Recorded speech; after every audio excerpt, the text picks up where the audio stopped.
Ed Roth Taylor is the son of a powerful noble family of ruffian. He is feared for his bullying and bad behavior at the academy where he acts like king. One day, Ed receives a letter from his family. The letter says he is disowned and removed from the family register. He loses everything, his title, his wealth, and even kicked out of his dorm room. Students at the academy gossip about his downfall. They still avoid him because of his bad reputation, but many believe he deserves his fate for trying to cheat during the entrance exam. Ed feels that life is unfair. The people who judge him don't know the real him. He isn't the villain they think he is. The truth is strange. He has been transported into his favorite video game, The Failed Swordsman of Sylvania. In this game, he isn't a hero or a genius, but a minor villain who appears only at the start of the story. This character is weak, powerless, and destined to end up as a beggar in the game's ending. Ed checks his stats and feels hopeless. His stamina, strength, and magic are embarrassingly low. He is supposed to be a student of magic, but even a farmer NPC has better stats. He realizes this is why his character is so insignificant in the game. But Ed doesn't want the ending where he becomes a beggar. He decides he will change his fate, no matter how hard it is. The academy is still his chance to build a new life. It is a top school, and anyone who graduates has a bright future. He knew tough it was extreme starting part of the scenario, but is also extremely important for him. Since his tuition for the first semester is already paid, Ed decides he will stay, work hard, and use his knowledge of the game to survive. His goal is to graduate and live a peaceful life. However, his low stats make him doubt if he can succeed. So, he decides to focus on surviving the next 10 days until the semester starts. To avoid the students and their stares, Ed leaves the academy grounds and goes into the nearby forest. On the first day, he tries cutting logs and moving them with magic. His weak magic drains his energy quickly, and he becomes hungry. Remembering a story from his grandfather, Ed tries to make stew from tree bark. It tastes awful and makes him feel sick. He realizes wood is better for building than for eating. Ed works hard to build a shelter. He cuts logs, makes a frame, and puts everything together. After hours of effort, his shelter is finally complete. His stats improve slightly and earns a small achievement. This gives him hope. Ed notices that not he is skilled with magic, but also good with his hands. Using his handy skills, he crafts a harpoon, which also unlocks an achievement. He uses the harpoon to catch fish, cooks them, and enjoys his first proper meal in 2 days. For the first time, he feels he can survive. While eating, Ed hears someone behind him. He turns and sees Princess Phinia. She is the third princess of the Klol Empire and the person who exposed his cheating during the entrance exam. Because of her, Ed lost everything.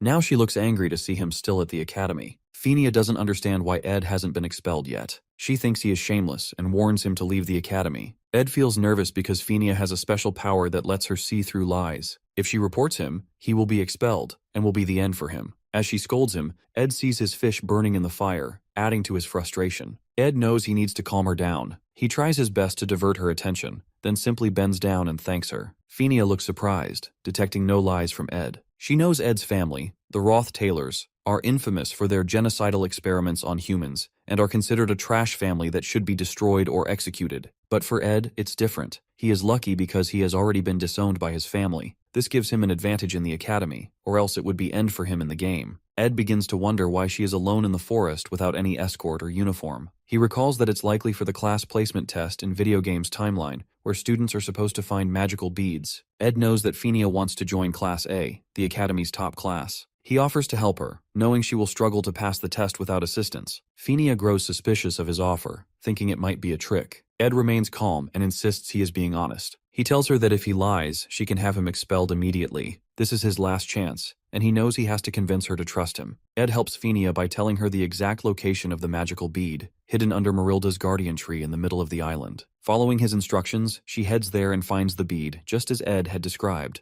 Phinia feels surprised and conflicted. The Ed she knew from 3 days ago was a cheater and a liar, but now she finds herself unable to understand this new version of him. The next day, the class placement tests come to an end, and the students gather to await their evaluations. Professor Glast arrives and asks everyone to present the beads they have collected. Some students come forward with different objects, like magical eggs, but they are placed in Class F for failing to meet the test's requirements. The professor explains that the beads needed for success lack magical power, which makes them harder to identify. 2 of these beads were found by the main protagonists, Jix and Lortel. Then, Professor Glast raises his hand and points to the final student who has retrieved the 3rd bead from the guardian tree. He declares this student to be at the top of the class, leaving everyone in awe. Sitting by the riverside, Ed makes a crude fishing rod, earning another achievement. He remembers from the game that Princess Phinia developed sharp judgment skills because she grew up dealing with people who flattered her or lied to her. She became so good at spotting lies that no one could trick her. But this skill also made her life harder. In the game's original story, Phinia gets the title Princess of Love not because of her beauty, but because of her hard work. She fails the class placement test and works hard to improve, eventually proving herself and earning respect. Ed knows that if he tells her where the magical bead is, he can avoid getting expelled,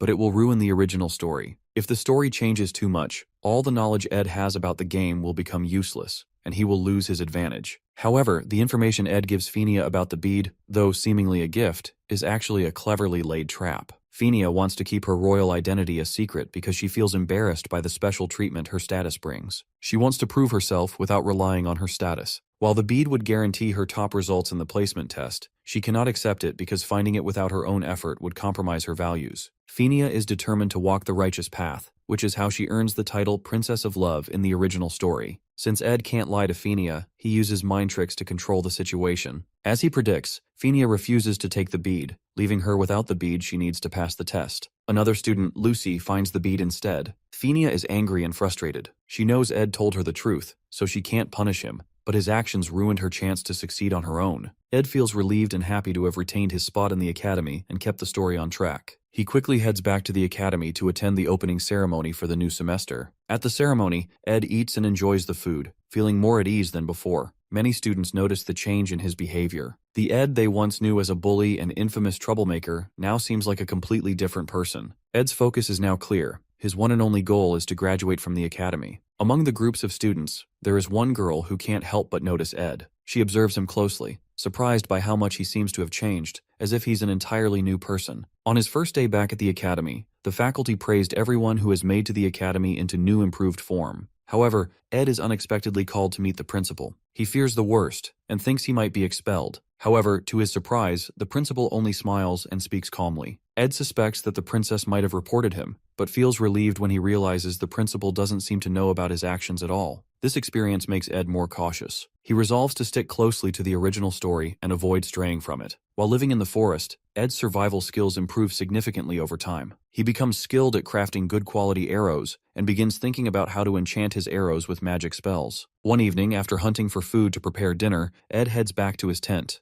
On his way, he notices a girl sitting under the Marilda tree. It is the same girl who had noticed him during the opening ceremony, Janica Failover. Janica is the genius spirit sorcerer of the second year, same year in which Ed is. She sees Ed and excitedly approaches him. She enthusiastically introduces herself and tells him that the magical Marilda tree has shared stories about him with her. The tree has observed Ed in the forest but isn't bothered by his presence. This reassures Ed, giving him a sense of calm. He casually remarks that even a fierce wild wolf can have a tender heart. Janica seems surprised for a moment, but then laughs at his words. She stretches out her hand and asks if he wants to touch the spirit which she signed a contract with to be her friend. Ed, however, isn't interested in interacting with Janica further. He politely declines, saying he can't see the spirit in her hand, and excuses himself, claiming he only came to the area to gather food. With that, he walks away. The real reason Ed keeps his distance from Janica is her crucial role in the original story. He knows that Janica Failover is a key character, and building a connection with her might alter the storyline, costing him any informational advantage he has to navigate the game's events. As Ed walks away, Janica calls her spirit friend, a wild wolf, Marilda, the guardian of the forest. She leans against Marilda, feeling comfortable, and starts talking to it. She thinks about Ed and finds him fascinating, just as Marilda told her earlier. Even though she tries hard to be nice to him, Ed only gives short yes or no answers. Still, she believes this won't be the last time they meet. The next morning, Ed works hard to avoid being late for the academy. His shelter is far from the campus, so getting there is always a challenge. But his efforts pay off, as his stats keep improving. Ed does everything himself. His chores, washing his clothes, and carefully managing his rations and supplies. He is determined to earn a scholarship. Janica can't help but watch him from a distance, curious about his routine. When Ed finally notices her, he yells and asks why she keeps following him. He demands to know if she even realizes who he is. Ed Roth Taylor, the most infamous and dangerous person at the academy. Ed tries to stay distant from Janica. Despite her polite and friendly nature, she tells him she doesn't judge him based on others' opinions because she doesn't truly know him.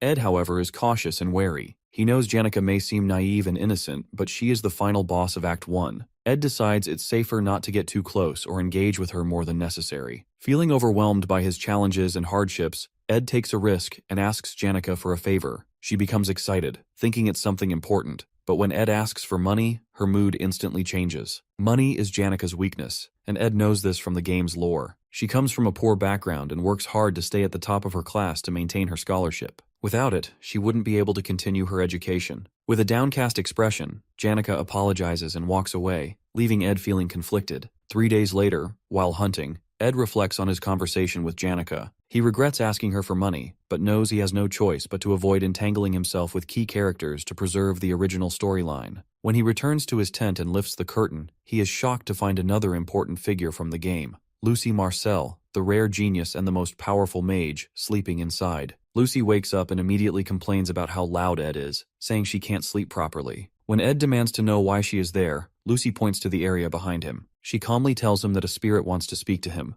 urging him to save Janica at all costs someday. Despite Lucy Marcel pointing behind him and claiming a spirit wants to speak to him, Ed still can't see anything. He feels frustrated. Not only has he barely managed to get Janica off his back, but now he has to deal with Lucy. Lucy, with her small stature and ability to walk on air, behaves like a stray cat, showing up anywhere she finds comfortable to nap. To make matters worse, she's now using Ed's campsite and resources to skip classes and rest. Ed blames himself for this situation and realizes he needs to act quickly before her presence causes the storyline to deviate further. While setting snare traps for hunting, Ed notices Lucy casually taking the bait, a chunk of beef, and eating it without a care. This frustrates him even more because no matter what he says, she completely ignores him. Ed realizes that if she has already come to his camp multiple times, she will likely keep returning. Worse still, as a seasoned player of the game, he knows there's no strategy to defeat Lucy. Determined to solve the problem, Ed recalls a specific detail from the game guides he read, something most players overlook. He decides to play his last card. Ed tells Lucy that he recently saw maids from Ophelis Hall searching for her. The moment she hears this, Lucy freezes in shock, her composure breaking for the first time. She hurriedly makes an excuse about remembering something urgent and vanishes into the air in no time. Ed feels relieved and silently thanks his knowledge of the game guides. He remembers that while Lucy is a formidable mage with no known weaknesses in combat, she always flees at the mention of dormitory maids. Apparently she has a habit of avoiding them, as the maids who takes care of Lucy chase after her. With Lucy gone, Ed feels a sense of triumph. He's confident her 2-day stay won't impact the storyline significantly, and is grateful it didn't take him long to figure out how to get rid of her. Once again, he has managed to protect the original story, though he can't help but note how satisfied he's starting to feel. As the game story progresses, the first major quest finally appears: Joint Combat Training. This is a mock one-on-one combat exercise where students use fake weapons to reduce lethality as much as possible. It is also the moment when all the main characters of the game are introduced and meet for the first time. Among them stands the main protagonist, the hero of the game, Taylor, the failing swordsman of Sylvania Academy. Ed shows little interest in the matches at first. He already knows the results since the winners are always the first-year main characters, including Taylor. However, one thing catches his attention: Janica. She appears again, full of the same enthusiasm as before. Despite Ed's repeated efforts to distance himself from her, she continues to stick to him like glue. Watching her persistence, Ed jokingly wonders if she might belong to some dog family, much like Lucy's cat family, given her wandering and clingy nature. Janica, trying to be helpful, shows Ed the match list. He ignores it at first, uninterested in the details. But when she casually mentions his name being on the list, Ed becomes alarmed. In the game's original storyline, Ed Roth Taylor is expelled by the time this quest takes place. Grabbing the list, he quickly scans it to find out who his opponent will be. Meanwhile, the most awaited fight of the event begins: the duel between the main protagonist, Taylor, and the powerful, cat-like mage, Lucy Marcel. Setting the list aside, Ed focuses on the fight. Despite his current circumstances, he still feels a deep connection to Taylor's character, having spent countless hours completing the game alongside him. Though Ed now inhabits a side character's role, he still wants to cheer for Taylor. The announcer calls Lucy to the ring. Ed vividly recalls this iconic moment from the game: Taylor gripping his sword for the first time, skillfully countering Lucy's spells, and catching her off guard. Lucy then uses intermediate lightning magic, which disqualifies her, granting Taylor the honor of being the first person ever to defeat her. Nostalgia sweeps over Ed, and he eagerly anticipates witnessing this scene unfold again. The referee rings the bell, and the match begins. Taylor rushes in with his signature determination, aiming to gain the upper hand by attacking Lucy with his knuckles. But with a single lightning strike, Lucy sends him flying into the wall.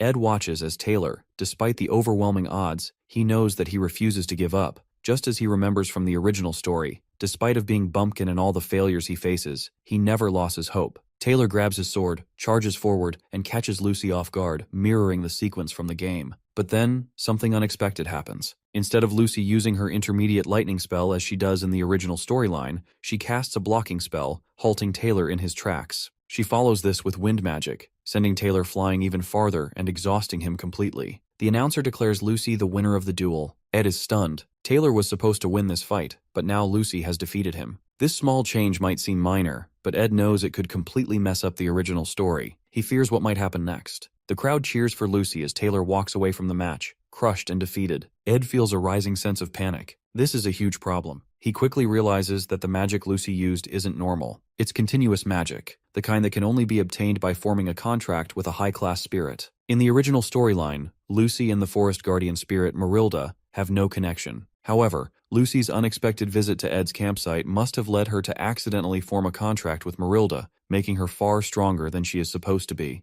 Ed blames himself. This change in the storyline is his fault, and now the story is spiraling out of control. Taylor, the main hero of the game, is never meant to lose this match. The announcer then calls for the next match, Ed Roth Taylor versus Princess Phinia. The princess, still holding a grudge against Ed, eagerly prepares to settle the score in the duel, but Ed doesn't even acknowledge her. Instead, he pushes past her and runs after Taylor, who is already leaving the hall, crushed by his loss. Taylor's defeat is entirely Ed's doing. In the original story, Ed's character would have been expelled from the academy long before this quest began. But because Ed is still present, everything has changed, and now Taylor's loss risks ruining the entire storyline. Catching up to Taylor, Ed urges him not to give up. Taylor's defeat is only one setback, and Ed knows how crucial it is for him to stay in the academy. Taylor's spirit as the protagonist is essential for the story to progress. Without him, everything will collapse. Ed does his best to motivate Taylor, reminding him of his strength and potential. Deep down, Ed knows he is also protecting his own future. If Taylor gives up, Ed will face an even greater struggle to survive in this game. Taylor must stay strong, not just for himself, but for the sake of everything Ed is desperately trying to preserve. For Princess Phinia, the first person to recognize her judgment ability is Emperor Cloel. Some believe it is a divine gift, but it isn't. She developed this ability on her own after enduring the endless politics and conspiracies within the royal palace. It became her means of self-protection, forged through years of navigating the treacherous environment of the imperial family. This is why Princess Phinia is so confident in her judgment. She has seen the harsh truths of the imperial world clearly, through the lens of the abyss that shaped her resilience and sharpened her perception. So, whenever she wants to confront any opponent or person for to judge, she had to stare straight into the person to find out. Before the match begins, Ed casually tells Princess Phinia to go easy on him, while Phinia, in turn, advises him to do the same.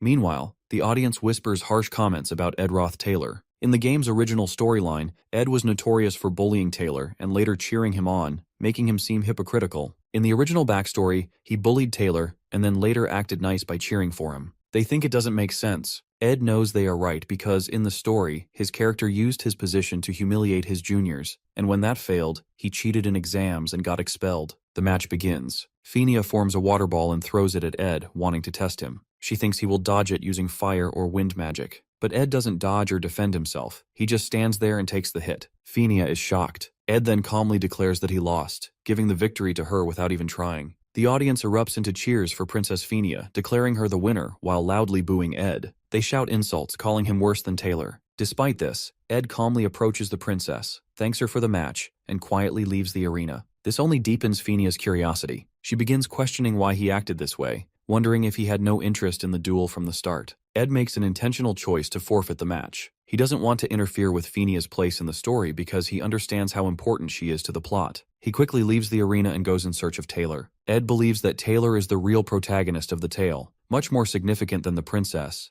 and he wants to make sure Taylor doesn't give up. As Ed searches for Taylor, he is startled when Phinia suddenly appears behind him, panting. He's surprised to see her alone, without any escort. Phinia shouts at him, demanding to know what his true intentions are. She accuses him of having no intention to win the match, claiming he only wanted to leave the stage as quickly as possible. Phinia's frustration boils over. She admits that she's tired of everyone at the academy, her classmates, the professors, even the servants. She feels overwhelmed and confused, especially by Ed's actions. She demands to know who Ed really is, which only make her question him more. Seeing her so upset, Ed calmly steps closer, places his hands on her shoulders, and tells her to relax. Guiding her through a simple breathing exercise, he encourages her to breathe deeply and slowly. His calmness helps her focus and eases her frustration, if only for a moment. Feeling calmer, Phinia realizes how she acted earlier and apologizes to Ed for her behavior. Ed notices that she has relaxed a bit and looks for a way to leave so he can continue searching for Taylor. But Phinia starts opening up about her struggles and sadness from living in the royal palace. She talks about how hard it is to deal with constant politics and schemes, which have taken a toll on her. Even after sharing her feelings, Phinia still wants answers. She asks Ed why he picks on Taylor. She wonders if it's because Taylor has a troubled background, and Ed wants a reason to be disowned by his own family. Ed knows there's some truth in what she says, but he pretends not to understand. He avoids giving her a clear answer, knowing it's not the right time to explain everything, and fearing it could mess up the story even more. Phinia becomes annoyed again. She demands to know why Ed bullied Taylor but now supports him even though he tried to get Taylor expelled. Ed keeps dodging her questions, giving vague and unrelated answers. This makes her even angrier, but without proof to confront him, she lets him go, though she remains suspicious. At the door, Ed stops and turns back to Phinia. He tells her that while she needs to focus on the tricky politics, she also needs to rest. He reminds her that the academy isn't like the palace. Here, she doesn't need to worry about everything all the time. Phinia is caught off guard by Ed's advice. She's surprised he understands her struggles so well. It leaves her curious, as no one has ever seen through her like that before. Ed, aware that his words might have profound effect, leaves Phinia and continues searching for Taylor, hoping he isn't too late. Finally, he finds Taylor sitting alone, holding his broken sword, looking sad and lost. Just as Ed moves closer, someone steps in his way. Isla Triss, the main heroine of the game. She firmly tells Ed not to get any closer or bother Taylor, standing in his way to protect Taylor from further trouble. Isla blocks Ed and firmly tells him that Taylor doesn't need to deal with him anymore. She accuses Ed of causing enough harm already. Then, something surprising happens. Taylor, despite looking defeated and broken after the match, stands up. He confronts Ed with a determined expression, asking why Ed is still at the academy. Ed is surprised by Taylor's strength to keep going. Even after such a crushing setback, Taylor still shows his fighting spirit. Having played the game with him countless times, Ed knows that Taylor's strength lies in never giving up, no matter how strong the opponent. He also sees the positive influence of Isla, Taylor's childhood friend and biggest supporter, who is always there to motivate him and lift his spirits. As Taylor demands answers, asking what Ed's real intentions are, Ed simply praises Taylor's swordsmanship during the duel. He acknowledges Taylor's impressive skills, a genuine compliment stemming from his experience in the game, where he fought alongside Taylor until the very end in the game. Ed turns to leave, telling Taylor he just came to see him and isn't planning anything. He has no schemes or hidden motives. While Taylor might still doubt him, Ed feels relieved,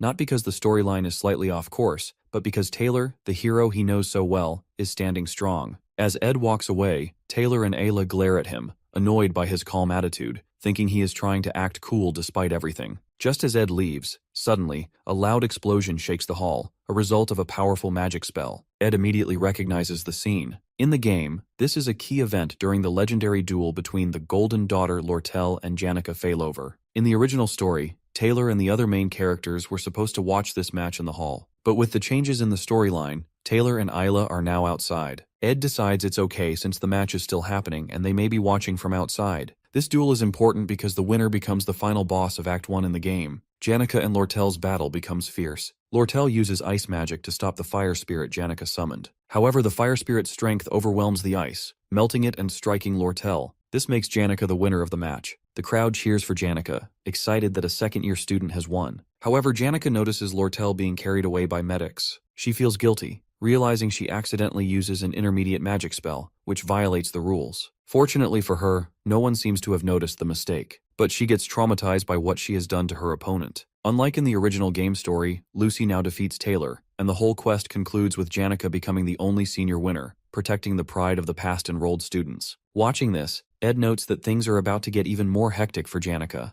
but he considers this a relief as it might mean she won't bother him at his camp anymore. Ed decides he wants to avoid further involvement with the main characters, since getting tangled up with them only brings him headaches. 2 weeks pass after the joint combat training quest, and Ed focuses on improving himself. He significantly boosts his stats during this time. Now he can study and survive without relying on any of the main characters. His physique, stamina, and other skills grow stronger, making his body more resilient. While bathing in the river, Ed spots Janica sneaking up on him. Embarrassed, he yells at her for invading his privacy. Later, they sit together near the campfire. Janica expresses how much she likes Ed's camp, describing it as a top-secret base perfect for adventures. She mentions she needs his advice on something and asks for his honest opinion. Curious, Ed asks why she came to him instead of seeking help from her other friends. Janica explains that after Ed left the hall, her match against Lortel ended in her victory. However, during the duel, she accidentally used an intermediate-level spell, which wasn't allowed, and injured Lortel. Now she feels guilty, and can't shake the thought that she overreacted. She doesn't want reassurance from her friends,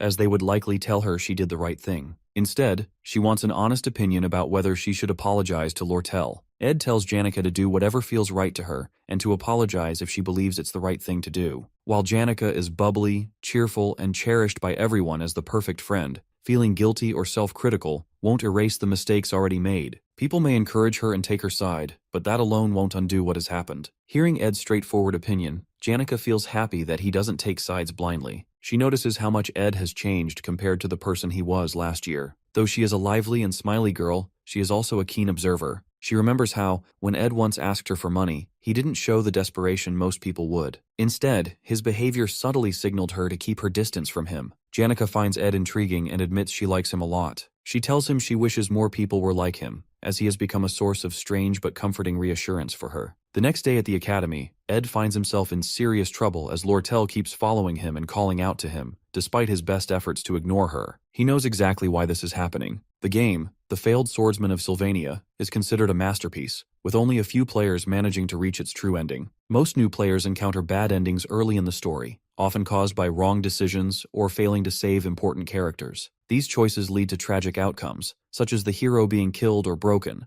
ultimately resulting in a game over. Lortel, in the early stages of the game, is a hidden hero assigned to a specific role. Unlike Fenia, who is openly admired, Lortel is treated as a villain from the start. Her true nature and importance are only revealed in the later parts of the story. To prevent losing control of the narrative and risking a bad outcome, Ed decides to avoid falling into Lortel's plans. He resolves not to play along with her intentions, and to stay cautious about every decision he makes. As Lortel keeps following Ed, persistently asking him to stop and listen, she eventually steps in front of him, flashing an innocent, angelic smile. She politely requests him to spare 2 hours to hear what she has to say. Ed, clearly annoyed, asks how long she plans to trail behind him. Lortel playfully responds that she didn't expect him to ignore her for so long, gritting his teeth as if her presence didn't bother him at all. Lortel, being the only daughter of the magnate elite Ketchuln, is no ordinary student. As part of the elite, she is deeply entangled in the political rivalry with Princess Fenia for control over the academy. Ed, however, has no interest in getting involved in her schemes. Determined not to fall into her cunning trap, he briskly resumes walking, hoping to shake her off. Undeterred, Lortel continues with her sweet, flattering words, trying to win his attention. She even offers to help him with anything he needs. Ed, unimpressed, advises her not to make promises she doesn't truly mean. Yet Lortel refuses to give up. She steps in front of him again,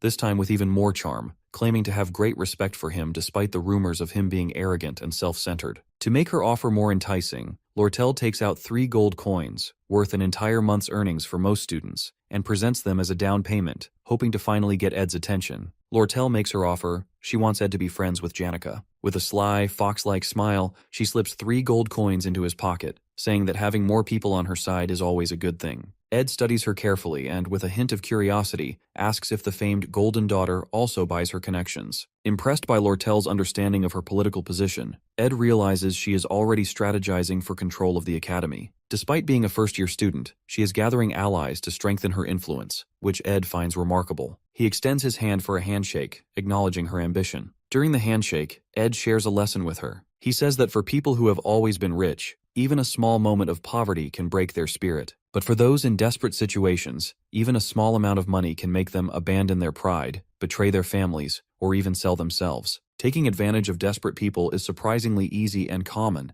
and he is neither desperate nor wants to take money for any cunning offers. After saying this, Ed pulls his hand away, places the coins back in her palm. Then he walks off, leaving Lortel stunned and amused by his cleverness. Ed feels frustration, knowing that accepting the money could have made things easier for him, but he can't risk altering the storyline. Lortel Ketchuln doesn't feel insulted by Ed's straightforward rejection. She understands the balance of benefits and risks all too well. In the game, she is the ideal business strategist, always seizing any opportunity that comes her way. Her character is known to turn situations to her advantage in the game. In other words, Lortel has a determined attitude to turn Janica Failover into one of her allies for political benefits. At night, Janica visits Lortel's quarters. Lortel greets her with a playful smile, teasing that she hadn't expected a visit. It's their first meeting since their intense duel. Janica apologizes for using an intermediate-level spell during the joint combat exercise, acknowledging the rules she unintentionally broke. Noticing Lortel's injuries still visible, she expresses concern. However, Lortel brushes it off lightly, assuring Janica that her wounds will heal soon. Then, with a playful grin, Janica casually shifts the topic and asks if Lortel's conversation with Ed goes well, adding a bit of dramatic tension.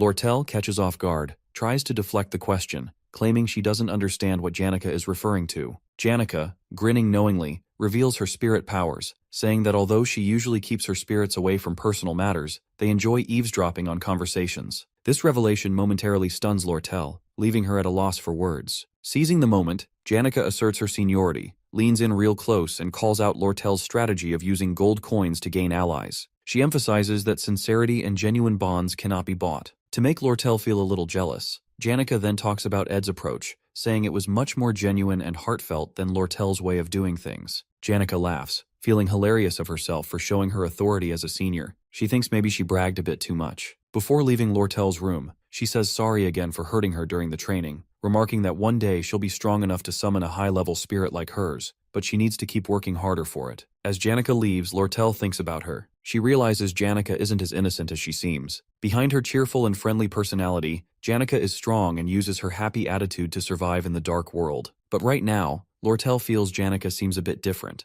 like she's dealing with something difficult. Back at his camp, Ed is hanging his laundry when a strong gust of wind blows it all down. It's caused by Belle Maya, the senior maid from Sylvania's Ophilis dormitory, who once kicked him out of the dorms. Seeing how he's living now, she comments that it's surprising but admits she's happy to see some positive changes in him. Ophilis hall maids are known for their perfection in everything, from cleaning to cooking. Ed can't help but stare at the basket Belle is holding, filled with the finest ingredients she collected from the forest. Shocked to see her at his camp, Belle tells Ed not to be so much shy as he can ask her anything he wants. Taking advantage of the moment, Ed asks for the basket. He knows it will help him improve his crafting skills to make medicines, food, and other useful things. Seeing a chance to be good friend with the maid, Ed uses the basket to craft new tools and food. At sunset, he sits and enjoys his hard work, even having some fun. But the rest doesn't last long. Suddenly someone crashes down from the sky, destroying Ed's entire tent, nearly killing him with the crash. It's Lucy. Seeing his precious camp ruined, Ed is furious. He angrily tells Lucy she almost killed him. When he demands an explanation, she admits it was Belle Maya who was moody for some reason and got angry with her earlier for skipping class that morning.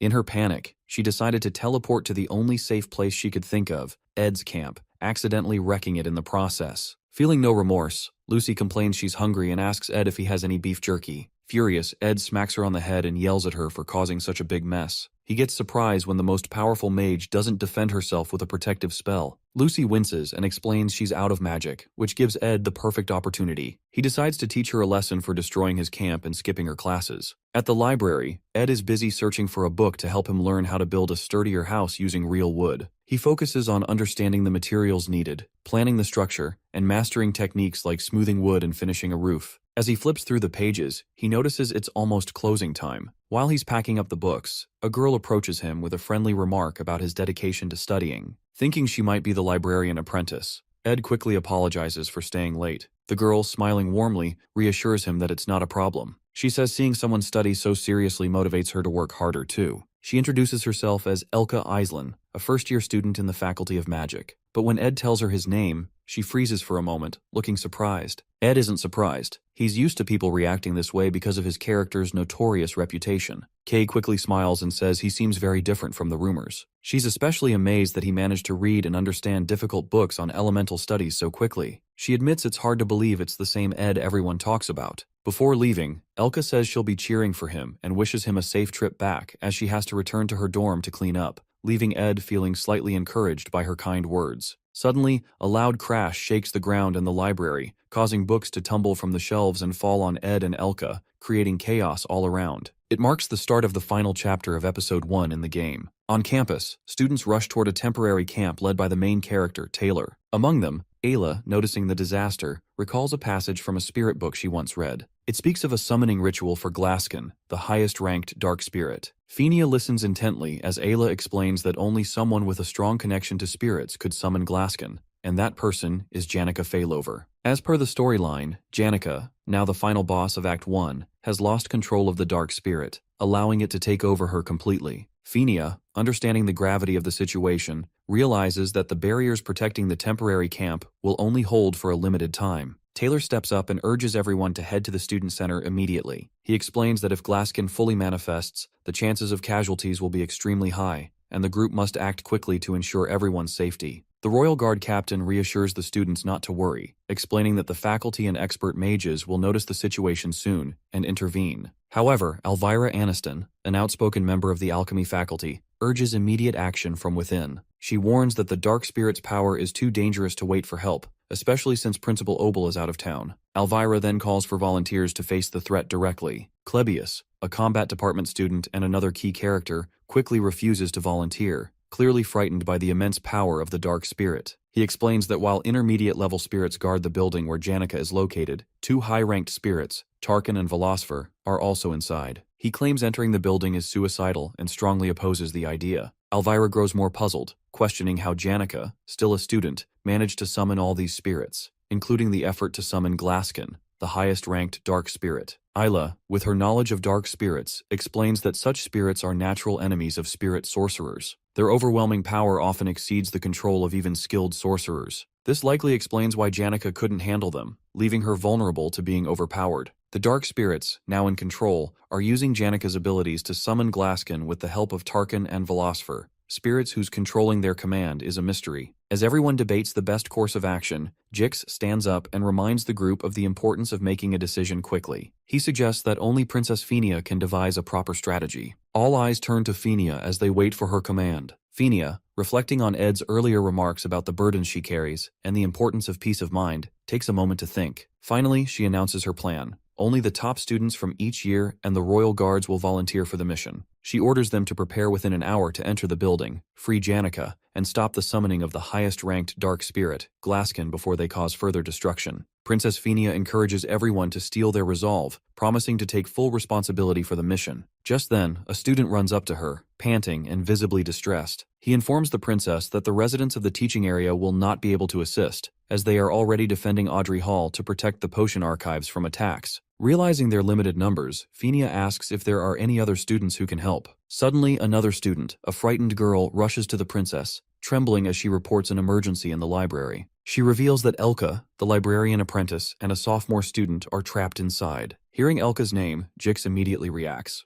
Grabbing the girl by the shoulders, he demands confirmation that Elka is still in the library. When the girl confirms, Jix panics, stating that he must save his best friend immediately because Elka has no way to defend herself. Fenia quickly intervenes, commanding Jix to calm down. She reminds him that stopping Janica and the dark spirits must be their top priority. Fenia assures Jix that Elka might be safe since a sophomore student is also with her. However, Jix questions the reliability of an unknown student and how they can trust them to protect Elka. Fenia turns to the girl and asks if she knows the identity of the sophomore student in the library. The girl, shaking with fear, hesitates, unable to speak. Jix grows impatient and presses her for an answer. Finally, in a shaky voice, the girl confesses that the sophomore in the library is none other than Ed Roth Taylor. Her answer leaves everyone in shock. The girl starts crying, apologizing for abandoning the library earlier. She explains that she left Elka in charge because Ed was staying late into the night, and his presence had annoyed her. Jix becomes furious, refusing to leave Elka alone with Ed, whose infamous reputation precedes him. His anger and worry for his best friend escalate the tension in the room. Fenia casually advises Jix to relax and trust Ed for once. Her unexpected suggestion leaves everyone frozen in surprise. Jix, however, doesn't find the advice amusing. Fueled by worry and rage, he jumps high into the air, cutting through dark spirits with fury as he charges toward the library shouting Ed's name, determined to reach him and punish him if he touches Elka. Jix's story is unlike other characters. He grew up wandering the harsh northern prairies, separated from his family at a young age with no memories of them. Living like a barbarian, he survived by scavenging from corpses or hunting deer to sell their meat. People feared him because he came from a harsh, chaotic land where only the strong survived. His life as a savage changed when he met Elka, his first true friend.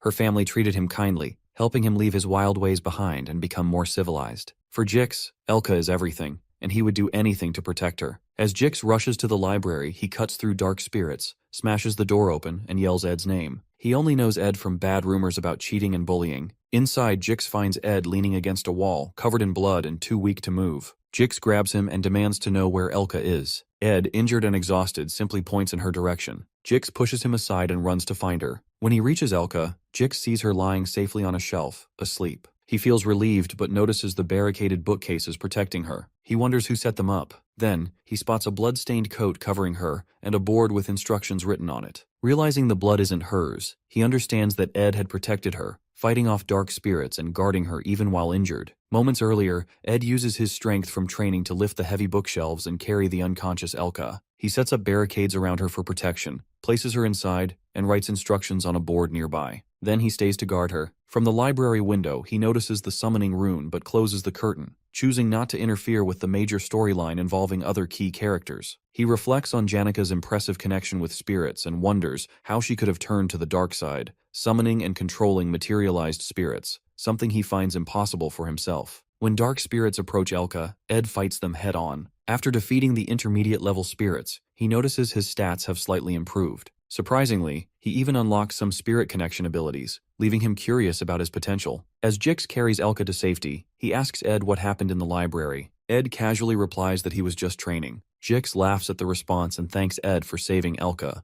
promising to repay the favor someday. Ed recognizes Jix as Taylor's trusted ally and best friend in the game, knowing Jix plays a crucial role in the storyline. Ed advises Jix to join Taylor and follow his lead to fix the ongoing chaos. Jix is surprised by Ed speaking so highly of Taylor, as they barely interact. However, Ed's motive is to ensure Taylor unlocks his slash element, essential for defeating the high-ranked spirit, Tarkin, with Jix's help, as it happens in the original game storyline. Jix thanks Ed for the advice and leaves, allowing Ed to finally rest. As Ed sits to relax, he notices something strange. Jix and Taylor aren't friends yet. He remembers that in the original game, Taylor and Jix become friends after a duel where Taylor learns the slash element by cutting through Jix's magic. This event was supposed to happen before the Act 1 finale, but now things are happening earlier than planned. Without their friendship, Taylor hasn't learned the slash element, which is key to defeating Tarkin. Ed realizes the storyline is falling apart and changing. Back at the camp, Jix returns with Elka and apologizes for being late. The team tells him it's no use. They already tried and failed to invade. The captain, soldiers, and some students are injured, and they've had to retreat. Now, they don't have the strength to fight Tarkin again. Ed arrives at the camp, surprising everyone. Seeing the situation, he realizes the ritual to summon Glaskin is almost complete. If they don't act soon,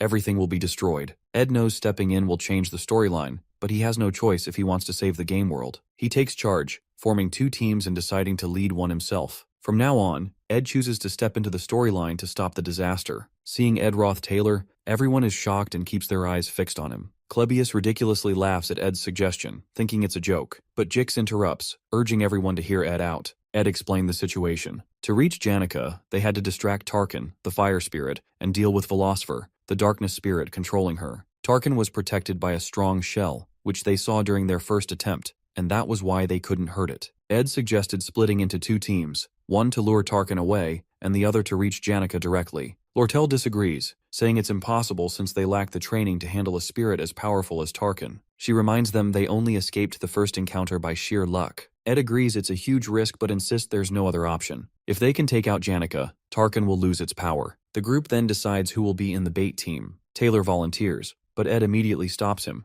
assigning Taylor should be in the combat group. Ed assigns himself, Lortel, and Klebius to the bait team, which makes both of them scared and nervous. As Lortel and Klebius argue with Ed, Princess Phenia speaks up. The princess said she didn't fully trust Ed, but she agreed with his plan. She split the group. Taylor, Elvira, Jix, and herself would go to stop Janica, while Ed, Lortel, and Klebius would lure Tarkin away. Before they set out, Phenia gives one final command to everyone that no matter what happens, don't die. As Ed and his team reach Nail Hall Corridor, they see Tarkin, the fire spirit, standing menacingly. Ed reminds the team to follow the plan before starting their mission to distract Tarkin. Klebius, looking scared, hesitates, but Ed encourages him to stay calm. Klebius tells himself that their only job is to distract Tarkin, and the other team will handle the rest. Building up his courage, he attacks Tarkin and manages to grab its attention. Feeling relieved, Klebius turns around to ask what to do next, only to find he's all alone. Realizing he's been left behind, he panics as Tarkin starts chasing him. Running as fast as he can, Klebius yells angrily, blaming Ed and the situation for his trouble.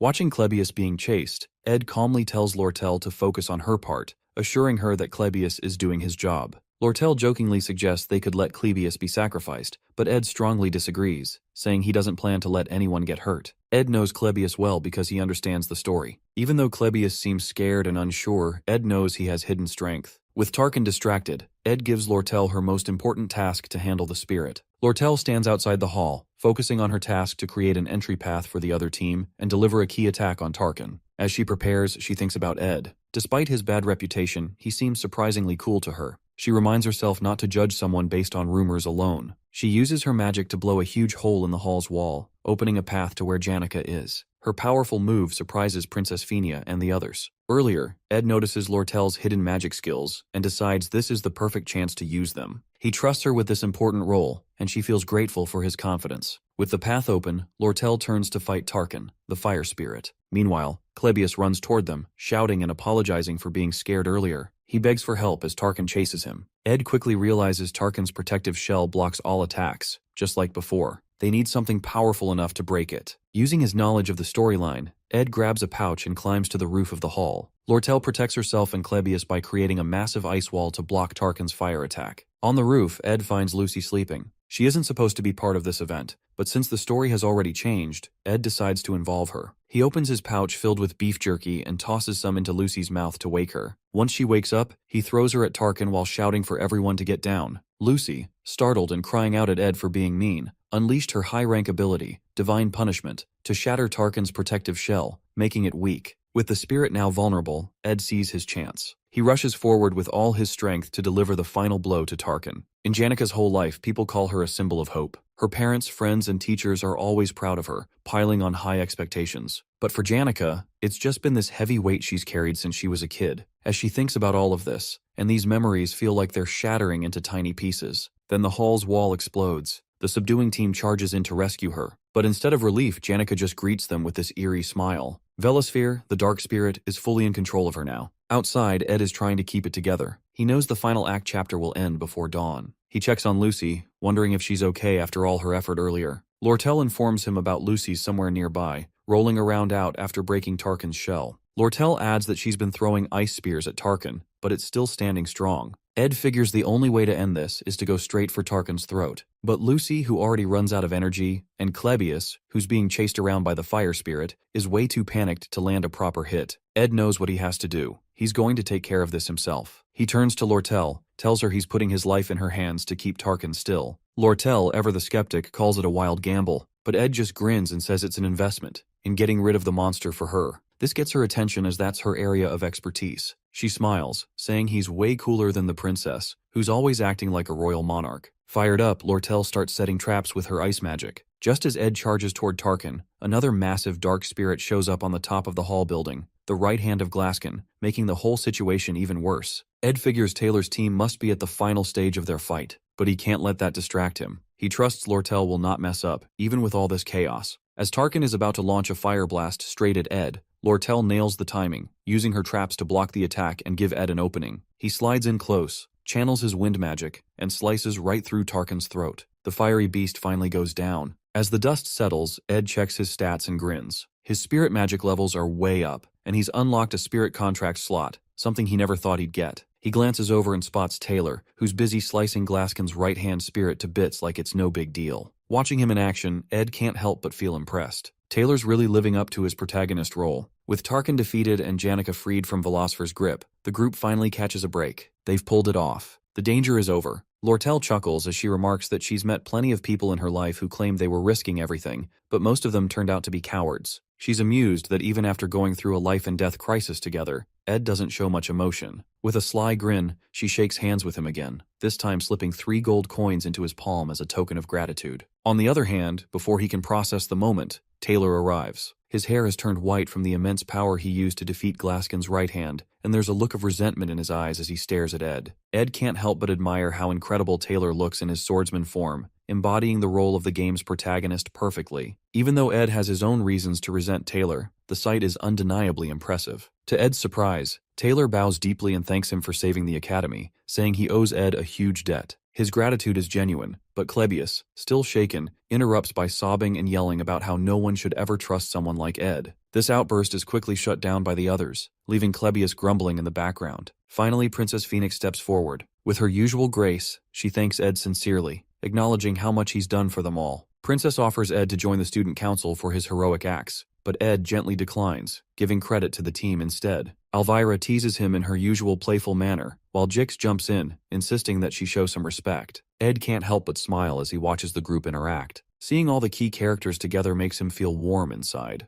Even though Ed has been staying away from the main characters to keep the storyline intact, he feels a quiet sense of fulfillment watching them grow and bond. Each character has their own path. Taylor grows stronger through every trial. Isla becomes more resilient alongside him. Phenia embraces her role as a monarch and matures into adulthood, and others play their part to build toward a collective success. Ed steps away from the group, heading to the hall to check on Janica. Despite sensing that the storyline might have shifted slightly, he knows his role is to guide the protagonists while staying in the background, ensuring they each shine in their own way. Ed finds a bruised and battered Janica hiding in the chest inside the destroyed hall. Back on the ground, when Ed asks everyone why Janica turns berserk, Lortel shares her theory. She explains that when she visits Janica's room, it is covered with letters and posts on the walls, along with piles of gifts from people outside the academy, mostly from family and friends with high expectations for her success. Lortel believes the overwhelming pressure makes Janica obsessive and vulnerable, forcing her to honor everyone with replies and thanks. The dark spirit Velusfer exploits this darkness in Janica, turning her into a berserk spirit mage to summon Glaskin.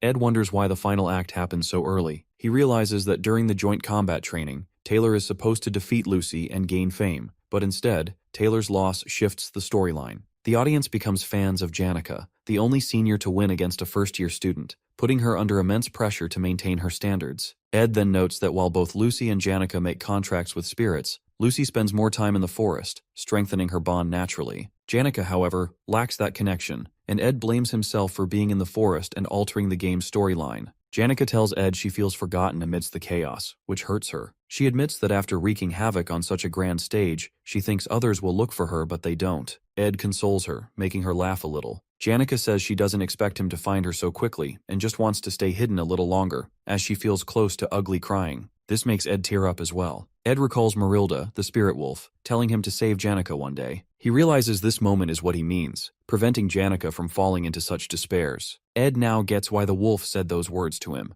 Everyone else is putting a lot of pressure on Janica, while Ed keeps his distance, making Janica feel like he's the one she can rely on. Because of all this pressure, Janica messes up while trying to form a contract with a high-rank spirit. She rushes through the summoning ritual and ends up being taken over by the dark spirit, causing the faculty building to be destroyed. She studies magic every night and tries to make everyone happy who supports her. But even though she seems to meet everyone's expectations on the outside, she's struggling a lot on the inside. Seeing her work so hard and still fail is both sad and beautiful to Ed. He tells Janica that she's worked hard and offers her comfort with those words. Outside, the main characters are being praised, but the hall is quiet and dark. Hearing Ed's kind words, Janica starts crying. To Ed's surprise, all of Janica's spirit friends appear in the hall to support him. For the first time, Ed sees the spirits. Even though he's watched this part of the story many times, he's never seen them before, and now he feels like he's truly seeing the end of the first act. Ed's stats go up, and he levels up to 10. He can now see spirit animals that want to bond with him. The high-rank spirit wolf shows a lot of interest in him, and they form a bond. 10 days have passed since Janica's disciplinary committee trial. She admits her mistakes and says she's ready to accept her punishment. However, her friends and teachers stand by her, offering full support even during her tough time. Her other friends, including the main characters, argue that Janica shouldn't be punished because it wasn't her fault. She was overpowered by the dark spirit Velusfer and didn't act intentionally. Even Lortel steps in, covering the costs for restoring the building. She doesn't ask for anything in return except a reduction in custom fees on school supplies for the students. Initially, Janica's punishment included losing all her top student benefits, having her achievements revoked, disqualification from the academy. But thanks to the pressure from her friends and teachers, the committee decides to cancel her expulsion and give her another chance while giving only some amount of probation and suspension.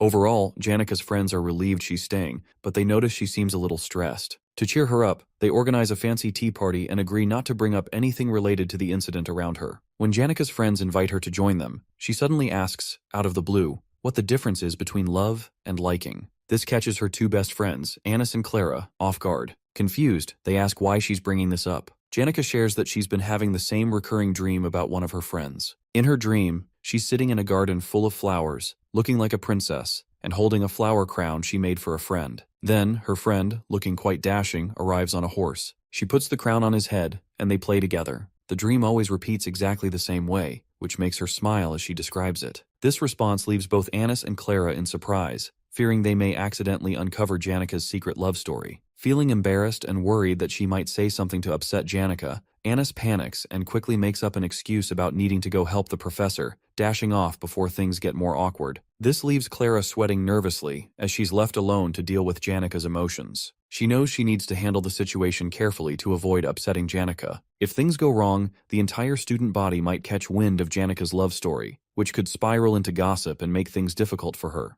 Clara puts on a calm smile and gently suggests Janica to avoid overthinking. She encourages her to be honest with her emotions, explaining that liking or disliking someone is often a mystery, but it's not always easy to figure out whether such feelings are positive or negative. Janica found her words significant and makes her to think. Clara also warns Janica to be cautious when talking about sensitive topics like this, as it could affect her and her friend's reputation and herself. Janica listens carefully and fully understands the advice. Janica thanks Clara for the genuine advice, saying it's just what she expected from her. She then makes an excuse to leave, mentioning she needs to report back to Ophelis Hall. Clara waves happy goodbye, but then slouches forward to butt her head on the table in relief. She finally managed to prevent any rumors from spreading for now. Ed reflects on how he has been relentlessly saving his money. Thanks to a petition from the princess, he to build a proper house this time. When he arrives at the construction site, he spots Janica wandering nearby. He thinks to himself that since the first act is now over, meeting her shouldn't affect the storyline anymore. However, as he approaches her, Janica suddenly hides behind a tree, clearly startled. Confused by her behavior, Ed pauses. Janica recalls Clara's advice about being honest with her feelings, but, unable to overcome her nerves, she hastily makes an excuse about having things to do at Ophelis Hall before fleeing. For Janica, confessing her feelings feels like an impossible challenge. Meanwhile, Ed stands frozen in surprise, bewildered by her reaction but deciding not to overthink it, as he has work to do on building his house. On the first day, Ed carefully selects the location for his hut, ensuring it's a suitable spot. On the second day, he starts collecting logs and wood, showcasing impressive skill with cutting trees. As his semester results come out, Ed discovers he has performed exceptionally well, with skills and grades far above the average student. However, back at the academy, special incidents keep occurring. Whenever Janica sees Ed, she hides or avoids him, leaving him perplexed. Meanwhile, her friends Clara and Annis glare at Ed angrily, warning him to stay away from Janica, as his presence embarrasses her and makes her flustered. After countless days of hard work, Ed progresses from cutting lumber to starting construction on his hut. Along the way, he juggles challenges like catching Lucy while she getting beef jerky from the traps, dealing with Belmaya's help, and navigating the ongoing Janica situation. He faces setbacks, like failing to structure the hut properly, but finds support from his new friend Jix. Bit by bit, he works on modifications for the walls and furniture. Finally, on day 45, Ed completes his hut, unlocking a personal achievement for creating something from scratch. At last, he's no longer homeless. As Ed rests peacefully in his newly built hut, Janica shows up, watching quietly from behind a tree in the forest, observing the hut he's made. After finishing the final touches, including the wall flooring, fireplace, and storage for firewood, Ed takes a moment to admire his hard work. However, his peace is interrupted when he notices Lucy lazily napping on the roof of his hut. To his surprise, Janica suddenly appears and greets him with a cheerful greeting. Ed, startled, asks how she found her way to his remote campsite. Janica explains she heard about his beautiful hut from the maid, who praised it as a masterpiece. Curious to see it for herself, she decided to visit. She marvels at the craftsmanship and natural beauty of the hut, voicing her admiration loudly as she wanders around. When Ed asks if the spirits told her about the hut since it's so new, Janica blushes. She admits they mentioned it, but teases that the spirits were more focused on how handsome and hot Ed looked while building it. Laughing nervously and hiding her deeper feelings, Janica says she simply wanted to check on how he's living. Ed smiles and invites her inside. Blushing, Janica nods and follows him in. Inside, while Lucy sprawls lazily on the roof, Janica gasps in amazement at Ed's handiwork. Sitting near the fireplace, she shares her gratitude for the support Lortel and her friends have given her. However, she also expresses worry about how to repay their kindness. Seeing her conflicted expression, Ed advises her not to overburden herself with repayment, especially if she can't afford it. He remembers that the incident with the dark spirit happened because she took on too much unnecessary responsibility. Even moving to Ophelis Hall with 8 others won't change much, as the cycle of envy and expectations will continue. So, he tries to focus on her well-being to avoid repeating past mistakes. After a while, as they chat, Ed encourages Janica to visit anytime she feels lonely or overwhelmed, assuring her she's welcome at his hut and the forest. Surprised and touched, Janica smiles warmly, saying it would make her very happy. She extends the same offer to Ed, urging him to come to her if he ever feels overwhelmed. Ed smiles but sighs quietly at the word overwhelmed. He knows the second semester is approaching, marking the start of Act 2. This time, the Sage's Sealed Grimoire, a book containing records of advanced, dangerous magics, will create chaos capable of consuming the entire academy. Grateful for her kind offer, Ed thanks Janica but keeps his thoughts to himself. He knows he'll remain on the sidelines, letting the main characters handle the challenges ahead,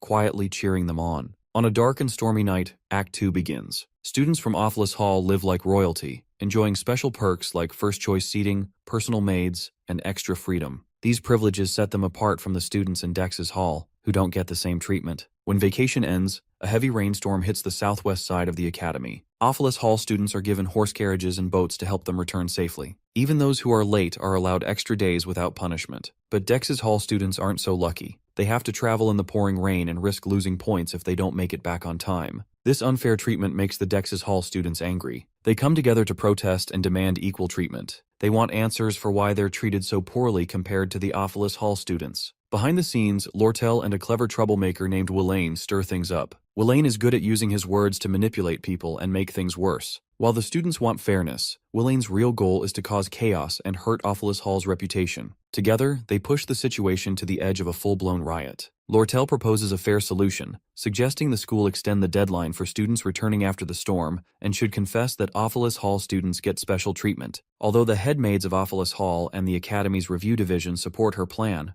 the administration shows little interest in resolving the issue. This lack of action only fuels the protest, making things worse. Frustrated, the protesting students go on strike, plan to burn and damage Ophilis Hall's valuable assets, like hardwood furniture and artisan-crafted paintings, which will put even more pressure on the authorities to act. As a result, Willain will take benefits from the chaos, using it to damage the Academy's reputation, while Lortel, being in the Merchant Association, uses the Academy's problems to make money and push her own goals, which were already worsened by the Glasskin incident. While negotiations continue, the elite Merchant Association seizes an opportunity to gain a significant advantage by sabotaging the Sage's sealed grimoire, a book considered the very heart of Sylvania. Its value is so immense that people, in desperation, are willing to offer anything for it, even their hearts. As protests rage outside the hall, Lortel gazes out the window at the pouring rain, recalling her childhood in the slums. She remembers wandering in tattered rags under the same dark skies. The thought brings a bitter smile to her face as she mocks herself for feeling a moment of relief. Her entire life has been a relentless struggle to survive, marked by betrayal, suspicion, and a refusal to show genuine sincerity. This desperate existence has left her scarred, a reflection of her filthy self. Yet deep down, she wishes someone among the students could see her for who she is,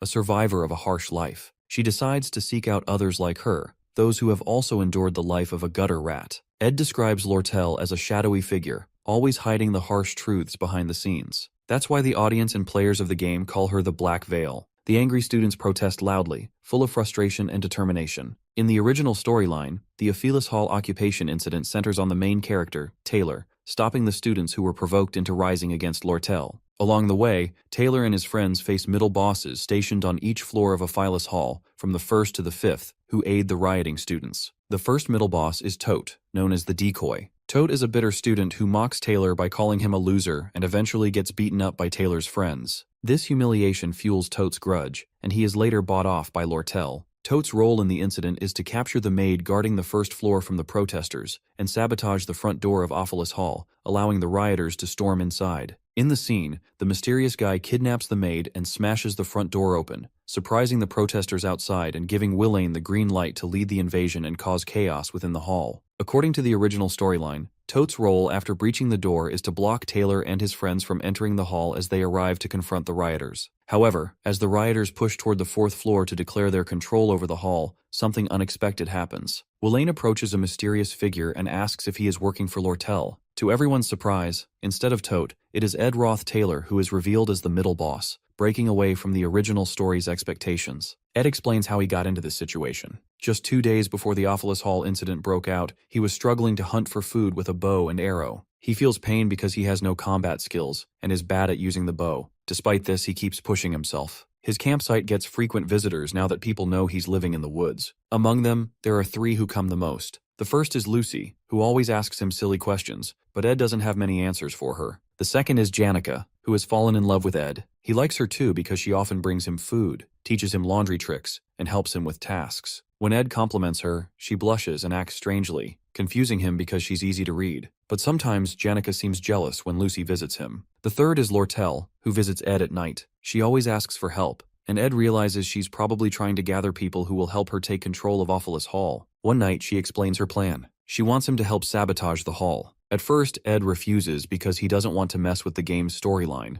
He believes that if he stays out of it, everything will follow as planned. But when Lortel mentions that Tote passed out after a confrontation with Taylor, Ed becomes worried and asks how it happened. In the original story, Tote was supposed to fight Taylor and get beaten badly. But this time, things are different. When Tote insults Taylor by calling him worse than Ed Roth, it angers Jix even more, beating Tote until he faints. With a foxy smile, Lortel laughs and tells Ed that she doesn't need much from him. Just one simple task, which is take the keys from the maid and open the door when the protesting students flock outside the hall. Ed realizes that if the hall doors stay closed and Lortel's plan fails, things will spiral out of control and the story will fall apart. Even though he doesn't want to get involved, he knows he has to do something to keep Act 2 on track. He takes a deep breath and tells Lortel he's not interested in getting fully involved, but is willing to help if he can keep his role small. Lortel agrees and offers him 20 gold coins as payment. With their deal struck, Ed agrees to play his part, determined to ensure the storyline stays intact and unfolds as intended. Ed realizes that if the hall doors stay closed and Lortel's plan fails, things will spiral out of control, and the story will fall apart. Ed sits near the fire, thinking about how the protesters took over Aphilus Hall. He remembers the fight over Sage's sealed grimoire and Lortel's clever plan to mess up the Academy's finances. The thought gives him chills,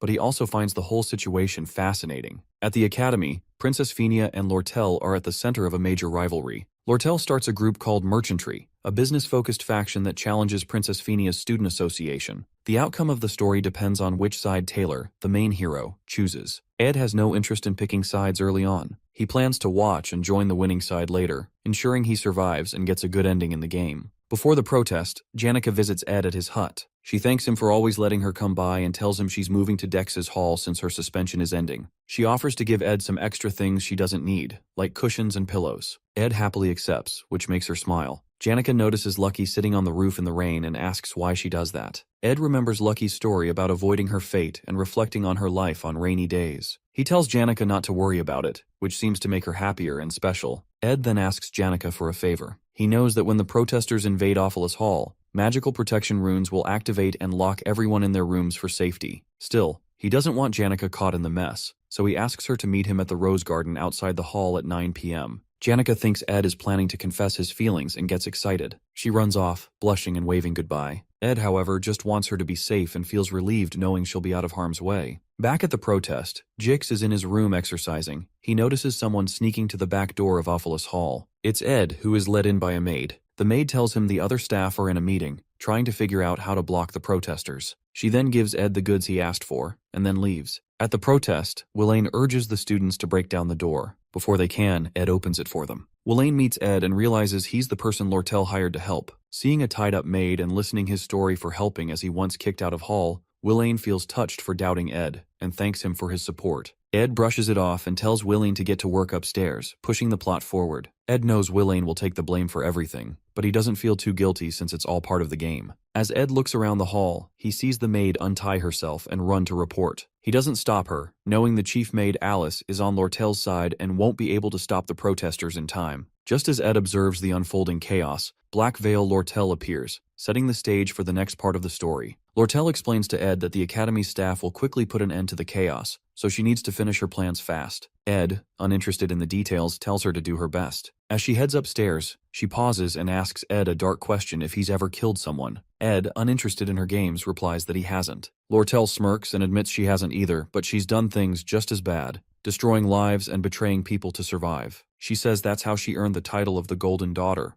Lortel knows she doesn't deserve sympathy, but she often looks for it in people like Ed, who might offer her understanding. Instead of outright denying her, Ed warns her to take responsibility for her own actions. Lortel, with her sly smile, excuses herself to go upstairs and finish what she came for. Ed sits on the floor, waiting for the hall's magical defenses to wear off. He knows that once this happens, the story will take a dramatic turn. Willain will absorb the hall's defense magic and transform into the fourth stage boss of the game. With his role in the events complete, Ed relaxes and waits for Taylor, the hero, to show up. This is the part of the story where the spotlight is on the hero and the boss. Ed has no intention of interfering or changing the plot. He knows his job now is to play the role of a minor villain, take some hits, and keep the story moving along. It's a necessary sacrifice to ensure the game stays on track. At the Rose Garden, Janica sits nervously, waiting for Ed. Her eyes drift toward a golden carriage parked nearby, and she wonders who it belongs to, especially so late at night. She notices a letter on the bench from Ed, apologizing for being late and promising to join her as soon as he finishes some work. Blushing, she assumes he's planning something special for her and resolves to wait for as long as it takes. Janica's mind is full of thoughts about Ed. For the past 3 days, she hasn't been able to stop thinking about him, even losing sleep over it. She also feels conflicted because Marlita, the spirit wolf, informed her about other girls visiting Ed's hut, making her feel both guilty and heartbroken. Still, her feelings for Ed are strong, and she's determined to wait no matter what. As she sits, Janica suddenly becomes self-conscious about her appearance. She wonders if her flower hairpin looks good enough or if the Cosmos hairpin would be better. Overthinking it, she decides to run back to her hall to change the hairpin and then quickly return. Meanwhile, outside Ophilus Hall, Taylor and his friends Elvira and Isla arrive. They see the trail of footprints leading toward the hall's open main gate and realize the protesters have stormed inside. Elvira becomes furious at the thought of her belongings being damaged and rushes into the hall. Concerned that Elvira might use dangerous magic, Taylor and Ayla follow her to stop her from escalating the situation. Elvira forces the door open wider, only to find Ed Roth sitting calmly in their path. Confused, Taylor asks Ed why he's there. Looking around at the chaos in the hall, Taylor and his friends quickly realize that Ed intends to block their way to the 4th floor, playing the role of a villain. Ed confirms their suspicions, stating he won't let them pass. Angry Elvira steps forward, boasting about her magical abilities and claiming she can easily defeat him. But Ed, unfazed, calmly warns her that she's still just a rookie. Determined, Elvira and the others prepare to fight their way through, while Ed readies himself to hold them back. Taylor makes the first move, charging toward Ed. With skillful precision, Ed uses a spell to hurl rubble into Taylor's path, disrupting his attack. Then, activating a wind spell, Ed cuts the chandelier above him, sending it crashing down. The falling chandelier smashes into the wall, striking Taylor and knocking him to the ground. Inside one of the rooms, Clebius sits trembling, scared by the loud noises of the protesters outside. The shouting and crashing sounds make him more nervous, imagining trouble coming his way. Out in the hall, Taylor and Ayla dodge Ed's wind magic while Elvira keeps trying to push forward. Ed uses his spells skillfully, making it hard for them to get closer. As Elvira moves ahead, a sharp wind blade cuts through the air near her, shocking her. Her bag falls, spilling her important spells and items onto the floor. Seeing this, Elvira turns back to grab her things, but Ed casts a fire spell, creating a wall of flames around her dropped items. Now she can't reach them. Ed moves quickly and thinks ahead, controlling the fight like it's second nature. Elvira, frustrated, starts blaming Jix for not warning them properly about how strong Ed is. She realizes they underestimated him. His magic is far more powerful than they thought. With Ed holding them back so effectively, Elvira realizes something crucial. Ed understands the Academy's biggest flaw. The students rely too much on magic tools and elixirs, leaving them with almost no real combat skills. She reflects on her own overconfidence, relying on spells and dismissing magic rings and necklaces as inconvenient. Now, she sees how Ed has outsmarted her, dropping the chandelier, using a small opening to cast a firewall, and targeting her bag. The first year's top alchemy student is rendered completely helpless. Frustrated and furious, Elvira curses Ed for being so cunning and yells his name in anger. Determined not to give up, she throws a magic spirit bead onto the ground, summoning a spirit rabbit. She applies a fire-resistant formula to the creature, amplifying its strength and turning it into a monstrous berserk attacker. The rabbit becomes her weapon to regain control. Meanwhile, Isla and Taylor struggle to navigate the firewalls Ed has set up. Isla attempts to use a water spell to douse the flames, but the firewalls are protected by wind magic, striking back at anyone who gets too close. Taylor shields Ayla from the sharp wind blades and encourages her to keep trying. He knows Isla excels in magic theory and is above average at casting basic spells, but Ed's precise targeting keeps them pinned down, unable to move forward. Elvira calls out to Taylor, asking if he can take Ed down if he gets close. Without waiting for an answer, she orders her spirit rabbit to attack, using it as a distraction to create an opening for Taylor. The rabbit charges at Ed, its amplified strength making it a real threat. At the same time, Taylor pushes himself forward, trying to seize the opportunity to close the gap. While Ed is distracted by the rabbit, Elvira rushes toward her bag, ignoring the firewalls and narrowly avoiding Ed's spells. Finally, she reaches her scattered items, smiling in relief as she clutches her spells once again. Despite the chaos, she feels hopeful, ready to turn the tide of the battle. As Elvira regains her spells, Ed quickly casts a Windblade spell and hurls it toward her while fending off the spirit rabbit. Spotting the incoming attack, Elvira confidently shuts her eyes and casts a release magic spell. The spell neutralizes all of Ed's active magic, turning it into harmless chemical reagents and temporarily preventing him from using any magic at all. With the rabbit spirit now gone and his magic disabled, Ed realizes he's outmatched and makes a run for it. Taylor doesn't let him escape, chasing him up the stairs. At the top, Ed grabs a bucket of fire oil he had prepared earlier, spilling it across the floor. The oil ignites, flames quickly spreading. Alarmed, Taylor and the others hesitate, worried the fire could consume the entire hall and endanger everyone inside. But Taylor, resolute in stopping Ed and ending the chaos, uses an elemental slash to extinguish the flames and clear a path. He charges toward Ed without hesitation. Meanwhile, Elvira notices something unusual. The carpets in the hall have been removed, and the windows are wide open. It clicks in her mind.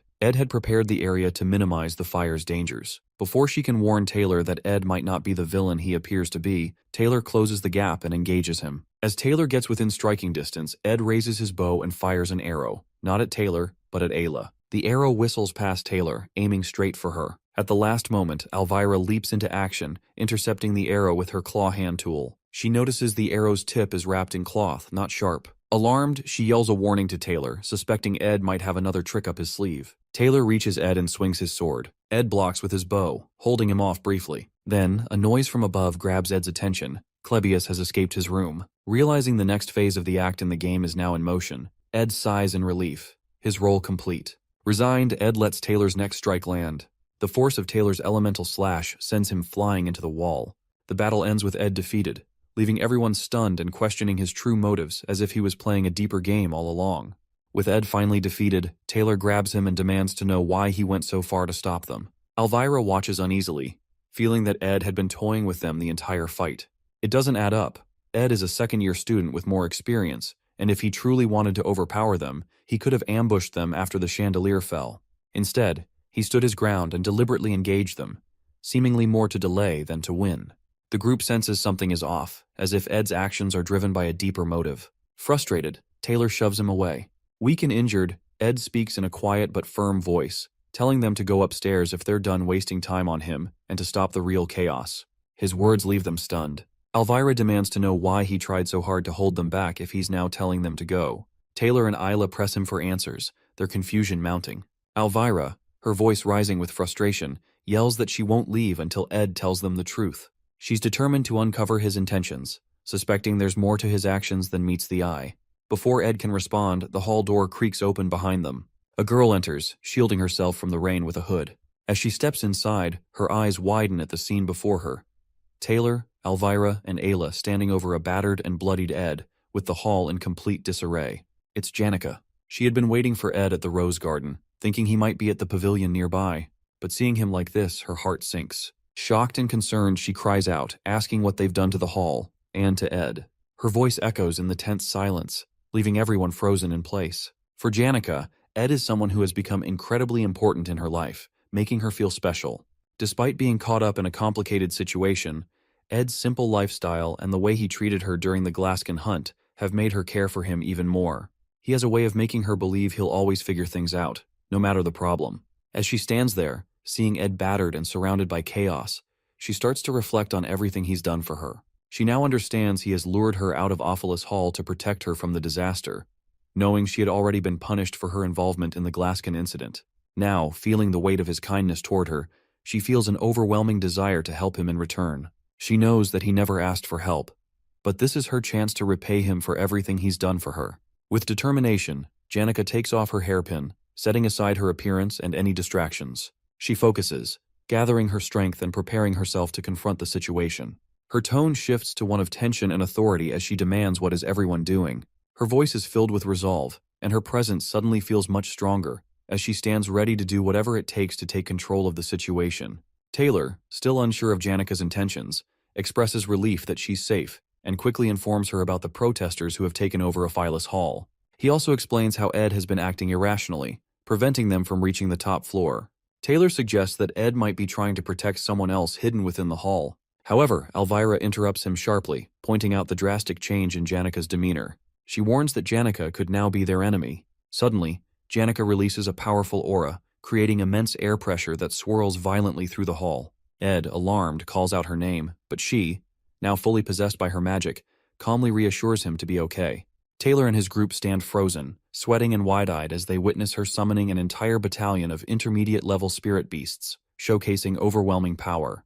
Realizing the grave danger, Elvira panics and insists that they retreat, acknowledging that fighting Janica, now seemingly unstoppable, is far beyond their abilities. But Taylor, being the heroic character he is, refuses to back down.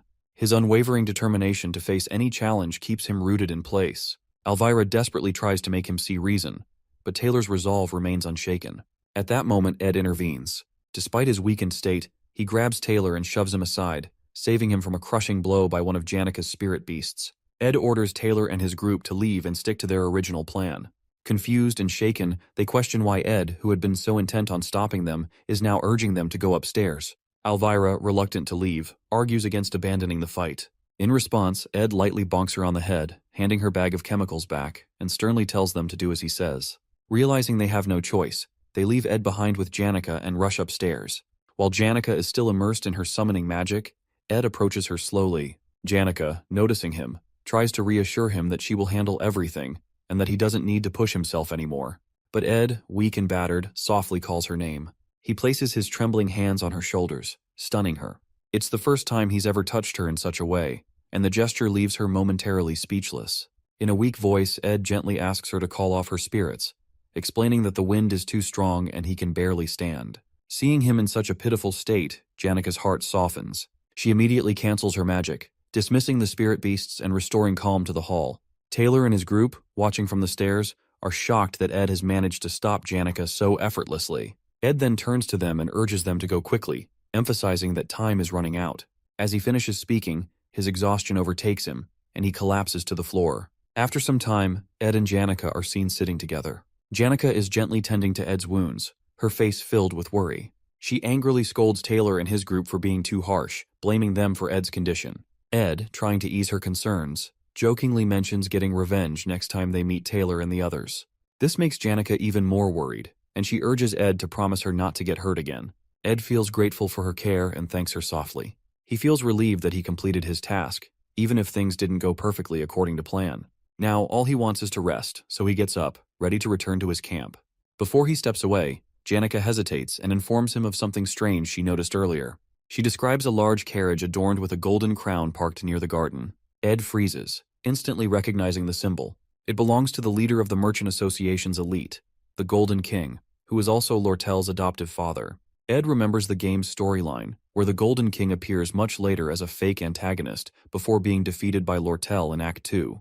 Ed is confused and alarmed by the Golden King's early arrival, suspecting that something unusual and beyond his game knowledge is happening. Meanwhile, on the 5th floor of Ophelis Hall, Lortel gazes out of a large window, her expression cold and calculating. Beside her stands Alice, the chief mate of the hall. Lortel begins speaking to Alice, recounting her earlier encounter with Ed. She describes him as cruel and unfeeling, mentioning how he dismissed her pleas for sympathy without any hesitation. She reflects on how people like herself, shaped by lives of hardship and betrayal, have learned to expect nothing but cold indifference from others. Alice, who has been working in Ophelis Hall since she was 15, listens silently. She has risen from nothing to become the hall's manager through years of hard work and competence. Recognizing Alice's strength and influence, Lortel invested a considerable amount of money in securing her loyalty, seeing her as a valuable ally. Offering Alice a box of gold coins, Lortel thanks her for being on her side. Though Alice remains quiet, Lortel believes she has found someone like herself, someone willing to set aside their values for the sake of gold. In her mind, she believes Alice is someone who shares her understanding of survival and sees her as a kindred spirit. Lortel's thoughts briefly return to her difficult past in the slums, where life was a daily struggle for survival and betrayal was commonplace. Despite her tragic origins, Lortel has embraced her role as a hidden villain in the game's narrative, using cunning and manipulation to achieve her goals. Her current plan is to give Berserker defense magic to Willen's group on the 4th floor to destroy Ophelis Hall from the inside, targeting the students in there too. Feeling confident in her plan, Lortel walks with Alice toward the storage room to set everything in motion. She assumes Alice is fully on her side, her loyalty secured with gold. But as they go in their way, Alice suddenly draws her sword and points it at Lortel's neck. Her aura flares, creating a heavy, tense atmosphere, coldly announces she is not from the same kind as Lortel is. The words leave her frozen, her mind racing to understand the depth of Alice's resolve. For the first time, Lortel feels a crack in her carefully constructed world, the realization of her solitude sinking deep. She remains motionless, caught between fear and disbelief as Alice's blade hovers close to her neck. As the game continues, Taylor and his team face many challenges but manage to overcome them one by one. They calm the panicked Klebius, defeat the maid bosses, and handle every problem with skill. After their tough fight on the 1st floor, things go more smoothly. Eventually, they reach the 4th floor, where everything takes a turn for the worse. The scene on the 4th floor is pure chaos. Willen is trapped in the effects of the defensive magic runes and loses control. His body glows with unstable energy, and the crystal ball of defensive magic in his hands becomes extremely dangerous. Willen cries for help, but the magic is taking over his body and mind. The situation becomes even more dangerous as students panic, thinking the building will collapse. They rush out of their rooms in fear, adding to the confusion and danger. The once organized protest falls apart completely. Taylor and his group act fast. Taylor blocks the blasts of magic from Willen, protecting the students while the rest of the team helps evacuate them. Once the students are safe, they turn their attention to Willen, who is still under the dangerous effects of the magic runes. His attacks grow stronger, and destructive magic spreads across the hall. Elvira realizes that normal magic won't work to stop Willain. She pulls out an anglerweed reagent, a special substance that can weaken magic, and prepares to help. She tells the group they must physically knock Willen out because magic alone won't save him now. Taylor takes charge and runs toward Willain while Elvira throws the scared Clebius ahead as a distraction. The group moves in a zigzag pattern to avoid Willain's wild attacks. The air is filled with powerful magic, and the pressure is intense. Finally, Taylor gets close to Willain, ready to stop him, but the magic runes become too unstable. Willain's body shines brighter and brighter before a huge explosion shakes the entire hall. The situation has turned into complete disaster. Ed and Janica watch the explosion from the garden. Janica, worried about Ed's wounds, hovers over him, urging him to rest. Ed reassures her, explaining that most of the blood isn't his, trying to ease her worry. However, Ed's attention is elsewhere. The biggest concern for him now isn't the explosion, but the ominous presence of the carriage parked outside the hall, the one belonging to the Golden King elite of the Merchant Association. The Golden King, Lortel's adoptive father, is a character who shouldn't appear in this act of the game right now. His presence at this time raises alarm bells in Ed's mind. Known as a fake boss who eventually vanishes after being defeated by Lortel in Act 2, his discreet and unexpected arrival suggests a secret motive. Ed's eyes narrow as he observes the carriage, piecing together the puzzle in his head. What catches his attention next is even more unusual. Shenny, one of the maids of Ophelis Hall and a subordinate of Alice, stands by the carriage waiting for the Golden King. This feels off. Alice is someone Lortel had invested in heavily to secure her loyalty. For Shenny, one of Alice's trusted maids, to be seen with the elite now seems strange and out of place. It hints at something deeper. A crack in the loyalty Alice pledged to Lortel. The pieces begin to fall into place in Ed's mind, realizing Shenny is involved with the elite as Alice may have betrayed Lortel. Ed understands the gravity of the situation. Lortel is an essential character for progressing through the game's later acts. If the elite take over Ophelis Hall and gain access to the sealed Book of Grimoire, Lortel's downfall could occur, causing the entire story to unravel. Ed knows he needs to act quickly. He decides to take on Lortel's role, doing whatever it takes to keep the Golden King away from entering the building and changing the original storyline. Before the chaos of the protest, Alice, the chief maid of Ophelis Hall, secretly writes a letter to the elite merchant king. In the letter, she exposes everything about him, how he is Lortel's adoptive father and the man responsible for killing Lortel's biological father. She reveals Lortel's plans to take revenge by manipulating the business magnates and directors of the elite merchantry to overthrow him. She also shares details about Lortel's scheme to acquire or sabotage the sage's sealed grimoire, a critical move intended to strike the Golden King by surprise and remove him from power in the Merchant Association. Alice ends the letter with a bold demand for more money than what Lortel has offered her, promising to switch sides and create a dramatic turn of events in the Golden King's favor. Now, with her sword pressed against Lortel's neck, Alice waits for the Golden King's arrival at Ophelis Hall. Lortel, usually clever and confident, is now shaken. She pleads with Alice, questioning her betrayal and pointing out that they both wanted revenge against the Golden King. Alice sighs and apologizes, but delivers a brutal truth. She tells Lortel that they, including the Golden King, are not so different, driven by ambition and survival. Her words cut deep, leaving Lortel speechless. Suddenly, an explosion echoes through the hall as the door bursts open. Taylor and his group arrive, dragging a restrained and defeated Willain behind them. They are battered but still resolute. Elvira quickly assesses the situation, deducing that Alice must be the one behind the chaos, as only she could have provided Willain with the defensive magic runes. Spotting an opportunity amidst the commotion, Lortel acts to collapses dramatically to the floor. Taylor and his group rush to check on her, concerned for her well-being. Hiding her tears and masking her turmoil, Lortel pretends to be overwhelmed and helpless. Without a word, she suddenly gets up, sprints away, and retreats to her room. Her mind races with plans for what to do next. Lortel stands frozen, stunned by the unexpected arrival of the Golden King. The man who pulled all the strings in the shadows has come all the way to Ophelis Hall himself. Though shocked, she quickly shifts her focus to the opportunity now at hand. Blaming him for the large-scale tampering with the Merchant Association's account books and the damage caused during the chaos could finally lead to his downfall. Her plan to overthrow him feels within reach, but she knows she must act fast. She knows what she has to do. She needs to get to her room, where a carrier pigeon is hidden. The pigeon will carry a message to the Merchant Association's officials, exposing the Golden King's crimes. Once she sends it, she plans to hide somewhere in the hall to stay safe. Even though her heart aches from Alice's betrayal, Lortel doesn't let herself cry. She's used to being hurt by others and has learned to blame them to protect herself. Wiping away her emotions, she quickly heads to her room, determined to complete her plan. At the same time, the Golden King elite enters the hall with his guards, carrying an air of authority. Spotting a student near the entrance, he calmly advises the student to evacuate for safety.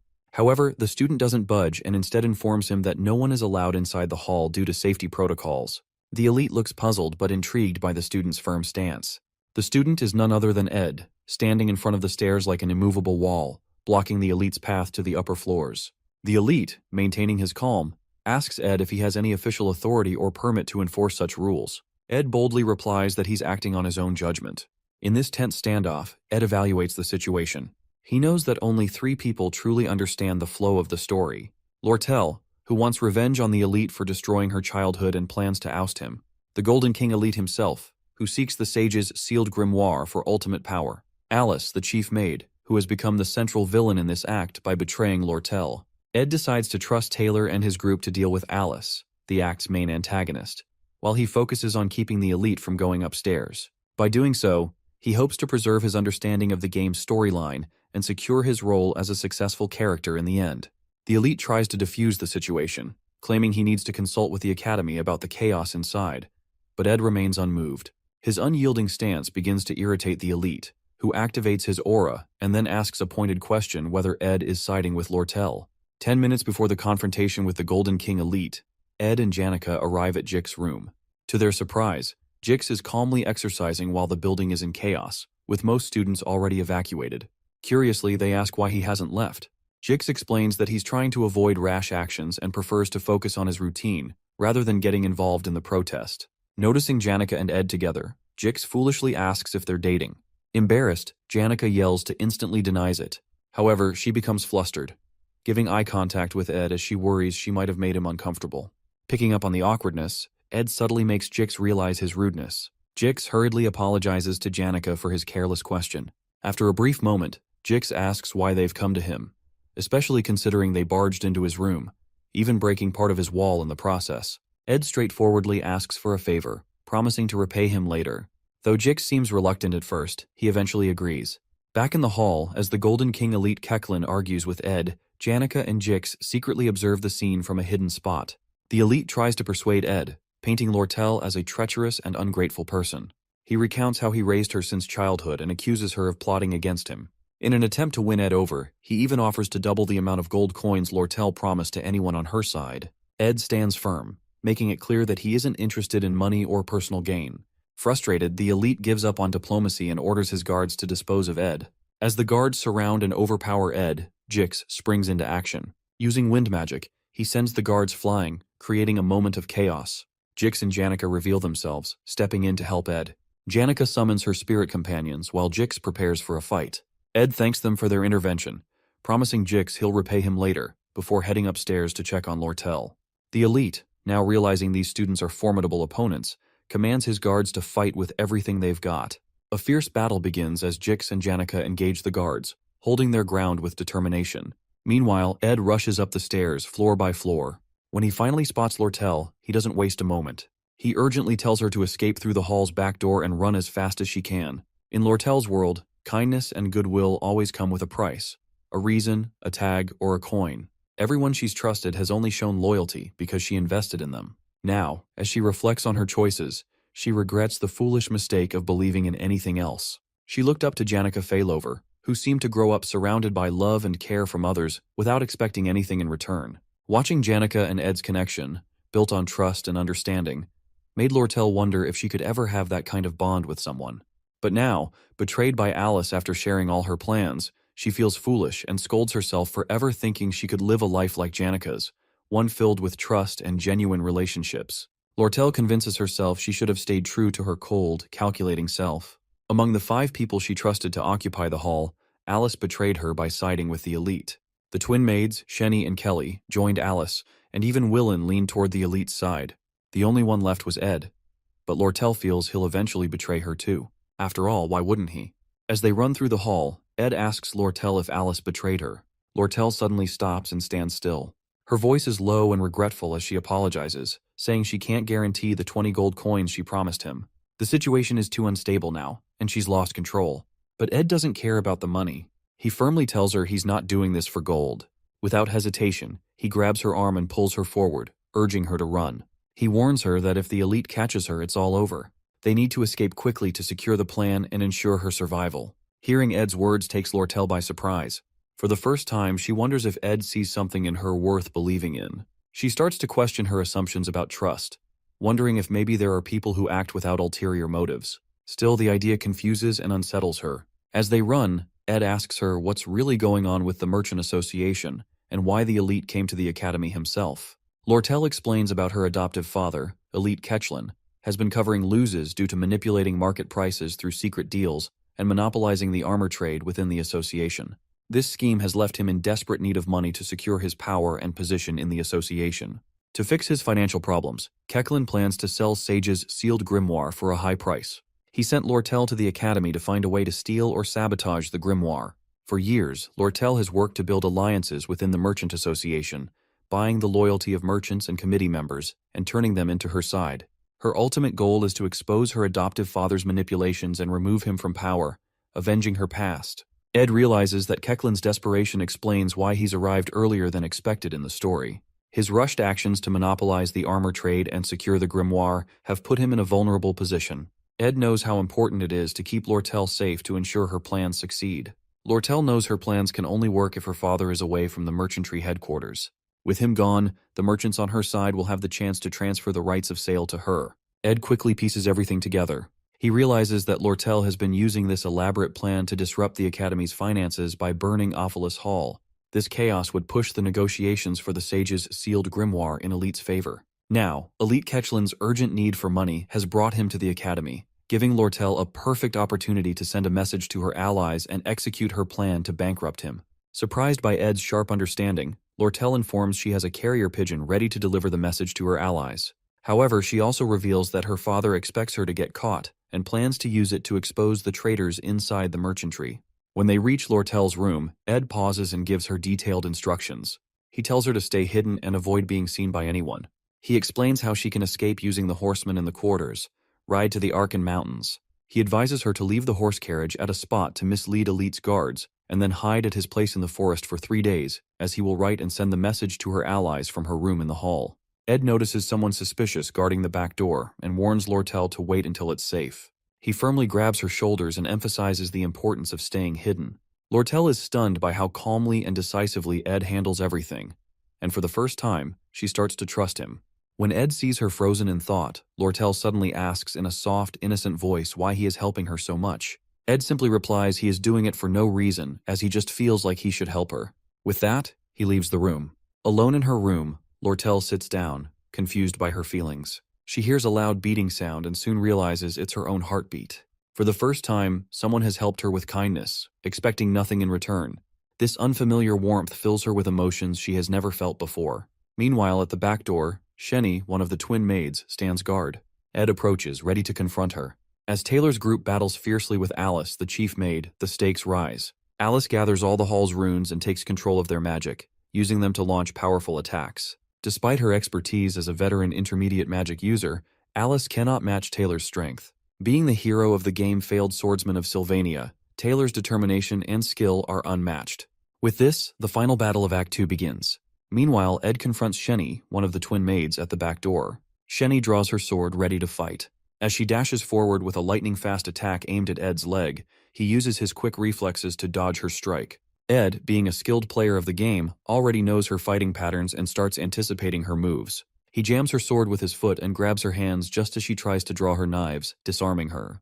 But Shenny isn't done yet. Sharing a magical ability with her twin sister Kelly, due to their shared birth star, she uses low-level telekinesis to hurl objects and blades at Ed while attempting to stab him. Despite taking some hits, the wounds aren't deep due to her unrefined magic. Ed pulls the blades from his body and manages to pin Shenny down, pressing his knee against her back to immobilize her.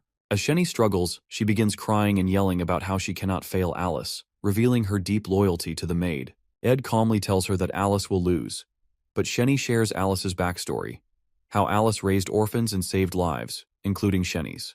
Meanwhile, Taylor and Clebius, with help from Elvira and Isla, close in on Alice. Taylor uses his powerful slash-element attack, causing a massive explosion that shakes the entire floor. Seeing the explosion, Shenny screams in despair before passing out from shock and exhaustion. Ed, unaffected by the emotional backstory, stays focused on surviving the game. He drags the unconscious Shenny into the hall and props her against the wall before quickly leaving.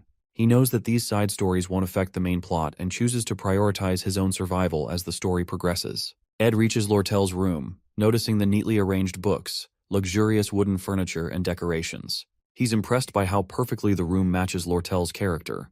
Without wasting time, he writes a message, attaches it to the pigeon, and sends it flying toward the headquarters. This gives them a crucial time advantage since Elite Kechlin, currently in Sylvania, will take at least 3 days to return to the headquarters. Later that night, under a rain-soaked sky, Ed, battered and tired with cuts and bruises, limps toward his hut to rest and heal. He successfully stopped Elite from reaching the hall, with Jix and Janika's help, and created an escape route for Lortel. His quick thinking left Elite with no choice but to chase the horse carriage Lortel hired. Everything was falling into place, and the storyline remained intact. As Ed finally reaches his hut, expecting Lortel to already be there, he's startled by an unsettling scene. Lortel, holding a knife, walks toward him with a dark and sinister expression. Panic sets in as Ed begins to think she might be the true mastermind, eliminating everyone one by one and now targeting him. His body tenses, unable to move as his thoughts spiral. But as Lortel draws closer, she unexpectedly tears a piece of her clothes and patches up his wounds. Ed's fears vanish, replaced by relief and confusion. Lortel, with soft and caring eyes, helps him to the hut where she's already prepared a warm fire. Lortel asks Ed they should warm up first by sitting together. Her cheeks blushes faintly. Ed and Lortel sit together by the fire, the warmth helping Ed dry off and recover. As they chat, Lortel mentions the carriage driver who promised to draw attention away from her by diverting the elite's guards, even at the risk of his own life. Ed, curious, wonders how she managed to gain such loyalty. Then, remembering that it's Lortel Kechlin, he decides not to ask further and remains silent. After a pause, Lortel thanks Ed for his help and reminds him that she now owes him a significant favor. Noticing his quiet demeanor, she teases him for being so dull. Ed politely replies to just only hand him over the 20 gold coins as per their deal when the time comes. They sit for a while before Lortel breaks it with a question about him and Janica being close. She asks, as her voice carrying a hint of curiosity. Ed speaks highly of Janica, describing her as kind and dependable.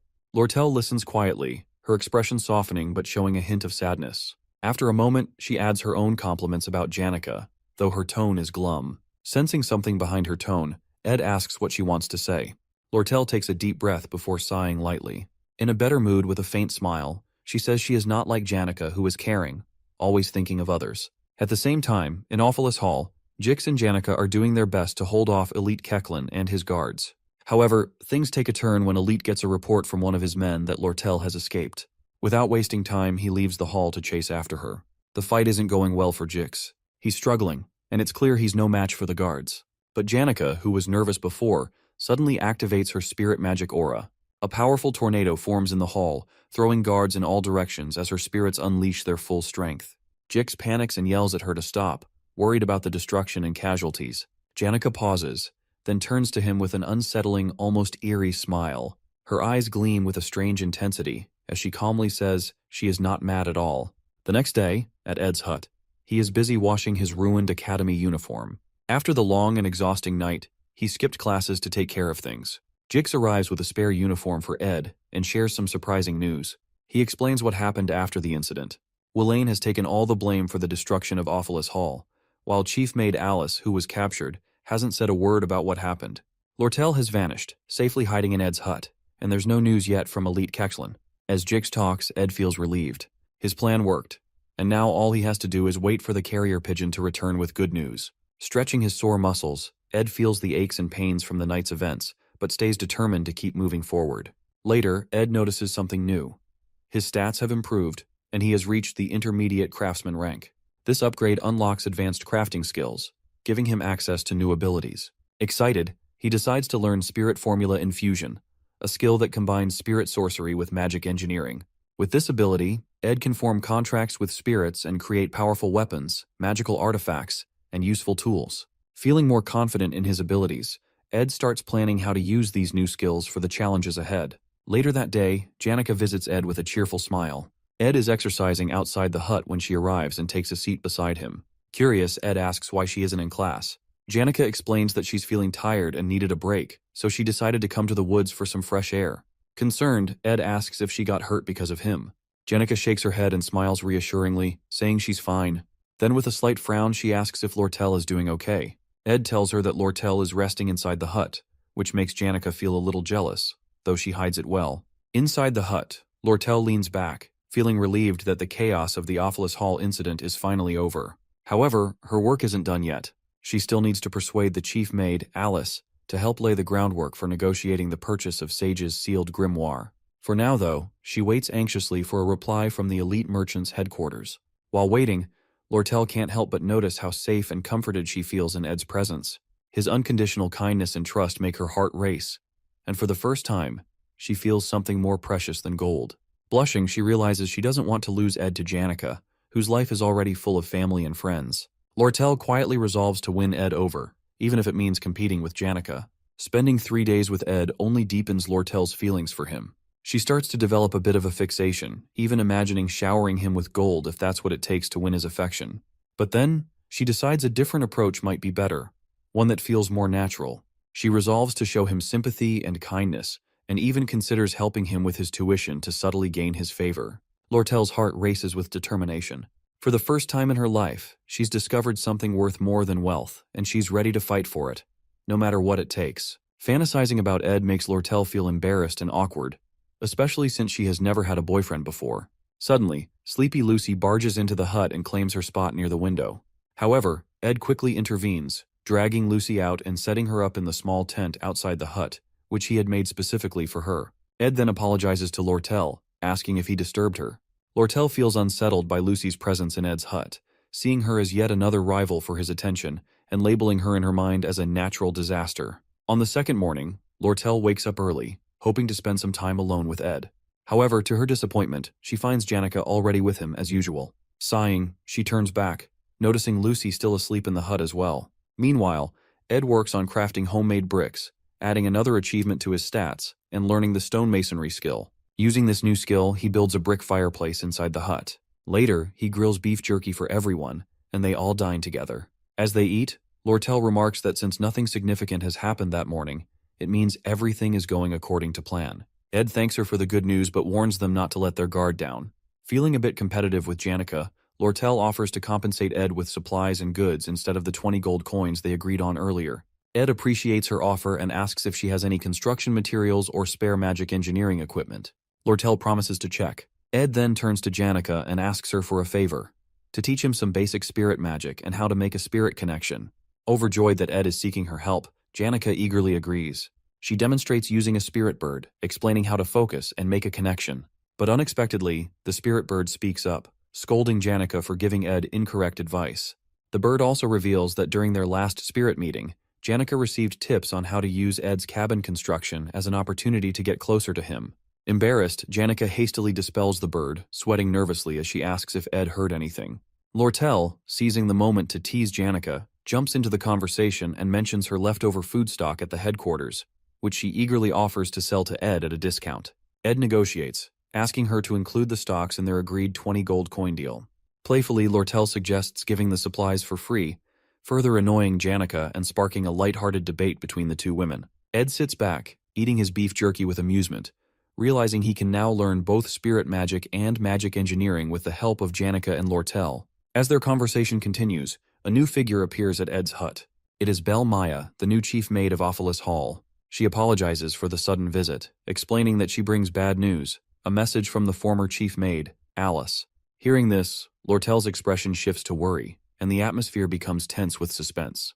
Before Belle Maya's visit to the hall, Clara, one of Janica's friends, drops by to see her. Clara gossips with Belle, revealing a top-secret piece of news, but she warns Belle not to show any shock or let it slip. Leaning in close, Clara whispers that her friend Janica is in love with Ed Roth Taylor. Belle feels conflicted, trying not to show any surprise while maintaining her composure. The two chats about Ed, who has a reputation as a troublemaker but seems to be improving his image lately. Clara admits she supports her friend Janica, but can't help noticing that Janica keeps bringing up Lortel's name. She confesses that she doesn't understand either of them. Relationships, she says, are all about balance, and Janica is too naive for the game. Clara complains that Ed is acting clueless, completely ignoring the obvious hints Janica keeps dropping. She pleads with Belle to step in and do something. Belle, trying to calm her, suggests that Ed might be too preoccupied with his own problems to think about romance right now. She adds that maybe it's just his luck, or lack thereof, when it comes to relationships, leaving Clara uneasy and slightly creeped out by the idea. At Ed's hut, Belle Maya grows annoyed seeing Lucy, Lortel, and Janica all gathered together at Ed's place, giving her headaches. When Lortel why she's there, Belle Maya informs her of an important message from the former chief maid Alice. That evening, Belle Maya decides to take sleepy Lucy and Janica with her, leaving Ed frustrated. He's uneasy about Lortel's location being exposed to someone connected to Ophelis Hall, especially since Lortel is in hiding. To avoid further risks, Lortel chooses to leave Ed's place and go with Belle Maya, who offers to take her to a safe house. Before leaving, Lortel gives Ed a repaired uniform as thanks for his help. Ed expresses his gratitude, noting it'll make a decent second set for the academy. A pigeon carrier also arrives with good news, a letter announcing a victory over the elite in business sales, signaling his downfall at the Merchant Association headquarters. Relieved, Ed feels he can now return to school as usual.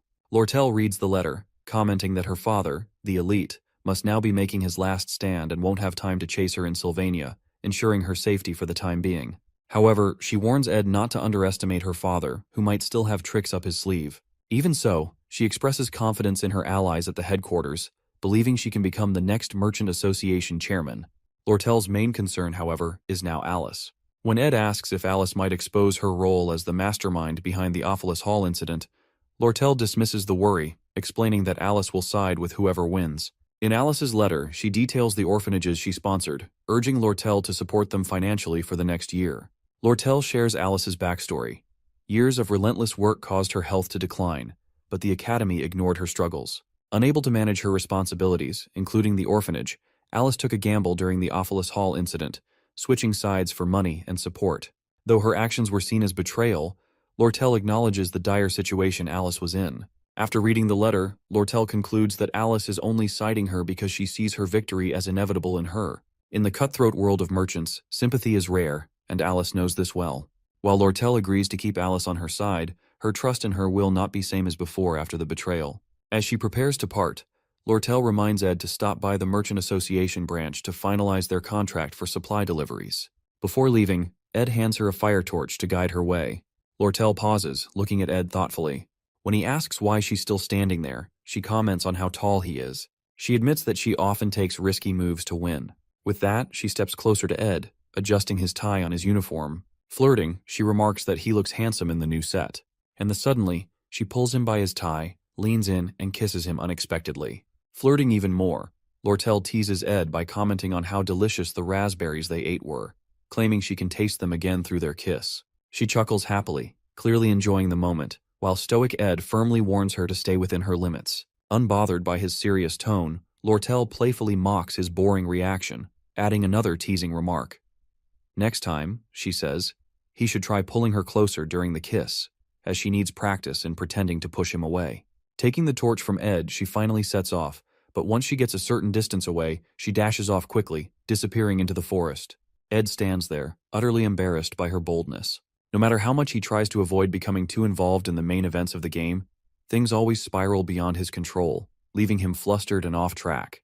Later that night, as Ed sits by his campfire, gazing at the starry sky through the trees and listening to the crickets chirp, he feels uneasy.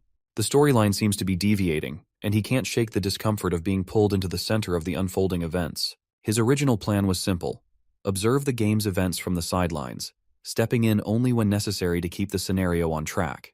He has no ambition beyond surviving, graduating from the academy, and carefully managing his stats. However, the plan that seemed so straightforward now feels like an endless and reckless challenge. As summer quietly fades into fall, Ed reflects on how quickly time is passing and wonders what twist the game might throw at him next. The next day at the lake, Janica gathers with her spirit friends to discuss her growing concerns about Lortel and how to handle her. The spirits inform Janica about the incident between Ed and Lortel, which immediately infuriates her. The spirit labels Lortel as an intimidating foxy redhead as Janica anxiously asks how Ed reacted. She breathes a sigh of relief when she learns that Ed responded coldly and didn't show any emotion. However, Her relief is short-lived as Spirit Tarkin warns her that Lortel's persistence will only intensify if Janica doesn't act quickly to secure Ed's attention. Amid a flurry of ridiculous and cringy suggestions from the Spirit Tarkin, the other spirits take Tarkin away for a while. Spirit Marlita offers a more sensible idea. Marilda advises Janica to create a memorable and thrilling experience with Ed to make him think about her. After some thought, Janica decides that sharing a meal together might be a good start. That evening, Ed prepared his new recipe he learned and let Lucy have a taste of it. However, upon tasting it, she immediately recoils in disgust, exclaiming that it tastes awful. Ed listens to her criticism without reacting, calmly noting down his mistakes and deciding to delay perfecting his cooking skills until he receives a wider variety of ingredients from the stock deliveries. Despite the setback, Ed gains an upgrade in his stats, advancing to an intermediate level in craftsmanship. He reflects on how his core stats significantly affect his practical skills and resolves to balance and improve all his stats efficiently. However, Ed's packed schedule leaves him little time to focus on personal development. Between attending classes, honing survival skills, and keeping a close eye on the progression of the game's scenario, his hands are full. He observes that Taylor's combat abilities are steadily improving. Isla continues to support Taylor, and Princess Phineas seems to be on track. Still, Ed knows the pivotal event in the storyline, Phineas' clash with Lortel, is approaching. He's also aware that another key character, Clarice, won't enroll until next year, so he doesn't need to worry about her yet. While Elite's early dismissal creates some uncertainty regarding Lortel, Ed is sure it won't stop her from pursuing the Sage's sealed grimoire. As the Academy Day comes to an end, Ed steps outside, looking back at the main building. He realizes it's time to start monitoring the faculty building closely since the final boss of Act 2 is about to emerge. Meanwhile, in a quiet room within the Academy, someone receives a letter revealing the mastermind behind the Ophilis Hall incident. That person who receives letter is none other than Professor Glast. Professor Glast stands in his quiet office while his assistant, Claire Elfin, stood nearby. Trying to impress him, Claire praised his sharp thinking for suspecting someone behind the Ophilis Hall incident. However, Glast, a no-nonsense figure, ignores her attempts at charm. Removing his glasses, he exudes a dark and intimidating aura, ordering Claire to find the divine science thesis he had asked for earlier. Startled by his stern tone, Claire quickly rushes out to do as he says. At the Ophilis Hall faculty building, Claire receives all the materials about the incident from Annis. Relieved, Claire thanked her and started looking through the files of students involved. Among the files of students linked to the incident, 3 catch her attention: Ed Roth Taylor, Jix, and Janica. While most of the case seemed straightforward, Claire couldn't help but feel something unusual about Ed's file. His reputation and some missing pieces made her curious. That evening, Ed visited the Sylvania Merchant Association branch to collect the supplies he'd ordered under his contract with Lortel. Lortel, clearly enjoying his company, teasingly apologized for forgetting the contract details, as she is using it just an excuse to make him visit again. She prepares tea and snacks, inviting him to sit and chat. As they talk, she tells him to pick up his magic equipment at the counter when he leaves. Trying to keep his attention, Lortel shows off her fancy dress, asking how she looked for an important meeting. But Ed, uninterested, simply asked what kind of meeting it's. Lortel smiles, amused by how little he noticed her flirting. Then the conversation shifted to Ed's cabin. Lortel suggests he may need furniture, but Ed explains her company's products were too expensive for him. Lortel agrees but says she cannot give away items for free because of her merchant ethics. Suddenly she used her magic to break a chair's leg, claiming it is now damaged and she will throw it away tomorrow. She hinted that Ed, with his crafting skills, could fix it. Ed thanked her for the broken chair, still keeping his calm and serious demeanor. Lortel, entertained by how he never shows much emotion, moves closer to him. Sitting on the table nearby, she teasingly says she has made her move and asks if he doesn't see her as a woman. She boldly admits that she isn't helping him out of kindness, but because she has her reasons. Smiling confidently, she tells him she is determined to stick around and get the answers he is searching for, making it clear she has no plans to let him ignore her. Ed calmly responds, making it clear he isn't looking for any answers from her, and has no interest in getting involved in battles he knows he cannot win. Despite her attempts to get closer, he stays composed and distant. Lortel, unfazed. Lortel smiles and warns him that one day, it won't just be her struggling to hold back feelings for him. Her smile is the same as always, calm and confident. Ed notices she never shows her true feelings, whether she's winning or in trouble. He realizes it's part of her nature as a merchant, always keeping her cards close to her chest and never letting her emotions give her away.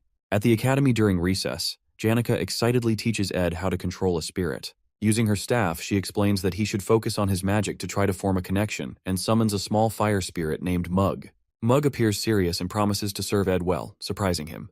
Ed remembers that before he came into this world, when he played the game as Ed, he once formed a bond with a spirit duck. They used to laugh and joke around, but in the end, he let it go. However, looking at Mug now, he feels this will be different.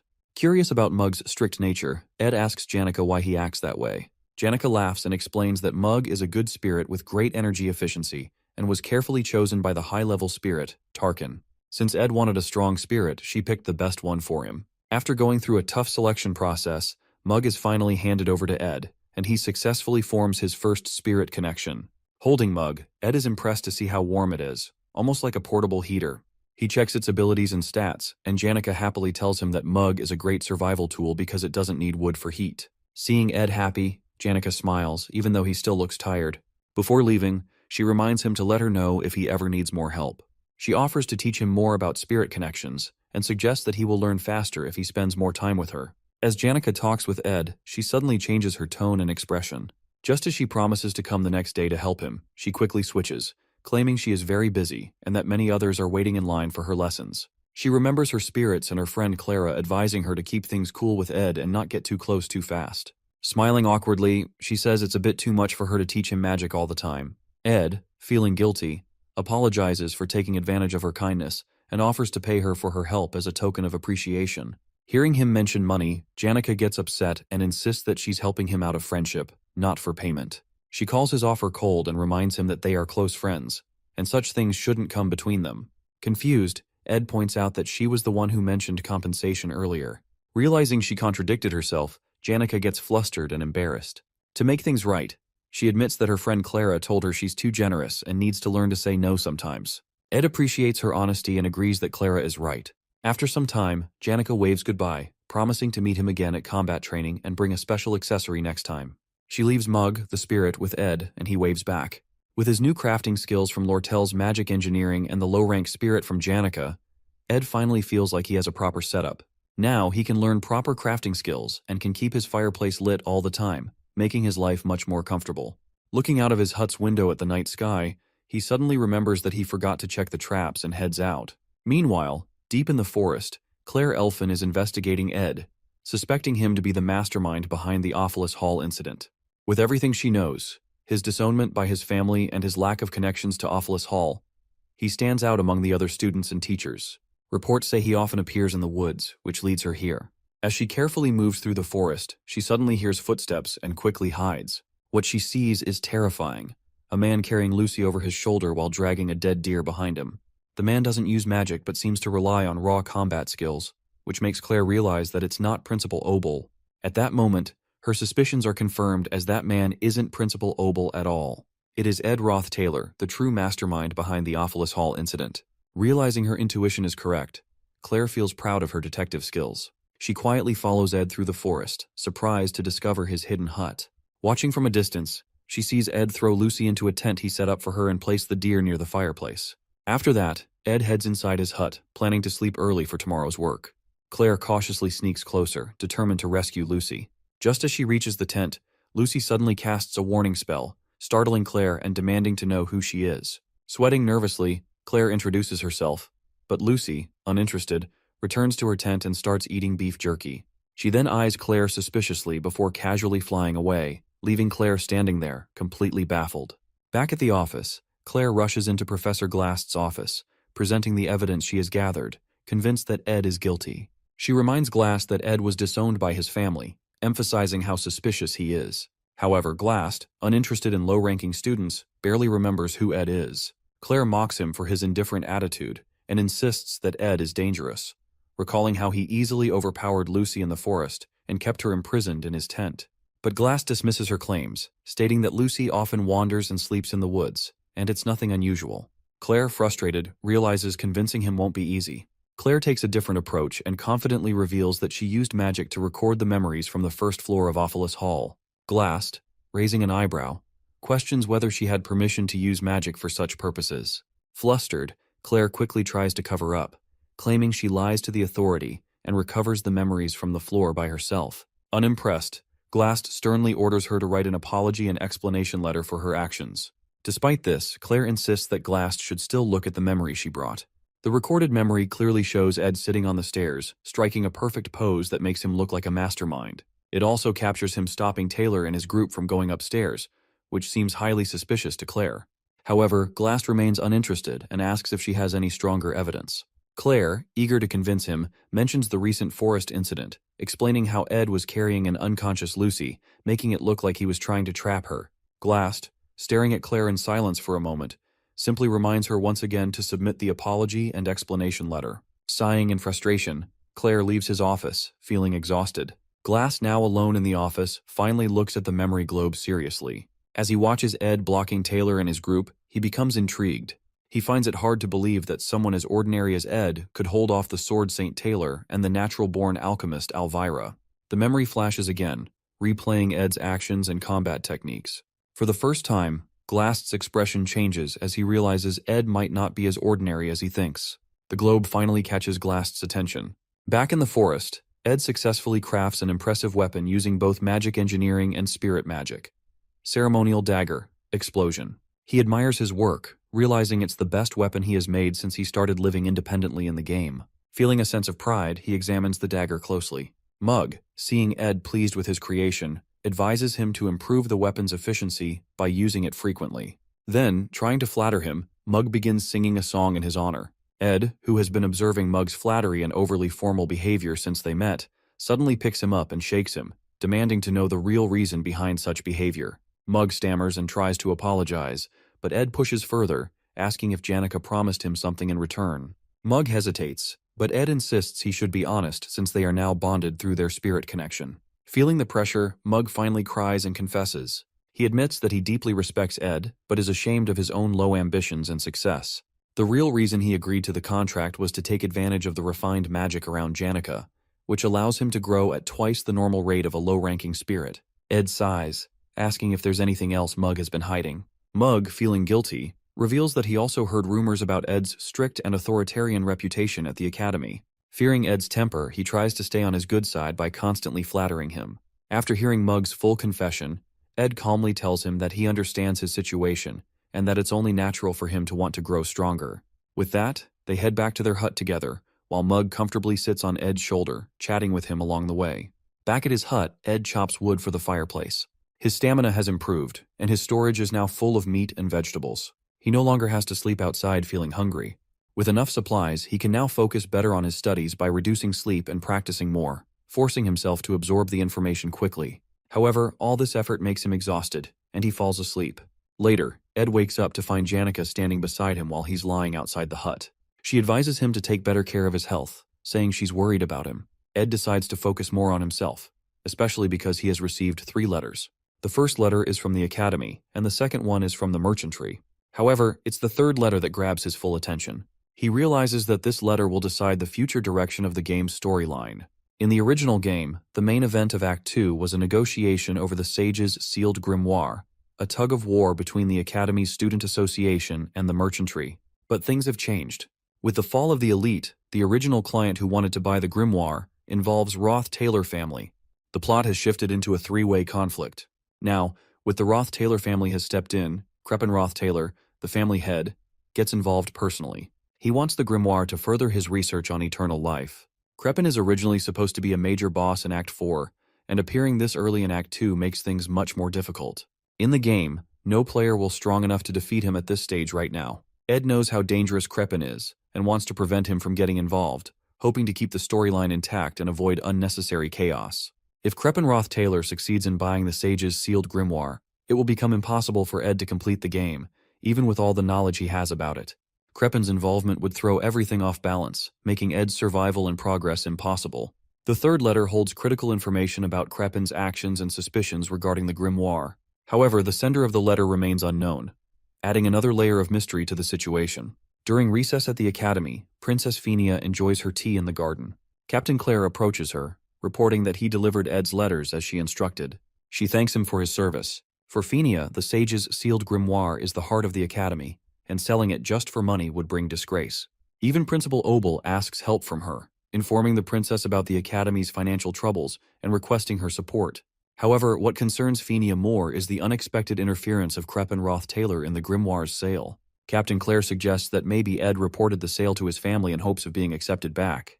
He believes Ed might do anything to regain his family's recognition, Before the conversation continues, Lortel, known for her cunning nature, arrives and interrupts Claire. She doubts his theory, and politely asks the princess for permission to join her tea session. Phinia finds Lortel's visit surprising, as she always thought Lortel disliked her. However, Lortel smiles and clears up any misunderstandings, offering some inside information as a sign of goodwill. Lortel reveals that it was not Ed, but Elite Ketchlin, her adoptive father, who involved the Roth-Taylor family in the grimoire business. To Phinia's surprise, Lortel adds that Crepin Roth-Taylor was the one who originally requested the grimoire. However, with Kechlin's influence weakening in the merchant headquarters, he is still determined to purchase it with Crepin's help, as the elite merchantry has invested too much effort into the deal. This makes Phinia realize that the grimoire sale might be an attempt to form a business alliance between the two families. But she wonders about why are they now competing for it instead of working together.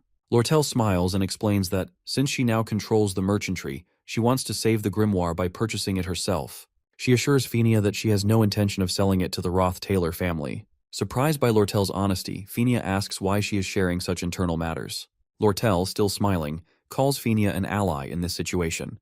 She explains that if Phinia helps her obtain the grimoire, it will strengthen her position in the merchantry, while Phinia can keep the Roth-Taylor family in check, marking a win-win situation for both of them. Lortel continues explaining her reason for stepping in to protect Ed from further trouble. She tells Princess Phinia that Ed has already been disowned by his family, and it would be unfair to suspect him of being involved with them.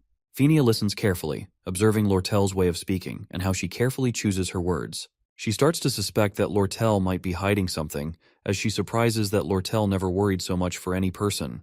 Wanting to test her, Phinia casually brings up Ed and comments that he is quite a useful person in such situations. She suggests that she might interrogate him personally, using her authority to bring him to their side. And if he refuses to cooperate, she won't hesitate to exploit him. Hearing this, Lortel, who was calmly holding her teacup, suddenly starts shaking and shivering. She carefully puts down her tea, then bursts into laughter as she realizes that even Princess Phinia isn't above exploiting others for her own goals. Captain Claire, surprised by Lortel's mocking attitude, becomes agitated and questions how she dares to disrespect Princess Phinia. However, before he can act, Phinia calmly orders him to stand down. Lortel stands up gracefully and reassures Phinia that they are allies. She then gives Phinia one last piece of advice. Never underestimate Ed Roth-Taylor. She warns that if Phinia does, she will end up regretting it. As Lortel walks away, Phinia falls deep into thought. She struggles to figure out the truth. Is Ed really the one behind Crepin Roth-Taylor's sudden involvement in the bidding? Or could it be Lortel, who always acts so confident and never bows, even to a princess? Watching Lortel leave, Phinia wonders if she will ever have the chance to face her again. For the first time, she feels unsure about what to do next. At the merchantry branch, Lortel spots Ed with Janica and can't help but feel a little jealous. Janica, noticing Lortel's gaze, greets her teasingly. Lortel, who had prepared only 2 cups of rosemary tea, one for herself and one for Ed, now finds herself reluctantly offering a glass of cold water to Janica. Janica smirks and teases Lortel for not having extra tea ready for guests. Lortel, keeping her cool, fires back, reminding Janica that as a merchant, she can't afford to waste her merchandise so easily. Ed, visibly tired and drained, takes the cold water instead and hands his tea to Janica. This small gesture makes Janica happy, while Lortel watches, feeling slightly annoyed as Janica continues to tease her. After some time, Lortel presents the magic engineering equipment she promised Ed. As the glamorous tools are unveiled, Janica suddenly yells in protest. She accuses Lortel of breaking merchant ethics by offering Ed brand new equipment for free. Janica's jealousy flares up, suspecting Lortel of trying to win Ed over with expensive gifts. Lortel, maintaining her composure, brings the equipment closer and points out the minor defects, assuring Janica that they aren't brand new. But Janica, unconvinced, insists that Lortel might have done this on purpose.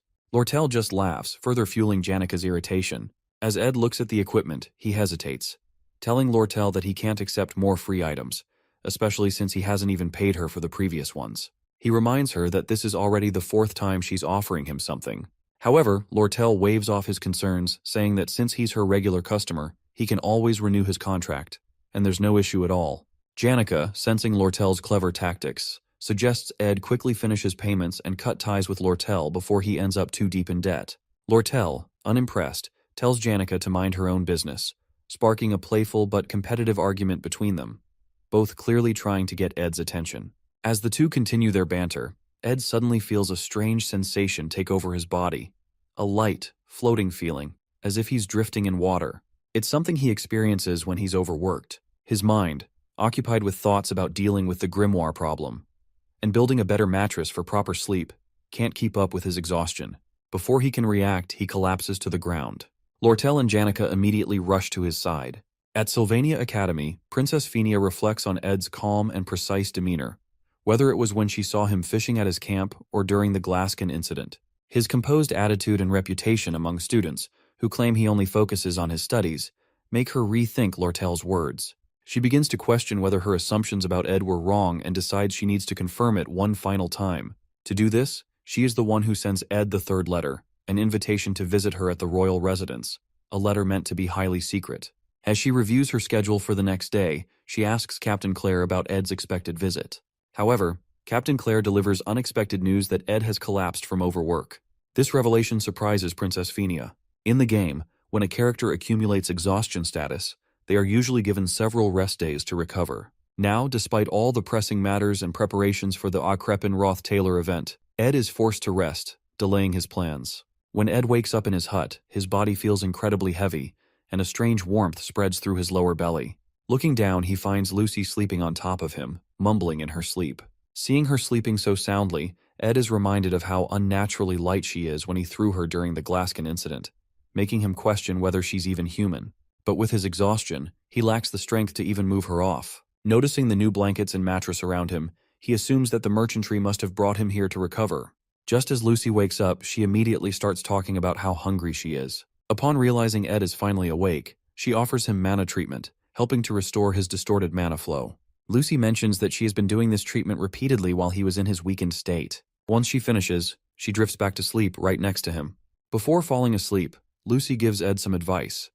Not to keep getting sick because it's a hassle for her, and warns Ed that being weak can be dangerous. Ed knows her grandfather died bedridden from an illness like he is now, so he thanks her sincerely for the magic treatment and her concern. Just then, Jix enters the hut without knocking, checking if the stove is working properly to keep the place warm for Ed. Seeing Jix walk in so casually, Lucy quickly flies away from the camp to another location, feeling embarrassed. Now fully awake, Ed contemplates how he seems to attract so many people in this so-called open society, despite his efforts to stay independent. Turning to Jix, he asks why he's here, to which Jix replies that he has been checking in on him while others are out. As they talk, Jix casually mentions that it's autumn season, offering Ed a bowl of soup. Still processing everything, Ed asks if there's any news from Sylvania Academy. Jix shares updates about the Academy exploration problem, mentioning that Taylor and Klebois managed it well, and other incidents like the Demon of the Sewers Act, which seem to be under control according to the storyline. This reassures Ed that nothing critical has changed and everything is going according to the storyline. However, the most important event, the struggle over the Sage's sealed grimoire, is still looming. Ed urgently asks how long he has been unconscious. When Jix tells him it's been 10 days, Ed realizes with shock that the main event has already started. To add more worry and Ed's attention, Jix further informs that Lortel gets no choice but to leave for an important negotiation in his absence. Panicking, Ed immediately jumps up, insisting that Jix help him send a message to Lortel right away. Meanwhile, at Sylvania Academy, the bidding war over the Sage's sealed grimoire has begun. The major players are gathered. Princess Fenia Kloll representing the Student Association, Lortel from the elite merchantry, and an unexpected third party. The man who has deviated from the original storyline, stepping into the hall with an imposing presence.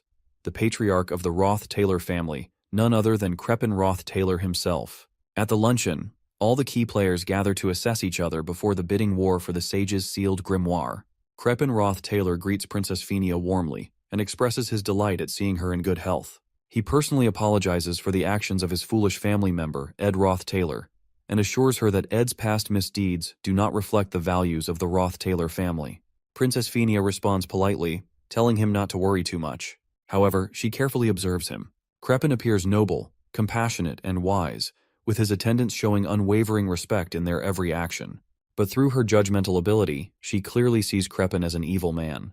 Crepin then turns his attention to Lortel Ketchon, asking if she represents the elite merchantry. Lortel stands and bows respectfully, introducing herself as Lortel Ketchon and expressing her honor to be in his presence.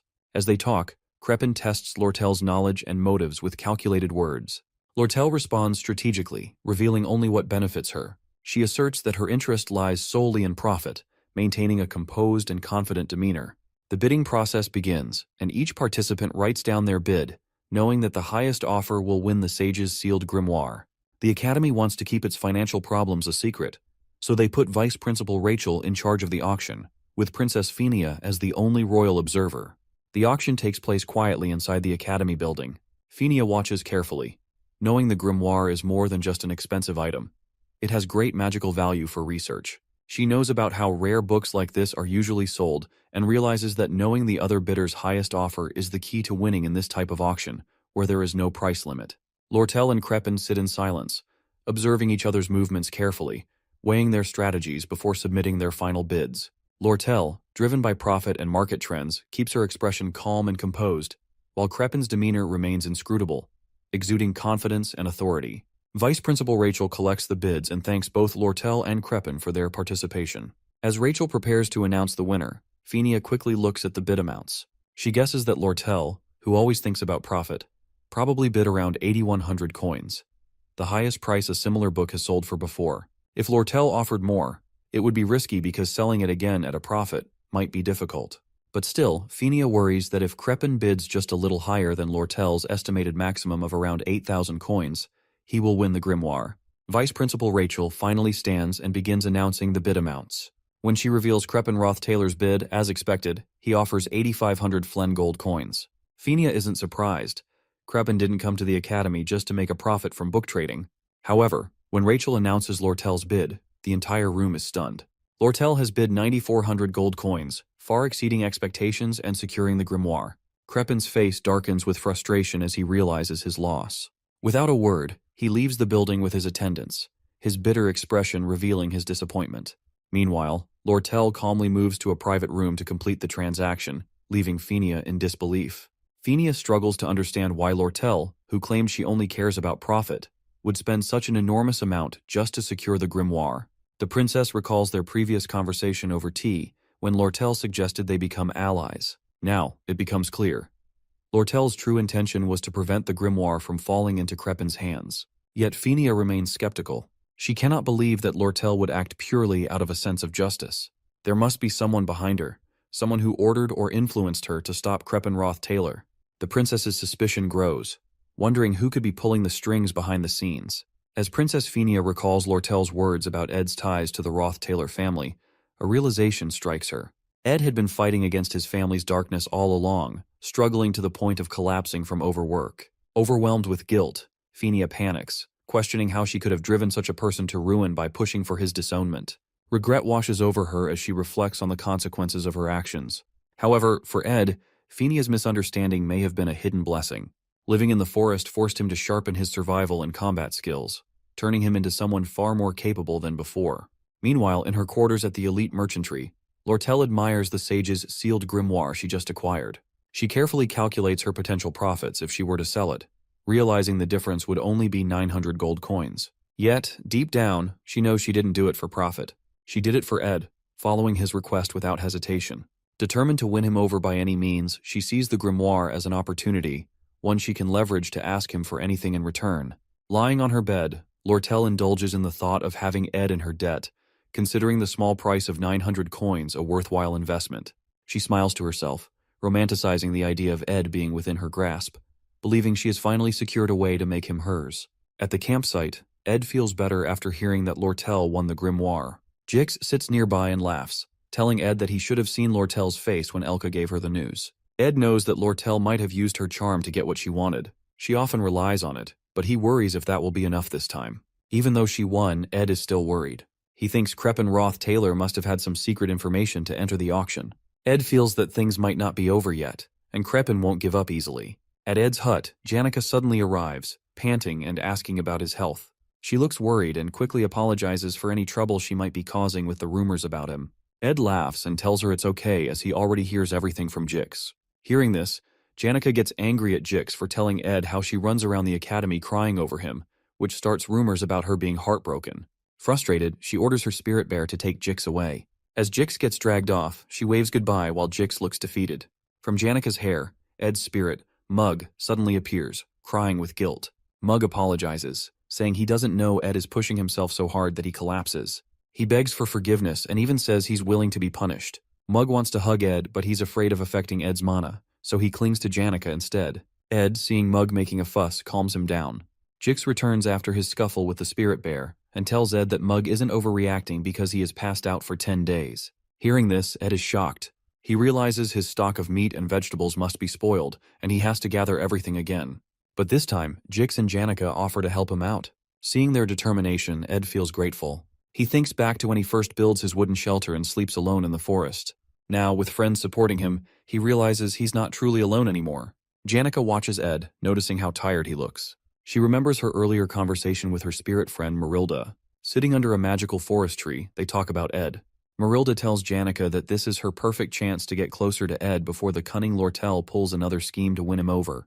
Marilda, acting as a dating expert, advises Janica to start dressing like a countryside housewife to appeal to Ed. Janica tries on a shabby-looking outfit, feeling unsure, but Marilda encourages her and says it is fine. Marilda then gives Janica tips on how to make progress with Ed the next time they meet. But as Janica hesitates, acting too innocent, Marilda gets frustrated. She leans in and asks what Janica is planning to do once she gets closer to Ed. Hearing Janica's unsure response, Marilda howls in frustration, scolding her for being too naive. She warns that if Janica doesn't act now, she might lose her chance forever. Ed is growing stronger every day, and he won't always be in such tough situations where he needs support. Feeling pressured by Marilda's scolding, Janica finally comes up with a plan. She whispers it to Marilda, who nods in approval, saying it is a pretty good idea. At night, after eating a nice stew that Janica makes for him, Ed gets up to rest as he is still tired despite all the help he receives from Jix and Janica. His main focus is on recovering. As he lays down on his bed, the door suddenly opens, and Janica appears, standing there. With a romantic pose and soft voice, she tells Ed that he looks really tired. Ed, seeing Janica doesn't return back, starts wondering if she is planning something. Janica, looking at Ed with romantic eyes, walks into the room. As Ed asks what she is planning, she only smiles and moves closer to his bed. She then sits down beside him. Trying to seduce him, she softly says that he needs to admit he is having a hard time, reminding him that exhaustion affects everyone both physically and mentally. She tells him that she understands how tough his schedule is and how much he is enduring, more than anyone else. Janica then confesses that Ed has helped her the most, simply by staying quietly by her side when everyone else rushed to offer support. She wants him to acknowledge his struggles so that he can finally rest peacefully beside her, as she also wishes to support him quietly. Seeing how much Janica cares, Ed rests his head on the pillow and finally admits that he is really having a hard time. Just by saying it out loud, he feels a deep sense of relief and quickly drifts into a peaceful sleep. By morning, he wakes up to find Janica sleeping beside him. But what makes him happiest is that his fatigue is completely gone, and he feels fully recovered, all thanks to Janica. In the morning, after waking up, Ed is surprised to see Lortel visiting him. They get to the river to sit there. She looks happy to see him feeling better, but she also tries to gain his sympathy by mentioning her own health issues, claiming she's suffering from chronic fatigue. At first, Ed thinks she's just exaggerating, but when she struggles to walk over to him, wincing from joint pain, he realizes she might really be unwell. She finally sits down next to him with some effort. Concerned, Ed asks why she came all the way to the forest when she's both busy and not feeling well. But Lortel, who mainly came to see Ed, brushes off his concern and says she has something important to tell him. She reveals that she is renaming her merchantry into a trading company and offers Ed a key role in it.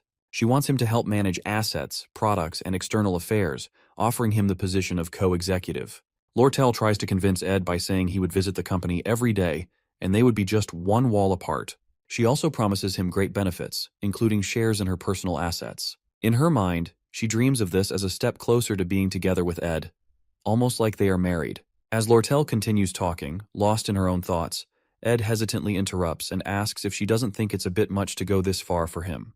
Hearing this, Lortel takes a deep breath, pulls up the hood of her cloak, and looks at him seriously. She tells Ed that he doesn't understand anything. She explains that she knows what he must be thinking, that something is wrong with her, or that he can't make such an important decision based on the fleeting emotions of a young girl like herself. Lortel acknowledges that Ed wants to keep things professional until the very end, but he doesn't realize what she has been through. After living a life where hundreds of gold coins come and go, and facing betrayal countless times, she has come to understand one thing. She needs someone she can truly trust. Someone who will never betray her, even if all her wealth disappears one day. She tells Ed that while most people have family or friends to rely on, she has seen too much. Great merchants rising and falling, fortunes vanishing overnight. And through it all, her biggest fear is that one day, something might happen to her, leaving her with no one to trust. Finally, with a deep, heartfelt expression, Lortel asks Ed to stay by her side forever, no matter what happens. Ed looks at Lortel in surprise, but she just laughs and says she almost had him fooled. Frustrated, Ed yells at her for being too emotionally manipulative. Lortel, still laughing, admits with a smile that she has a habit of touching people's hearts and making them waver.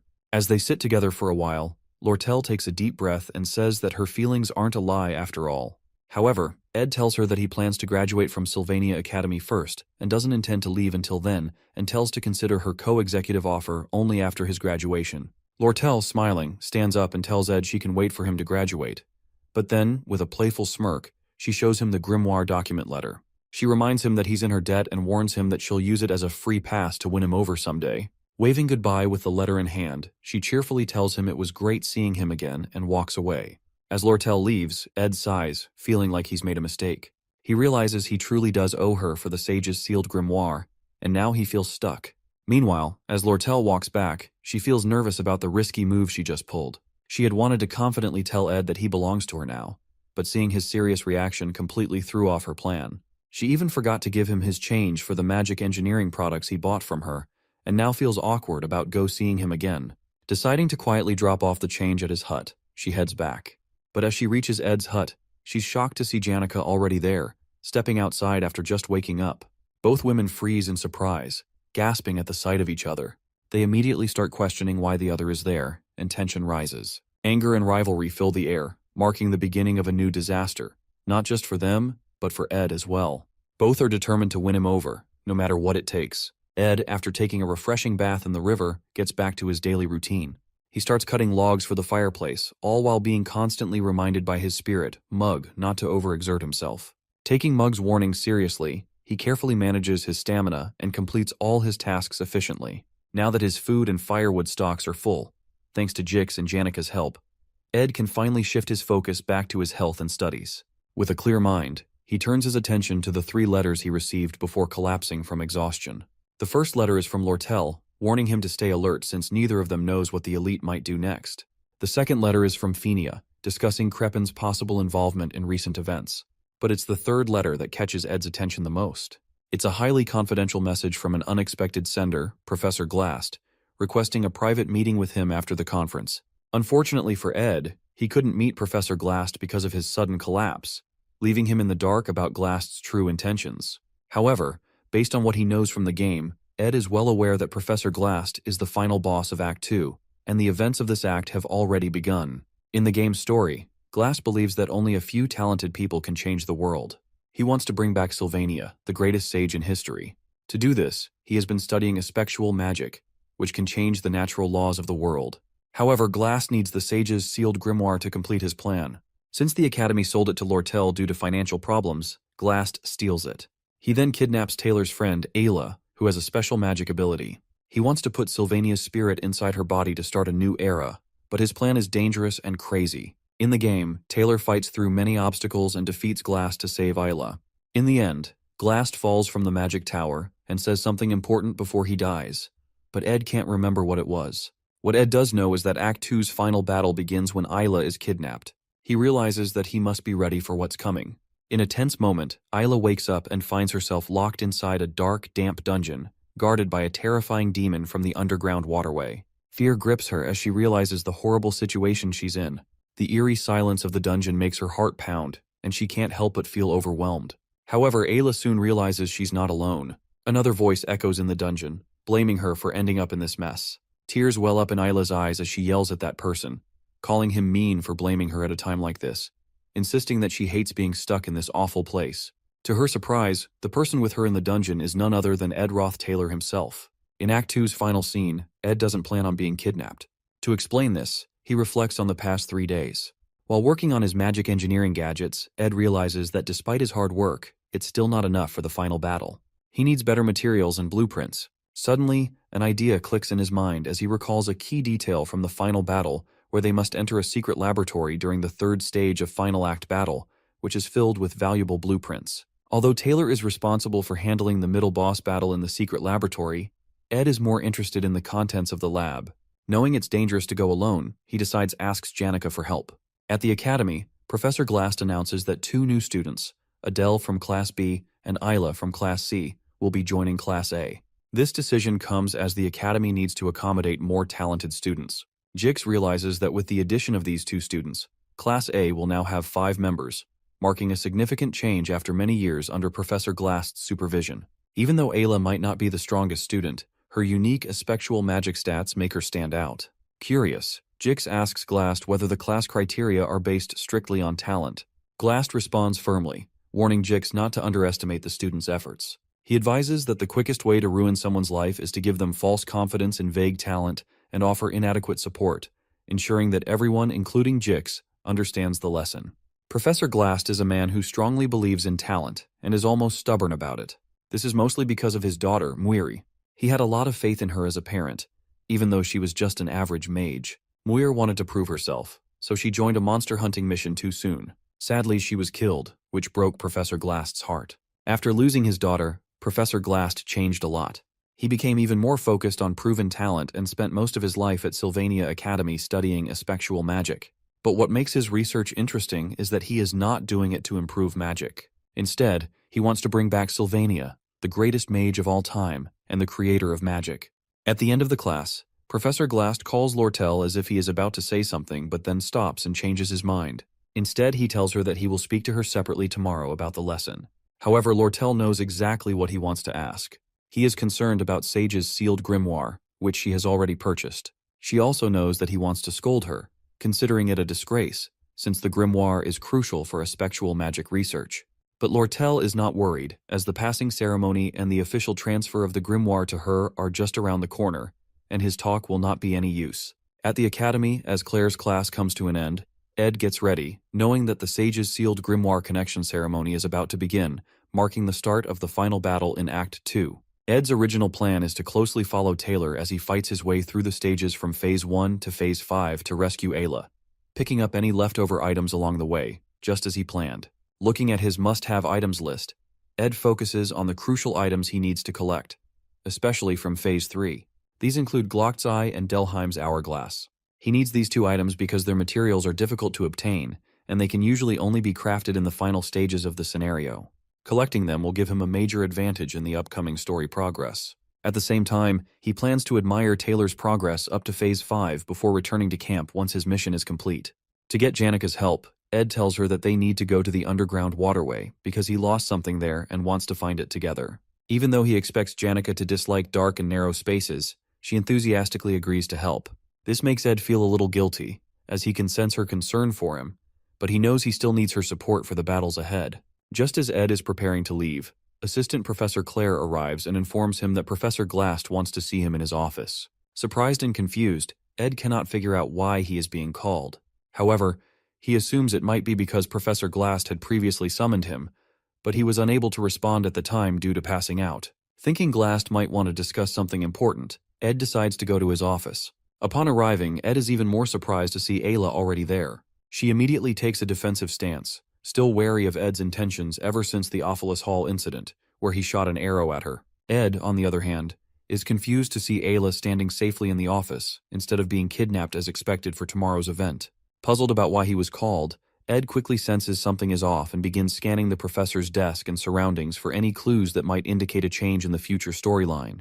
Eventually, he discovers a report on Glast's desk, written by Claire, detailing her observations and investigations of Ed about the Ophelis Hall incident. At that moment, Ed realizes that Professor Glast knows about his abilities and actions and may have figured out what he did. As he is still processing the situation, the office door suddenly opens, and Professor Glast walks in. Instinctively, Ed draws his dagger. Ayla, startled by Ed's sudden reaction, screams and rushes toward the professor for help. However, Ed is not the villain. Professor Glast is. He has now revealed himself as the final boss of Act 2. Without hesitation, Glast uses his aspectual magic to trap Ayla in a time prison. Reacting quickly, Ed throws his dagger at Glast while calling out to Mug to trigger an explosion.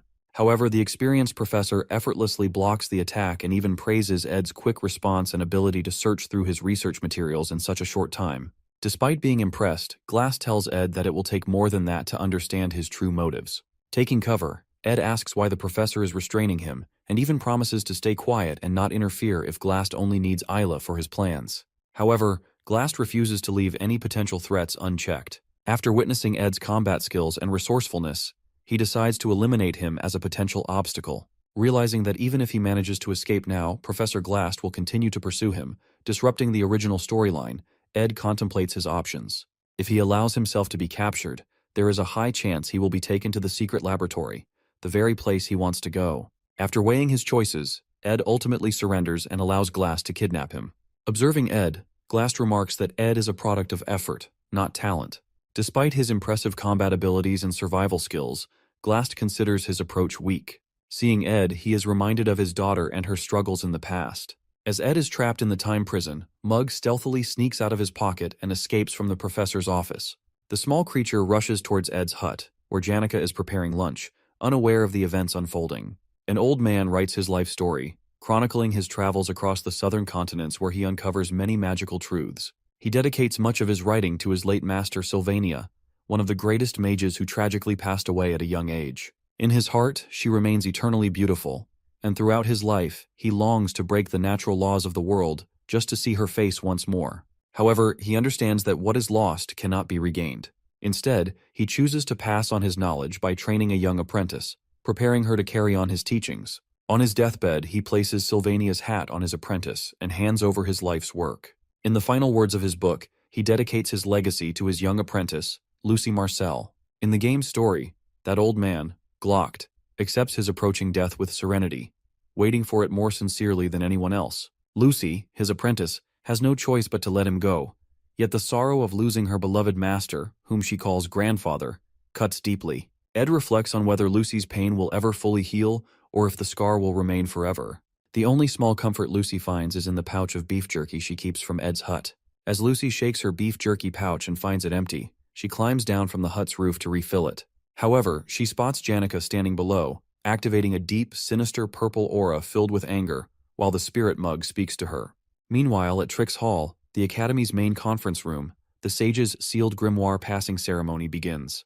Elite members of the Merchantry and Academy faculty gather as Lortel stands ready to receive the grimoire from Principal Obel Forsyth in front of the audience.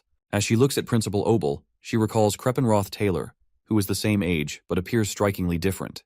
Back at after the bidding for the grimoire concluded, Kreppen personally met with Lortel, urging her to hand it over to him. In response, she countered with a bid of 12,000 gold coins, which Kreppen accepted without hesitation.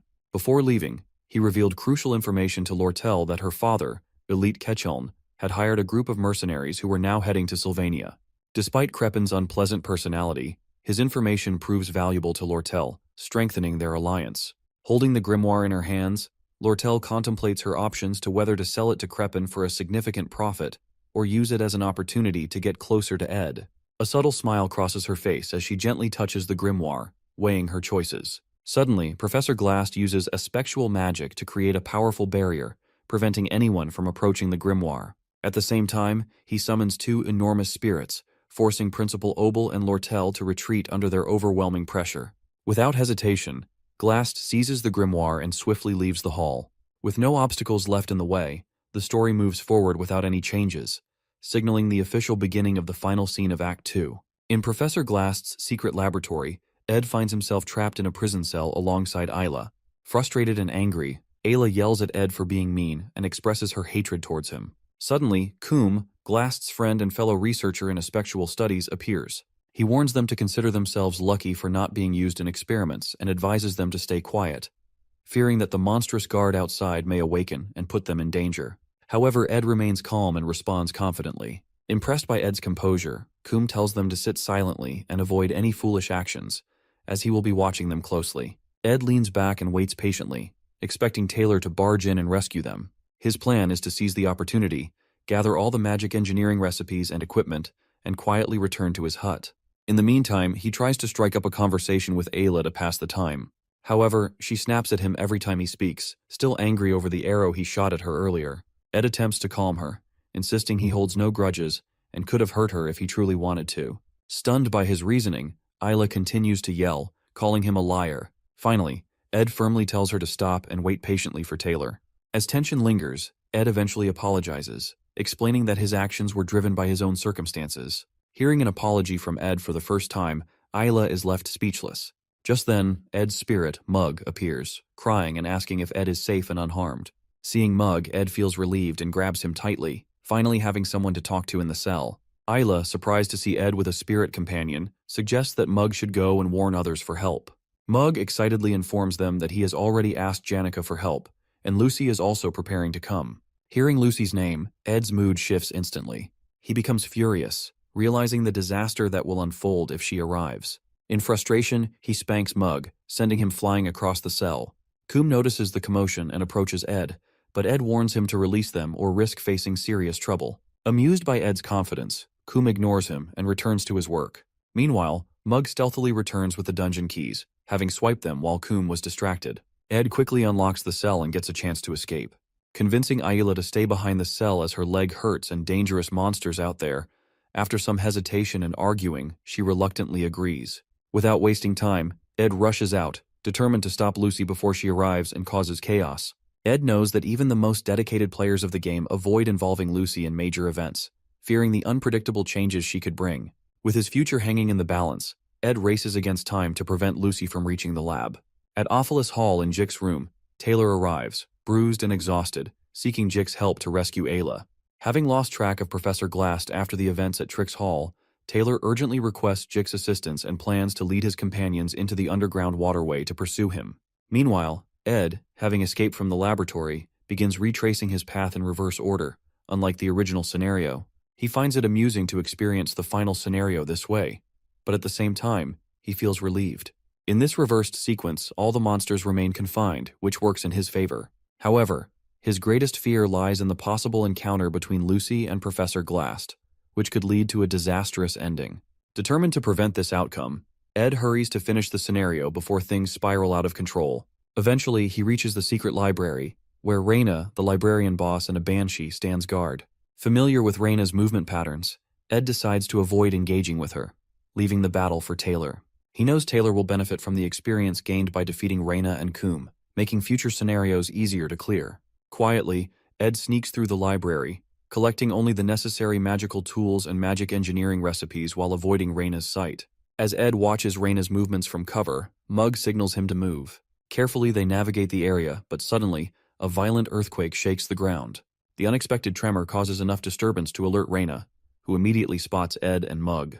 In an instant, Reyna locks onto them, and as she approaches, both Ed and Mug scream, realizing they are in serious trouble. 30 minutes before the earthquake, Principal Obel finally puts down the giants summoned by Professor Glast in Trix Hall, saving everyone. Lortel stands in surprise, unable to believe that Glast steals the grimoire right in front of the Academy's top faculty. Obel tries to calm everyone, assuring them that he takes full responsibility and will retrieve the grimoire. However, he expresses his concerns about Glast, suspecting that he is planning something dangerous. As the others listen in confusion, Obel explains the 3 major taboos of magic which are seeking immortality, resurrecting the dead, and traveling through time. These acts defy the natural laws, disrupt time, and challenge human destiny. Lortel, remembering Glast's obsession with his late daughter and the legendary mage Sylvania, realizes that he might be using the grimoire to attempt one of these forbidden spells, which most likely to bring back the dead. Obel then asks Lortel what she thinks Glast will do if he has truly mastered a spectral magic for resurrection. Before she can answer, a faculty member rushes in, reporting that Taylor is spotted chasing Glast into the underground waterway. Worried about Taylor's safety, he also informs them that eyewitnesses see students being kidnapped, including Ayla and Ed. Hearing about Ed being kidnapped, Lortel stands in shock upon hearing the news. Believing that Principal Obel, the greatest mage of the time, will keep his promise to retrieve the grimoire, Lortel feels confident that he can easily rescue Ed and the other students as well. She decides that the most sensible thing to do is to wait in the hall. However, as she glances outside, she notices something massive moving in the distance. Curious, she grabs a pair of binoculars and sneaks to the window. Looking through them, she spots the entrance to the underground waterway and is shocked to see a huge spirit dragon, ridden by none other than Janica herself. Realizing that Janica is heading into the waterway, Lortel quickly makes up her mind. She orders her personnel to prepare for action, deciding that they will personally go to retrieve the grimoire and join the battle against Glast's madness. In the underground waterway, Janica spots Dorothy, a third-year student and one of Professor Glast's helpers. She grabs Dorothy for interrogation, but the sight of Janica's massive fiery dragon, Tarkin, leaves Dorothy trembling in fear. As Tarkin growls and Janica's dark aura intensifies, Dorothy faints on the spot. Confused about where to go next, Janica recalls the directions Dorothy mentioned before passing out. She sighs, feeling a bit guilty, and gently covers Dorothy's face to hide her sorry state. As Janica does so, Lortel arrives with her team, greeting Janica with a playful tone. Observing Janica's powerful spirits, Lortel realizes that Janica will do anything to ensure Ed's safety, even if it means destroying the entire waterway. However, jealousy creeps in as Lortel imagines a scenario where Janica wins, and Ed falls in love with her. Determined not to let that happen, Lortel approaches Janica with a cunning smile, and casually tells her that Ed has already been rescued and returned to his hut, suggesting she should check on him. However, Janica, always sharp when it comes to Ed, doesn't fall for it. She questions Lortel logically, asking how Ed could have escaped when she was the first to arrive and didn't see anyone taking him. As the two engage in playful argument, Janica casually mentions that she also asked Lucy for help, but Lucy simply yawned and walked away, leaving the two of them to handle the situation. Realizing they are left with no choice, both Janica and Lortel decide to split up and search for Ed in different directions. Both of them rushes to find and save him, hoping to win him over. Meanwhile, inside the secret library where Ed and Mug are trapped by Raina, an unexpected event occurs. The roof suddenly collapses right on top of Raina, trapping her under the rubble. To Ed's horror, Lucy casually falls down from above, yawning and explaining that she got bored and decided to come help. Seeing Lucy now in the scenario, Ed looks at her in shock, realizing that things are going to get much worse now. While the event unfolds, Principal Obel and his friend watch the sunset, discussing whether they should step in to retrieve the grimoire or stay out of it. Obel considers letting the students handle the situation, believing it's a valuable opportunity for them to grow, as they are the future mages and warriors of Sylvania Academy.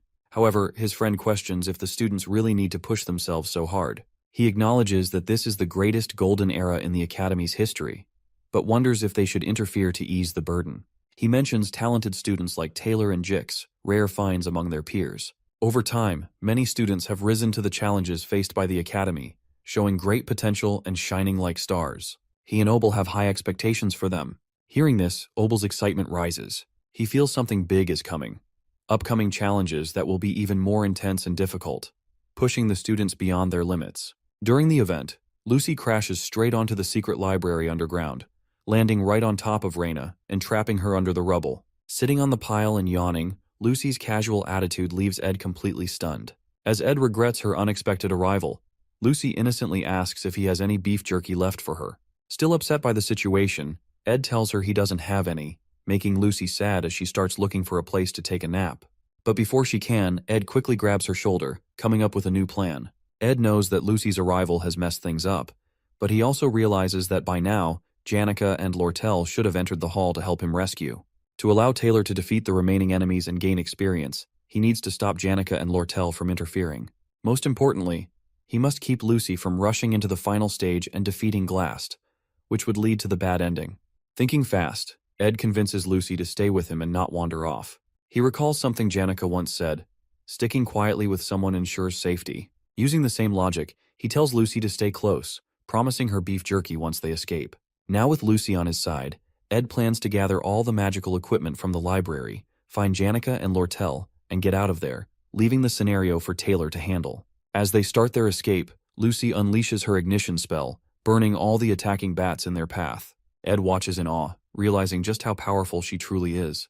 He tries to stop her from taking down too many enemies, wanting to leave enough for Taylor to fight and grow stronger. As Janica and Lortel search for Ed, they take different approaches. Unlike Janica, who relies on her spirit connection ability, Lortel is skilled at quickly finding the right paths. As she navigates through the underground waterway, she feels a growing sense of genuine concern for Ed, something beyond her usual motives of wealth and power. For the first time, she realizes she truly wants to help someone without expecting anything in return.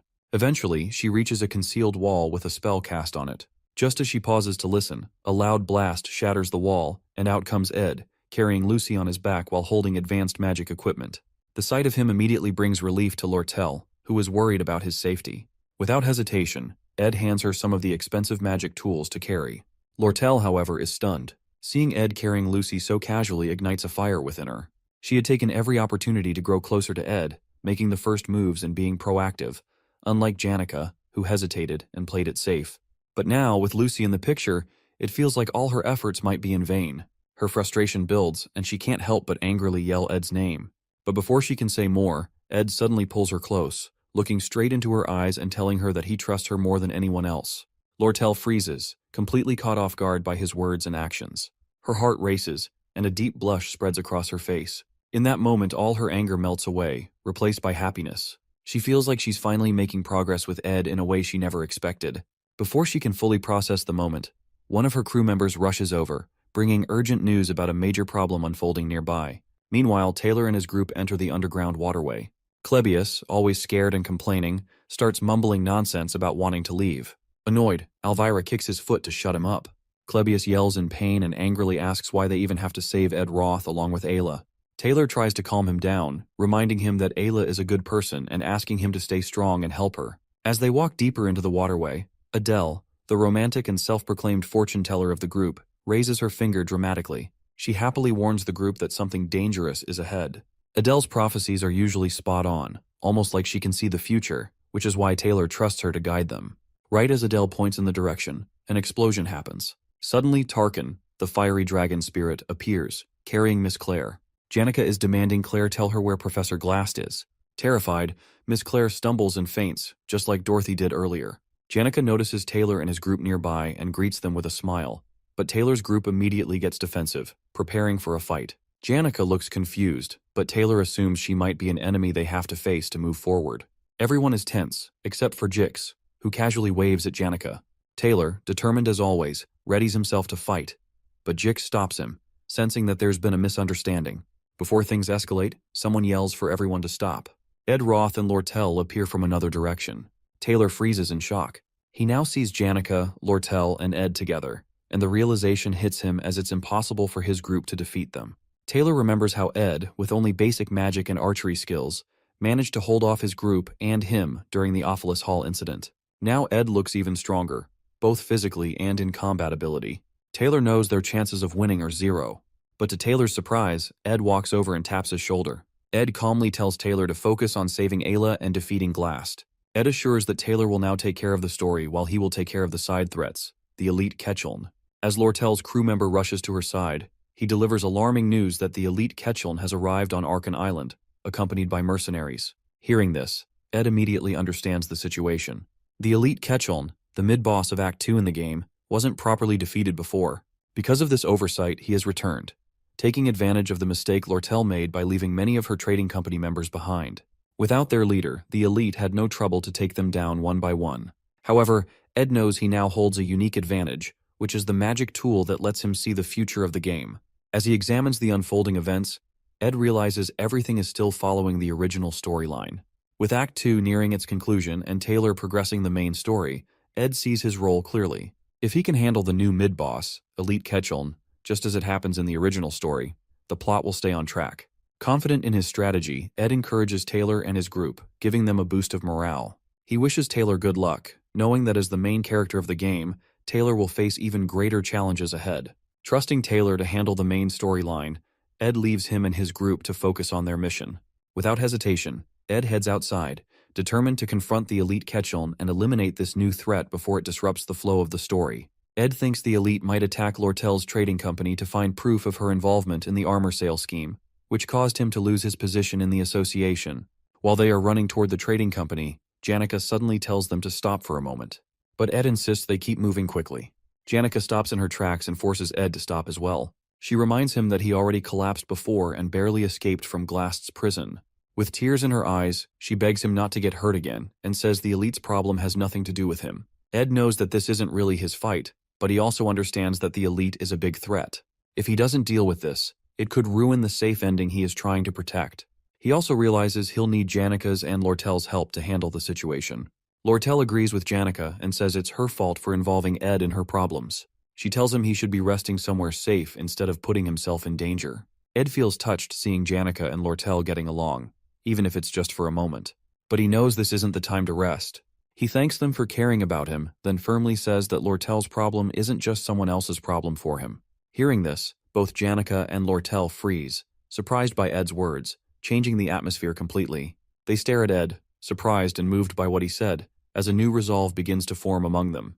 Ed insists they should keep running, eager to reach the exit as quickly as possible. As they run, he feels embarrassed and regretful about the awkward explanation he gives to Janica and Lortel. It's always hard for him to say things properly. Noticing Ed's troubled expression, Janica tries to lift his spirits. She tells him that he's right.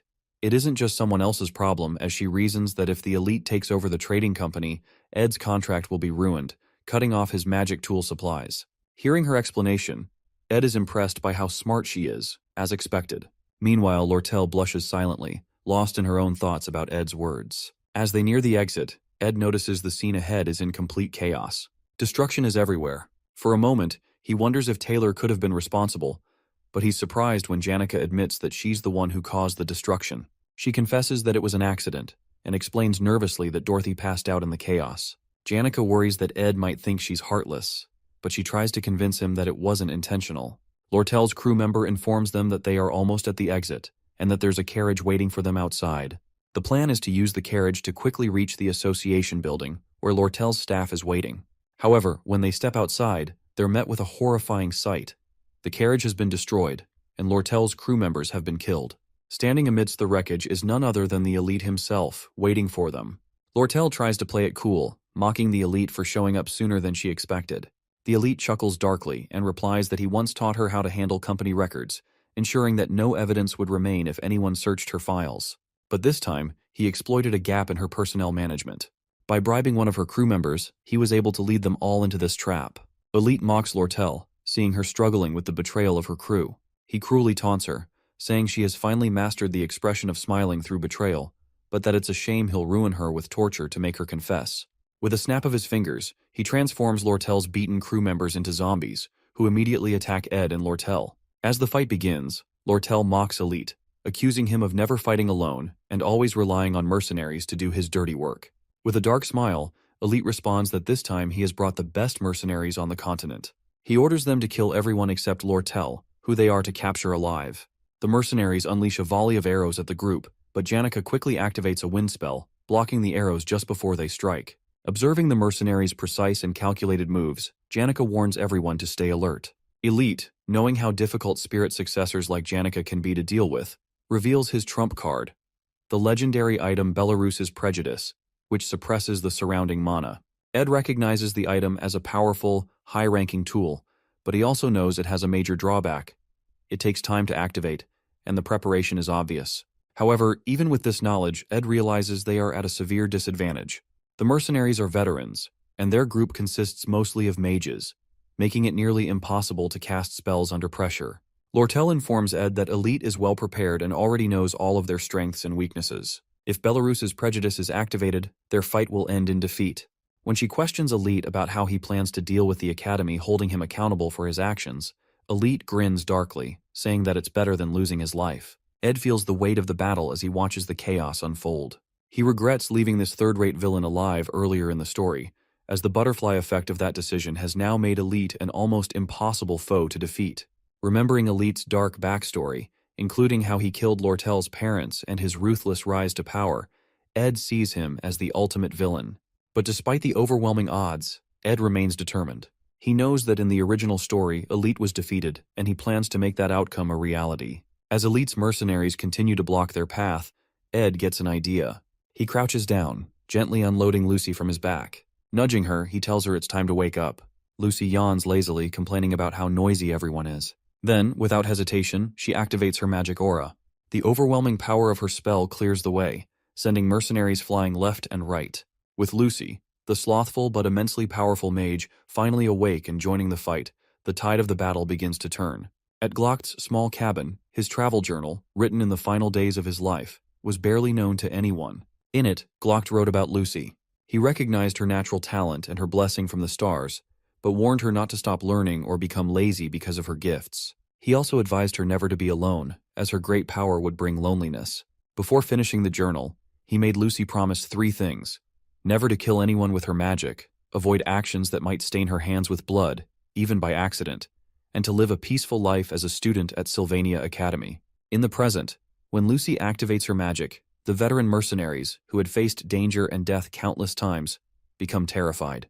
They had never seen such a powerful force before. Even Elite, who had been so confident, shouts at Lucy to stop and orders his men to fight her. One brave mercenary charges at her with a sword, but with just a snap of her fingers, Lucy uses her magic to throw him away with overwhelming force. Seeing this, the rest of the mercenaries panic and run, leaving Elite behind to face Lucy alone. Elite, now sweating and scared, tries to threaten Lucy by saying he'll use his magic tool if she comes closer. But when Lucy asks if he's the leader, her powerful presence terrifies him so much that he falls to the ground. Just as she's about to finish him off, Ed steps in and signals her to stop. Elite has already been defeated, and there's no need to do more. Suddenly, the ground shakes violently as a huge earthquake begins. In the sky, the 7 brightest stars align in a straight line. Ed realizes that Glast has advanced his magic to a point where he's breaking the laws of nature, causing the magical realm to descend. This signals the start of the final battle of Act 2. Ed thinks about Taylor, who has defeated the monsters in the underground waterway and is now stronger and ready to face Glast with his group. Feeling relieved that the story is progressing as it should, Ed starts to relax. But then, to his shock, he sees Lucy flying toward the magical realm. Lucy watches as the realm's towers begin absorbing magic from the air, hinting that reviving the dead might actually be possible. Surprised and worried, Ed realizes Lucy might now be caught up in something far more dangerous than anyone expected. As Ed watches Lucy, he recalls the bad ending of the game. In the original storyline, Lucy naps on the roof of Trix Hall during this event. However, if players awaken her early and bring her to face Glast, he offers to revive her mentor, Glocked. This temptation causes Lucy to turn against the players, becoming an enemy and annihilates the entire group, including the hero, leading to a bad ending. No matter how skilled or dedicated a player is, there's no way to defeat Lucy. Ed now fears that his actions of being kidnapped and escaping the prison cell may have unintentionally triggered this bad ending. As Lucy watches the realm and Ed watches her nervously, Elite seizes the moment to activate his legendary magic tool to suppress Lucy's mana. With Lucy temporarily weakened, Elite orders a mercenary to attack Ed.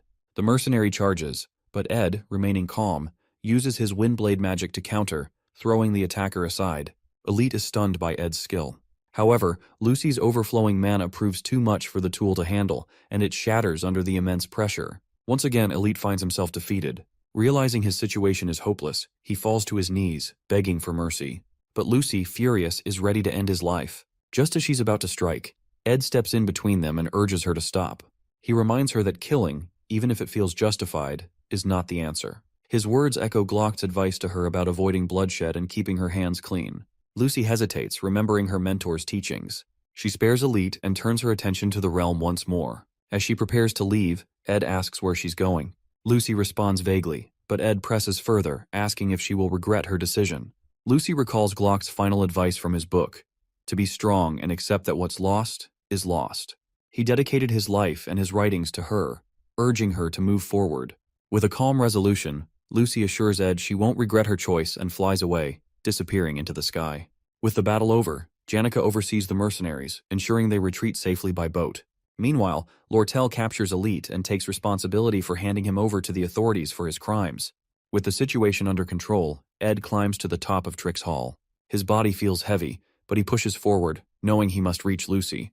When he finally reaches the roof, he finds Lucy sitting alone, gazing at the realm. Quietly, Ed sits beside her. He reflects on how much Glock contributed to the Academy, even founding the scholarship that Ed benefits from. Despite living a frugal life, Glock donated all his wealth to the Academy, shaping the future of countless students. The Glock Hall, which Janica accidentally destroyed in Act 1, was built in his memory. Ed understands Lucy's sadness that this entire Academy is her mentor's legacy, and his presence lingers everywhere. For Lucy, the Academy is a constant reminder of Glock's life and sacrifices, a legacy. After sitting with Lucy for a moment, she suddenly asks Ed if he has any beef jerkies left. Ed shakes his head, chuckling softly as he tells her he doesn't have any. Curious, he then asks what she's doing all the way up on the roof. Lucy remains quiet for a moment before replying, her voice thoughtful and distant. She says she's just thinking about the old days while watching the realm. As the stars twinkle in the sky, Lucy begins to share her story. She recalls how, back in the day, she used to cry a lot because of all the sad things that happened to her. But at some point, the sadness started to fade. She explains that it wasn't because the pain went away. It was because so much time had passed. Her old man passed away a very long time ago, and even if she were to use a spectral magic to bring him back, he'd eventually leave again. She muses that he was already prepared for death, so much so that if she revived him, he'd probably be upset, die again, and scold her for it. She looks up at the sky, her voice quieter now, and says that resurrecting someone as legendary as Glocked, a mage who dedicated his entire life to studying magic and using forbidden magic, would be nothing but an insult to his legacy. Calling herself selfish, she admits that her desire to bring him back was purely for herself, not for him. Ed listens carefully, letting her words sink in. He can't help but ask to make sure if she is okay. He knows Lucy's decision to give up on reviving Glocked feels recent, almost like it might be a passing whim. If she changes her mind again, it could lead to something catastrophic. He wants to make sure she's truly at peace with her decision. To his surprise, Lucy doesn't respond with her usual sass or ask for beef jerkies again. Instead, she leans her head on his shoulder, seeking quiet comfort. Ed stays still, realizing that despite everything, Lucy has come to terms with her loss. Even though finding another aspectual magic user like Glast in the future will be near impossible, and resurrection magic won't be available so easily, Lucy understands now that the dead are dead, and what's lost is lost. She's accepted that reality and is beginning to heal, covering her wounds with the life she has now. Together they sit in silence, staring at the beautiful night sky as the stars seem brighter, and for a moment, the sky feels peaceful. As the second act finale begins, Taylor and his team finally find Professor Glast. A massive golem, summoned by Glast's aspectual magic, stands before them. Trapped in its heart is Ayla, unconscious, about to be sacrificed. The final battle of Act begins. Jix and the others launch magic attacks at the golem, trying to create an opening for Taylor to save Ayla. Taylor rushes forward, but Glast blocks his way. While fighting, Glast remembers his life as a teacher. He spent his days reading ancient books, studying magic, and creating lessons for his students. He hardly noticed the seasons changing outside his window. His visitors, Dorothy, Miss Clare, and Principal Obel, who would stop by for tea, but Glast stayed focused on his work. However, one memory never left him: the death of his daughter, Muiri. That pain pushed him to do anything to bring her back. As Taylor tries to push forward, Jix and Elvira distract the golem. Glast uses his aspectual magic to trap them in a time prison, freezing them in place. Just before freezing completely, Jix shouts for Taylor to dodge. Taylor barely avoids the spell and gets back up, never refusing to give up. Glast moves into the final stage of his plan to revive Muiri. Taylor uses his powerful slash strike to destroy the golem. The golem's destruction reverses all of Glast's creations, restoring time and freeing Jix and the others. Furious, Glast tries to fight back, but Jix hits him with an ice spell, freezing him momentarily. Taylor sees his chance and delivers the final blow, saving Ayla and destroying the golem completely. Seeing his plan fail, Glast falls from the building in despair, missing his daughter Muir. He teleports to a quiet forest, ready to face his death alone. In the forest, Glast leans against a tree, weak and bleeding. He knows his end is near. As he closes his eyes, he notices someone standing before him. Opening his eyes slightly, he sees Ed. He has come to ask Glast something to confirm. After the events settle, Lortel arrives outside the island after securing her adoptive father, Elite. With all threats now resolved, she heads to meet Ed near the underground waterway. Ed arrives, with Lucy holding onto his coat sleeve. As Lortel sees Lucy clinging to Ed, she becomes slightly wary. Before anything can be said, Dorothy and Assistant Professor Clare emerge from the underground waterway. However, upon seeing Janica together with Tarkin, both Dorothy and Claire scream in terror. Janica calmly approaches the gathering to check on Ed's condition and ensure he is unharmed. Janica then shares what her spirit friends have told her about the reports of aspectual magic being used in the forest. Tarkin detected an unusual type of magic coming from the magic tower. Upon realizing that this suspicious magic is aspectual, the group concludes that it must be Glast's doing. Ed, though hesitant to interfere, decides to investigate. His recent encounter with Elite teaches him how dangerous leaving unresolved threats can be. Knowing how much damage Glast's influence could cause if he resurfaces, Ed determines it's best to face him now. In the forest, they find Glast in a terrible state. His wounds are open, and blood flows freely as he leans weakly against a tree. Seeing him in this pitiful condition, both Janica and Lortel are stunned. They ask him what he's doing there. With a faint smile, Glast jokes that he's just admiring the moon. His humor seems misplaced, but Ed keeps his tone serious, telling Glast that he must have known he would fail with forbidden magic. Glast weakly chuckles and admits he was aware of his fate. What surprises him most, however, is being defeated by students. He then compliments Ed, telling him that he's a far better student than he thought, but unfortunately for him, he discovers Ed's potential too late. Ed, seeing the opportunity to ask Glast the question he wants to, finally asks why did he kidnap him in the first place. Weak from his injuries, Glast finally explains. He confesses that he was impressed by Ed's exceptional talents. Initially, Glast had planned to use Ed as part of his schemes. However, when Glast fainted from overwork, his plans failed. He captured Ed as a precaution, intending to make him an offer, but by the time he returned to the dungeon, Ed had already escaped. Glast accepts that he is paying for his sins with his life and says it's not a bad deal. However, he admits he still misses his daughter, Muir. He reflects on the 17 years he spent with her, realizing they weren't lonely after all. Seeing Glast lost in grief and consumed by memories of his daughter, Ed decides to speak up. He reminds Glast about his assistant, Professor Claire, who deeply admires him despite his harsh and mean demeanor. To her, Glast wasn't just a professor. He was the most scholarly and brilliant mind she had ever known. Ed also mentions Dorothy, who saw Glast as a precious mentor, someone she respected immensely. Ed tries to make Glast realize that, while he may have recklessly endangered the lives of students and lost his way, his existence still left a lasting impact. Even though he sits here alone, reflecting on his life, saying he will die alone, is like mocking his own legacy. For many, Professor Glast will always remain a part of their hearts, whether as a mentor, a scholar, or a colleague. Hearing Ed's words, Glast smiles weakly and slowly removes his glasses. Summoning his remaining strength, he hands Ed the key to his personal library, entrusting him with its secrets. Inside are legendary rank crafting formulas and years of knowledge. A surprised Ed hesitates, asking why Glast would give him something so valuable. With a faint smile, Glast replies that Ed should be happy to receive such a gift. He then jokes, urging Ed to clean up all the mess he made before the Academy's investigation team arrives. Finally, Glast turns his gaze to Lucy and offers her a piece of advice to look around herself every once in a while. With those final words, Glast closes his eyes forever. His body rests peacefully beneath the moonlit Zelkova tree, as if he is merely in a deep sleep. Ed, Lucy, Janica, and Lortel stand in silence, watching him, each carrying their own thoughts about the man who had once been their enemy and, in some way, their teacher. The next morning, Ed is summoned to the dean's office for an investigation into the recent events. The dean questions him about Professor Glast's motives for kidnapping him, how Ed managed to escape without bringing Ayla along, and his unexpected involvement with Taylor's group.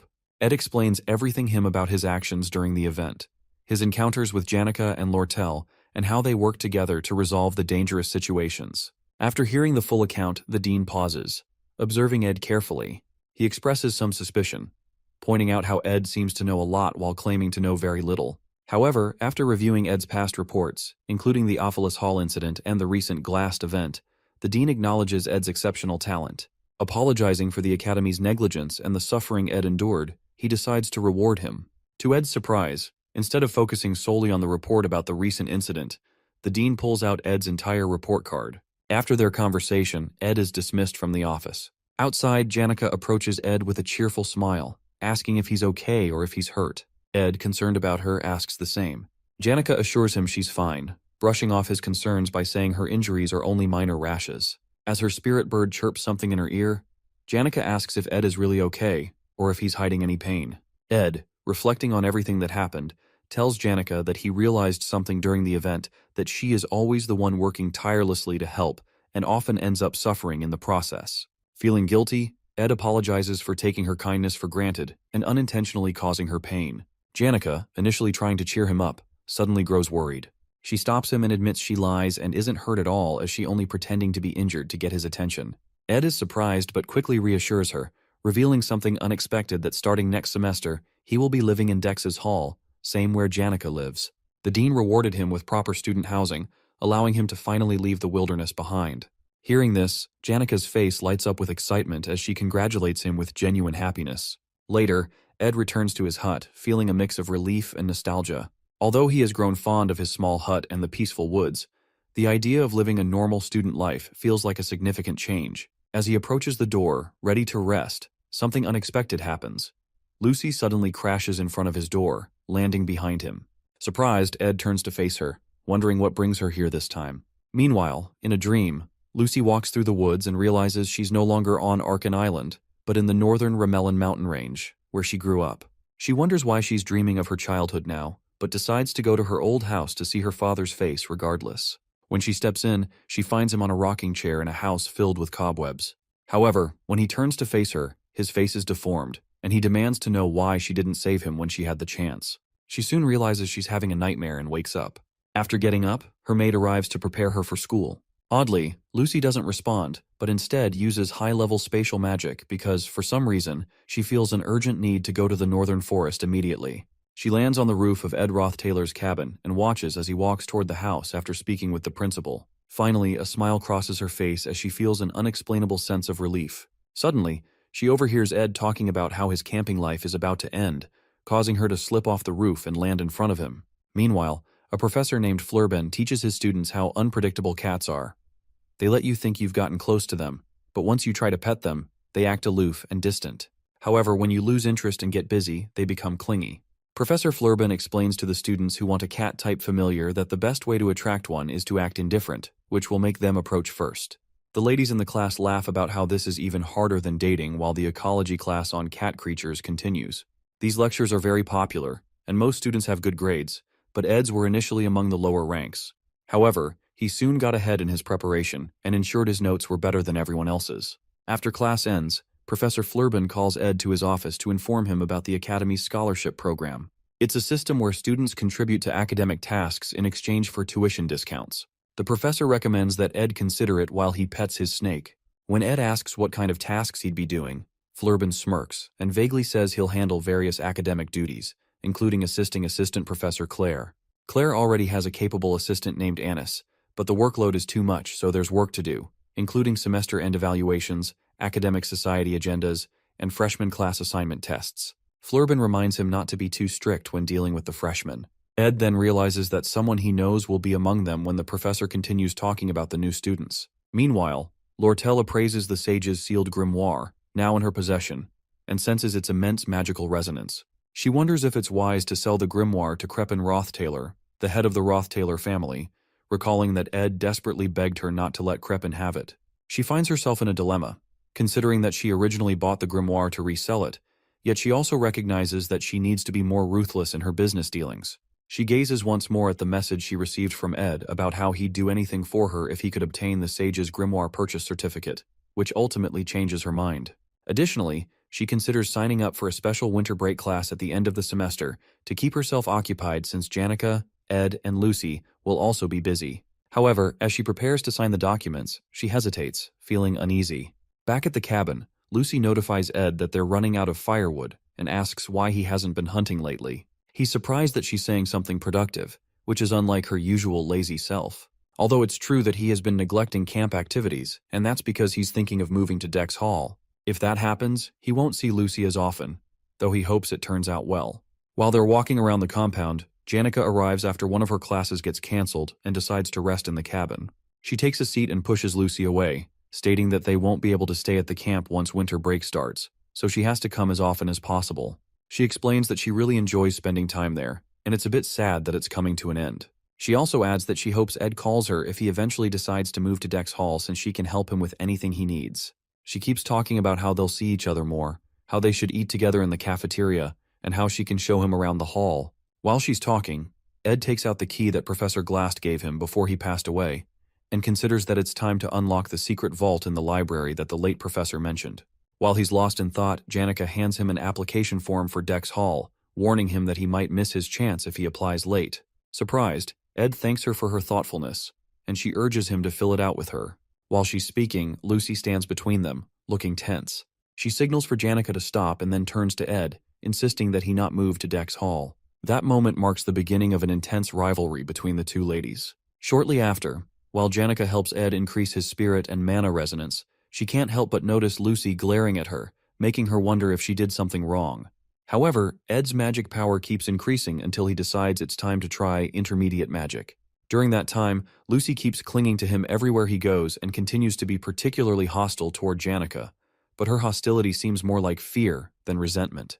Eventually, Ed realizes that intermediate magic is much harder than he expected when he fails to grasp the basics, despite practicing all day. Suddenly, Lucy approaches him and asks what he plans to do once she leaves. He explains that he needs to run an errand and check the fireplace, something he wouldn't have to worry about if he moved into Dex Hall. Without warning, she kneels in front of him and proposes that they go together. Shortly after, they both create a secret entrance through the top of the school library, and Ed uses a rope to get down. While entering, he asks Lucy why she followed him to a place like this. She doesn't reply but insists that she could have helped him with magic. However, he refuses because he needs to know how to get down himself since he won't be able to take everything there all at once.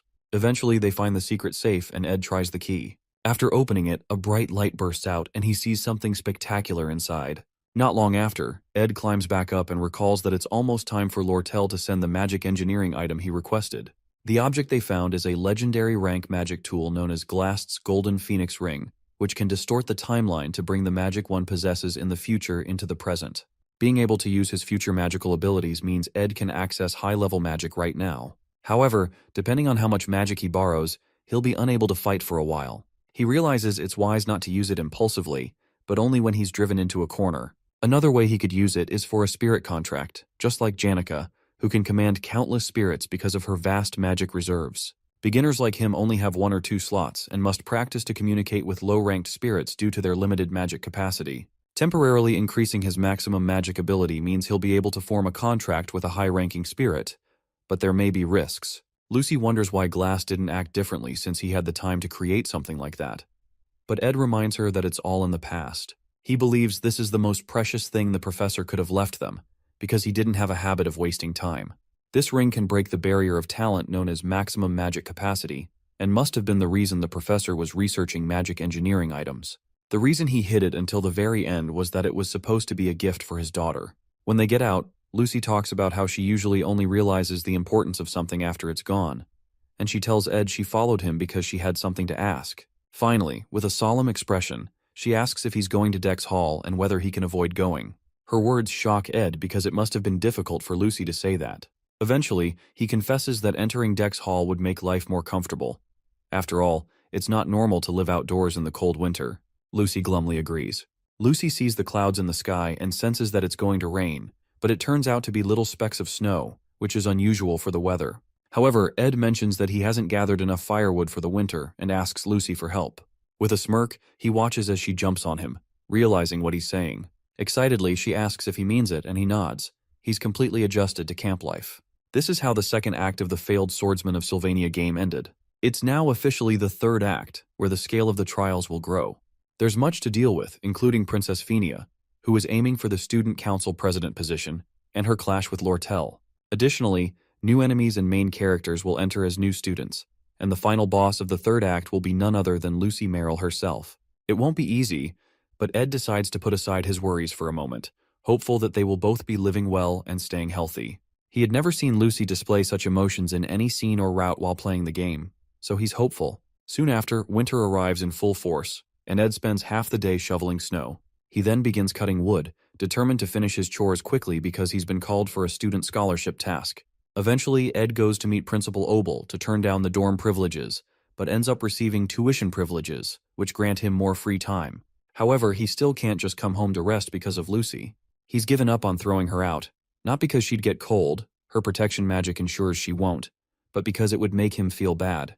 Finally, he steps out to practice with the ring and attempts to contact Marilda, the guardian spirit of the forest. Meanwhile, Janica is lured to the Laplace bakery with high-quality refreshments by her friend Clara, as there was no other way to get her to come out, while Annis is also present.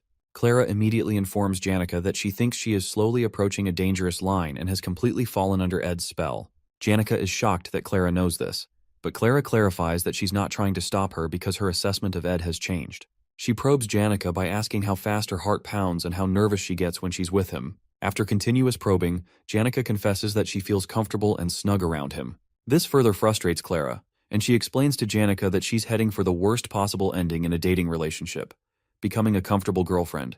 Apparently, what frustrates Clara is that Janica is the only one showing emotion instead of making Ed desire her. She explains that following him around is a terrible approach to a relationship, and Janica's spirit friends give Clara a thumbs up for making a good point. However, Clara calms down and advises Janica to focus on activating Ed's desire to protect, rather than doing ridiculous things. While all this is happening, Annis watches silently as Clara dishes out solid advice she has gathered from her many friends' love stories. Clara is largely responsible for changing the negative perception people used to have of Ed, simply because he's the guy Janica likes. Everyone now seems to trust Ed, but Annis holds a different opinion. Sometime later, Annis returns to school and sees Professor Claire being scolded by the librarian for not returning a book on time. The scenario makes her feel that Claire has no dignity whatsoever, and she wonders how Claire ever became a professor. However, all the serious professors praise Claire's abilities. As Annis goes in to submit her report, a guy offers to help her carry it. Meanwhile, she reflects on how her assistance is the reason Assistant Professor Claire, who has an incredible academic mind but is terrible at work, has managed to handle all her important tasks. She thanks the guy but refuses the offer as she walks in. She is a second-year student in the magic faculty, and the reason the clumsy assistant professor's personal research lab is always clean. She drops the report on the table, along with some secret information about Ed that she collected at a rate akin to stalking, something that would have gotten her in trouble if she had been caught. Other than Janica and Clara, not many people know her true appearance, and to her, human relationships are like a game of switching masks. Since she has 20 minutes before the professor returns from getting snacks at the bakery, she analyzes all the details and information about Ed Rothtaylor. He is from the Rothtaylor family, the strongest family within the Clowell Empire, and is the only son, with 2 sisters. She reads more about Ed's birth and family history. When Anis was admitted, her family was unstable, and she had no choice but to fend for herself by working as a student teaching assistant and a scholarship student. She has great survival skills and even considers Lortel her role model. As she reviews Ed's family history again, she supposes that he must have been indoctrinated with a domineering mindset after growing up in a restrictive environment. She concludes that he is probably the kind of person who avoids responsibility and seeks a woman who will give him positive feedback to help him express himself. He would likely prefer a pretty woman, given that he has been surrounded by luxury all his life. Based on his history, he doesn't seem like someone who would appreciate a proactive woman, so she decides it's necessary for her to remain only adequate. Although he has changed a bit since his excommunication, she reasons that someone who has lived a certain way for dozens of years cannot change so easily.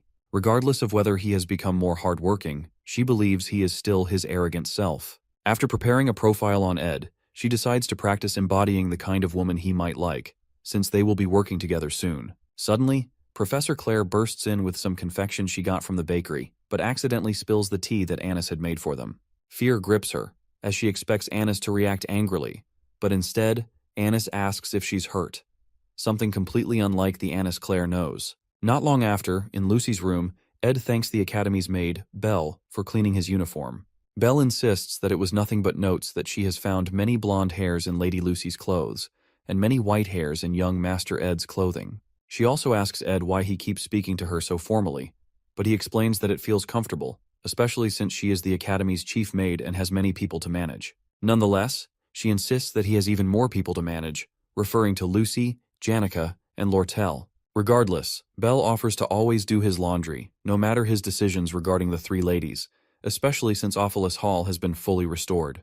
When she mentions that 7 new students will be joining after the break and one has already requested to move in, Ed realizes she is talking about Tanya Rothtaylor, his younger sister, and instantly dreads the upcoming break. Sometime later, Jix visits the cabin and informs Ed that he will be going to his hometown for the break to spend time with his best friend, Elka. Jix asks if Ed will be staying in camp for the entire break, and Ed replies that he will stay to learn how to use medium magic since he will be a 3rd year soon. However, Ed reminds him not to push himself too hard. When Ed notices that he can't sense any magic from Jix, he checks his temperature and asks if he trained past his limit. Ed, who had secretly used a ring, gives a vague answer. Jix then informs Ed that Aya has been asking about him and mentioned dragging Taylor over to apologize properly.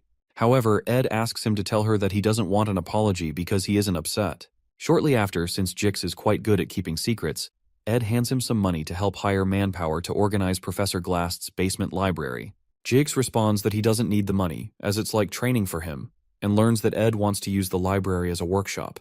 The next day, Anis welcomes the Academy's scholarship students on Assistant Professor Claire's behalf, as Claire has been awake for 2 days doing paperwork. Anis informs them that scholarship students mainly help prepare the class assignment exam for new students and supervise on the day of the exam. While she speaks, Ed recalls that Professor Glast used to handle this exam every year, but now Assistant Professor Claire will be responsible. Anis quickly assigns Clebius the equipment he requested from Trix Hall and hands another student, Onyx, some of Assistant Professor Claire's work. Finally, because she suspects that Ed looks like a player, especially since he is surrounded by so many girls, she decides to test him for Janica and Clara's sake. After conducting her research, she has created the perfect persona he might be attracted to in order to see if he can resist her seduction. She then informs him that he will accompany her to conduct the field survey. Ed and Anis head northwest to Oran Mountain to survey the field for the exam. While working, Anis mentions that she's tired and asks Ed if he is too. He proposes they take a break. In a cute, pretentious manner, she thanks him and commends his stamina and manners, which apparently dispel the misconceptions she had about him. When he asks what she's talking about, she explains that she's close to Janica and was worried Janica was spending time with a bad person, which was why she acted cold toward him. However, Ed replies that it's fine and that he doesn't care about that stuff. He comments that she must be tired from being a student TA and working so hard, but she seductively grabs his arm and replies that it's okay since he's here now. She starts talking about how she feels supported by his presence and shares that she was also excommunicated from her family, but had to support herself through school. Ed respects her strong ability to survive and solve problems that come her way, so he tells her not to be too distressed since she's endured it very well. Excited, she thanks him and remarks that they have a lot in common. However, Ed notes that something seems to have changed about her usual cool-headed and realistic image. Suddenly, she trips over nothing and falls into Ed's embrace. He catches her and asks her to be careful, but is surprised to notice she tripped over nothing.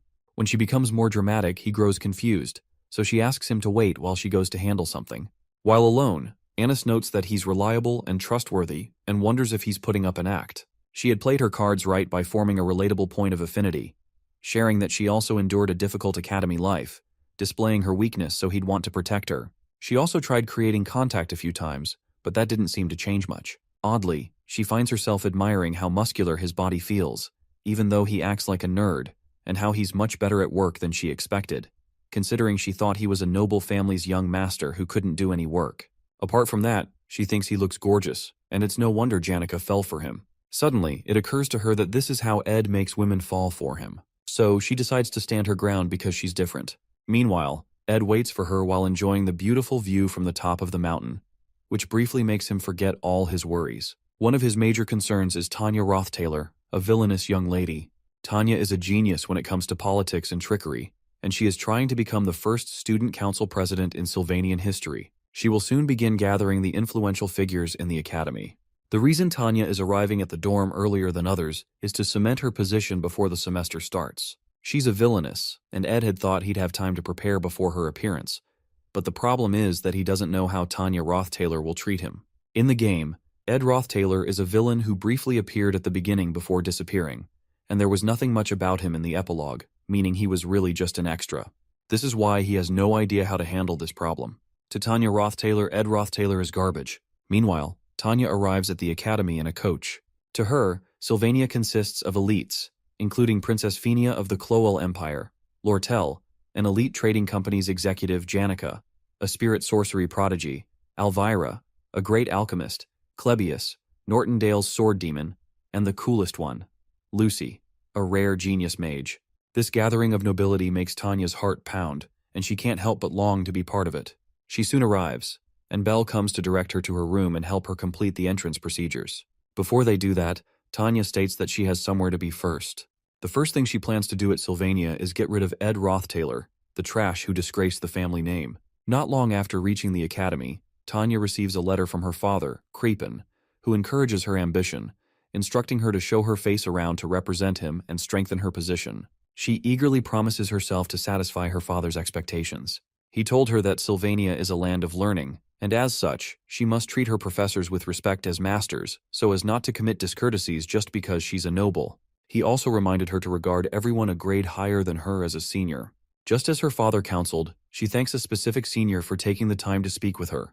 Tanya talks about Ed, referring to him as a disgrace and blemish on their family.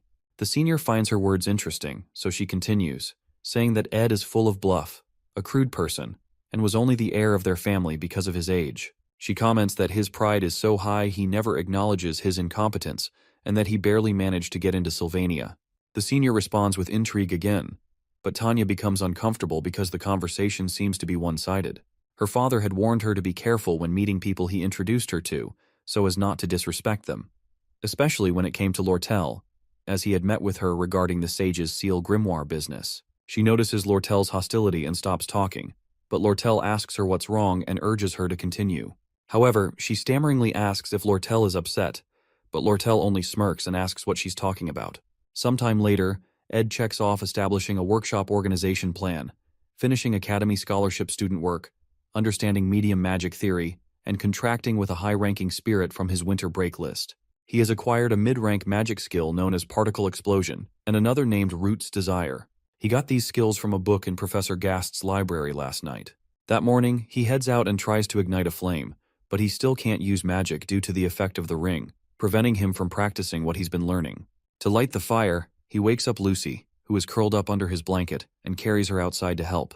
He points at the fire, and she lazily blasts it with flames before requesting that he leave her outside so she can enjoy the warmth. As they sit together, she mentions that she smells perfume on him, which must have come from the flower scent on Anis's body since he was working with her all day. Lucy also asks if he's feverish or sick, and when he confirms, she tells him not to die. She attempts to release his magic in case it's twisted, but when she notices it's empty, she accuses him of doing something reckless. However, he replies that it's manageable. Suddenly, Lucy makes a strange request, asking him to pat her head.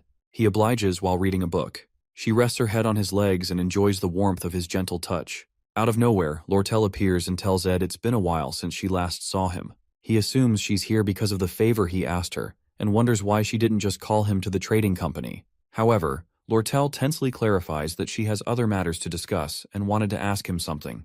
Meanwhile, Tanya thanks some seniors for listening to her and offers to reward them the best she can if they help her punish Ed. She offers several antiques from the Roth-Taylor family storage, which excites Elka, but Jix gives her an intense look, wanting to confirm if she's really Ed's younger sister. The ominous aura he exudes suggests his body is well trained, and Tanya realizes she needs to be wary of him because of the strength of his magic. When Jix confirms she's Ed's younger sister, he smiles at her and announces it to Elka. Excitedly, he hands Tanya a mandatory magic engineering item for new students to help train her magic resonance. Tanya looks confused, but Jix also gives her Elka's copy of Professor Delorf's elemental study notes. After gathering several essentials for her first year, they fill an entire box with useful items. Surprised, Tanya asks if they properly heard her offer, but Jix dismisses it, saying that siblings always have trouble with one another. Soon after, Jix and Elka board a ship to their hometown, and Jix finally introduces himself as a second-year student. He explains that he's Ed's junior and is close to him because they're indebted to each other. He reassures Tanya that she'll do great and pats her on the back, acknowledging her noble lineage. As they depart, Tanya collapses under the weight of the gifts they gave her, annoyed at how things turned out. Meanwhile, in Assistant Professor Claire's office, Annis commends Claire's hard work and mentions that they'll be able to take it easy for the rest of the break if the new student's assignment exam goes well. Claire compliments Annis's stamina, as she has done most of the work assigned to the scholarship students. Most of them struggled with the tasks, except for Ed, who had no flaws in his document processing.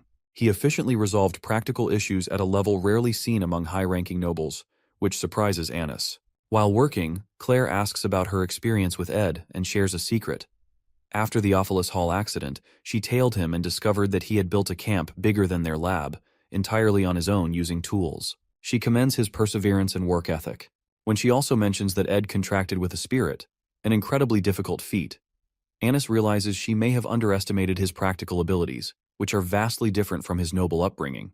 After some thought, Annis, who had investigated Ed due to Janika's interest in him, concludes that he's simply a decent and hard-working man. His appearance is outstanding. He's not arrogant, and even Claire likes him. As she starts thinking about his good physique, pleasant scent, and how well he takes care of himself, Claire notices her spacing out and calls her back to reality. Embarrassed, Annis quickly opens the windows to let in fresh air. Concerned, Claire asks if she's feeling well and suggests she may have overexerted herself. However, Annis realizes she's in big trouble. She recalls Claire mentioning that Ed made a contract with a spirit and suspects that he must have required Janika's help. If that's the case, the spirit he contracted with must be trustworthy and could report everything to Janika, including her attempts to seduce him. Trembling, she rushes out of the office, ignoring Claire's offer to grab a bite. By the way, the Failover family's motto is harmony and coexistence, and Janika Failover's love for everyone always made her shine. She gained many genuine friends, but what currently troubles her is learning about Annis and Ed.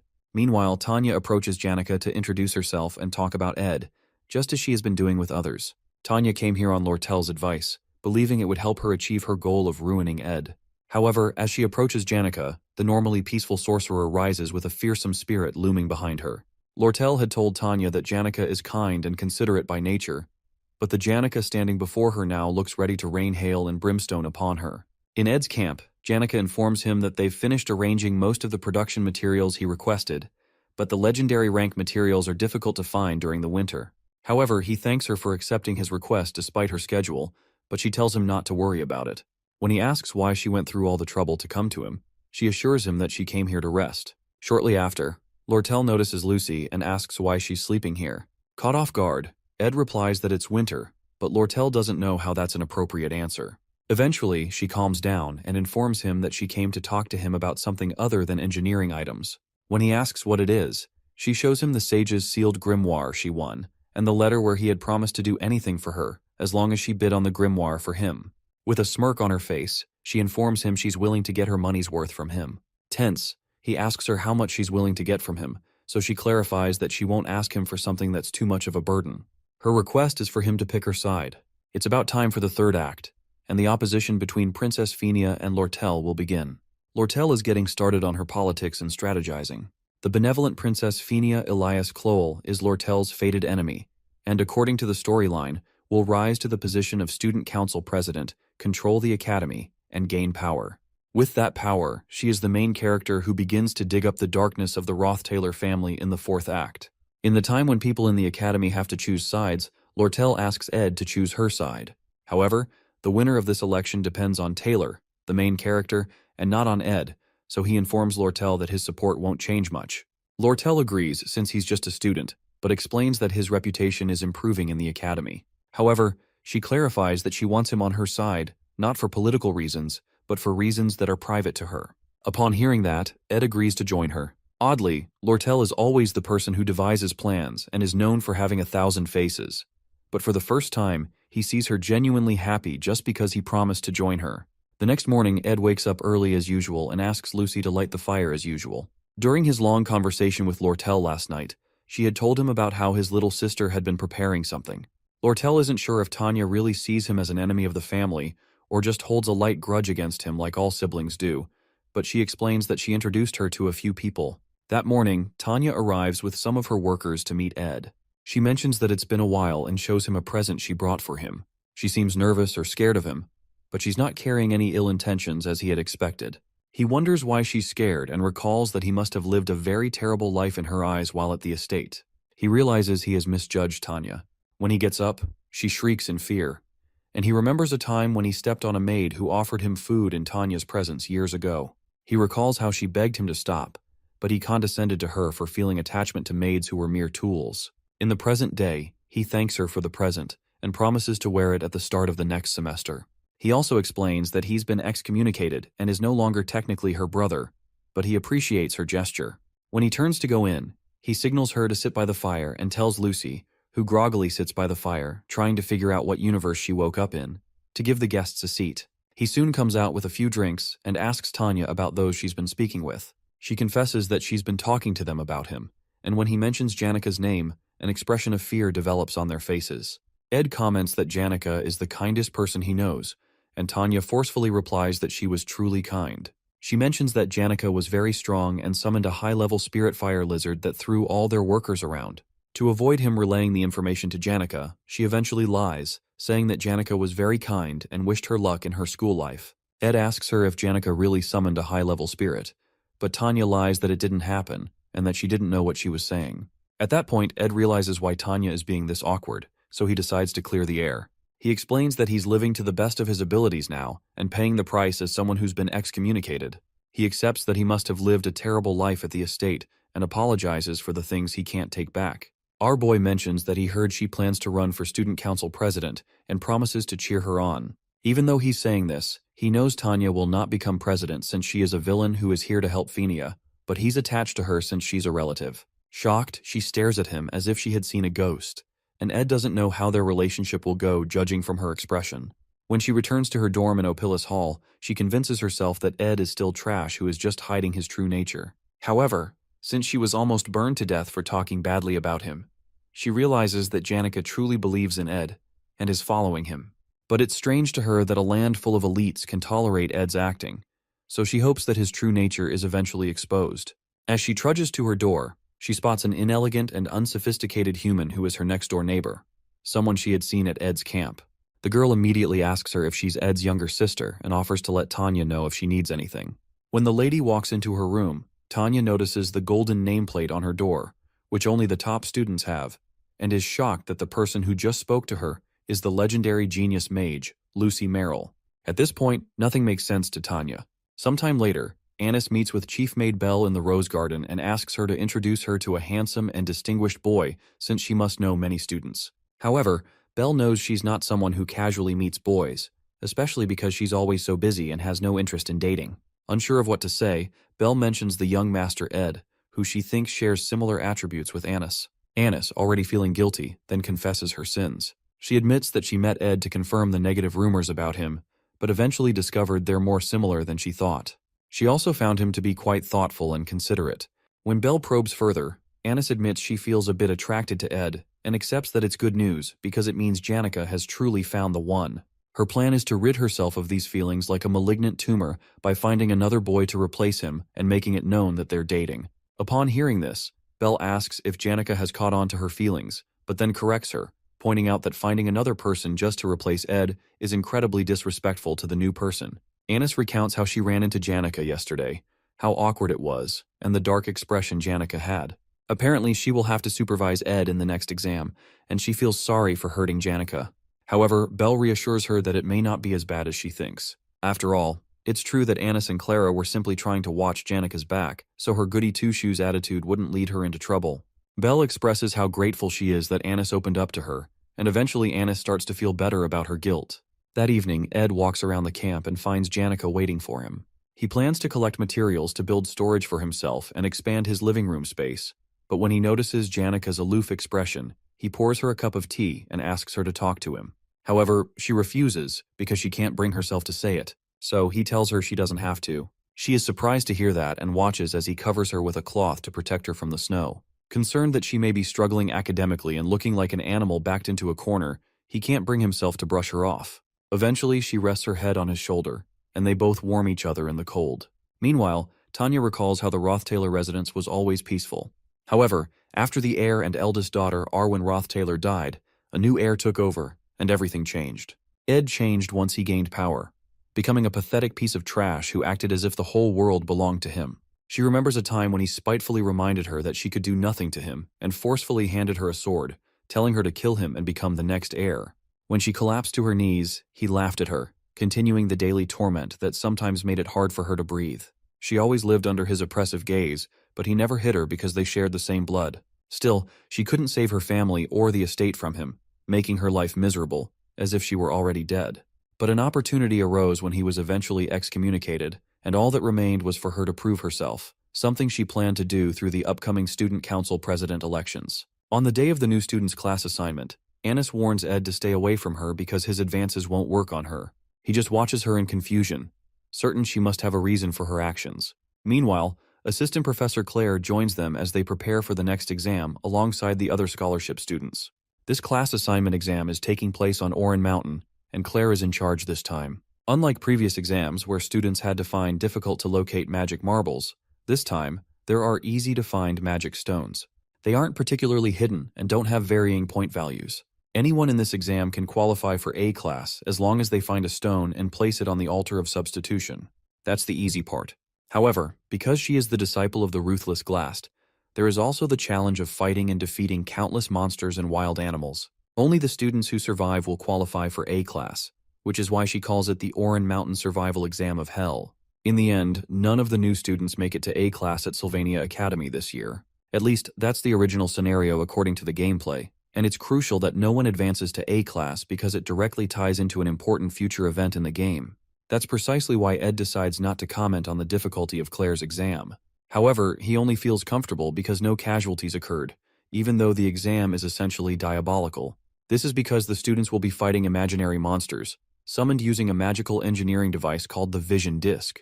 There are standard Vision Discs, which summon apparitions of low-level monsters and beasts. However, there are also Purple Vision Discs, which summon high-level monsters, beasts, and even humans. This latter type ensures that no one will reach A class, and Anis is responsible for handling them. Because she struggles to carry them, Onyx offers to help, but she refuses. However, Lynn swoops in and signals for her to give him the purple disc. She instinctively jerks backward upon seeing him and mistakenly trips over a rock. To stop her from falling, Ed wraps a hand around her waist, and they end up in an unexpectedly intimate position. Unfortunately, the purple disc slips from Anis's hands and tumbles away, but they are lucky that Clebius catches it in time. Ed is relieved it didn't break but fails to notice Anis, who is nearly exploding due to the way he is holding her. However, Clebius doesn't notice the small crack on the disc, and moments later, it completely shatters in his hands. When Ed sees this, he immediately releases Anis, realizing that they've messed things up. Last year was the year that the failing student, Taylor, picked up a sword for the first time, and that was when he was supposed to beat Lucy and receive attention. But the scenario went wrong when Lucy beat him instead, leading to Janica going off the rails. The joint combat training for this year is equally important. The elite first years get to request combat training against the previous generations, and when the match begins, the first years go on a rampage against their seniors to win by any means possible. However, according to the storyline, they're all supposed to lose to Taylor alone. At that point, Taylor, who had gotten stronger during the year, becomes known to everyone. St. Clarice, who has also been hiding her identity, fixes her gaze on Taylor, and this act ends. The relationship between the Saintess and Taylor is important because her power plays a crucial role in the third act, Lucy's showdown, and what happens after. She has to help Taylor, so this class assignment exam has to follow the initial storyline to ensure that the elite first-year students can go crazy as planned during the joint combat training. However, the only reason they'll go into a frenzy is that none of the students get placed in the A class, and that is because Assistant Professor Claire used 2 purple discs to make the class assignment exam harder. They all look at the broken circuit and realize that it's beyond repair. Annis feels devastated and apologizes for being careless, but Ed clarifies that apologizing won't bring back the purple disc. At this rate, there'll be too many A-class students, so he proposes a solution and chooses Clebius, who doesn't know what he's talking about, as the one they're going to use. At the Oran Mountain entrance, Tanya is happy to meet other noble students as her classmates. Even the princess and the chancellor are part of her class, and everyone is dressed without showing their status or birth. However, there is one peculiar person among them from the Telos order, Saintess Clarice. The other first-years bow to her, but she asks them to spare her the formalities to maintain the Academy's order. While she's speaking, Tanya introduces herself and expresses how much of an honor it is to meet her. The Saintess is happy to hear that Tanya is from the Roth-Taylor family, and comments that Crepin, the patriarch, was baptized by her, although she was too young to remember. Regardless, Tanya replies that it was an honor and expresses her hope to be baptized when she becomes an adult. Soon after, an announcement signals the start of the exam, and each faculty member is directed to their assigned area, even though the goal for all of them is to get into A class. Everyone soon sprints toward A class, which affords them free student welfare activities, fame, tuition exemption, and access to Ophelis Hall. One redhead quickly finds a stone and rushes to place it on the altar before anyone else so he can secure A class. While he's talking, another student named Joseph runs past him and reminds him to stop yapping and start running. Meanwhile, Tanya notices that there are too many magic stones on the mountain and figures there must be something else making the exam harder. She decides to conserve her energy, stay on guard, and move slowly. Suddenly, she notices a student taking off her shoes. Initially, she suspects the student slipped, but she is surprised when the girl leaps up cheerfully, explaining that she just wanted to feel the snow on her feet. Tanya is confused as to why she'd do that now of all times, but the girl doesn't see the issue.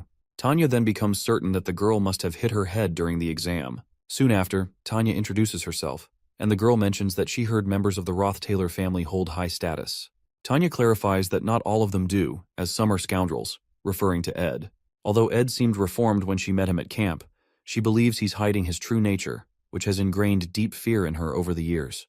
Regardless, the girl thinks highly of Tanya and expresses deep respect. Finally, she introduces herself as Kylie Ekney, a country girl from a small city-state called Terranay Principality. She apologizes for her strange behavior, explaining that she doesn't know much about the modern world. However, Tanya cuts her short and signals that they need to hurry since they're in an exam. Kylie agrees but explains that she's not too concerned about getting into A class because it would draw too much attention to her, which irritates Tanya. However, knowing that Tanya is interested, she excitedly grabs her hand, thrilled to have a friend her own age for the first time, despite Tanya's protests.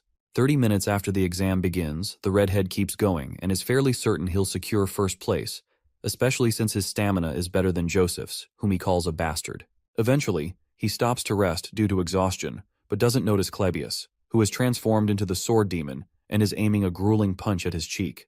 The punch knocks him to the ground, and the redhead protests, asking Clebius why he suddenly popped up, saying it's unbecoming of a senior. Meanwhile, Clebius recalls how Ed had earlier explained that he and Annis would block new students from reaching the altar from halfway up, since only the strongest should be worthy of A class. In the present, Annis beats herself up for putting them in this situation and vows to do her best.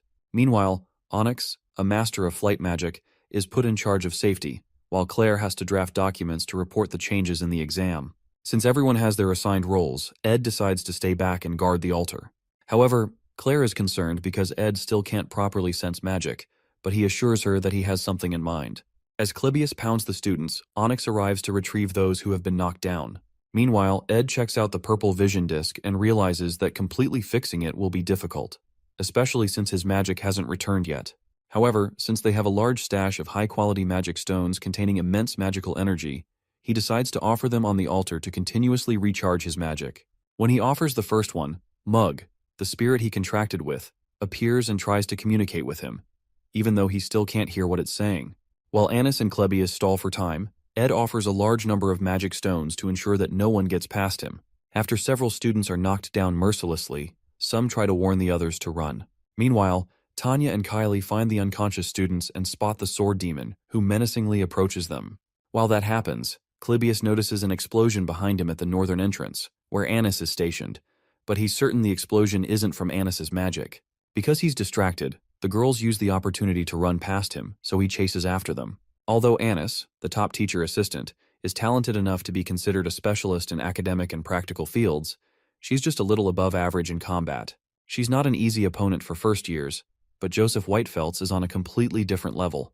Unlike his sister, who had to work her ass off to become a top alchemy student, Joseph was the youngest to reach the status of Magic Society researcher and can freely use mid-rank magic, making him a genius. After she tells him to pass, Joseph tells her there's no need to be upset because he's certain she's talented in something other than fighting. However, Annis clarifies that she is upset, but not because she lost to him. She then asks him to go up. He moves forward, and Annis recalls that everything was going perfectly without a flaw, but she made it difficult by breaking the purple vision disc. The worst part is that she was unable to think of an alternative and left it to Ed, who had to lead the situation. She blames herself for losing to a new student and failing to block the northern entrance. But what frustrates her most is that she keeps thinking about Ed, who had calmly taken charge of the situation. Meanwhile, Joseph reaches the altar and runs into Ed, who welcomes him and reminds him that he only needs to place the stone on the altar, even though he won't let him do that. Surprised, Joseph comments that the exam method is kind of strange, since there'd be no one left for the other students to fight if he successfully defeats Ed. When he doesn't get an answer, he assumes there's an alternative. But in truth, he's making small talk to buy time and assess his surroundings. When he spots the purple disc, he notices it's a different color, meaning it could be stronger. He also notes that Ed isn't emitting much mana and senses that he has used magic stones, indicating a low mana reserve since he was the first visitor. Joseph prepares to blast him with fire, disappointed that Sylvania hadn't met his expectations. He releases a mid-rank particle explosion, which can hit hard if the target isn't ready. If Ed doesn't see the direction of his hand and dodge in advance, he'll get hit. But Ed quickly evades it, proving he has some combat experience. Joseph immediately assumes Ed will use fire magic, either the spell ignition or scorch. Based on Ed's hand placement, he predicts ignition, but the scale of the flame is much stronger than expected, meaning Ed has trained his basic magic to a level close to mid-rank. However, Joseph easily blocks the attack with a shield and remarks that it's a waste since it can't penetrate his defense. Battles between mages are usually determined by who has the higher mana reserve. Joseph, still unimpressed, believes that Ed lacks real combat experience and won't be able to block his offensive magic once his mana runs out. Oddly, Ed transforms into a fire monster and informs him that while he can block spells with defensive magic, he can't block physical force. Our boy grabs him by the head, kicks him in the stomach, and smashes his jaw right after. He asks Joseph why he assumed he'd only face mages just because he himself is a mage. Joseph quickly retreats and demands to know how Ed walked through the fire. Joseph prepares a mid-rank ice attack but plans to be more cautious this time.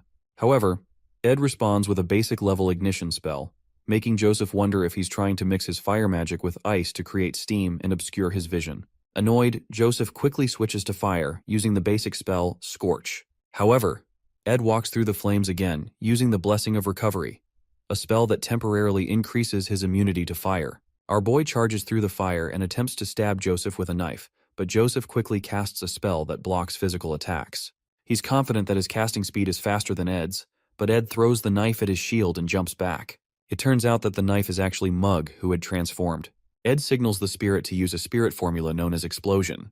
The explosion easily shatters the shield and sends Joseph tumbling several feet backward. Badly injured, Joseph remains certain that Ed's casting speed isn't faster than his, and deduces that he used a spirit formula, which also explains how he walked through the fire. Exhausted, Joseph wonders who this person is and drops the stone when Ed approaches him with a knife, conceding defeat. As soon as Ed lowers his guard, Joseph rushes forward with a mid-rank ice spear attack, but suddenly switches to a punch to confuse Ed, landing a solid hit on his jaw. After being punched, Ed is surprised that Joseph, who had spent his entire life researching magic, was able to make such an impact with his fist. However, a strange energy suddenly appears around Ed, Marilda's spirit formula. It's the protection of the wind, which blows enemies away when an unexpected attack occurs. A powerful gust sends Joseph flying several feet into a nearby rock. Now more injured than before, Joseph finally accepts his loss. Ed commends his punch, and Joseph soon asks for his name. When Ed tells him, Onyx arrives to pick up the wounded boy. Meanwhile, in a carriage, Elka asks Jix why he joined the magic faculty. He's surprised by the question, so she mentions that he would have been the top student if he had joined alchemy or combat, and she feels bad that he gave up so much for her. However, Jix explains that he doesn't place much importance on being the top student. He admits he may have been the best in alchemy, but certainly not in combat, because the top student of the combat faculty is Clebius Northendale. Meanwhile, Clebius is knocked down by a terrible energy that completely stuns him. Kylie, who landed the hit, hopes she hadn't injured him, but Onyx quickly arrives to tend to him and tells the girls to continue the exam. With only 20 minutes left, Tanya and Kylie reach the altar, where several other students lay unconscious. Tanya spots Ed, the object of her fear and hatred, and he immediately tells her to give up. In the past, Saintess Clarice had 2 dreams. One of the dreams she had that day was planted by Archbishop Verdio, and the other was a beautiful song by Adele about the outside world, the woman in charge of the holy fire. After leaving the Telos Order, she called herself the Romantic. Although it was unclear how she moved from building to building, she sang a song at Clarice's window when the world went to sleep. The second dream Clarice had was about the outside world, which her only friend, Adele, whispered to her while looking at the stars. Adele told her about a life where she could take classes normally, have normal friends, love normally, and hug someone who loves her, rather than receiving countless prayers from believers who revered her. After leaving the order, Adele joined Sylvania, and when vacation came, she traveled around the world and visited Clarice. However, after Adele left, Clarice went to the places she spoke of in her dreams every night, and at the end of each dream, she would share a deep hug with someone. She and that person would explore the world together and enjoy a colorful journey, which contrasted with her pure white life up to that point. Before leaving for Sylvania Academy, Archbishop Verdio reminded St. Clarice, who was behind Kylie's disguise, to ensure she didn't reveal her identity. She assured him she'd be careful, and with the order's arrangement to divert attention from her, she was brought to the academy. In this form, no one paid any attention to her, and she enjoyed sitting on a wooden bench, which deeply satisfied her. No one revered or bowed to her, and no one suspected that Kylie was the saintess, except Ed, of course. Meanwhile, in the present, Ed tells the girls to give up. Tanya watches in surprise as it turns out that facing her brother is the final exam. Ed pleads with the girls to return, but then activates a gnarly aura and challenges them to step forward if they insist. The aura is incredibly strong, and Tanya feels that this level of power is impossible even for people who have trained in spirit magic their entire lives. It surpasses even graduate-level skills. Currently, spirit sorcerers are called veterans if they can handle 5 to 6 mid-rank spirits, but Tanya is shocked to see a high-level spirit, Marilda, behind him. After seeing that, Kylie proposes that surrendering is the rational choice, and Tanya recalls the trauma she suffered when facing another high-level spirit while meeting Janica. However, she can't accept the idea of running away from her brother again, just as she did in the past, so she refuses to give up. Tanya recalls how Ed was 2 years ago, and wonders how someone who couldn't even use elementary magic could suddenly summon a high-level spirit. She concludes that it must be a fake. She plans to defeat the real spirit behind him, assuming it must be weaker. But as she moves closer, the energy is so overwhelming that she has to accept the reality. She really might be facing a high-level spirit. After a series of attempts, the energy knocks both girls backward, and Kylie is shocked to learn that this person is Tanya's brother. Secretly, Kylie had a fantasy about noblemen, neatly groomed, with charming smiles and graceful manners. However, meeting Ed, she is shocked to see that this is the same person Tanya had spoken of so disdainfully. Eventually, Kylie gets up and signals to Tanya to go for the spirit's main body, as planned, while she acts as bait, since she can't die except in special cases. Tanya worries she'll get injured, but Clarice assures her that she'll do it. After all, Tanya had said Ed was truly a bad person, and Clarice is willing to protect her first friend at Sylvania. Normally, Tanya would have dismissed such absurd words, but she had witnessed Kylie's abilities during their fight with Clebius, and how effortlessly she deflected his attack. She wonders if Kylie possesses a special power as she watches her charge into the storm with tears in her eyes. The sudden action confuses Marilda, who immediately tries to smash Kylie into the ground, but Kylie's holy magic blessing is suddenly activated. The blessing manifests a mid-rank or above power that automatically defends against any hostile force attempting to harm her. The clash between the two forces knocks Kylie backward, though her shield still protects her. Ed asks if she thought she could make him give up, but he soon notices Tanya leaping at him from the side with a basic magic attack known as Emit. The attack knocks him away from the altar and onto the ground, where Tanya spots the purple vision disc lying nearby. As she scans the area for Ed's body, she notices several arrows flying around her and hears Ed's voice telling her to stay still. She is stunned to see that the same person who once couldn't wield a sword properly now skillfully wields a bow. He reminds her that the first shot was a warning, and as Tanya observes the arrows made of magic, she wonders if the person standing before her is truly Ed Rothtaylor. Realizing that nothing has changed since childhood, when he used to oppress her, tears fill her eyes because no matter how hard she tries, she still feels powerless. However, Ed acknowledges her efforts, commends her for working so hard, and apologizes for putting up such a fight. He explains that there is a reason behind his actions, and adds that she wouldn't have enjoyed the challenge if he hadn't resisted. As she listens, he praises her incredible performance, admitting that he would have given up if he were in her position. When she notices him wearing the gift she gave him, she realizes that something truly has changed about him. Ed reminds her that she should be proud that she fought till the end, even though it was an illusion caused by the purple disc vision. As she cries, he tells her she's impressive, but that doesn't seem to help as she keeps crying because she didn't get into Class A. Suddenly, Kyle hugs Tanya and cautions Ed to step back so she doesn't attack him. Suddenly, Claire calls out to Ed for help because Klebius is completely knocked out and the exam is over. However, Kylia notices that her voice is beginning to revert to its original tone, meaning her transformation magic is being undone. This must have happened when she pushed back and dropped the magic engineering item Verdio told her to carry. She begins to panic that her identity will be revealed and her school life will end, but Mug suddenly shows up with the magic item.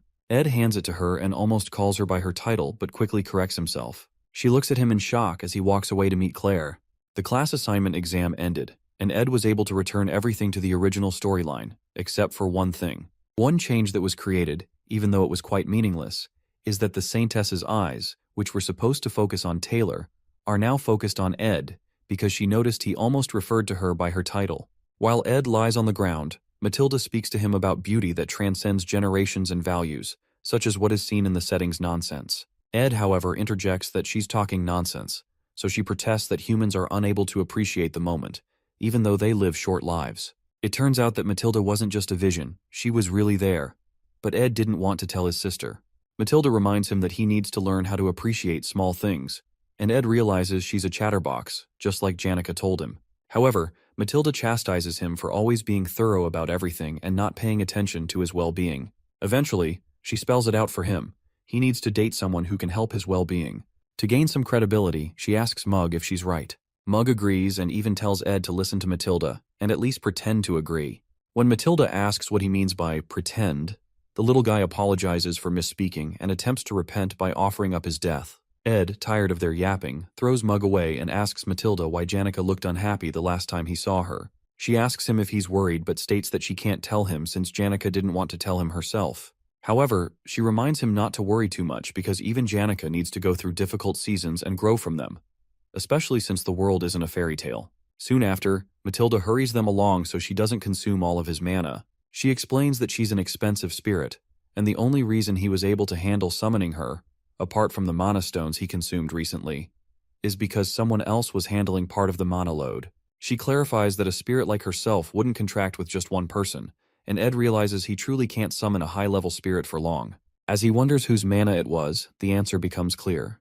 Climbing to the top of a nearby structure, he finds Lucy and teases her about coming up here to take a nap.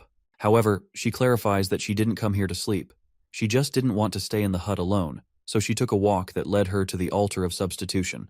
The thing is, Ed knows that her coming here marks the final stage of the third act. Soon, the distrustful Saintess will begin to suspect the Order after she realizes the darkness of the Holy City. Then, Telos' apostles will come to Arkan Island to condemn Clarice, and the characters in the Academy will decide to follow the Archbishop's orders since they don't know the whole story.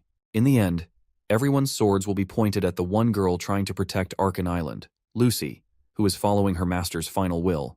Regardless of their insults, Lucy will not complain and will remain firm until she finally awakens.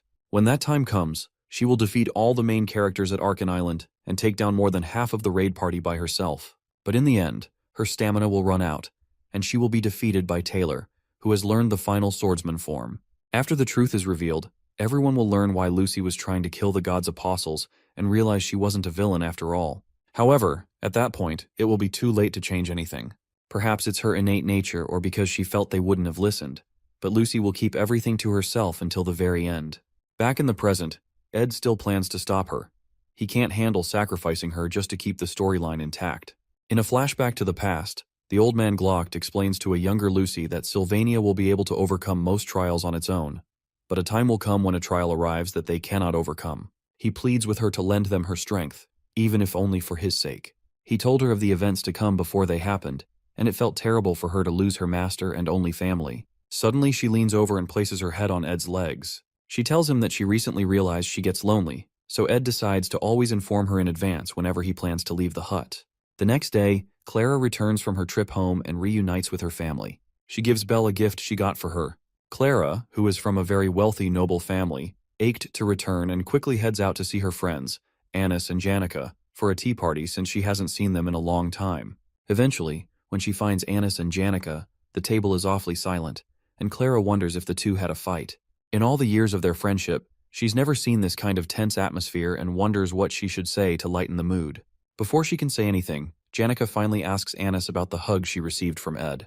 Meanwhile, Ed Roth-Taylor builds a wooden wind-blocking wall and realizes that working on such low-rated items no longer raises his stats or production proficiency, so he considers looking for something new. He's doing this to prepare for strong winds, but he's soon approached by Belle, who has come to forcefully take Lucy. Belle explains that the Academy has implemented a new policy. Students in the dorms can only leave when absolutely necessary during snowstorms. Lucy whispers to Ed, asking for help, but Belle explains that there will be surveillance in the dorms to keep her in place. Despite Lucy's pleading, Ed doesn't flinch. Finally, Belle asks if he really thinks he can survive a week-long snowstorm in such an environment, because she doubts this kind of wind blocker will be enough. However, Ed explains that he's only setting this up to protect his supplies, but he used twine to secure his hut's roof and tie it to the ground. Since he plans to focus on magic engineering research at the Spirit Library during the storm, he assures her that he has another place to stay.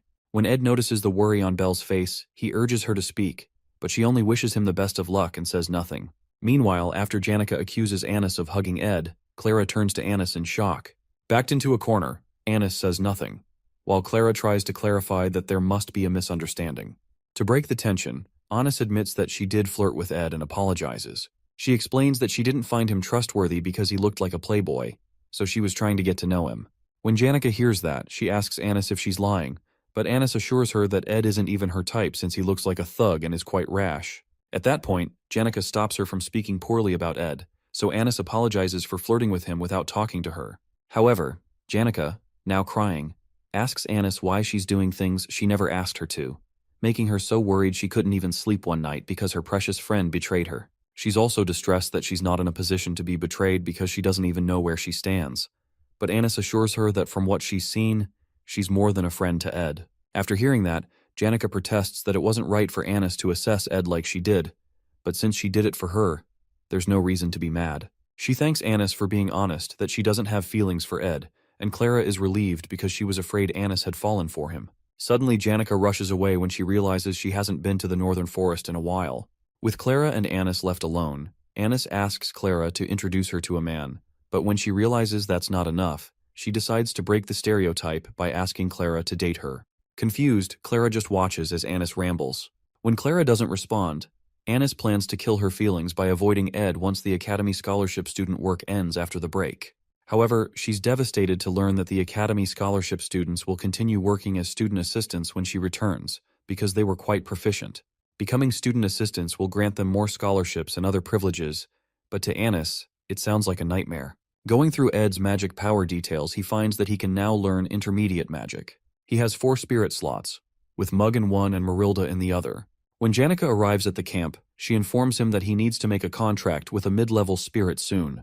Ed comments that she looks back to normal since she seemed rather sad the last time she visited, but Janica pretends not to remember. Her reaction makes Ed smile as he realizes Janica makes him loosen up. She's the only third year he can truly call a friend. Soon after, Janica mentions that she knows about his contract with Marilda, but she finds it strange since it's too early for him to handle a high-level spirit. However, Ed is up front and shows her the golden phoenix ring that Glast gave him, informing her of his future plans. When she realizes he can't use magic for a while, she understands that making a contract with a mid-level spirit will be difficult for him right now. It turns out that Ed's magic will return when the break ends and the semester begins.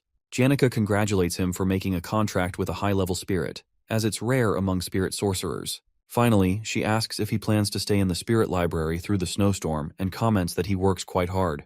In response, Ed teases her, saying she works even harder since she's the top student. He mentions that people will probably pay attention to her in the upcoming student council president elections. Regardless, Janica responds that she intends to stay neutral during the elections. She asks if Tanya is also running and whether he's close to his sister. Ed admits he can't say so confidently since he's been excommunicated, but that doesn't change the fact that they're related, and he plans to maintain a good relationship with her because he cares about her. Hearing that, Janica concludes that Tanya's reaction was just sibling rivalry. Suddenly she grabs his hand, and with tears in her eyes, she asks if there's something Tanya would like as a gift or food she enjoys. At that moment, Ed realizes Janica must have done something wrong to Tanya and is trying to make up for it. However, Janica insists she didn't do anything. Ed just keeps staring at her, knowing she's a terrible liar, and soon, the guilt overwhelms her into confessing. However, Ed doesn't think it's such a serious issue. Meanwhile, Kylie is informed that the storm will begin in the morning, and that leaving the dorms will not be allowed except for special reasons. As she hears this, she can't help but recall the terrifying sight of Ed, the third-year student she saw a few days ago. But more than that, she feels uncomfortable, especially when he almost called her by her honorifics, making her wonder if he knows her secret. Now, in her true form, she places the form-changing magic engineering item by her side, worrying about how hard she worked to lead a normal academy life. If even one outsider discovers her identity, her academy life will end.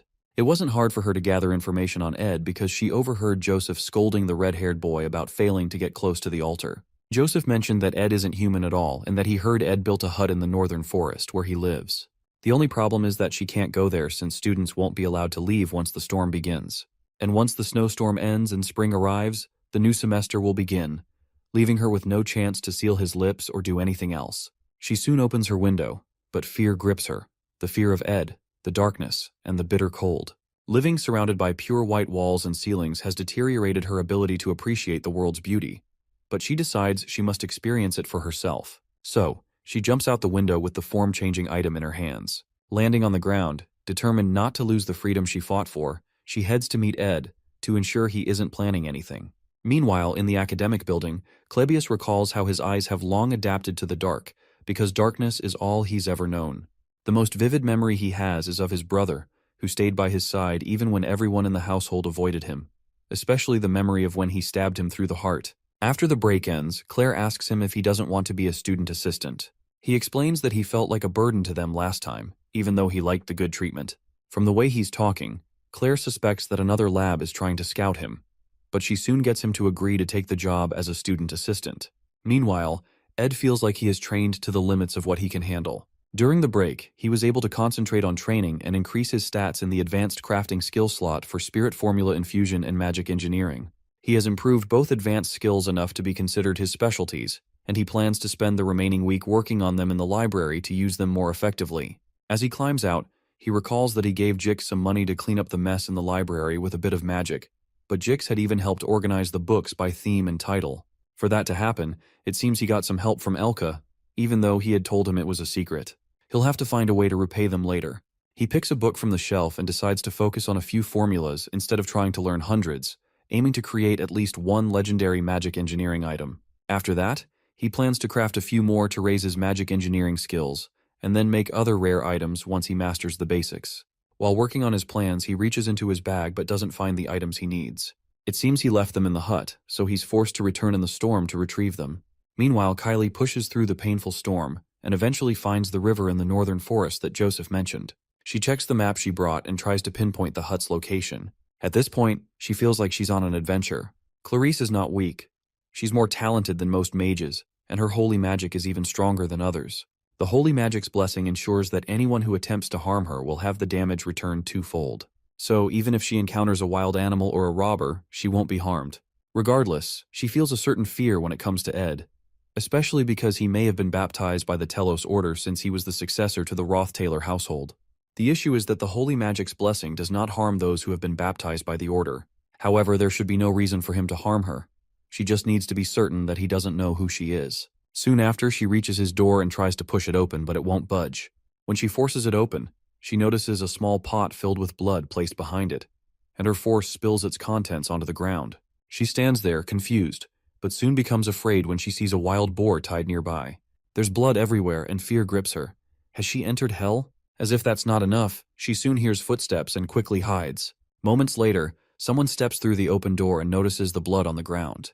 Meanwhile, Kylie hides, trembling, as the person approaches her hiding spot and pulls out a huge knife from one of the drawers. Trying to muffle her whimpering, she accidentally hiccups, and the person turns toward her, asking who she is. While she stammers, Ed recognizes her and calls her name in confusion. Surprised, he asks what she's doing here and why she's shaking. However, Kylie, overcome with fear, releases a divine holy magic explosion toward him, an attack that nullifies most of the opponent's magic while inflicting physical damage. The blast hits Ed, launching him backward and sending him crashing through a bookshelf. When she sees that he's been severely injured, she falls to her knees, trembling, realizing she didn't mean to kill him. In tears, she prays to Telos, believing she has committed a grave sin. She was supposed to live a life of purity, but now she is stained with sin. Pledging to burn in the depths of hell to atone, her prayer is abruptly interrupted by an angry Ed, who walks up to her and asks if she's kidding him. Shocked to her bones, the spirit within her seems to leave her, and she faints on the spot. Meanwhile, in Ophilis Hall, the chief maid is summoned when it is discovered that Kylie is missing. Belle is one of the few people aware of Kylie's true identity, as the order decided the person in charge should know what's going on. The nation would be in an uproar if they knew the Saintess had disappeared into a snowstorm. But Belle stays calm, determined to handle the situation discreetly, especially since the Saintess possesses the holy magic's blessing. To avoid reducing the staff required to maintain the hall, Belle decides to search for the Saintess alone. Before heading out, a maid informs her that a witness last saw Kylie heading toward the northern forest. Hearing this, Belle realizes that Kylie is heading toward Ed's territory, the same Ed who is strangely blessed with women. Worse, it's a snowstorm, and a man and a woman left alone together, forced to rely on each other until rescued, doesn't sound like a good situation. The imagery in her mind makes her uneasy, so she rushes out, knowing she must find them as soon as possible. The Saintess is in danger. There is a suspicious man in the forest who walks around carrying the bloodied corpses of beasts. These were the rumors among the students, but Belle knew the truth. She knows he's a pretty considerate person, and he faithfully carries out his duties despite the many women who approach him, which makes him worth trusting. But the thought of relationships getting more complicated by adding the Saintess to the mix worries Belle, especially because she's certain that Ed doesn't know Kylie's true identity. When she enters through the door, she finds a dazed Kylie with Ed, who looks severely injured. Confused, Belle asks what happened, so he explains. Afterward, Belle informs him that she has to take Kylie back soon so the snowstorm doesn't get too intense for them to pass through. Ed knows why the Saintess came all this way, but it goes against the storyline since her identity is supposed to be revealed much later. It's not time for that yet, but he knows Kylie is unsure of him. He apologizes for his rude behavior and pleads with her to put the chair down, but he accidentally calls her Saintess. Kylie puts the chair down but recoils again when both women realize Ed just called her that. The Saintess asks if he already knew, and he mentions that he's a baptized follower of the Telos order and was able to recognize her up close when her spell was undone. Within himself, he plans not to change his decision to avoid getting involved with the main characters. However, at this point, Saintess Clarice might do something unexpected, so it's better to let her know he's aware of her identity so she's no longer anxious. To help her, he explains that he understands she must have hidden her identity because she's tired of living without restraint. Before she can reply, he asks her what she thinks of the kind of life he's living in the forest. After hearing his question, she reasons that Ed isn't living a life of freedom. It looks more like survival. It seems there is a light and dark side to everything, and Ed's life is the dark part of freedom. However, Ed apologizes for being so rash, explaining that he spoke that way because he felt no one else would say it to her. Shortly after, he asks them to leave, so Belle takes the Saintess back to the hall. As they head back, the Saintess plans to enjoy a delicious soup in a warm room, while Ed will keep smelling blood and enduring the harsh reality of the storm. She had never imagined that the person who stood against the students at the altar would be living this kind of life. He had destroyed her idea of freedom, but she still respects him nonetheless. While they're leaving, Belle notices the Saintess looking back and hopes she hasn't also fallen for Ed, but she's not certain. Soon after, spring comes and the Laplace bakery opens again.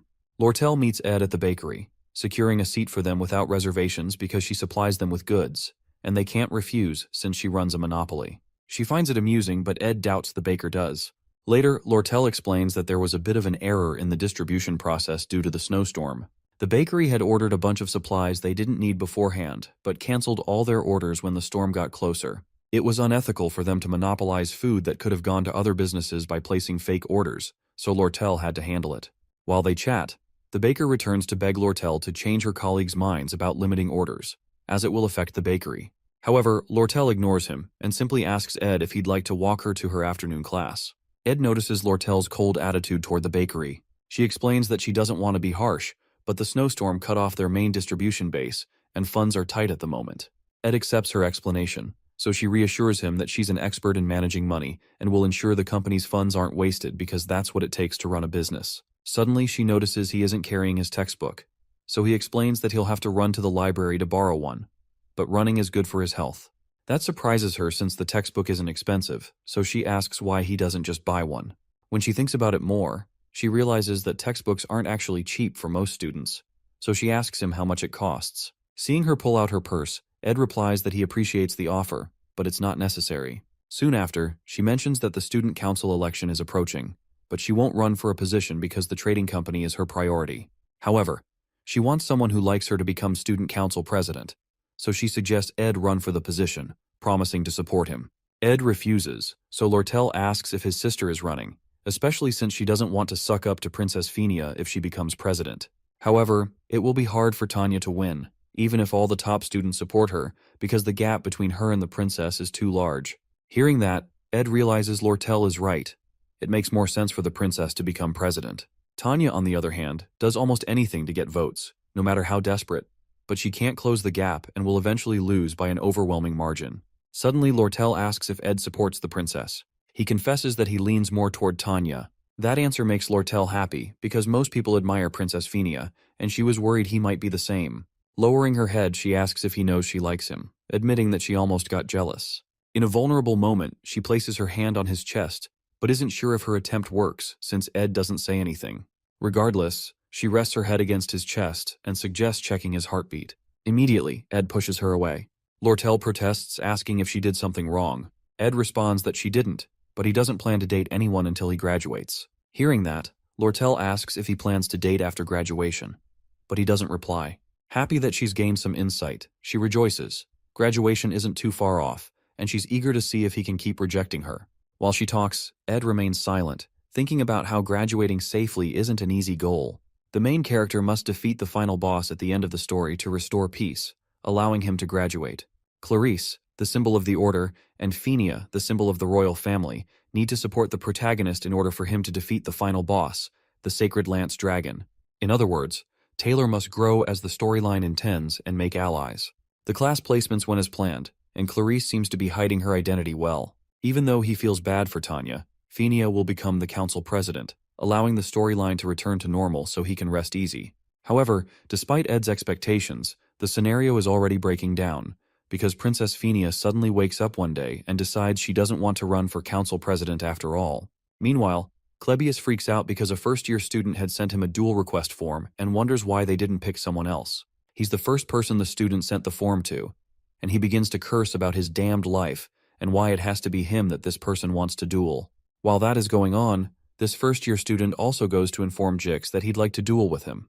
When Jix asks why, the guy says he'd like to learn from him, but Jix tells him not to give some shallow reason like that. When the guy hears that, he comes out plain that he'd like to prove his worth. Jix asks him why he needs the duel since he's already claimed the position of top student in his year, but the boy protests that being top student doesn't mean much since he's just a first year. However, since Janica is the top student of all the third years, Drake is the top student of the Faculty of Combat, and Ed is popular among the first-year Faculty of Magic, he plans to duel against them all. But, to follow the proper order of things, he sent a request to Clebius, the top student of the second-year Faculty of Combat, but it seems like he's avoiding it. The guy plans to win against him and then duel with Elvira, the top of the Faculty of Alchemy, before dueling with Jix. Jix wonders why he's next when he's not a top student, so the guy explains that the top student of the second-year Faculty of Magic, Lucy, is out of the question, so that's why he chose Jix. Intrigued, Jix tells the boy he's self-centered, and it seems that the first lesson he needs to be taught in Sylvania is that he's not always right. The guy informs Jix that he doesn't think it'll be easy to defeat him, but Jix responds that what he means is that he won't even get to fight him, Janica, or Ed, because he won't even be able to defeat Clebius. That statement annoys the first-year student, but Jix tells him to learn to perceive reality properly if he wants to defeat him. Shortly after, Jix steps out and runs into Ed, who thanks him for his help in the library. Jix soon informs him about Wade, the first-year student who's sending out duel requests to all the top students. Interestingly, Ed already knows that Wade Callermore's challenges will go on from Act 3, Episode 3 to Episode 5. In the third episode, Wade, who is a skilled swordsman and the son of the commander of the Northern Border Territories, was able to easily become the top student in his year.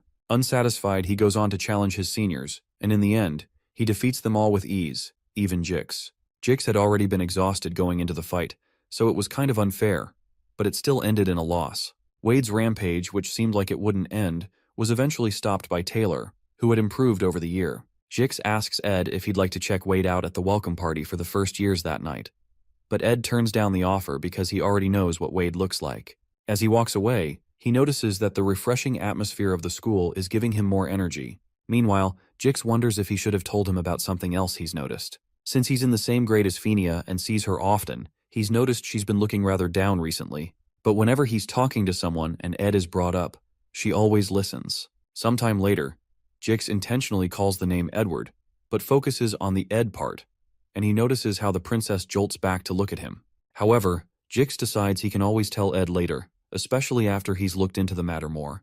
Because it's spring, the scenery of the northern forest soon becomes warm. Lucy, who's chilling on the hut's roof, chases away butterflies that are disturbing her while Janica teaches Ed and compliments his improvement. She explains that he should be able to enter a contract with a mid-rank spirit now, and adds that it would be unbelievable that he did this in 1 year. Janica seems to be in her teacher mode, so to play along, Ed comments that he was able to because he has a great teacher. Surprised by the comment, she replies that usually he'd have to climb mountains and valleys to find a spirit whose mana flow matches him well. When Ed protests that he didn't think about mana flow when he made a contract with Marilda, Janica explains that that is because he matches well with fire and wind elements. She suggests that he look into a spirit that's not also wind or fire, and he considers that she's right because finding another element would make it easier for him to respond to various situations. When Ed realizes it will be pretty difficult to find this spirit, Janica responds that most people consider finding their mid-rank spirit a work of fate. However, she helps him first connect and then concentrate his mana into his eyes, allowing him to see the myriad of mid-rank spirits that Janica had chosen for him. When he sees them, he wonders if she doesn't get distracted with all these spirits around. But Janica responds that they like her and she always talks to them all. However, his job is to pick out one of them, so the spirits come forward to introduce themselves one by one. While Ed checks them out, he notices Mug rating them too and wonders what he's judging for when he's just a low-rank spirit. However, our boy feels a bit weird, so Janica asks him what's wrong. He responds that it's nothing, but inside, he hopes to meet his spirit by fate too and wonders if they're using the right method. That night, a welcoming festival is organized for all the first-year students. It's pretty meaningful for the new students, but the organizers soon find out that Janica and Lucy, the top students for the third and second years, were unable to attend due to personal reasons. The faculty became worried that the festival would be unenjoyable because of their absence, but it didn't eventually have any impact because the dignified Princess Fenia attended. The first years were quite afraid to speak to someone of royal blood, including the nobles. There was only one person who was able to talk to her during the event, and that was the top student of the first year, Wade Callermore, who's from one of the 3 greatest swordsman households. They both play a game of chess, and Princess Fenia commends Wade's skill, even though she eventually wins. While they talk, she mentions that she thought she was the best at reading people, but she's found out that she was wrong. Kicking Ed Roth-Taylor was only a small concern to her initially. However, he saved Janica, made a home in the forest, and as more time passed, his presence grew bigger until even the incoming students spoke highly of him. As his presence in the school grew, her mistake also grew bigger. She understands that she can be wrong sometimes, but for some reason, she keeps acting like a child by evading her problems, which means that nothing will be resolved. Suddenly, while enjoying the game, she finds new strength and decides that she cannot run from her problems forever. She decides to take 4 days to resolve everything and then go to Ed's hut in the northern forest and talk freely with him. After that realization, she felt refreshed until the morning of the 3rd day, when the news of Ed Roth-Taylor's death reached her ears. Sometime later, Tanya writes a letter to her father, as she always does, talking about how there are many things she's not used to while living away from home. She mentions the busy schedule, how she's made a few school friends, how she's been working toward the goal she told him about before she left, and her plan to become the youngest student council president. She explains that she's worried because she heard Princess Fenia will be running for president too, but she'll try her best. She also adds that she's met with Lortel, and negotiations for the purchase of the sage's sealed grimoire will begin soon. Finally, she talks about how she met Ed, noting that he seems to have become hardworking and diligent, as if he's a completely different person.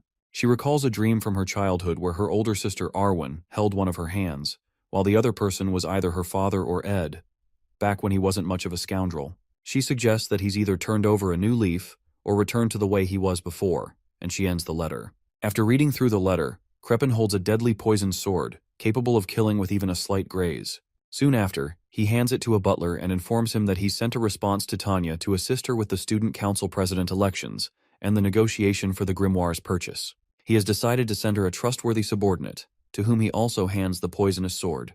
Normally, sending a subordinate into Sylvania isn't allowed, but since this is for business purposes, the Academy has to permit it. After dismissing the men so they can set off for Sylvania, Crepin removes his gloves, exposing a very red-colored hand with eyes on it. The eye is of the highest-ranked magic called Cause and Effect, which allows him to see the results of any action he sets in motion. He places his hands on a round ball, which drains a significant amount of his mana. He can't use it often for that reason, but the method is tremendously powerful. Suddenly, a vision appears before him, one of his subordinates driving the poisoned sword through Ed's stomach, then dropping him off a cliff as Janica rushes to save him. Crepin doesn't consider this the best plan, but he views it as a necessary sacrifice. 3 days before Ed's death, Tanya considers how popular Princess Fenia is, and realizes her chances of winning against her are nearly zero. As she thinks about giving up, Jix walks past and asks if she's heard of elemental studies training.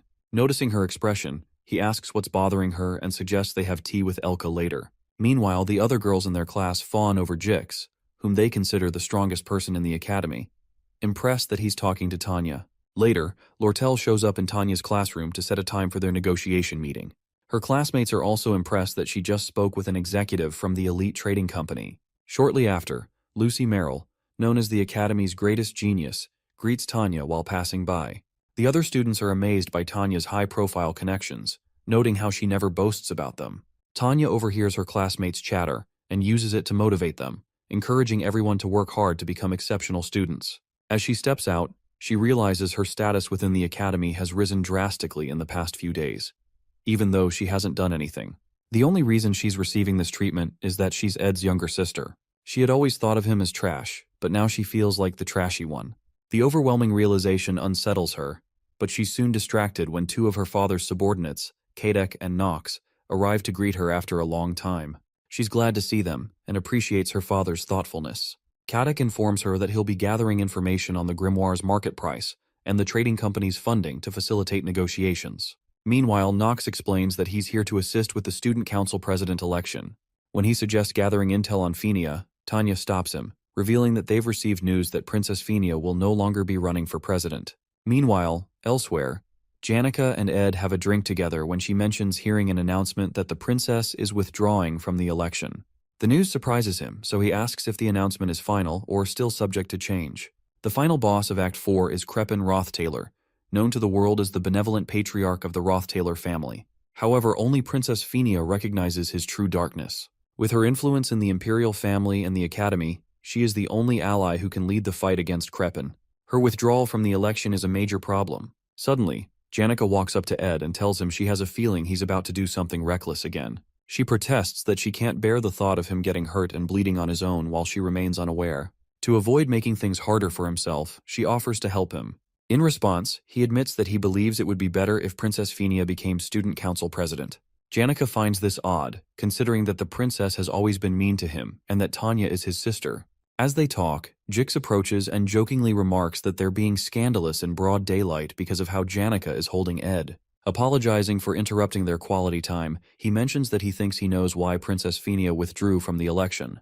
Embarrassed, Janica quickly lets go of Ed, but Jix pays her no mind and explains that Fenia is like an alpha wolf that has lost her pack. Because she made the wrong decision, her pack died, and now she has lost her confidence and is incapable of acting. Before leaving, he casually mentions that it's going to rain tomorrow, so they should prepare accordingly. After Jix leaves, Ed reflects on how Jix's animal-like instincts often surpass human senses. The worst possibility he considers is that Princess Fenia has lost all hostility toward the Rothtailor family. He wonders what he should do. While he's deep in thought, Janica remarks that the rain will be perfect for training the water spirits, and suggests they head to the northern cliff tomorrow to train a mid-rank spirit. Her words make Ed smile, and he decides to focus on what they can handle for now. Meanwhile, Lucy, lounging on a rooftop as usual, wonders if it's really going to rain. Suddenly, something occurs to her, so she jumps down to light a fire. Later, Ed returns home, reasoning that the rain will make it harder to go out, so he hopes it passes quickly. Shortly after, the rain begins, extinguishing Lucy's fire. The next day, the rain continues as Ed and Janica head to the northern cliff to train a water spirit. Mug, snuggled in Ed's coat, is excited to visit the coast, even though it's desolate and far out. Mug thinks it was an excellent choice to contract with the mid-ranking water spirit Leisha. As they talk, two men approach them.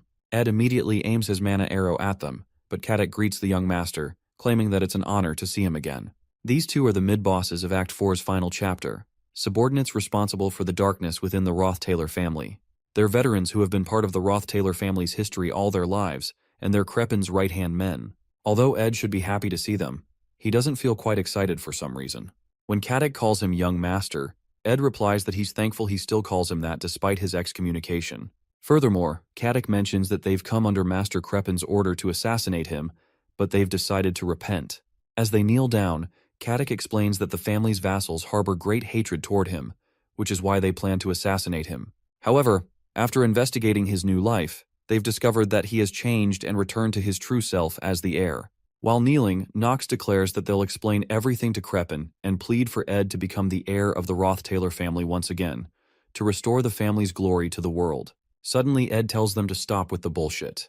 Both men smirk when they realize Ed has seen through their plan. Caddock commends Ed's growth, rushes at him with a poisoned dagger, and sends sword strikes of wind ahead of himself. However, Ed, who knows his fighting style, quickly dodges the wind sword strike, but he's soon ambushed by Knight Knox, who wields a flaming mace. Quickly, Ed rolls out of the way to avoid the flames and strikes at the men with a water attack, which Caddock easily blocks with his daggers. While they're fighting, Knox asks Ed if he remembers someone named Meliana, the poor child who lost vision in one of her eyes for his amusement.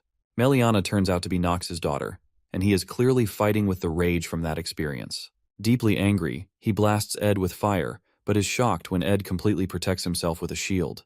Our boy doesn't flinch and admits to what he did, but reminds Knox that revenge is useless. He explains that only emptiness lies at the end of vengeance, but Knox, enraged, smashes his shield, unwilling to hear it from someone like him. As Ed moves backward, Caddock retorts that even though Ed has grown, it'll be impossible to block Knox's magic-infused mace. He's dodging well, but he'll die the moment he gets hit, especially since the bow he's carrying is hindering him. The struggle continues as Ed desperately avoids Knox's attacks. Seeing that Ed's movements are becoming sloppy, Knox charges at him with his mace, sensing he has nowhere left to run. As Knox is about to land the final blow, Ed agrees that he's out of options, but Knox is suddenly stabbed in the back by a dagger. The attacker turns out to be Mug. Shocked, Caddock wonders if Ed has used telekinesis or spirit formula, but he soon realizes that Ed had only been using basic magic to force them into attacking while he prepared a counter. Suddenly, Ed tells Mug to trigger the divine explosion, and he does, spilling Knox's blood everywhere.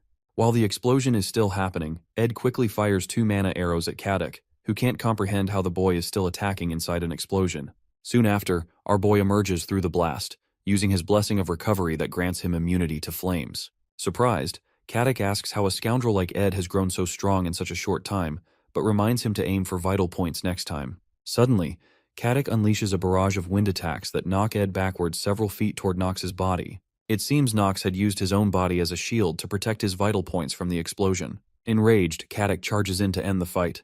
While he's still in the air, the water spirit Lycia ambushes Caddock from behind, completely enveloping his head in water to make him choke. The attack forces Caddock to drop his dagger, and he struggles to breathe. Suddenly, Knox, who seemed to be dead, grabs the poisoned dagger and leaps toward Ed from behind. Normally, burns and stab wounds like his would easily render most unconscious. But as a battle-hardened veteran knight, Knox remains conscious, a factor Ed hadn't accounted for. As the knife inches toward Ed's face, he realizes his mistake, but Marilda immediately activates his protection of the wind skill, which blows enemies back when an unexpected attack occurs. The blast of wind strikes Knox, but instead of launching him backward, it only dazes him, causing him to collapse. On his knees, Knox asks Ed to finish things quickly, but Ed grabs his hands and tells him he's the one who should be making that request. Ed acknowledges that the two of them would only be here if his father truly wanted him dead, meaning he is destined to die regardless. He concludes that killing them won't end this, so he'd rather die here. He informs Knox that his death would only leave emptiness, but it wouldn't be meaningless, because at least Knox wouldn't live shackled by revenge anymore. He offers this as a small gift for his loyalty to the Roth-Taylor family, so Nox pushes the knife through his stomach. Soon after, Janica arrives, apologizing for being late because her class ended later than usual. As soon as she reaches the scene, she sees Nox pushing Ed's body off the cliff and rushes toward him, but she's too late to catch him. Nox realizes they're in trouble because there's a witness. Suddenly his body becomes immobilized, and he doesn't understand what's happening. A strange energy bursts from Janica's body, and the seasoned warrior, who thought he had seen everything on the battlefield, realizes there are things he has never encountered before. He soon beholds the summoning of the highest-level spirit, one even stronger than a high-level spirit, of which only one exists per element in the natural world, and only one girl who can execute it. She turns to him, bloodlust in her eyes, and asks if he understands what he just did. A giant white circle appears, which not many people can understand. This is the summoning of the highest-ranked darkness spirit, Glaskin's right hand, the sun that scorches the earth. It possesses a tail larger than the imperial city, and is the one who burned down the Alphonse Mountains during the Age of Myth. This is the highest-ranked fire spirit, Teorphus. Even summoning just one of his hands would be enough to burn all the northern forest to ashes, and Nox doesn't even know whether to be in awe or afraid. It is clear that what comes next for him is absolute death. When Janica turns to him again to ask if he understands what he just did, he starts choking on his spit. Suddenly, an intense wave of heat covers him and begins burning his skin. Out of nowhere, Marilda appears behind him, shielding him from the heat wave, and urges him to run. When she repeats the instruction, it makes no sense to him why she's helping him. But she insists he must survive and report everything he has seen and experienced. Severely injured, Nox crawls away from the site. Annoyed, Janica demands to know what Marilda is doing and orders her to move. Marilda refuses and explains that she wasn't the one who summoned Teorphus, urging Janica to think about it carefully. In a flashback, Lortel asks Ed how his magic engineering is going, since she had given him some magic engineering items and ingredients before. Actually, all Ed did throughout the break was train his magic engineering skills, and his efforts were so successful that he managed to create a legendary rank engineering item. The item he created was Delheim's Hourglass, which reverts all physical states by a few seconds, removing all damage and wounds. However, it is a one-time use item. As Ed crawls out of the water onto shore, he recalls how he reversed the effects of falling off the cliff and the poisonous dagger. Since he only reversed time by a few seconds, the injuries he sustained earlier remain, but the salt water that seeped into his wounds is causing his temperature to drop rapidly. He had summoned Marilda because the situation at the top of the cliff seemed abnormal, but he doesn't know how things turned out because of how injured he is. This legendary item shouldn't exist in the third act, and he never expected to use it this early. His long-term efforts now seem wasted. However, at least he survived. To him, Crepin's cause and effect determination magic is extremely troublesome. Even if he were to defeat Katic and Nox and survive, Crepin could repeatedly use his enormous mana pool to find a future where Ed truly dies. That's why he needed to die once. So Crepin would lose interest in him for a while, believing him to be dead. He figures that the only reason the Academy would allow the subordinates inside would be to help Tanya with her election and purchase the grimoire. After that, they would have to leave. In the meantime, he'll have to live like a dead man. He can survive, but the issue is that his body isn't moving well. While lying on the ground, a fire spirit belonging to Janica finds Ed, which brings him relief.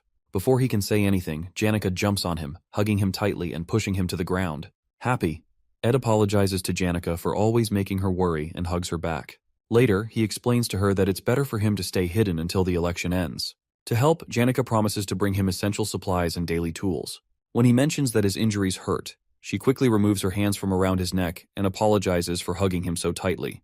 Meanwhile, Lucy hides under the hut's covering, watching the falling rain. Although it seems like she's doing nothing, she's practicing the art of waiting. Normally, Ed would walk through the forest grass, and once he confirmed the fire had gone out, he'd kick the wooden reinforcements to ensure they were sturdy. Then, he'd put away all the clothes drying on the line, place rust-prone tools under the tent, greet Lucy, and sit at his desk to read a magic engineering book. Meanwhile, Lucy would always sit near the fire and sleep while listening to the rain and the sound of Ed flipping through his books. Suddenly, she detects mana laced with the scent of blood but chooses to ignore it. Eventually, she heads out to investigate and runs into subordinates of the Roth-Taylor family. When Nox spots her, he asks for help, claiming he tripped in the forest and that his partner was mauled by a wild animal. However, much to Nox's confusion, Lucy's eyes light up, and she offers to let him live if he tells her the truth about what he was doing in the forest. Meanwhile, some guards discover the seal of the deadly poison dagger, an advanced seal so rare that one might only see it once in a lifetime. The lead guard laments that these kinds of incident reports always happen during his shift. However, from the traces on the dagger, he deduces that it was used to kill someone. Considering the fall from the cliff, finding the body will be difficult, especially after the rain stops. The man turns to Janica, who explains that she was on her way to meet Ed to practice spirit sorcery.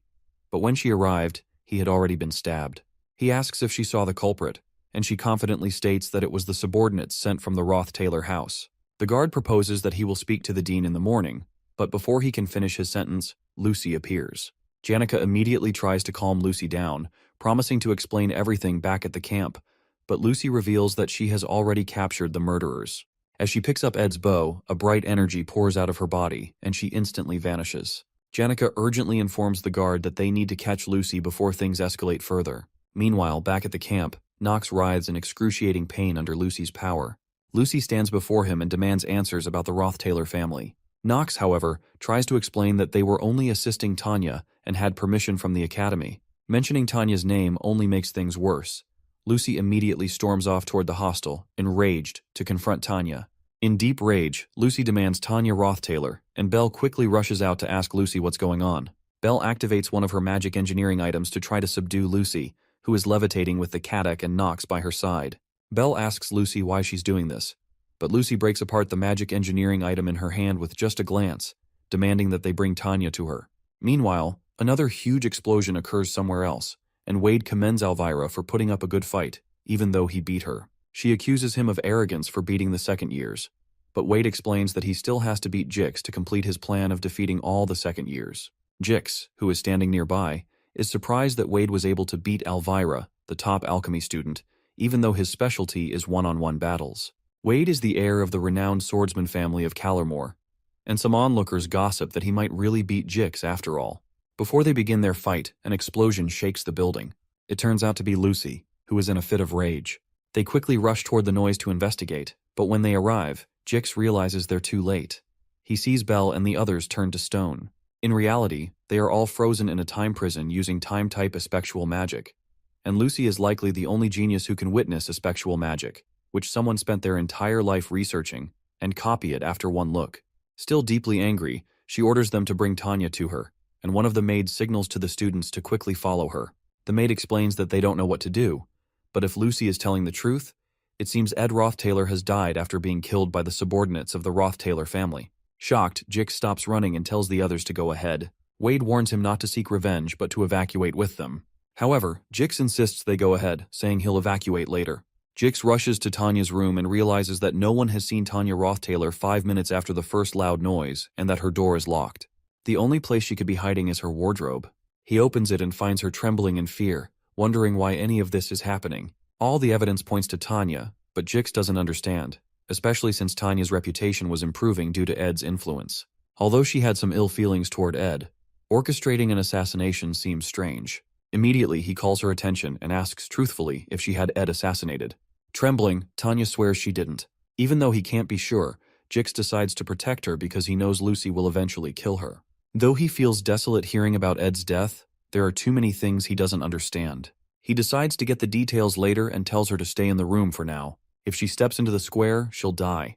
He must stop Lucy because he knows Ed wouldn't have wanted her to get blood on her hands. Suddenly, Wade appears and informs Jix that he has to achieve his goal, even by force, so he demands that Jix hand over Tanya. Meanwhile, Lucy continues destroying the hostel, and Clybius, who jumps into the square, stumbles upon another frozen statue. Dorothy, a top third-year alchemy student. Shocked that even a top student has fallen victim, he notices Lucy spotting him from above. He quickly runs for his life, lamenting that there is no peace in his life and that he didn't come to Sylvania to die. Suddenly, he trips over a stone, falls on his face, and curses once more about how much he hates this. While he's on the ground, Elvira approaches him and asks what he's doing. She informs him that only the top students can stop Lucy for now, and they need to hold out for 30 minutes until the academy workers arrive. She then walks away and tells him to escape to the academy building once his legs have recovered. He watches as she heads toward Lucy, preparing to subdue her until the academy workers arrive, knowing that she is also a top student. Meanwhile, Lucy rushes to Ed's cave with Teorphus and informs him that the situation is bad. The academy workers are on their way. She explains that Lucy found out before she could explain everything, so she doesn't know what might happen. When Ed asks about Lucy's whereabouts, she replies that Lucy has gone to the hall to find Tanya. Upon hearing this, he immediately gets up, realizing he must go himself. In a flashback, Lucy recalls how Glock had attended to her while she was sick and how he warned that she'd get sick like this again if she kept rolling around in the rain. In a funny manner, he reminds her to remember this feeling because, slowly, the number of times she will get injured or sick will reduce. He informs her that she will meet weak people who could spend their entire lives just barely managing to do the things she does easily. In the present, several academy workers fire different attacks at Lucy, but they don't affect her at all. When she realizes they're not going to bring Tanya to her, she tells them it's fine because it won't be long before she finds Tanya herself. Glock had told her that she would become such a powerful mage that no one would rival her, and life might get tedious because of her innate talent, even seeming meaningless. Meanwhile, as Lucy walks toward the workers, all of them become stone as they're frozen in the time prison. She recalls that Glock had told her that everything, including pain, would eventually become a distant memory to her, but she believes he's a lying old man because she's certainly in pain right now. As she takes a step forward, she steps on a trap that triggers a huge explosion. After the smoke clears, Lucy appears unscathed, and Elvira, who had thought the trap was a good plan, laments that Lucy's casting speed is abnormally high.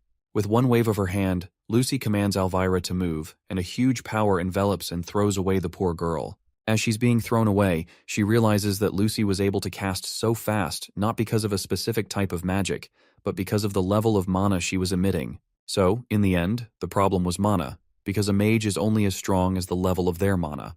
However, Elvira informs her that alchemists can understand mana and transform it into something that isn't magic, like magic engineering items or reagents. Lucy's eyes widen as Elvira pours something called a red quartz reagent onto the ground, onto all the magic engineering items she had positioned, to use the power of the reagent to channel Lucy's mana to activate the items. Elvira explains that if she activates all of these items with an increased output at the same time, all the mana in the area will evaporate. Even though all the magic engineering items she's spent her entire life making will get ruined, she plans to do it to help all the students and the maids evacuate.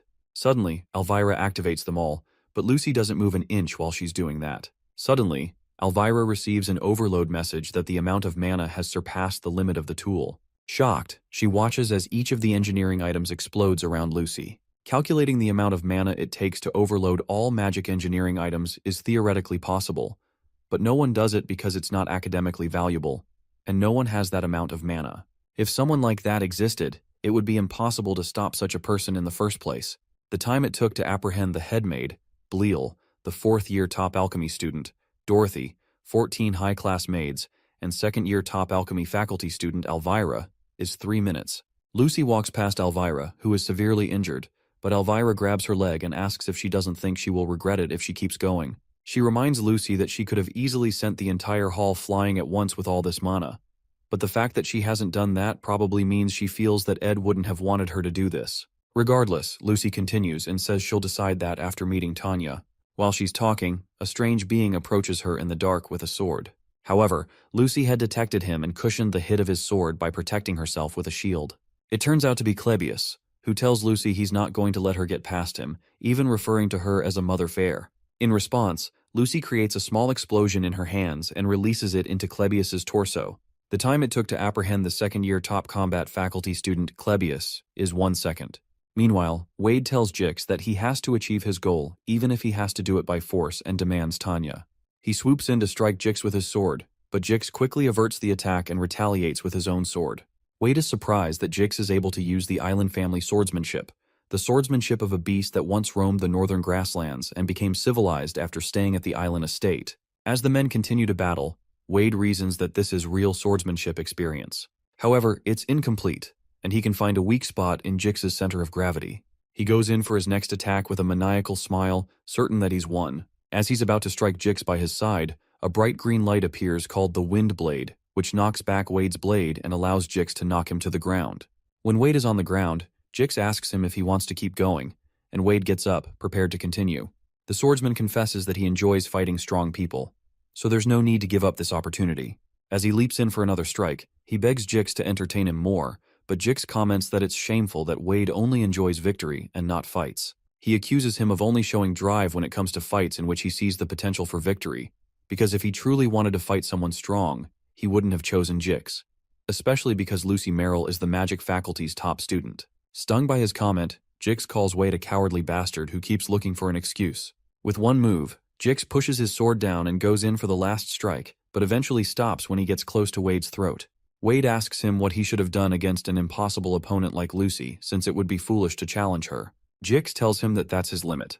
Meanwhile, Lucy makes her way into the hall. In a flashback, someone considers how pride is the leading cause of warriors' downfall more than anything else. This person advises caution against men who charge pompously into battle, with no respect for those who have put their lives on the line. He believes Clebius would be wiser if he relied on fear rather than pride. Behind Lucy, Clebius still follows after her, despite the fact that he's literally oozing blood. In the flashback, the person tells Clebius that if he lives with fear in mind, there will come a day when he will not be able to move his feet off the floor, and he will be able to escape. But as his body trembles, his hand will be firm and steady on his sword, and he will know loss is inevitable. That will be his conviction. Suddenly, a crimson energy surrounds Clebius's body, and he transforms into the sword demon. Elvira, who is still watching nearby, is shocked by the beast Clebius has transformed into. However, Lucy isn't fazed and uses Ed's bow to fire a fire arrow using a mid-rank fire magic called Flame Pillar, then multiplies it by 100, causing a huge explosion. As she does that, she keeps in mind that she promised not to kill anyone.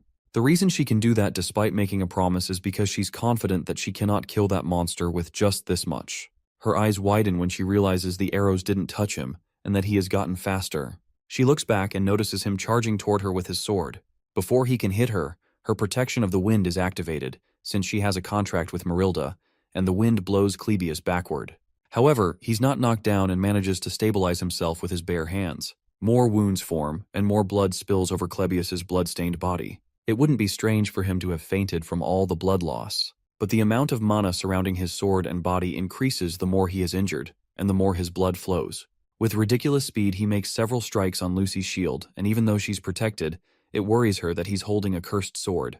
This is the Nortondale family's taboo: blood swordsmanship. Several drops of sweat cover Lucy as Clebius attacks the top of her shield again with intense rage. Finally, she raises her hand and generates an explosive force in her palm, firing it at him. Oddly, instead of destroying him, the monster charges through the attack and breaks through the shield. Quickly, Lucy creates another shield around herself and blasts the monster with a stronger attack. This attack launches Clebius backward by several feet, with blood spilling out of every hole in his body. Blood swordsmanship uses the blood flowing from your body as a new mana source and is a taboo among taboos. In a flashback, some men find Clebius after he had transformed and call him a bastard for killing someone. Even the Nortondale family itself forbade Clebius from inheriting it. While the men shout at him, Clebius's brother walks up to him and reminds him that he's not a monster. In the present, while blood oozes from his body, Clebius wakes up again and gets back on his feet. He's the monster who learned blood swordsmanship on his own, and after many years, he had to acknowledge that he's a monster. However, when Lucy raises her hands into the air and activates a high-level lightning magic called Divine Punishment, he has to acknowledge that Lucy is the real monster. Meanwhile, Jix runs away with Tanya, but they abruptly stop when Lortel blocks their path. Lortel tells Jix that he can escape if he goes through the door at the end of the hallway, but Jix stops Tanya from moving forward because he senses that something is off.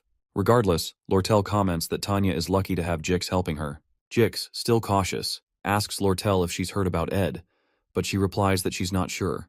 Jix asks her what she was going to do if it was just Tanya by herself, so Lortel replies that she would have ripped her to shreds. However, Jix reminds her that would be rash, so she agrees that instead of killing her, she should start with her fingernails to make her confess. When Tanya hears that, she pleads with Lortel, insisting she wasn't the one, but Lortel asks them to go ahead, especially since she can't beat Jix in a battle anyway. When Jix hears that, his body instinctively freezes. As everyone in Sylvania knew, making an enemy of Lortel was a foolish choice. The moment this girl began to show hostility toward you, you could never know what was waiting for you behind the door. Unsure of what to do, Jix freezes, deep in thought. But he hasn't caught on yet because, at this point, they shouldn't be safe. It shouldn't be possible for him to spend this time frozen in thought. Meanwhile, Lucy asks Clebius how many times he plans to get hit by her high-level magic before giving up. In a flashback to the past, Clebius's brother told him not to blame himself too much because it was the fault of those who wanted to test his powers, not his. His brother asked him to lift his head because this wasn't a curse. He told the young Clebius that the power he had was from a hero who charged forward to hold the line against an enemy bearing down on him like a mountain, and this was the power their progenitor, Belcus Nortondale, used to protect their family. He informed Clebius that he could also become a hero just like Belcus with this power. In the present, Clebius curses and tells himself that his brother was wrong. As he charges toward Lucy one more time, he believes he's just a demon who bathes his surroundings in blood once he loses his rationality. At that point, concepts like rationality don't apply to a monster like him. As Lucy blasts divine punishment lightning once more, Clebius leaps into the air to avoid the trajectory of the lightning, inching closer to tearing her in half. As he comes in close, Lucy intensifies the power of the lightning around her to stop him, but is shocked when Clebius manages to charge through it and point his sword at her neck. Clebius remembers how his brother told him he could become a hero with this power, until he finally killed him. After Clebius stabbed his brother told him it was a relief that he was the one who got killed this time and not someone else because he could at least forgive him. His brother's last words were to not blame himself too much, as he bled out against the wall. To Clebius, the true hero was his brother, who died that day at the hands of a monster. In the present, he transforms back to normal and tells Lucy he really can't go on any longer.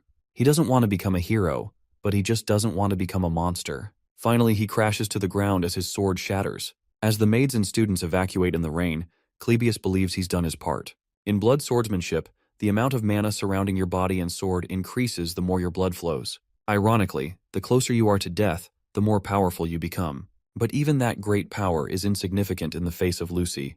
Yet perhaps due to her complacency or his determination, a moment occurred that could never be repeated. She definitely could have died. Lucy, who had lived her entire life as the strong, could never get used to that feeling. The fear of death she experienced for the first time made her determined that she had to kill the weak who no longer had the ability or will to fight. As she generates great power to bear down on Clebius, she notices a drop of spirit water that draws her attention. When she looks to her side, she sees a hooded person who fired the spirit water arrow. Clebius spots the person who fired the arrow, and he angrily confirms that this Mother Fear, as he puts it, is alive, just as he suspected. Meanwhile, Jix doesn't know what to do, and he realizes he has to hurry up and make a decision. Suddenly, while he's looking at Lortel, the glass window close to Lortel breaks, and Janica leaps into the room, jumping on Lortel. Surprised, Janica helps Lortel up and turns to Tanya, relieved to have found her. Lortel notices that Janica seems fine even after hearing the news about Ed and wonders if she's gone crazy. Janica turns to Marilda and asks if she's misinterpreting the situation, but Marilda, who had probably told her about it, assures her that she arrived just in time. Out in the square, Ed is shocked to see Clebius in such a battered state. Clebius retorts that he knew all that fighting was for nothing, and that he'd never be able to reach Lucy's toes even if he put his life on the line. However, he didn't run away because of everyone else who fought, even though they knew they would be unable to stop her. He even mentions Elvira, who sacrificed everything she had worked on her entire life without hesitation. In a flashback to a time with his brother mentions that their progenitor, Belkis, could have given up like the others. But Belkis believed he could become something like a hero. As Elvira helps Clebius up, he curses again, wondering why his brother didn't just let him run away, only for him to end up losing anyway. As Clebius laments that it's all so meaningless, Ed places a hand on his shoulder and thanks both of them because their efforts weren't meaningless. Regardless, Clebius doesn't take the compliment and beats himself up for being an insect piece of shit until he collapses due to blood loss. To Ed, none of what he said was flattery. He has a full understanding of all the main characters in the Academy, but he never thought anyone would have the ability to stop Lucy, including himself. It took at least 10 minutes to evacuate everyone and for Ed to arrive, and Clebius stood his ground that entire time. Clebius, the failed swordsman of Sylvania and the third act's final boss, went against the awakened one, Lucy Merrill. This whole time Lucy doesn't say anything and just stands there. Ed apologizes for not telling her beforehand, but informs her that he was in a situation where he had to die. But his life was also in danger, so he couldn't prepare a way to tell her in advance. While he's talking, she runs to hug him, and with tears streaming down her face, she tells him she thought he was dead. Ed places a hand on her shoulder, reminding her that he's still here, and then puts his arms around her. Meanwhile, Jix reasons that he was certain nothing would cause him to feel fear again after entering civilization. In front of him are the high-level spirit, Marilda, and now Janica, who proclaims that she's been looking for Tanya all along. He believes that the two ladies aren't in their right minds due to the news of Ed's death. But as Jix prepares to react, Janica tries to stop him and confesses that she has something to say about Ed. However, he doesn't hear her over the explosive force he uses to destroy a nearby wall. He immediately tells Tanya to run down a nearby path and go west from there until she reaches the life buildings, where she can ask for help. He explains that she must find someone from the Imperial forces or a noble family with whom she has a relationship. Before she leaves, Tanya asks what he will do. He says he'll block them to the best of his ability so they don't go after her, even though it might not be possible. As she heads out, she asks him why he would go so far, and he informs her that it's because she's Ed's younger sister before urging her to run. After she passes through the entrance he created, Jix prepares himself to fight, sure that the ladies won't listen to him no matter what he says. He tries to calm Janica by saying he understands her feelings since he also has someone he loves, but Janica, who is explaining the situation to Lortel, wonders what he's talking about. Jix continues his speech, saying he'd be extremely hurt if he lost the person he loves, and that he understands if her entire body is burning with fury, especially because she loves Ed more than anyone. When he mentions how serious and precious her love for Ed is, Janica turns red in the face, surprised by what he's saying. When he continually describes her passionate love and feelings for Ed, which will remain in her heart forever, he suddenly receives a huge fire attack that literally knocks him out of the building.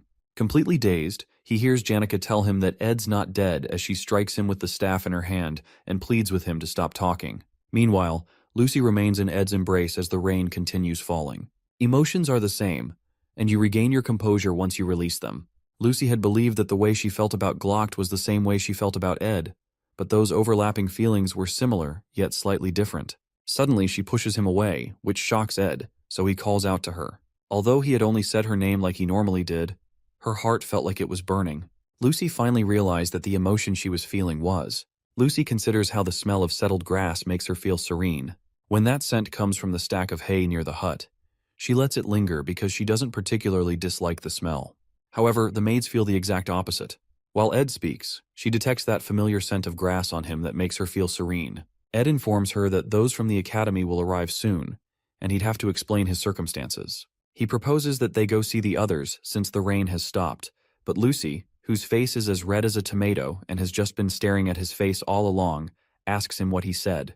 Ed chides her for not listening and explains again that she'd probably have to face a disciplinary committee and apologize to Elvira and Clebius because they got really hurt, and Elvira lost all of her engineering items. Lucy is surprised by that because, according to her, Elvira came at her first, and Clebius cut himself to lose all that blood. Even though the magic she used may be cruel from their perspective, she feels like she worked really hard to ensure she didn't kill them. When Ed notices Lucy crying because he said she'd have to apologize, he sighs and informs her he'll take care of it since he's also responsible. She doesn't even hear any of that, but is stung by the fact that Ed sighed. She feels like she's been treated like a pathetic person, that she's been hated, and that Ed is disappointed in her. To avoid him becoming disappointed, she quickly proposes that she'll apologize, and Ed commends her wisdom. The scent of grass wafts past her again, and Ed proposes that they start moving since she's not hurt. Meanwhile, Lucy, who is love-struck, just keeps staring at Ed's face. When she smells that scent of grass, if she lets her guard down for even a second, she can't breathe and feels shivers run down her spine. She wonders why this has happened since she had just considered Ed as someone who took care of her perfect nap spot at camp, who fed her, sat with her, and allowed her to lay on his leg. She realizes they've spent most of the year together, and now she's awestruck by his scent. Meanwhile, Ed turns to go look for Janica, but Lucy suddenly grabs him from behind. With tears in her eyes, she asks him if he really has to leave now, but Ed doesn't seem to understand what the heck is going on.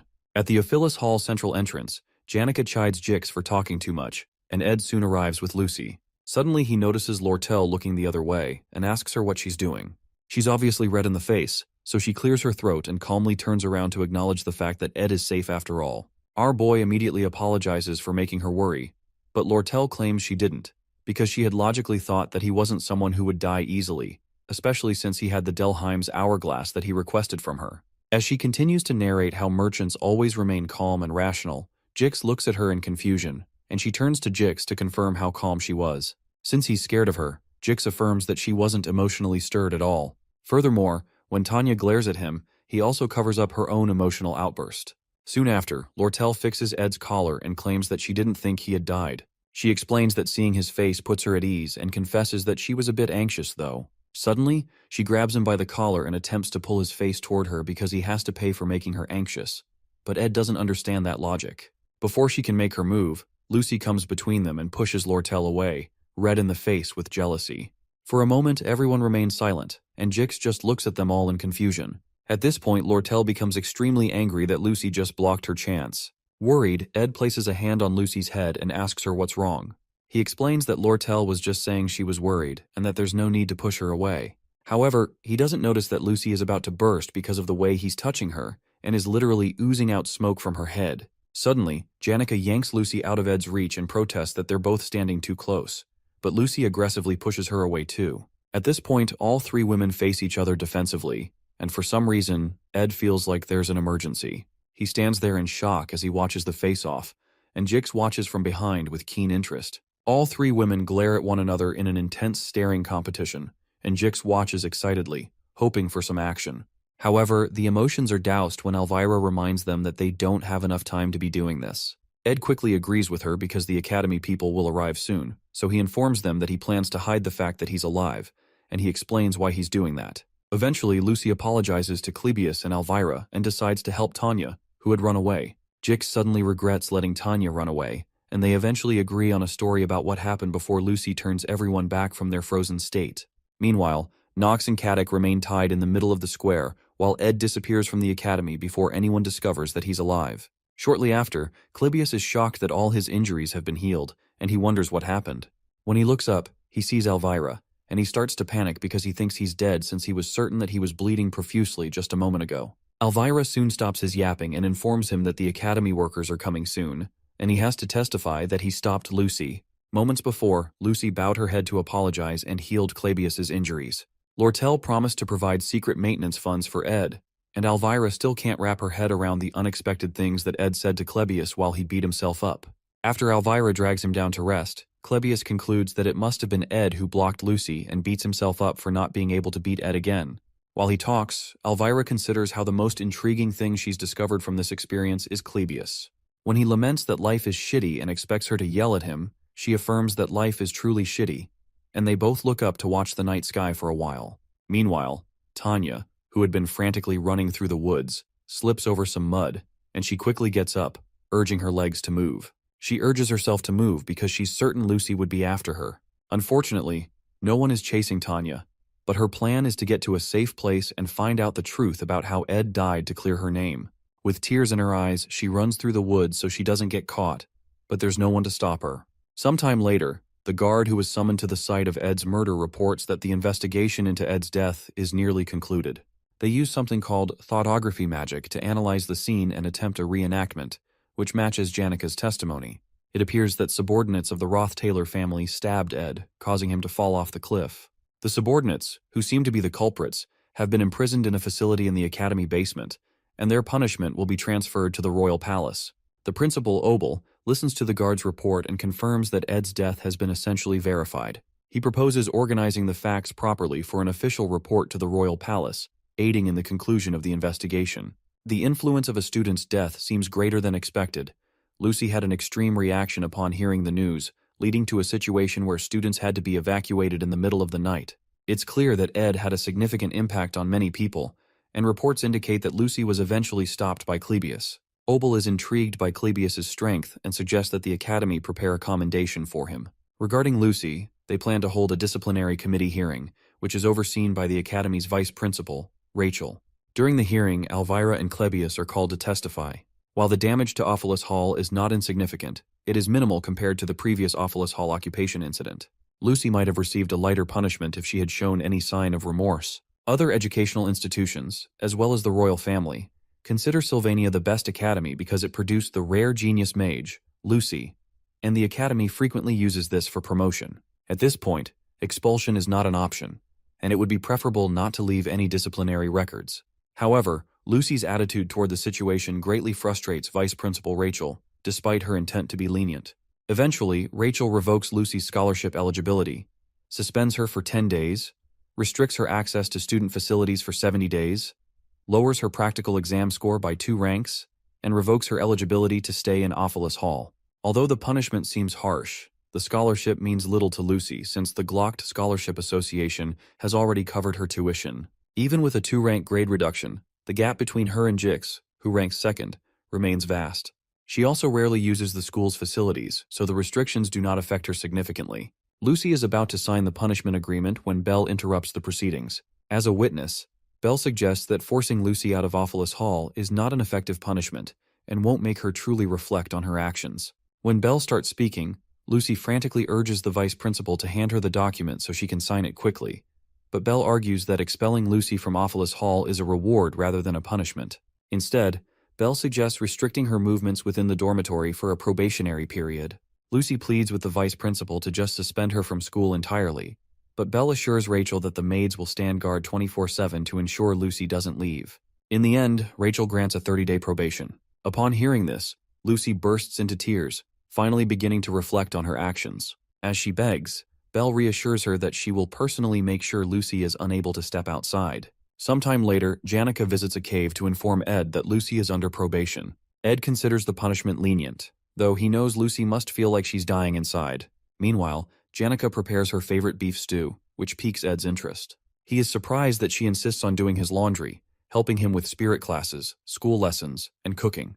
The student council president elections are approaching, but three concerns trouble Ed. First, Fenia has seemingly lost the will to run for president. Second, Tanya, who was supposed to be Fenia's rival, is currently missing. Third, the Roth-Taylor subordinates Caddick and Knox remain imprisoned at the academy.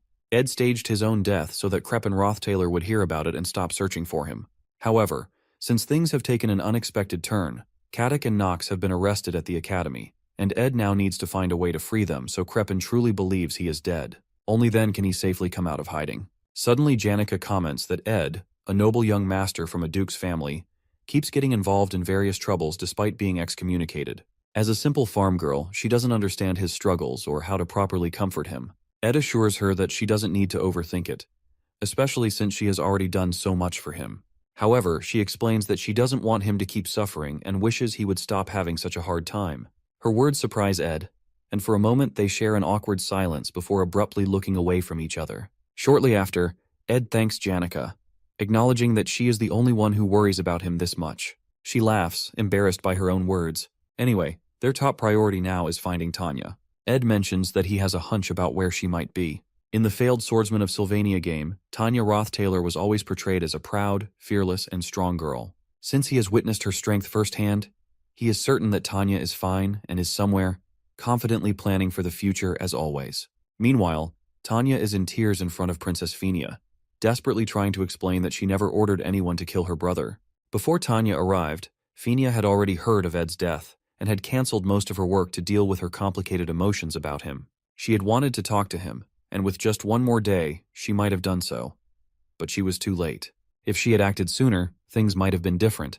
But her pride held her back. The goal she had pursued since enrolling, the presidency of the student council, now seems out of reach. Although the position holds little power compared to the royal family, it would have given her authority within Sylvania, ensuring she didn't end up like the third prince, who relied solely on royal influence. She wanted to win the presidency on her own merit, to challenge the darkness within the Roth-Taylor family. However, now she wonders if she even deserves power. As she cries, Claire knocks on the door and brings in Tanya, who had been on the run.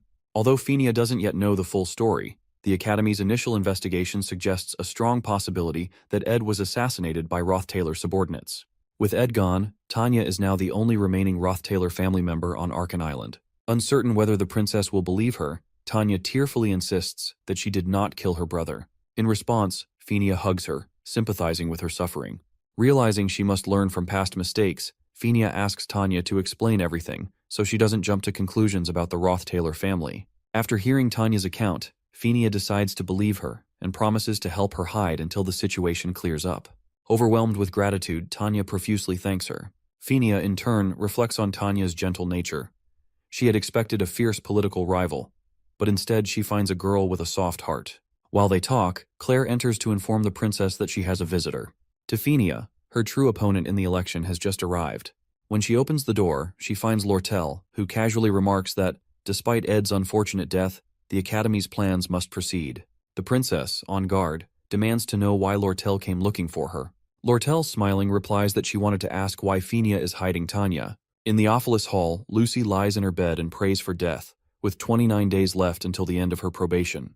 This is 3 hours before Lortel and Princess Fenia meet. Meanwhile, Leisha and Ed spar. Leisha comes in with a strong hit, but our boy sticks the knife in his mouth and breaks her form into a pool of water. Moments later, she regains her form and attacks him from different directions, but he still manages to defend himself. Shortly after, Mug commends Ed's incredible reaction time and ability, expressing how touched he is.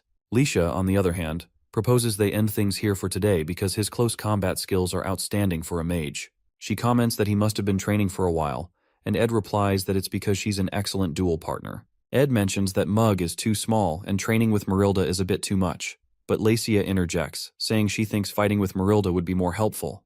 However, Ed believes that fighting with a house-sized wolf would send him to an early grave. Lecia explains that high-rank spirits can freely change their forms, which is why Marilda can easily travel around the entirety of Arkan Island.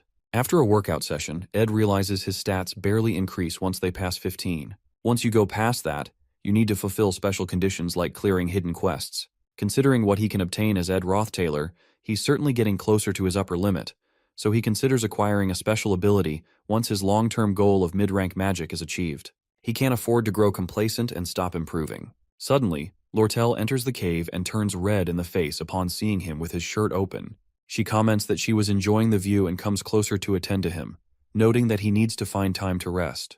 When Ed mentions that he's at ease because his needs are mostly provided by others, especially Janica, Lortel realizes that he must have been training with spirits. When she notices the spirits are watching all of this, she wraps her hands around his arm, prompting Mug to start screaming about an emergency. Lortel enjoys a good laugh, and Ed asks what she's planning to do. She informs him that she's planning to see Princess Phinia soon, because she realized there are things she can profit from before the election begins. Based on his request, she explains that releasing the two knights, Caddock and Knox, would be easy, but it's not free, so she'd like to take the deposit for it now. Ed wonders what she's talking about, so he asks if he can hug her once. She's initially shocked, but then decides to play along. When he pulls her close, she immediately turns red. With her hands on his chest, she pushes him away and pleads for him to wait. Her reaction makes Ed ask what's wrong, and she responds that it feels different from how she imagined it before coming. She asks why he's not wearing clothes, protesting that he should know she's already walking a tightrope in her heart and should have some courtesy. When he replies that he only did what she wanted, she hugs him again and says he was supposed to do it slowly. Eventually, she confesses that she came because she wanted an answer in advance to her request for him to take her side once the election begins. Ed wraps his arms around her and suspects she's up to something regarding the elections. With her head still on his chest, she explains that she thinks she'll have many enemies soon, but if the entire school turns against her, she at least wants him to remain her ally. Later on, at the royal dorm, which is exclusive to Princess Phinia, Lortel informs her that she's come to find out why she's hiding Tanya. Lortel had overheard Jix telling Tanya to run to the imperial or royal family for help, so she deduced that Tanya would most likely be here. The princess asks why Lortel is even looking for Tanya in the first place, and Lortel explains that she has business with her. She states that Tanya acts weak to those she can't dare touch, but cruel to those weaker than her. In response, the princess mentions that the Rothtailor family holds enough power to make the royal family cautious, so Lortel realizes that getting Tanya will be difficult since the princess is on her side. In preparation for something like this, Lortel declares that she's going to run for student council president because becoming both the student council president and association leader will force Tanya to come to her. After Lortel leaves, Phinia tells Tanya that this isn't a situation where she can keep hiding. The Rothtailor Knights have been arrested, and all the routes off Arkan Island are in Lortel's hands. Because of Lortel's evident feelings for Ed, she mentions that Lortel must believe Tanya is the culprit, which is a dangerous situation. Suddenly, Princess Phinia asks Tanya who she thinks may have killed Ed since she didn't. Finally, Tanya confesses that she was the one who killed Ed, shocking Phinia. The girl explains that Caddock and Knox came to Sylvania under the pretext of assisting her, and the one who gave the order was their patriarch, Crepin Rothtailor, who didn't care about Ed. She suspects he did it because she mentioned Ed in her letter, making her believe she was the one who caused Ed's dreadful fate. Princess Phinia assures Tanya that she didn't commit any crimes and asks what her plans are. Tanya recalls how Ed never gave up and showed her how much a person can change, so she proposes that the only way to survive and uncover the truth behind his murder is to run for student council president. The princess reminds her that it won't be easy since she's currently a murder suspect, but Tanya considers Ed and those who have helped her. Since she's been backed into a corner, she refuses to remain intimidated. Upon hearing this, Phinia informs Tanya that she will publicly support her. Those words shock Tanya, and when she asks Phinia why she would go that far, the princess confesses that she's not sure but has a debt she couldn't repay to Ed Rothtailor. Sometime later, Lortel's secretary, Liena, gathers several related documents to help Lortel run in the upcoming elections. Liena reveals that she has obtained information that Tanya will also be running with Princess Phinia's support, but she doubts Tanya will gain much support since she's a suspect in a crime. Liena also protests that Lortel is doing all the work herself, losing sleep, and questions whether the council president position is truly achievable. When Lortel asks her to only ask necessary questions, Liena quickly apologizes and heads to the academy to submit the documents. After Liena leaves, Lortel wonders why she's asking such useless questions and determines to show her soon. Meanwhile, Lucy, who is severely bored, rejoices because she manages to make her pillow stand on its own. Eventually, the pillow slumps, and so does her excitement. She asks a nearby maid how many days she has left, and she's told there are still 27 days remaining. Suddenly, the maid remembers that the disciplinary action was passed yesterday and took a long time to process because the academy has been busy. Because of that, they have to restart the count, meaning she now has 29 days left again, nearly giving Lucy a stroke. Meanwhile, in the academy prison, Caddick considers how Duke Crepin was correct because Ed was able to react with incredible battle proficiency, even though he wasn't fully technically developed. This means he'll be a future threat to the Roth-Taylor family. Knox agrees, adding that it's not just Ed's abilities that are impressive, but also the spirit sorcerer, who summoned a spirit with the resolve to burn through all her mana, and the mage who resolved to take revenge in a moment. Since Ed was able to build relationships with such people, his potential could not be calculated. Although they were aware that Ed, the delinquent heir of the Roth-Taylor family, was a terrible person, Caddick and Knox still weren't sure why Crepin ordered them to assassinate him. But after completing the mission, they suspect that Ed, with this much power in his grasp, had thoughts of opposing the Patriarch and pretended to be a lunatic after being named heir in order to run away to Sylvania. Knox worries that Ed may have been raising forces here, but that's not their main concern now. Their main concern is leaving this prison and reporting the events that have occurred to the Patriarch. Suddenly, the guard watching them approaches the gate, opens it, and informs them that there are those who would benefit from the confusion of their escape. He introduces himself as Dune, the decoy of the trading company. Sometime later, Lucy lies on her bed, thinking about Ed and the hut.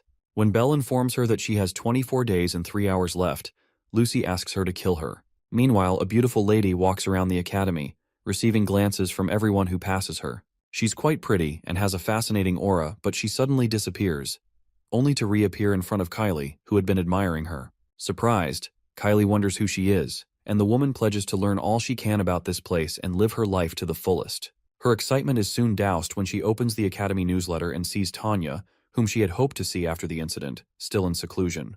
She is surprised to hear that Tanya is running for student council president, but is quite glad that she's safe. The more shocking news is that the third-year student, Ed, is dead. She recognizes that the subordinates of the Roth-Taylor family are the likely culprits, and she still remembers what she saw at Ed's hut and the things he said. The painful part is that Tanya, her first friend, is said to have a hand in the murder. Although Kylie believes in Tanya, public opinion about her in the academy is worsening, especially after news of the Roth-Taylor Knight's escape.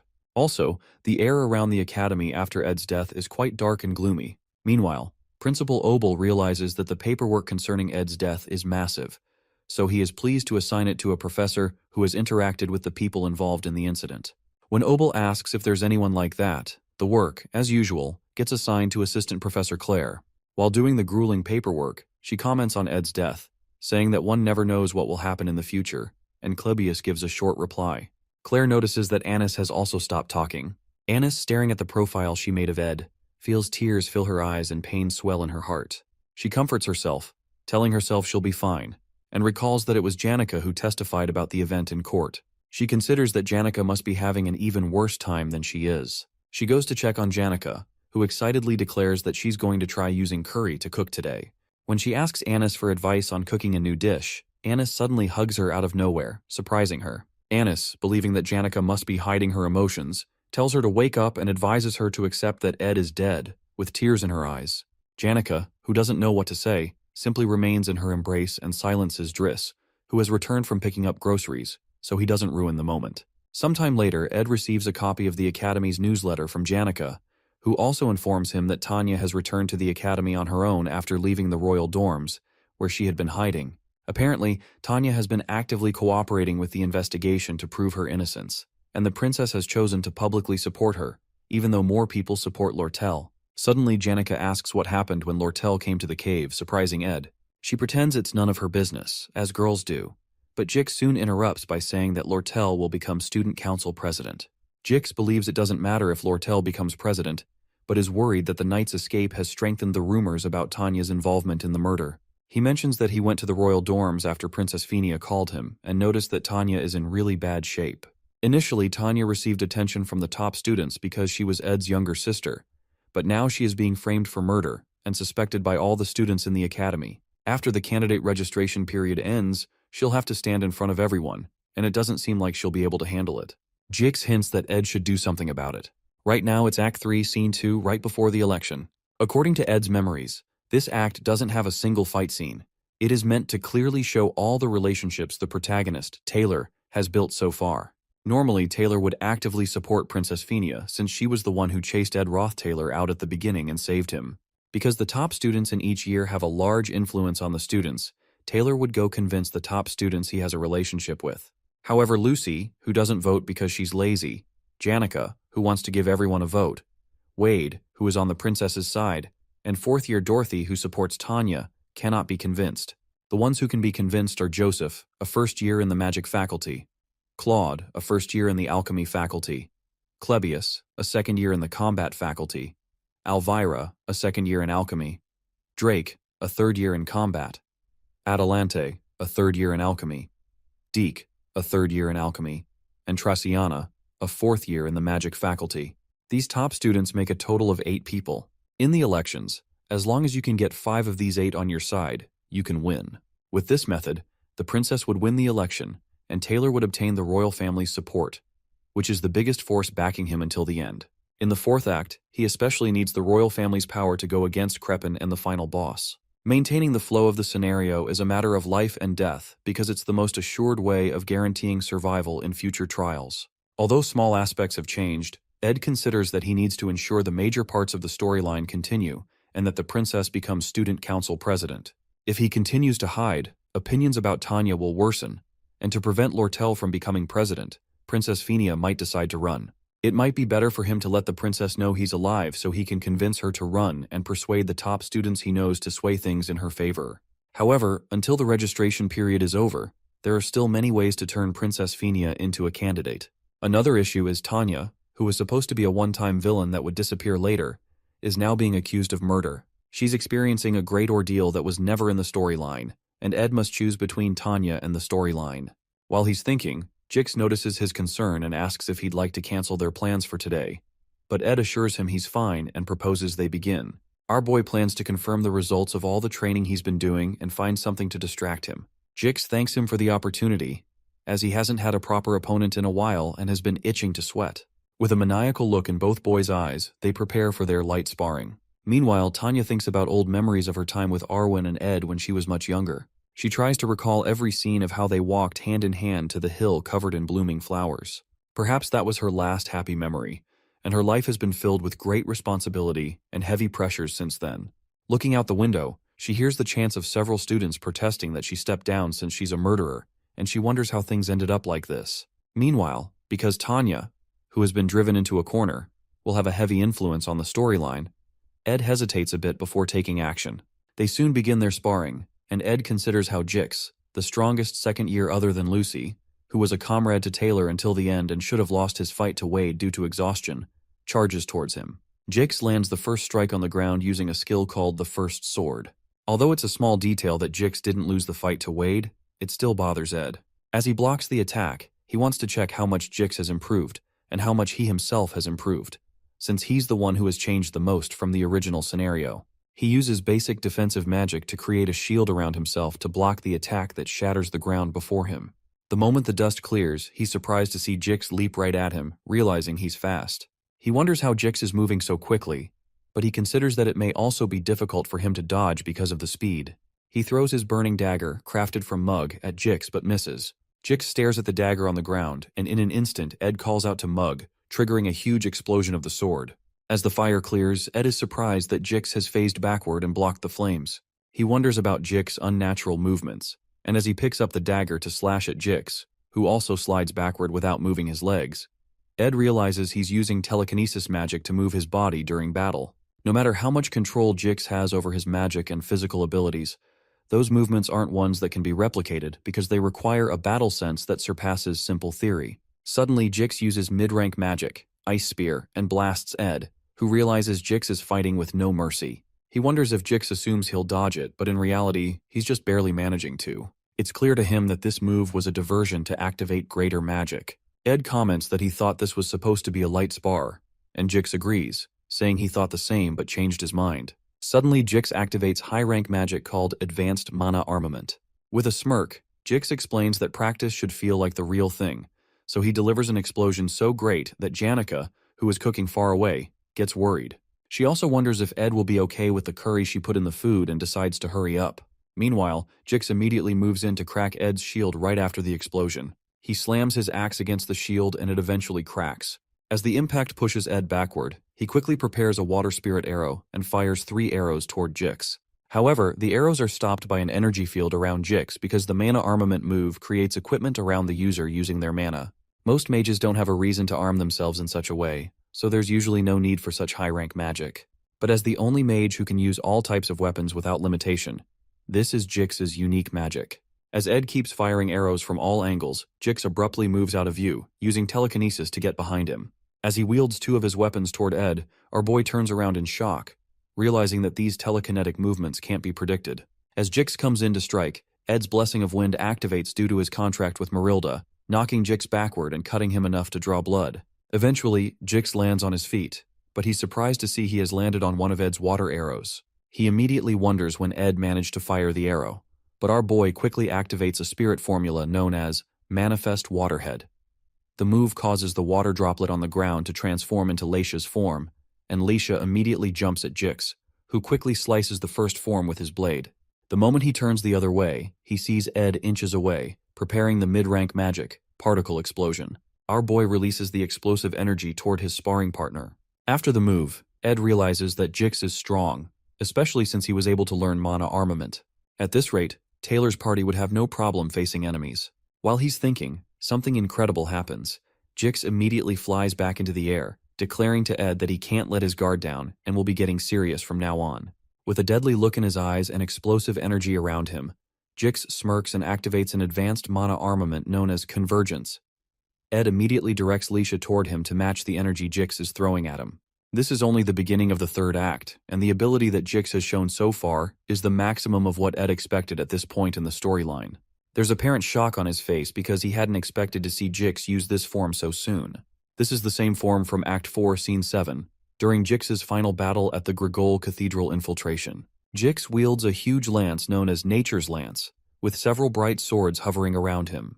Jix explains that instead of fighting Ed in a ridiculous mental battle, he'd rather crush him with the overwhelming difference in power. Jix points the lance and all the swords toward Ed, who immediately launches fire attacks at the incoming swords to stop them. At one point, he becomes worried because he had to use Particle Explosion and the sword, leaving him almost out of mana. As if that's not enough, the major problem is the next attack that follows. As another wave of bright swords is launched at Ed, he slams his fist on the ground to create a bright shield around himself. Breathing heavily, he brings out a magic engineering tool known as the Impact Amplifying Ball. Jix comments that Ed's use of a magic engineering tool means he's out of mana. Excited, Jix moves in for the final attack and tells Ed that this is the end. As he moves in to impale Ed with the lance, he's shocked when Ed suddenly triggers something resembling wind magic. He wonders how Ed is able to do that since he's out of mana, but Ed replies that he needs to go all out since Jix is prepared to do the same. The tool Ed is using is the legendary rank magic engineering item, Glast's Phoenix Gold Ring. Since he can't afford the ring rendering him unable to use mana for a while, he decides to use the least amount of mana possible while still manifesting its power. As he's about to blast Jix, he hears a spirit tell him that he's finally been able to summon her without the help of the Altar of Substitution, Lucy, or Janika's mana. The spirit commends him for being able to make a great strike, and it turns out to be Marilda's human form, which was previously impossible to summon due to the drastic mana pull. Days later, at the Academy, Lortel gives her candidacy speech, and the crowd goes wild with excitement. Dune, who is standing in the crowd with Liena, wonders why there are even 4 contestants when the election's result is clear. Suddenly, the crowd begins to chant Lortel's name because her sincerity and leadership ability in the trading company proves she'll do well as president. Liena asks Dune what he will do if Lortel becomes president, and he affirms that this means nobody within Sylvania Academy will be able to stop the company leader. As Lortel proudly walks off the stage, she runs into Tanya, who looks tense, and makes a snide remark to mock her. As she walks past Tanya, she asks what's wrong because she seems nervous, but Tanya musters up the courage to say she did not kill her elder brother. Tanya then bravely steps onto the podium and prepares to give her speech to a crowd that doesn't seem interested in listening. She clears her throat, introduces herself, and declares her intent to run for student council president. The air in the crowd grows cold, but Tanya continues to deliver her heartfelt speech. While that's happening, Lortel notices that Tanya is putting on a mask, pretending nothing is wrong. However, no one has reacted to her words since her speech began 10 minutes ago. The moment Tanya ends her speech, several people in the crowd call her a murderer and start throwing things at her. They demand she explain the murder charges brought against her and whether they stem from internal conflicts within the Rothtaylor family.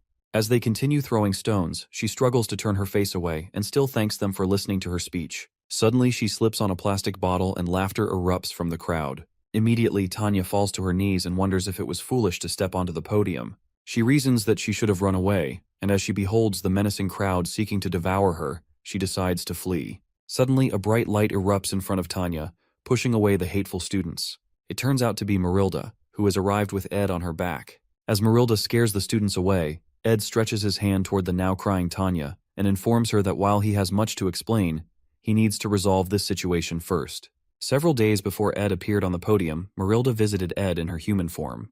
She commends his improved magic power efficiency, but notes that it still isn't enough. Marilda then activates a spirit formula called Updraft, which lifts everything around into the air and restricts movement. Immediately, Jix is thrown into the air. Ed assumes that Jix's growth at this point in the plot has maxed out. He also considers that he hasn't used a large amount of magic power with the ring, yet he has completely exhausted his reserves. Having used every possible magic technique available to him, combined with Marilda's cheat-level secret technique, it seems he will win. While Marilda complains about being summoned in this form, with a small mouth, no fur, and no tail, she suddenly detects Jix behind her. However, because movement is difficult in this form, she is unable to stop him before Jix gets his sword right in front of Ed's neck. Quickly, Ed accepts his defeat, and Jix disintegrates his sword. Jix is impressed that Ed has trained himself so much in just 1 year. Ed realizes Jix has grown stronger than he did in the original plot and wonders how that happened. When Ed mentions this, Jix explains that watching Ed grow stronger daily pushed him forward as well. As they both lie down to rest, Ed reflects on how he has done everything he could to keep the plot on track, partially to maintain his knowledge of the future, but also to ensure Taylor's victory in the final act. He once believed the plot was the only answer, always managing to steer it back on course. He feared factors beyond his control, and after hearing of the knight's escape, he hesitated to save Tanya. Now, what little remained of the original plot seems to have slipped from his hands. Still, he decides to focus on what he can do. Jix, who will be Taylor's ally in the final act, must grow stronger. Just in case, Ed has also trained himself and built reliable comrades. Although it may be naive, he considers that deviating from the original plot doesn't mean they are doomed to a bad end. On the day of the candidacy speech, all the students run for safety, and Joseph tries to calm them down because he has seen the high-ranking spirit before. Right in front of them, Ed removes his hood, and they realize he's alive. He walks to the microphone, introduces himself, and proclaims that he wasn't murdered by Tanya, whom he supports more than anyone else. As he speaks, Lortel walks away with a smirk on her face. Since Tanya already has the support of Janica, Lucy, and Princess Phenia, they still need the votes of Clebius, Elvira, Jix, Joseph, and Wade. However, it shouldn't be too difficult to win them over. After Ed clears the air, he finally feels at ease. Shortly after, he heads to the school's security office to explain how he used the Delheim's hourglass to survive. He stayed alone in a cave before being rescued by Janica and immediately returned to defend Tanya. The security leader recounts everything Ed has said to confirm the details, and Ed affirms them.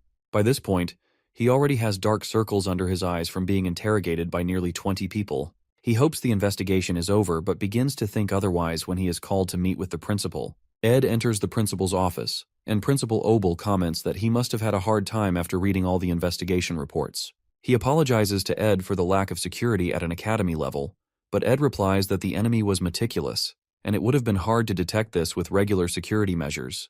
The principal appreciates his comments but adds that it feels very deliberate. It seems as if Ed waited for Kadek and Knox to escape to inform the one who sent them about Ed's supposed death before he felt safe enough to reveal himself.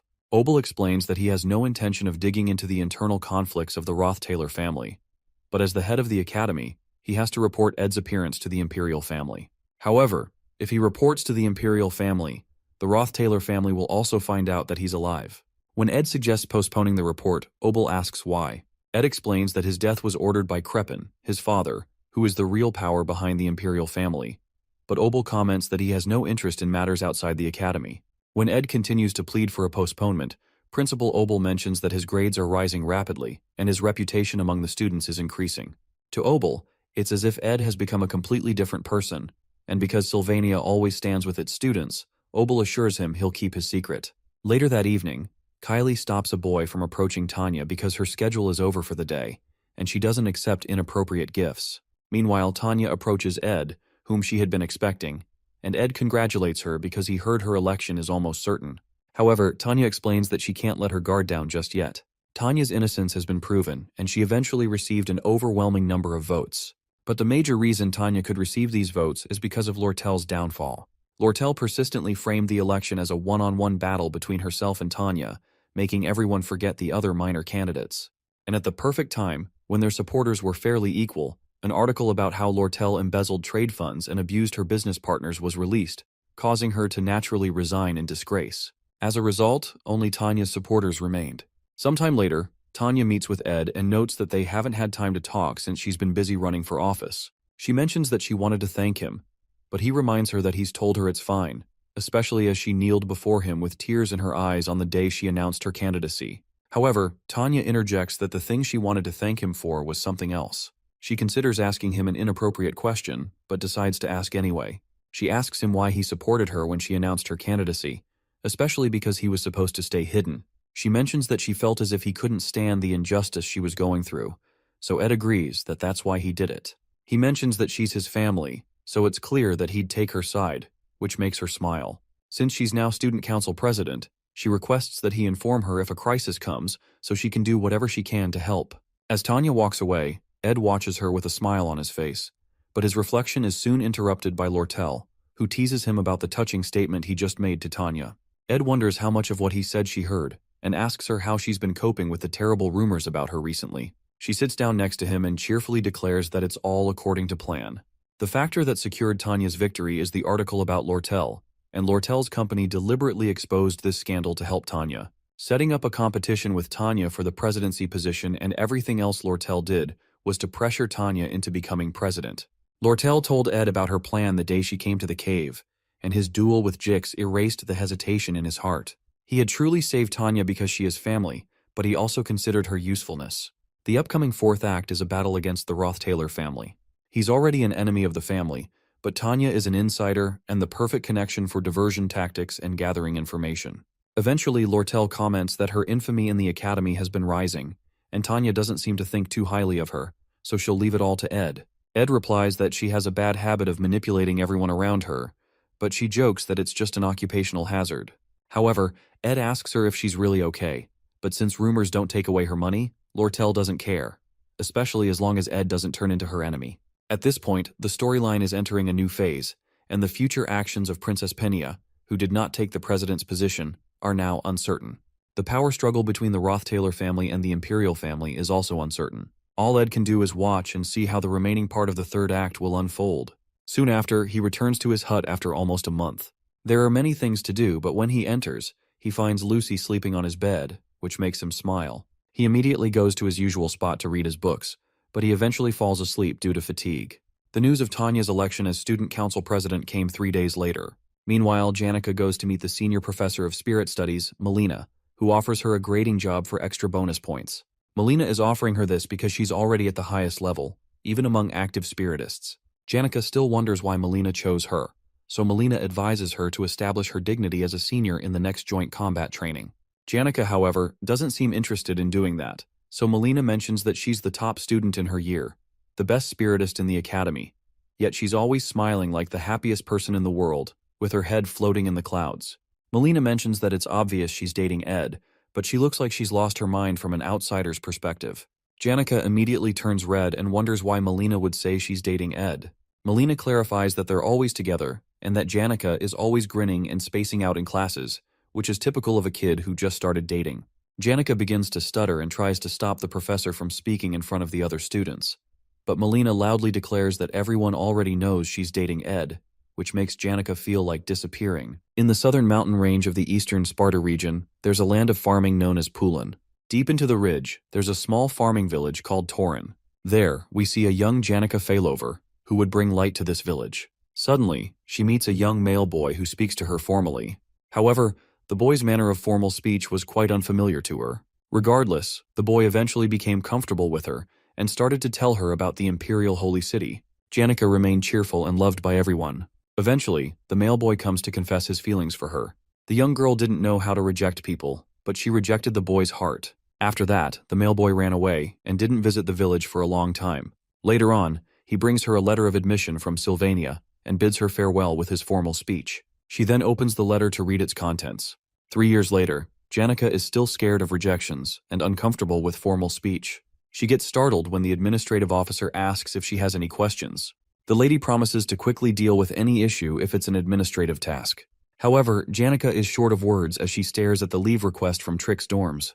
Regardless, the lady still tells her that a lot of people will help her if she just asks. Despite having a lot of people in the past, Janica finds the attention to be a burden. After that, she meets up with Anise, who realizes that Ed was alive all along. Anise sees that her friend must have had her reasons, but she wonders what's worrying Janica now. Janica then mentions how she finds it hard to reject other people's requests. Anise then calls her out for always cooking for Ed and acting like his maid, but Janica says she did those things because she wanted to. However, due to how close they are, she finds it hard to request things from the MC sometimes. Anise then suggests that Janica should put some distance between her and Ed. Since they're so conscious of each other, she feels this would help. Nevertheless, Anise is worried that they might become too distant because of this. On the other hand, Janica thanks her friend for the advice and takes her leave. Anise tries to stop her, but it's too late. In the end, the girl worries that she might have just done something horrible. Meanwhile, our MC has been able to unlock a lot of crafting formulas. The one he wants the most is the thunderstruck, 1,000-year-old wooden cane. The formula is quite simple, but the cane still has a very high force rank. Ed needs a branch from a tree that's over 1,000 years old and has been struck by thunder. He can easily find a tree that's old in the northern forest, but the issue is finding thunder. His attention suddenly moves to Lucy, and he decides to wake her up. As she opens her eyes and sees his face, she quickly runs to the top of a tree. The protagonist then asks her why she's acting so surprised. Lucy tells him to talk, but he decides to postpone what he wants to tell her. Later on, Janica pops up at the camp. Ed notices that she's late, but she tells him that she has no particular reason to be late. He then asks if she wants tea, and she accepts while wondering how she's supposed to put distance between them. Later that evening, she commends how good he has gotten with handling spirits, especially Mug.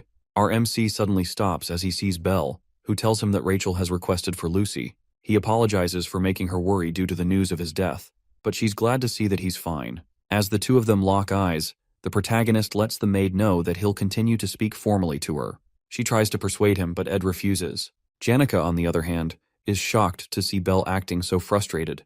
This suddenly reminds her of the male boy from back then. The maid then mentions that she's glad to see that Janica is doing well too. As she heads off with Lucy, Janica bids her farewell. After that, our hero's lover asks if they can speak to each other formally. She tries to explain how it's better to talk in a manner where they show respect towards each other. After she tugs on his shirt, the MC nervously agrees to her request. After that, Janica addresses our protagonist as Sir Ed. This catches him off guard, and he finds himself short of words. At the same time, Janica is feeling embarrassed as well. 3 minutes later, they try to have a conversation around the campfire, but Janica brushes it off. The air is really awkward, and Ed has no idea what to do. While she remains quiet, he tries to think of a way to get rid of the awkward atmosphere. Suddenly, she gets up and remembers that her curfew is almost over. Janica thanks the MC and quickly runs back to her dormitory, leaving our boy completely speechless. A chilling fear runs over Ed's body as he realizes that he has to keep up this formal speech with Janica. Later on, we see Ed reading a book in the middle of the forest. Marilda then asks if he's going to continue his formal speech with Janica, but he doesn't get why the spirit is asking when she saw everything. However, Marilda says that she wants to know if anything interesting happened in the academy. Ed then explains that things are still quite awkward between him and Janica. Because of this, he's worried that something may be up with her. Marilda then teases him about being worried about Janica, and he accepts it. He quickly brushes the topic aside and asks for permission to snap some branches of the tree. The spirit points out that he doesn't need her permission for a few branches. Despite the tree being named after her, Marilda says she's protecting the forest because of an old friend who put her name on the tree. She then points out how her human form wasn't easy to get from the start. Usually spirits take on the forms of animals because it's more convenient. She then asks the hero if he knows the form she had to copy. Since she can read his thoughts, she tells him that her human form is closest to his ideal type. Ed is shocked to see that this is his taste in women, but Marilda confesses that she was just lying. The spirit points out that she can't just copy anyone, since transformation magic is difficult. The form she has belongs to a child she met when Arkan Island was uninhabited. Upon hearing the girl's description, it finally clicks in Ed's head. The girl is the same one who established the school and is none other than Sylvania. As night falls, our hero sits by his campfire when Janica comes to meet him. He then offers her some apples while still trying to maintain their formal speech. As she sits down, he asks her to pass her plate, and she hands it over. While eating the apples, Jenica still wonders what to do about the awkward situation.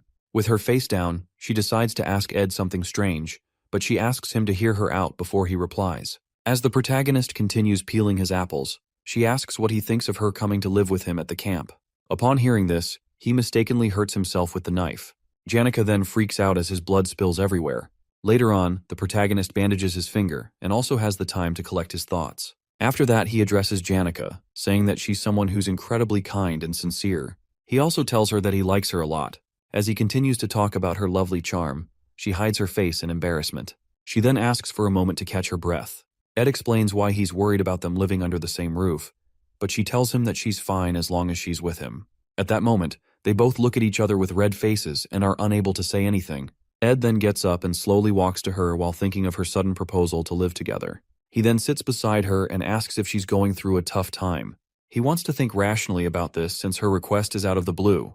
The girl looks up to the sky and talks about how she misses the days of having a room to herself. Right from the beginning, it hasn't been easy for her to live in the normal forms where she couldn't escape everyone's gaze. Ed understands how hard this must have been for her. Jenica then tells him how she wanted to escape to the camp if it was possible. Even though it would be a burden for him, she still just wanted to ask. Regardless, the MC points out that it being burdensome to him is unrelated. He decides to make his own weight request next time. Since they're going to know each other for a long time, he suggests that she should stay in a second hut. With tears in her eyes, she gives him a tight hug and thanks him. At that moment, he points out that she's no longer speaking formally. Ed then pats her head and comforts her for the moment. The next day, the MC gets up to prepare for lessons. Suddenly he hears a huge rumbling sound outside. He opens the door and sees Tarkin along with other spirits who have come to build the hut. Tarkin tells him how they celebrated in the spirit world last night. Right now, they've decided to build Janica's hut directly opposite Ed's own. While spirits debate on where to place the hut, Mug shows up and says they have to finish the work in 10 days. Tarkin isn't too happy about this, and he yells at Mug for having it easy, unlike during his own days. With no other choice, Mug decides to have the work done within a week. After that, the fire dragon heads off. The protagonist is worried about Mug having to finish the hut in 5 days, but the little spirit doesn't have much of a choice. After that, our hero decides to go make the thunderstruck, 1,000-year-old wooden cane. Since Jenica has done a lot for him, he wishes to repay her by crafting this new cane, and he hopes she'll like it. Meanwhile, Lucy is having a hard time sleeping, partially because of the construction work going on. However, her true anger is because of Jenica, who is moving into the camp. As Jenica greets the little girl, she sees her expression and recalls their battle of wits before. She then proudly tells Lucy that she'll be living in the camp. However, this only makes the little mage more upset. Later on, we see the protagonist at the faculty building with a lot of borrowed books. These elemental magic books are supposed to help with the firepower of his particle explosion spell. While being lost in thought, he suddenly sees a girl playing her guitar by the water fountain. Her name is Adele Saris, and she doesn't really appear often in the game. As he passes her, she calls out to him, and he wonders why she's talking to him. She tells him how much she's heard from Taylor and Ayla, but our boy doesn't really care. According to Jix, Taylor has been growing much stronger recently. Adele then offers to play a song for Ed, but he declines. As he walks away, she tells him that if he rises to the patriarch's throne, he'll have to kill the person he respects the most. The protagonist becomes shocked by this sudden prophecy. However, he feels he doesn't have to worry much since her prophecies don't always come true. On the other hand, he feels more unsettled because Adele will die in a scenario in the third act. Our hero returns to the camp and doesn't seem too happy about his current situation. He wants to make 2 canes for both him and Jenica, but Lucy says she'll only strike one of them with thunder. Seeing how stubborn she is, he decides to make only one and give it to Jenica, but this irks the little girl even more. Hearing Ed talk about Jenica makes Lucy want to rip out her hair. Suddenly, she agrees to strike both canes. However, it's on the condition that Ed goes somewhere with her. It is said that Archmage Glocht was renowned for his research results. He also possessed 2 of the highest-ranked spirits, Teorphus and Frida. After the old mage retired, he invested his life savings into the education sector. In the end, he made Sylvania Academy become the best educational facility in the world. As our hero walks around campus with Lucy, people start looking at him weirdly. It's also said that Glocht met Lucy at a monastery in the Great Ramelin Mountains. The old mage was shocked by the little girl's magic talent. So, he spent his remaining days polishing this gem, which he had found. Sadly, his later years weren't so great. Not only did his wife die, but all his colleagues had passed as well. This is why he secluded himself in a hut in the mountains. There, Lucy brought him relief and would be someone who could continue his will. Due to this, the Archmage was able to pass away happily. Lucy then tells Ed that this is how her journey began, but she says it's over now. According to his history lesson, Ed learns that the old man is from the lawless area of Cohelton. However, Lucy says he's wrong because that's just where the Archmage spent his youth. According to her, Glock's hometown is actually Arkan Island. She says the old man was always worried about the academy and how his heart saw Arkan Island as his hometown. Back then, she covered his corpse with a blanket and froze the body with ice magic. At her young age, she was able to maintain the ice magic for a while and carried the body out of the hut. She headed south of the Ramelin Mountains and passed many lands before arriving at the Clole Empire's borders. After that, she passed through many more counties, rivers, and forests, before finally reaching the Mexis Bridge that connects to Arkan Island. The journey took a toll on her body. According to her, it took her 3 months and an extra week to find a strange cave. According to her, this is where the Archmage and the Great Sage taught each other. She then takes Ed to where Glock's body is buried. There, he sees a book about spectral magic written by the Archmage. Glock's book on the southern views already cost 7,000 gold. Upon seeing this posthumous book, the hero can't imagine how much it could be. Lucy tells him he can take it since she already knows everything there. She feels she might begin a new journey soon, but she plans to keep her promise to Glock by protecting Sylvania. It's not really a happy story, but she says she just wanted to show it to Ed. Since the young girl is yet to escape her master's shadow, she waits for danger to approach Sylvania. Nevertheless, once the trial has passed, she'll be able to start a new journey. The MC decides to spend time with Lucy, listening to the sound of the waves while comforting her. The atmosphere was just right, which is fortunate for them.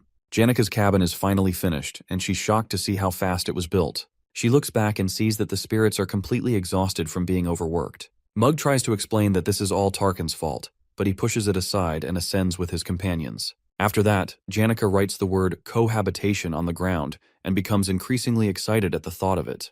Ed's cabin door opens and Lucy steps out. She quickly gives Janika an evil look, and the girl is surprised to see her. After looking at the words on the ground, she takes pride in the fact that she's in a better position than her rival.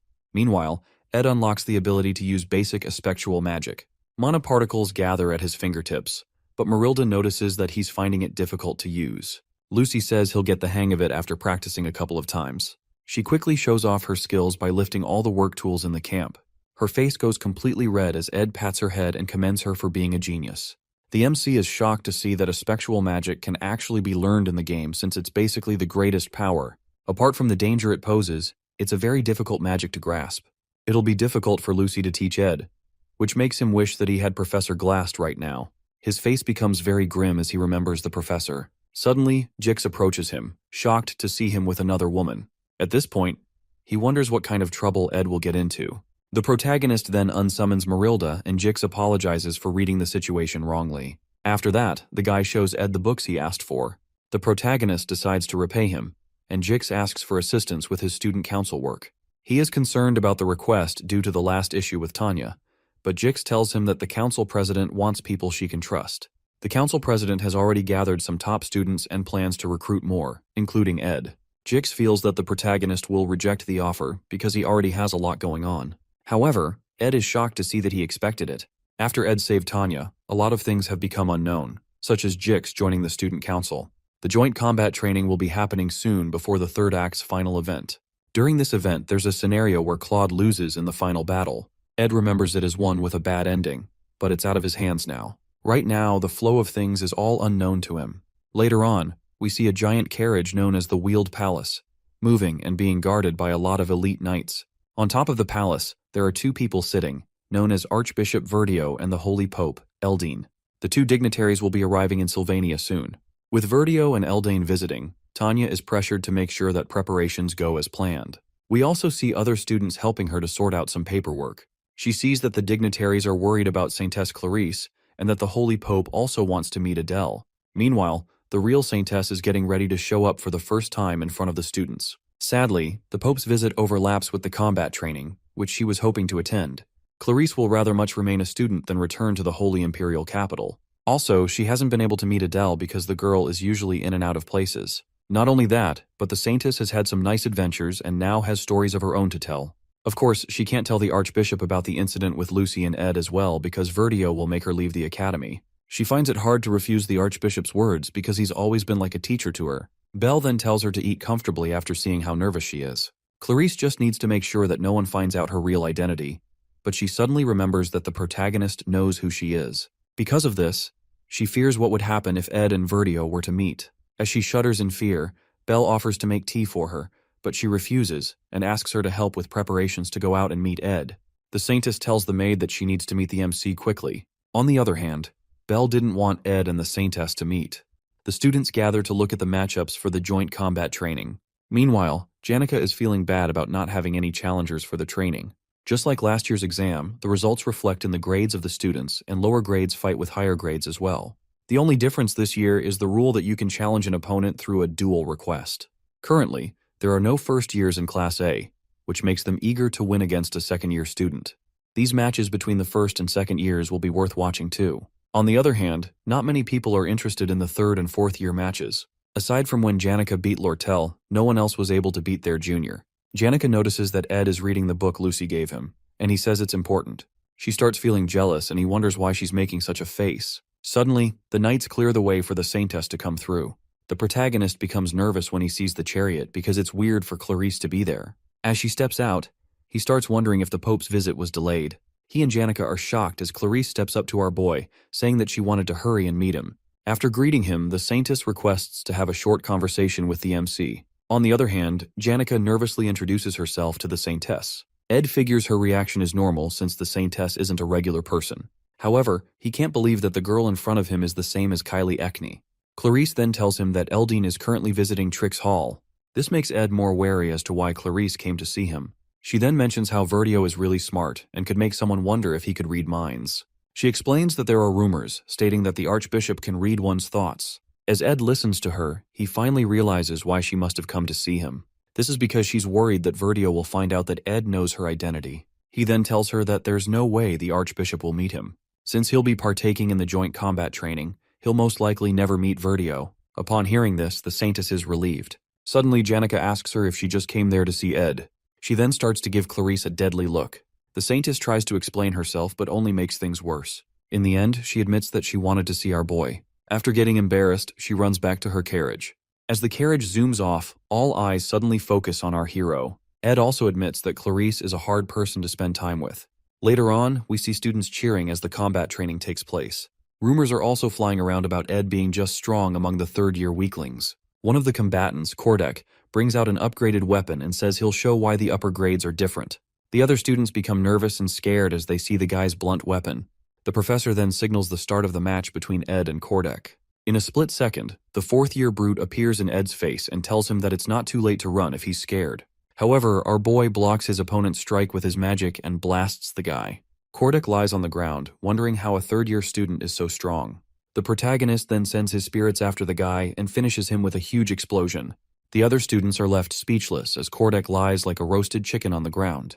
Ed commends his opponent, but his mind was focused on other things during the fight. After Clarice's visit, he escorted Janica to the stadium. On his way to the other stadium, he suddenly meets Adele.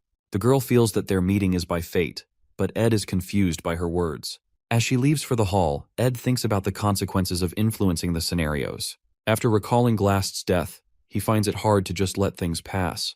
He then calls out to Adele and tells her that she'll die soon. Shockingly, she tells him that she already knows with a wide smile on her face. Upon hearing this, Ed bursts out of the room and runs fast to search for Taylor. Suddenly, the ground starts rumbling as if there's an earthquake. He looks outside the window and sees that what's happening now is far more than he imagined. His eyes grow wide with fear as he sees a creature thought to have gone extinct.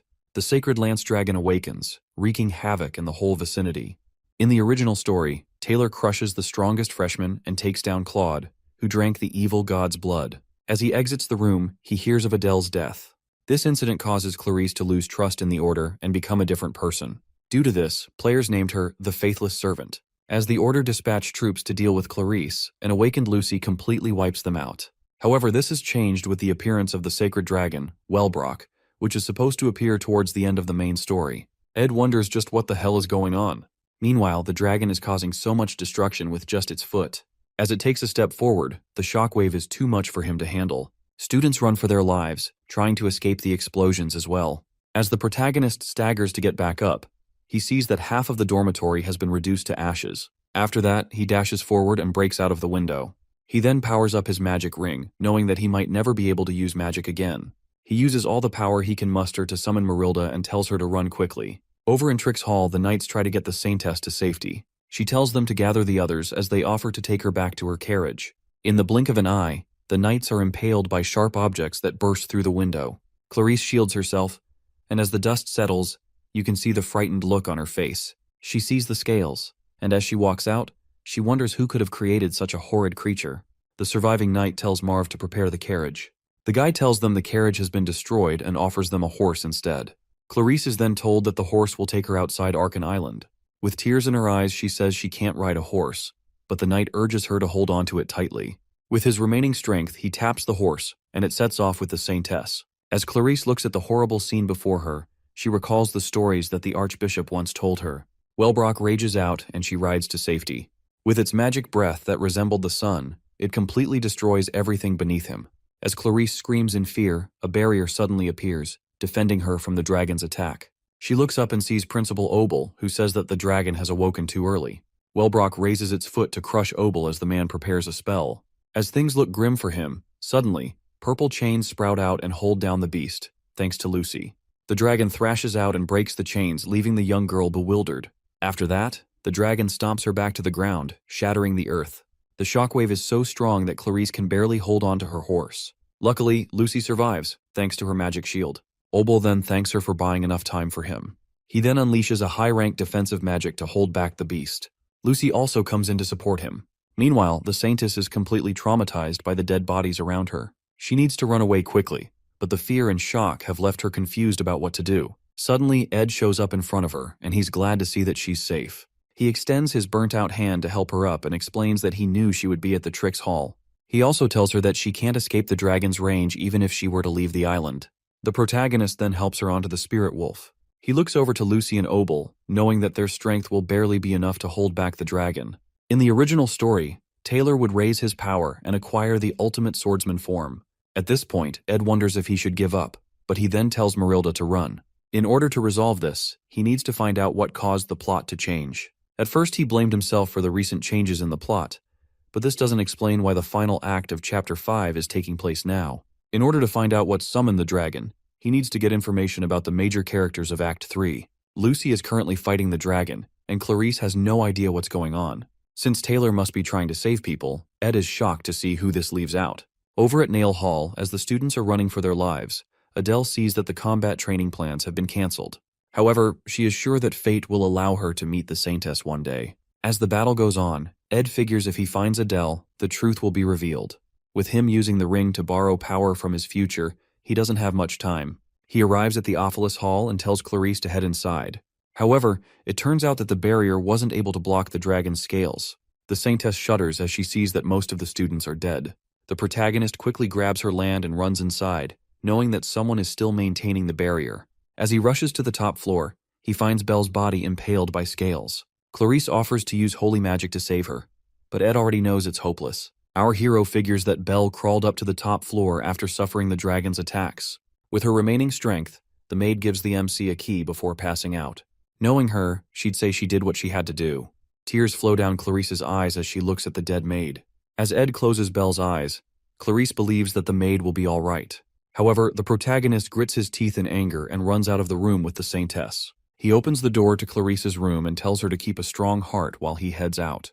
The Saintess tells him it's too dangerous, but as he tries to explain how things are outside, his words get cut off when he sees a huge gathering of mana particles in the air. He notices that it's aspectual magic and begins to search through all the books in the room. He feels the book he's looking for has to be there. Eventually, he comes across Glock's introduction to aspectual magic. As he assesses the situation, he notes the method of aspectual magic being used is nothing like he's seen before. Meanwhile, the Sacred Lance Dragon blows down fire on Obel's shield, and he can barely hold on any longer. As the flames head for where Ed is, he finally figures out why things are so weird.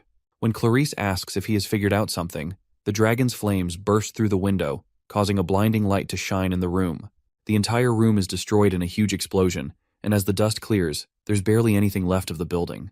The Saintess then opens her eyes to see Ed standing over her with an iron rod through his body. While barely holding on, he tells her to ask for help if she needs it. Tears fill her eyes as she looks at him. He suddenly starts calling out some numbers, but the Saintess tells him to save his strength as she tries to heal him. Sadly, her efforts aren't enough. Our boy then dies and falls on her shoulder. The spectral magic outside starts to grow bigger. Meanwhile, Clarice cries out, wondering why everyone had to die like this. She holds on tightly to Ed, begging and apologizing for all that has happened. Suddenly her eyes open, and she sees herself back when she met with Ed and Janica. The students around are wondering why Clarice came to meet the protagonist. With the confusion, Ed asks the Saintess why she came to meet him. She suddenly dashes over the table and rips his shirt open, embarrassing our boy in the process. She doesn't see any wounds on his body and wonders how this is possible. Janica quickly calls her out for her actions. Clarice sits back down, breathing heavily, and wondering if everything she just experienced was a dream or a hallucination. She doubts the possibility after seeing the blood marks on her hand, and she realizes that she must have come back to the past. The Saintess recalls how she came to warn Ed about Vertio. After that, she went to Trix Hall to wait for the Holy Pope. While waiting for the Pope, the Sacred Lance Dragon attacked, and a lot of people died. Right now, she stares at her hand in complete disbelief and fear. As Ed calls to her, she quickly grabs his hand and runs off with him. He tries to tell her that she needs to meet Eldine as he gets shoved into the carriage. On the other hand, Clarice desperately says that they have to hurry to the Mexis Bridge. As the carriage speeds off, the other students are still confused by what just happened. Janica wonders if the Saintess is eloping with her love. Meanwhile, the protagonist tells Clarice that her actions will cause problems. She then tells him how a dragon will attack the island and everyone will die. Clarice explains that she already died once and has now returned to the past. Back then, Ed was about to tell her something before being crushed by the rubble. However, she reminds him that he told her to come to him for help no matter what. Upon hearing this, our hero has no idea how to respond. As they get to the bridge, they have to wait for the inspection personnel. Ed tells her that it's better to go back and meet the Pope, but she starts reciting the numbers that he said back then. Upon hearing this, Ed is completely shocked. The carriage's driver notices how crowded it is and tries to tell the Saintess that this will take time, but Ed tells him to get through fast because there's an emergency. He tries to highlight how everyone will be in danger if they don't break through. The coachman then tells them to hold on tight as he breaks through the crowd. Our hero decides to believe Clarice after she recites the numbers that no one else in that world would understand. Those numbers were his military service number before he came into this world. As they ride off, Ed starts to understand why the Saintess chose to escape. For time to have been rewound, it means a spectral magic was definitely involved. While he continues his explanation, Clarice asks him to allow her to lie on his chest for a little while. Meanwhile, Ed figures that the magic used should have been impossible with a human's magic power. Suddenly, Wellbrock rises up and roars loudly over the horizon. Clarice screams in fear, but they have successfully escaped this time. However, the same nightmare occurs again for her. She turns back to look at Ed, who calls to her and is terrified to see him impaled by the dragon's scales. As she weeps, she tries to heal him and apologizes for not being able to help him again. Once again, our hero has died for her sake, and all she can do is say sorry. Nevertheless, Ed comforts her, telling her not to cry and saying that he's sure that he'll help her again. After those final words, he dies. Clarice begins to blame her blessing, wishing that Ed had it instead of her. As she wishes to return to the past once more, she finds herself at her initial meeting with the protagonist again. As he asks why she came to talk, she rushes to hug him with tears in her eyes. This time around, she swears to save him. She quickly shoves him into the carriage again and tells the driver to head towards the east. After explaining the situation to Ed, they decide to find a place to hide. However, the dragon's attacks still reach them, and the protagonist dies by her side again. She regresses for the 4th time again, but Ed still dies in a cavern by the Western Sea. On her 12th time, they go to Glast's secret lab, but the dragon still strikes them there. Clarice regresses up to 22 times, but the results are always the same. Again and again, Ed keeps dying, and Clarice only sees herself in a pool of blood and misery. No matter where they ran to, the Archbishop and the Holy Pope were never present, but our hero kept dying and saving the Saintess. She calls out Ed's military service number to him again and wonders what to do now. Meanwhile, they're back at the Mexis Bridge where inspections are taking place. As Ed leaves the carriage, she expects him to yell out how they need to pass, but this time he asks the driver to stop. Then, he asks the Saintess to get off because he can tell that she has been through this process a lot. Ed gives her his jacket and tells her to get some rest. He then tells her that he knows some people worth asking for help from. Clarice asks the protagonist to run away because she's tired of seeing him die. Despite trying countless times to save him, nothing worked. In the end, all her efforts are in vain. Ed tells her that it's okay and wonders why her wounds won't heal, despite going back in time. As he tends to her wounds, he notes how the holy magic's blessing protects her body and gives her resistance against the same type of magic as well. This means that time is being rewound due to holy magic in the first place. She then realizes that Ed must have found this out when he was searching through books the first time he died. With this, he tries to show her that there's hope. As she flings herself on him, he asks how many times she has repeated the day. The Saintess tells him that she lost count after the 10th time. Ed tells her to calm down and commends her for coming this far. As she looks up at him with her teary eyes, he tells her to leave it all to him. Now, they have to remove the source of this issue. Ed finds it strange the way Clarice changed after Adele's death. The faithless saint was basically a destruction of her original character. It only makes sense that she experienced so much for her personality to change. Now that he has seen how much she has gone through, it makes sense why Clarice would go against the order. This also means that the original story hasn't changed. Later on, Ed storms into the Nail Hall and tells the Saintess that they need to stop the resurrection of the Holy Lance Dragon. They need to find the Archbishop and the Holy Pope, but no one knows where they are. She finds it strange because these two dignitaries should attract attention normally. As they enter the training room, they see Taylor and Wade sparring. Taylor gets distracted and hit on the head, then their attention turns to Ed and Clarice. Ed quickly covers the Saintess with his jacket and moves through the crowd. Seeing that they have to find Verdio and Eldane quickly, our hero meets with Lortel, who will most likely know their whereabouts. As she grabs the hero's hands, she's shocked to see that Clarice is with him. She calls him out for trying to hypnotize the Saintess, but Ed tells her that he needs to find someone quickly, and he offers to pay any amount of money she wants. Upon hearing this, Lortel asks him to explain what's going on. At the carriage depot, she successfully gathers all the intel and teases Ed about charging a high fee. She understands Ed's behavior, but doesn't understand why the Saintess has changed so suddenly. The protagonist begins to tell her how the combat training will be ending soon, and he also highlights how she keeps a clear head in most situations. He then tells her to stay calm and believe what he's about to say. With time running out, he starts explaining the situation, and Lortel can't believe her ears. Suddenly, the ground begins to rumble and destruction engulfs the city as the dragon begins its attack again. Ed uses his body to protect Lortel from the scales, leaving her shocked by the current situation. As the dragon moves, the tides shift, and a great storm befalls the city. As Lortel comes back to her senses, she sees the protagonist leaning over her with injuries. He then asks her how much she wants. She is speechless for a moment but decides that she owes him for saving her life. From the intel she gathered, Verdio and Eldane used a concealment rune to hide their movements. However, they headed towards the academic cathedral in the faculty building. As Ed and Lortel head towards there, Clarice bursts out of the carriage and tries to stop Ed. Seeing how worried the Saintess is, Lortel starts to feel awkward. The merchant girl then tells them to get moving. Luckily, there's a horse that can still get them to the faculty building. Ed gets on it and asks for the reins. As Lortel hands it over, she tells him that one of them needs to stay back. She quickly helps Clarice to get on the horse and tells Ed that she believes in him. While Ed swears to repay the favor, she quickly grabs him and plants a kiss, leaving the Saintess feeling awkward. Clarice then looks at Lortel and notices her deadly gaze. Nevertheless, Lortel now has her insurance. After that, the horse starts to move out. The merchant girl then tells Clarice that clinging onto someone's property can get quite messy. After bidding them farewell, she slowly walks through the field of dead bodies. She forces herself to put on a smile as the dragon is about to crush her, but those who laugh in the face of danger find themselves as the victors in the end. While Obel and Lucy fight the dragon, our hero and Saintess ride off to find the culprits of this calamity. Ed tells Clarice to take to heart what he has told her. However, she wonders how he's so calm in the midst of all this. Suddenly, their horse gets struck, and he shields her as they fall to the ground. As she opens her eyes, she notices that Ed is bleeding a lot. However, he tells her not to worry because he's had far worse injuries. Luckily, they finally arrive at the cathedral, where they see a strange person standing on the roof. This is one of the people revered as the greatest of holy sorcerers. Even Lucy will have a hard time against one of them, and they are known as the Apostles of Telos. As the guy lands before them, Clarice tells him to step aside. However, the apostle tells her that he can't let them pass because of Eldon's orders. In that instant, Ed's dagger reaches his face, but the guy quickly parries it. The protagonist then tells Clarice that she needs to break through quickly. As the apostle tries to stop her, he sees a magic wave ball that Ed tossed towards him. The ball explodes and pushes the guy back. After that, he gets attacked with wind blades, but he is able to block it. However, the Saintess uses the chance to enter the building.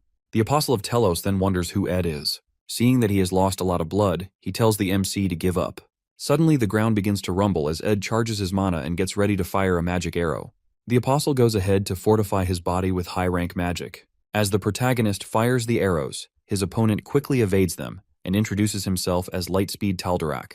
The guy dives toward Ed and impales him with his spear. The scene then flashes back to when our hero told the Saintess not to give up.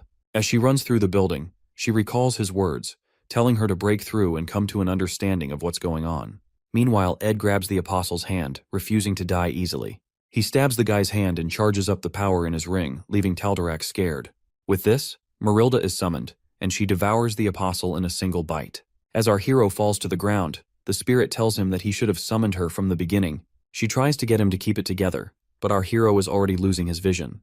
The last thing he sees is a bright light shining from the cathedral as Marilda screams out his name.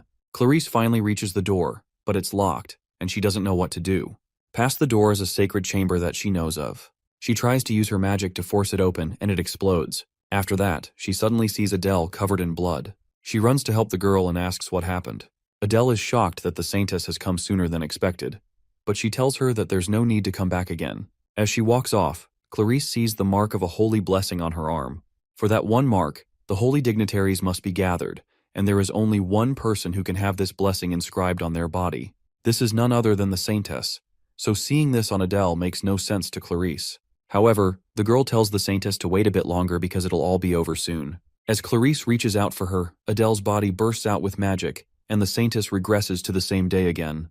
With the anger in her, she gets up and decides to tell Ed about everything immediately. The first memory Adele recalls is seeing seagulls flying above the harbor. There, two kids are running around and playing. She then tells them to be careful and watch where they're going. Her parents ran away from their homelands to the trade city of Oldek to seek refuge from the war. Sadly, they were still used and scammed and could barely afford a piece of bread for the day. One day, while she's enjoying a nice meal, her dad tells her he'll be back soon after taking care of something. As the man walks away, he occasionally takes a look back at his daughter. Meanwhile, the wonderful sandwich Adele had tasted like nothing at all to her. After that moment, she became an orphan. She then goes to Deldaros orphanage, where she worked together with the other children.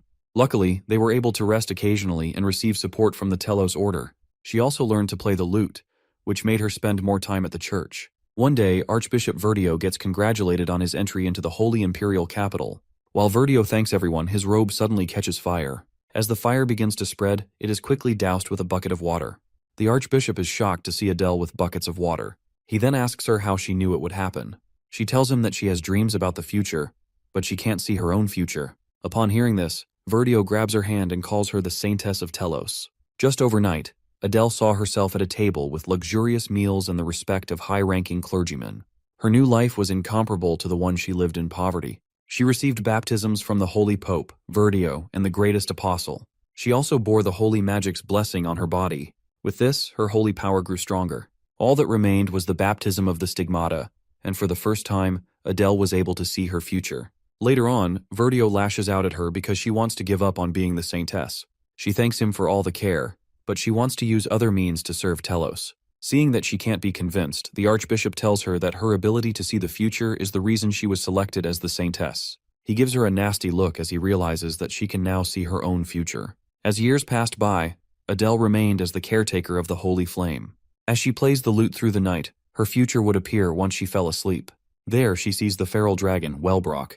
Verdio then decides to offer her as a sacrifice because his plans have gotten out of hand. While in the imperial capital, she heard a lot of things. Thanks to Emperor Kloll, the world was finding peace, but the Pope's influence was reduced. Verdio, who was also a businessman, knew that they needed to turn things around with fear and the miracle of God. They planned to summon the Holy Lance Dragon and have the Order subdue it. For this, Verdio was searching for a sacrifice which was none other than Adele. However, several years later, she meets Clarice, who has an incredible gift for holy magic. Clarice then asks her what she has to do to live a pure life. Adele stops her music, thinking of how to tell Clarice that it's her fault that she's the Saintess now. She then starts singing for Clarice while telling her to run away in her mind. As they enjoy the night, Adele hopes that Clarice will be able to run away. She would sing these songs, hoping that Clarice would run, but the guilt always came back to stab her. One morning, she decides to run away to the Sylvania Academy. As she walked through the place covered in blood, the students were speechless. However, she eventually realizes when and how the Holy Lance Dragon will revive. When she heads to the chapel, she meets Taldarak, who tells her that outsiders aren't allowed inside. She would then show her holy blessing mark and enter the chapel, where the apostles are waiting. There, she sees a chest containing Wellbrock's fang. She tries to convince Verdio and the apostles to stop, but they won't listen to her. Seeing that Saintess Clarice isn't there, they must have thought that tales of the dragon were fairy tales. However, the appearance of the mighty beast proves them wrong. In the end, Verdio tries to quickly get the Saintess to be used as a sacrifice. The magic circle on the floor would seal the dragon once the Saintess was sacrificed, so Adele decides to use herself as a sacrifice and endures the pain. Nevertheless, She didn't predict that the holy magic blessing would protect her body from the necklace. The aspectual magic within her gets pushed to its limits. So the process repeated itself again and again. Adele was shocked when Clarice managed to enter the chapel the last time. Now, she pushes herself to try 1 or 2 more times to finally end the loop. As she drags her bloody body to the chapel again, she suddenly bumps into Ed and wonders what he's doing there. The story continues from Adele's point of view. She remembers going to Verdio, who never believed her. She tries to convince him that once they unleash the Holy Lance Dragon, there will be no way to stop it. However, he has another plan: to release the dragon and then perform a miracle by stopping it themselves. For them, it's the perfect way to make the world bow before them and their god, Telos, reclaiming the Order's lost glory. Adele knows from her dreams that she is the key to ending the Order's arrogance and stopping the revival of the Holy Lance Dragon. For that purpose, a saintess must be sacrificed at the rune of sacrifice. Thinking about the life of a saintess, she recalls Clarice, the current saintess. Adele, however, is ready to take Clarice's place because she believes it is her duty from the beginning. But every time she sacrifices herself, the blessing of holy magic in her body protects her, summoning residual aspectual magic. As a consequence, time repeats itself, again and again, until she runs out of holy power. Once again, she awakens in the combat training room of Glocked Hall after revival, her body on the verge of death. She knows that after a few more revivals, her holy magic will be completely depleted, and true death will finally consume her. When that happens, the chance of reviving the Holy Lance Dragon will be lost forever. She walks down the hall once again, knowing the Order's arrogance will repeat endlessly. Every time they revive the dragon, everyone rushes to find Clarice for the sacrifice. Meanwhile, in every loop, Adele places herself on the rune of sacrifice,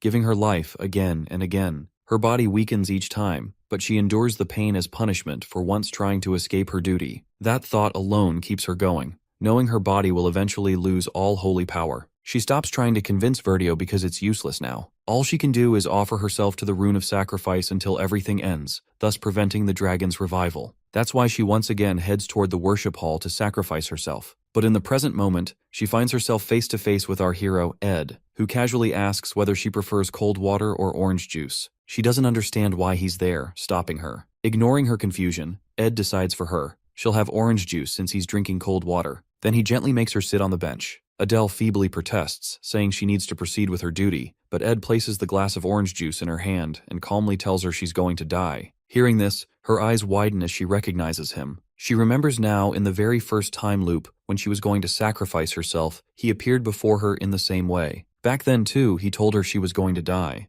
And just like that time, she gives the same reply. She already knows. Now, sitting on the bench, even though it's the same day in the repeating cycle, the conversation with Ed feels as if it happened ages ago. Her mind reels, urging her to end the conversation as soon as possible so she can go to the cathedral and finally finish this painful cycle. But Ed isn't convinced by her casual reply. She doesn't understand why. He points out that he just told her she's going to die, and yet she answered as if it means nothing. Adele remains calm, not realizing what's wrong with her response, simply repeating that she needs to go. He asks again, whether is that all she has to say? Her answer is cryptic, because deep inside, she already knows, not only from the countless loops of time, but from long before that she knows she is destined to die. So she never finds any other words to say. She recalls her moments with Clarice, but Ed's question keeps echoing in her mind. She wonders if there's something she should say, but her memories focus instead on Clarice's gentle smile, the one she always wanted to protect. Ed's question repeats again in her head, over and over, until she wants to scream at her own mind to stop. Her thoughts drift to her childhood,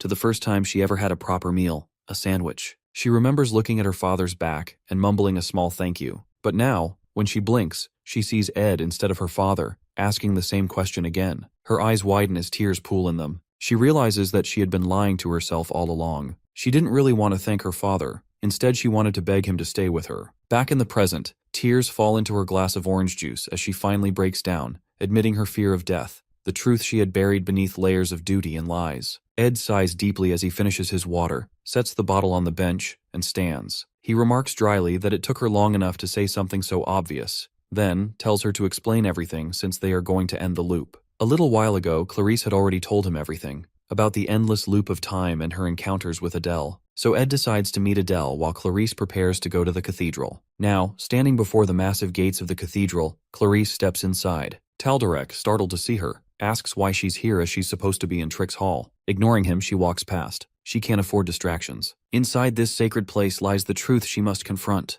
As soon as she opens the inner doors, she commands everyone to stop what they're doing. Her voice echoes across the hall, drawing the attention of the holy priests of Eldine and Archbishop Verdio himself, who greets her with a knowing smile. She begins her accusations, as she tells Verdio that she once believed him to be a selfless man, one who put the capital above all else. He smiles proudly and admits it. He adds that their lord watches them from the skies, but they must prove his existence to the ignorant people of the earth. In order to do this, they need to show them something referring to dragon. With dread, Clarice realizes his true intent, to revive and then kill the Holy Lance dragon to make people believe in God. Verdio assures her the process will be short, when she protests that no one has even considered the possibility of failure and risk. Then she stops dead as she realizes that her life is their last solution, and he doesn't deny it. He calmly admits that her life is simply insurance, a failsafe he'll use if things go wrong. Meanwhile, Ed learns everything from Adele, the Order's grand illusion. The truth is far uglier than faith allows. In reality, the Order is drowning in financial crisis, so they plan to awaken the Holy Lance dragon and stage its defeat themselves. By doing so, they'll restore people's faith and, conveniently, refill their coffers. As they travel, Adele explains bitterly that Verdio has always been like this. For him, faith means growing the congregation and enriching the capital's treasury. When Ed asks if she ever tried convincing him, she answers that she did. But after fleeing the capital, she realized there's no reasoning with him. Besides, Verdio has the Apostles of Telos under his command, which is a force powerful enough to crush any resistance. It's said their strength even surpasses that of the Imperial Army. At that same time, Verdio assures Clarice once again that the revival and subjugation process will be brief, urging her to rest in the meantime. Adele, however, grows increasingly anxious about the Apostles' power. Before she can say more, Ed crouches and suddenly lifts her onto his back. He states firmly that apostles don't matter right now. She doesn't understand, until a flash of high-ranking magic blazes before them, which is an electricity magic surges through the cathedral, divine punishment made manifest. The air cracks with purple light while Verdio's face tenses as he realizes there's an intruder. He tries to intimidate the unseen presence, invoking the name of Lord Telos to scare them off. But the figure steps inside, her magic lashing out violently, striking the people standing near Verdio. Finally, the intruder reveals herself. She is none other than Lucy, who coldly declares that she doesn't fear Telos, because she is an atheist. When she grips one of the apostles with her magic, she repeats her lack of faith in God, adding that she believes only in punishing sinners. Verdio, taken aback, protests at her calling them sinners. In response, she hurls the apostle against a distant wall, and coldly replies that sin is something engraved within the Order's laws and the Church itself. Now she turns her magic toward Verdio. He can't believe what she's doing, that she's truly turning against them and the Order of Telos. Meanwhile, the Apostles of Telos, the 8th seat, Lenos, and the 2nd seat, Reuben, prepare to take down Lucy. She remains completely unfazed. As Reuben charges forward, ready to strike her, she moves first, unleashing her lightning magic. The blast hits him squarely, making him shriek in pain. Another apostle appears, his voice ringing through the cathedral as he accuses her of daring to sully the holy chapel. He is the 3rd seat of the apostles, the Lightspeed apostle, Taldarak, who steps forward, his spear gleaming with divine energy. He levels it at Lucy, declaring that he will end her for her blasphemy. But Lucy proves faster, not through speed, but through spatial leap magic. In a blink, she vanishes from his sight and reappears behind him. With a snap of her fingers, electricity bursts forth, striking him from behind. Taldarak lets out a piercing shriek as lightning courses through his body. Verdio watches the scene in disbelief. The apostles are supposed to be the strongest warriors in the nation, yet this girl, alone, is overwhelming them. Even though there are 6 apostles in total, she's crushing them without hesitation. His mind races, wondering what her true reason is for attacking the chapel. Their plan to awaken the Holy Lance dragon is already in motion, and the preparations on Arkan Island, near the Academy students, are complete. But now, with Lucy's sudden intrusion, he can't risk the plan being exposed. Acting quickly, Verdio seals the dragon's necklace relic inside a sacred containment box. He grits his teeth, concluding that the operation has failed. Raising his voice, he gives the order to retreat and commands everyone to protect the holy Pope E. Seeing him flee, Lucy immediately activates her espectual magic, Time Prison, attempting to trap Verdio within it. But the coward calls out to Taldarak, ordering him to protect him. The apostle, wounded yet loyal, steps between Lucy and Verdio, shouting that he's doing this for Lord Telos. Verdio then turns to Cleve and commands him to kidnap Clarice. Cleve hesitates only for a moment before obeying,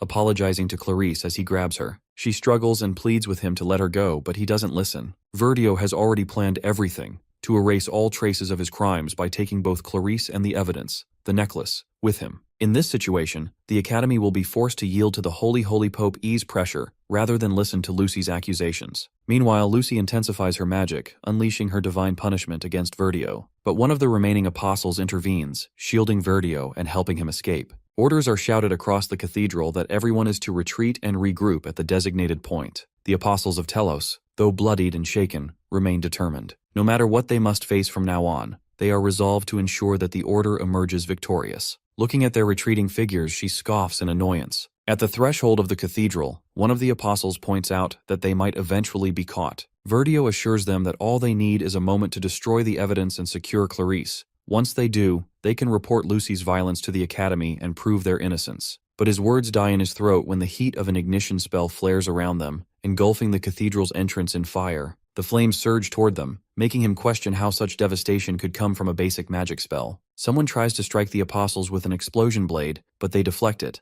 The blast draws the attention of nearby students, who stare toward the chapel, wondering what's happening inside. Meanwhile, our boy summons Mug to fight, and the creature obediently complies. Verdio spots Ed and immediately realizes the truth that Ed is working with Lucy. He had anticipated their escape and waited for this very moment. Furious, Verdio hurls a holy spell at Mug, who apologizes faintly before being struck down by the blast. Verdio runs into the woods. After getting far enough, he grows confident that he has lost his pursuers. He plans to hide in the dense forest with the evidence, convinced that no one will find him. But his thoughts are cut short when Ed steps into his path, demanding that he hand over the necklace. In the next instant, Ed grabs Verdio by the hair and throws him off the cliff, jumping down after him. In the fall, Verdio lands on top of him, weapon raised, ready to unleash a spell. He finally understands that Ed knows everything and probably sent Lucy on purpose. Verdio moves to attack, but Ed kicks him away. The spell fires, grazing Ed's shoulder. Gritting his teeth, Ed stabs Verdio in the side, though the Archbishop still clutches the necklace box tightly. Ed demands again, darkly this time, that he hand it over. The scene flashes back to when Adele was with him. She explains that Verdio himself is strong, even without the Apostle's support. As he helps her sit on the ground, Ed understands the gravity of their situation. They're short on time, and Verdio has clearly been preparing for this moment for years. He likely has every card ready to play. Even with Lucy's help,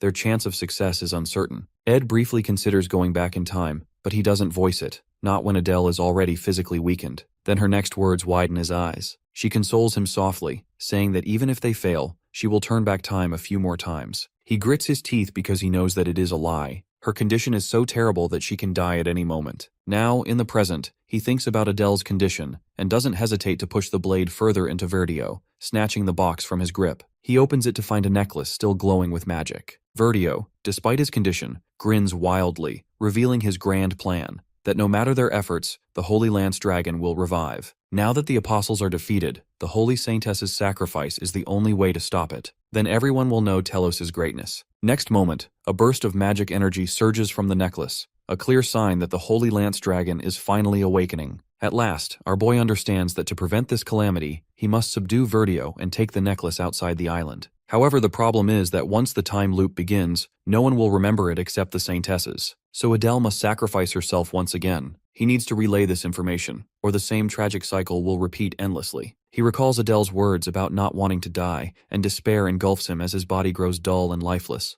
realizing it's already too late. In the next moment, Lucy appears like a ray of hope, contradicting his words. He immediately begs her to relay his message to one of the Saintesses, but instead, she pushes him away. He insists that they need to hurry, but she refuses. He is taken aback by her refusal, but she explains that she doesn't have to leave his side to relay the message to either Clarice or Adele. So she writes down the information he asked her to deliver, imbues it with magic, and sends it to one of the girls. Seeing this, he praises her clever use of magic. She consoles him, saying that with some practice, he can use magic this way too. He thanks her softly, then grows frustrated, realizing that despite all their efforts, the Holy Lance Dragon has been revived, or rather, revived once again. He wonders whether Adele, in her current condition, will be able to stop it. Not only that, but another problem arises, which is the time revival. When time resets, he will forget the plan. So, he must act quickly to forge a new one, steal the necklace, and escape the Arkan Island in time. His despair is interrupted by Lucy, who reminds him of her promise to the old man,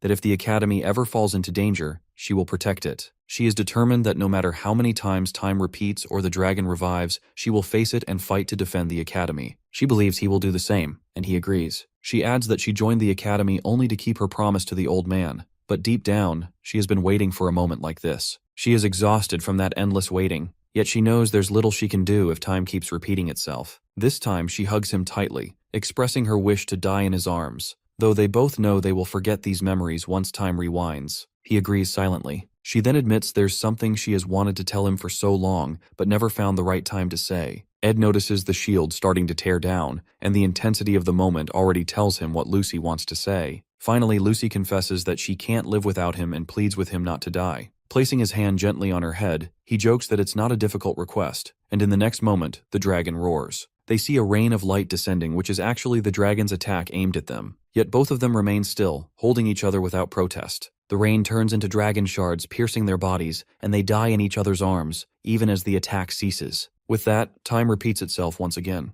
On the other hand, Adele is also on the verge of losing her holy power. Without it, she can neither rewind time nor see her future, so death is ready to consume her. Prepared to die, she regrets not stopping the Holy Lance Dragon's revival. Yet, she feels a bittersweet happiness for at least meeting Clarice one last time in this loop of time. Still, she wishes she could see her smile again. Even if it's a lie, she wants to sing for her. Not to mention, her encounter with Ed has completely shattered her resolve to die, after confessing that she wants to live. Coughing blood and writhing in pain, she realizes she can die any moment. So before death consumes her, she must fulfill her duty. She forces her body to move despite the agony, determined that in the next loop she will stop the Lance Dragon's revival. That's what her death is destined for. She recalls the plan she got from Lucy but deems it nearly impossible to execute in the next loop. First, Clarice has to convince Ed of everything, since he will again lose his memories. It will take him at least a whole morning to come up with a plan, not to mention gathering enough force to face the apostles of Telos and stop them. No matter how fast they move, all this will take at least a day, and by dusk, Verdio's plan will already be in process. Meanwhile, he will inject enough magic power into the necklace to sustain the dragon's revival, which will eventually awaken. Looking at the direction of the sun, Adele concludes she can soon enter the chapel. She steels herself, ready to sacrifice her life for the rune,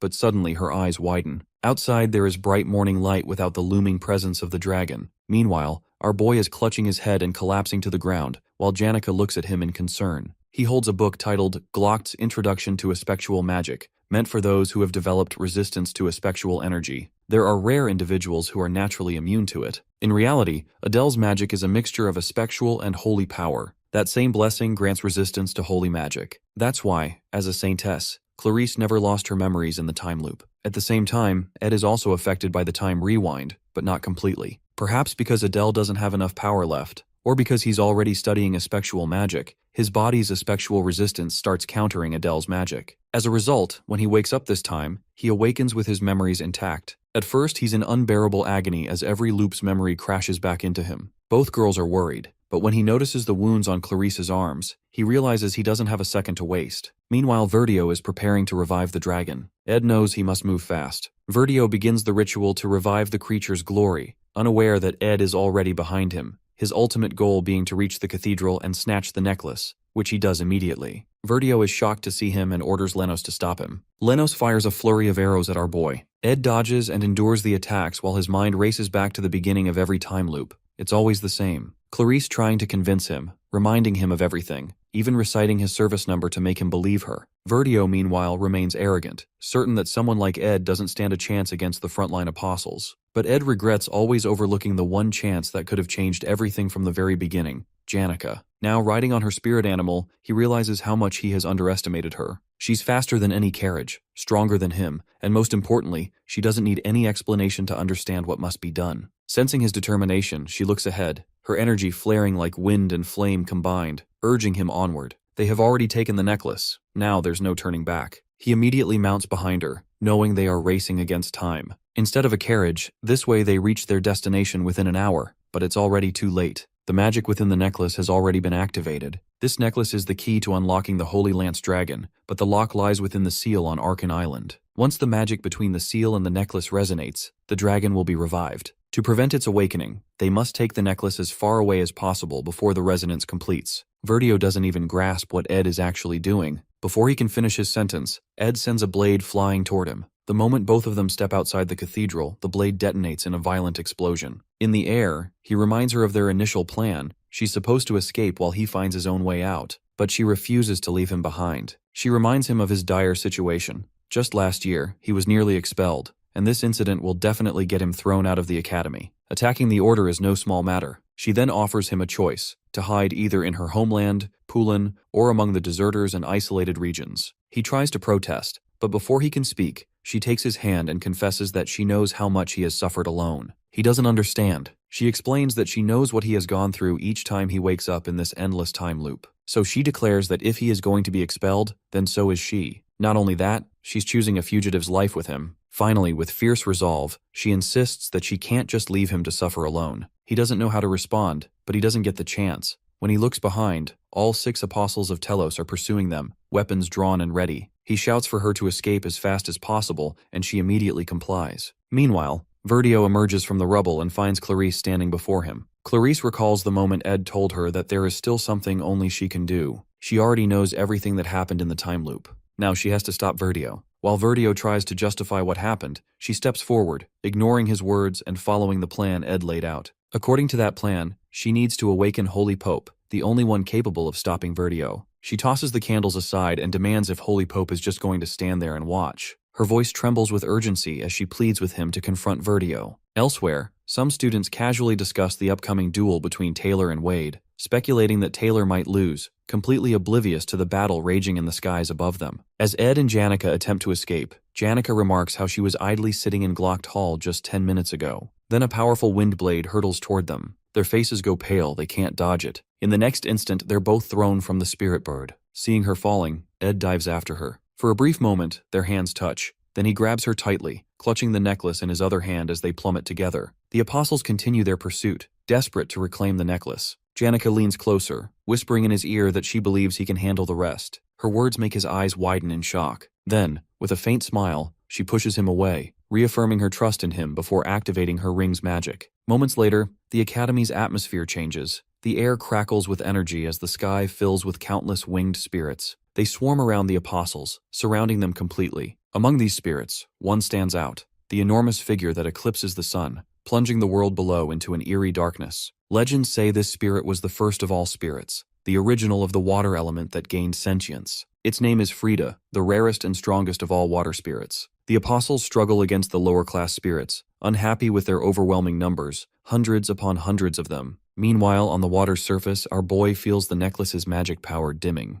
But his greater concern is Janica, who is expending enormous amounts of energy to control the spirits. When he asks if she's all right, she jokes that she's using enough magic to keep her in the bed for a week. The next moment, she starts to collapse into his arms. Alarmed, he reaches for her to check her fever, but her face is already flushed pink. Sweating and trembling, she feebly explains that his closeness is making her fever worse. Meanwhile, the apostles quickly realize that to defeat the winged spirits, they need to target the girl controlling them. They create an opening for Taldarak, who readies his weapon and charges straight toward Ed and Janica. Reaching them, he demands to know if she's the one commanding the spirits, his blade poised to strike her down. Janica, burning with exhaustion and heat, says nothing. Taldarak continues coldly that he usually doesn't enjoy killing people, but he has no choice this time. She must be eliminated. Before he can finish, his words are cut short. Behind him stands Ed, with another spirit, Tarkin, looming in the air like a fire beast. Shock flashes across Taldarak's face as he feels resistance on his weapon. Turning back, he realizes in horror that Tarkin has clamped its jaws around his weapon. Seizing the moment, Ed lunges forward, grabs Taldarak from behind, and locks his arm around his neck, trying to strangle him. At the same time, Janica, despite her fading strength, continues to maintain Tarkin with her dwindling magic power, desperately keeping Ed protected. The next instant, a violent explosion shakes the ground, throwing everyone to the earth. Dust and fragments swirl through the air. Taldarak rises amid the chaos, genuinely impressed by Janica's power. She has not only summoned one of the highest-ranking water spirits, but is also controlling another high-level spirit at the same time.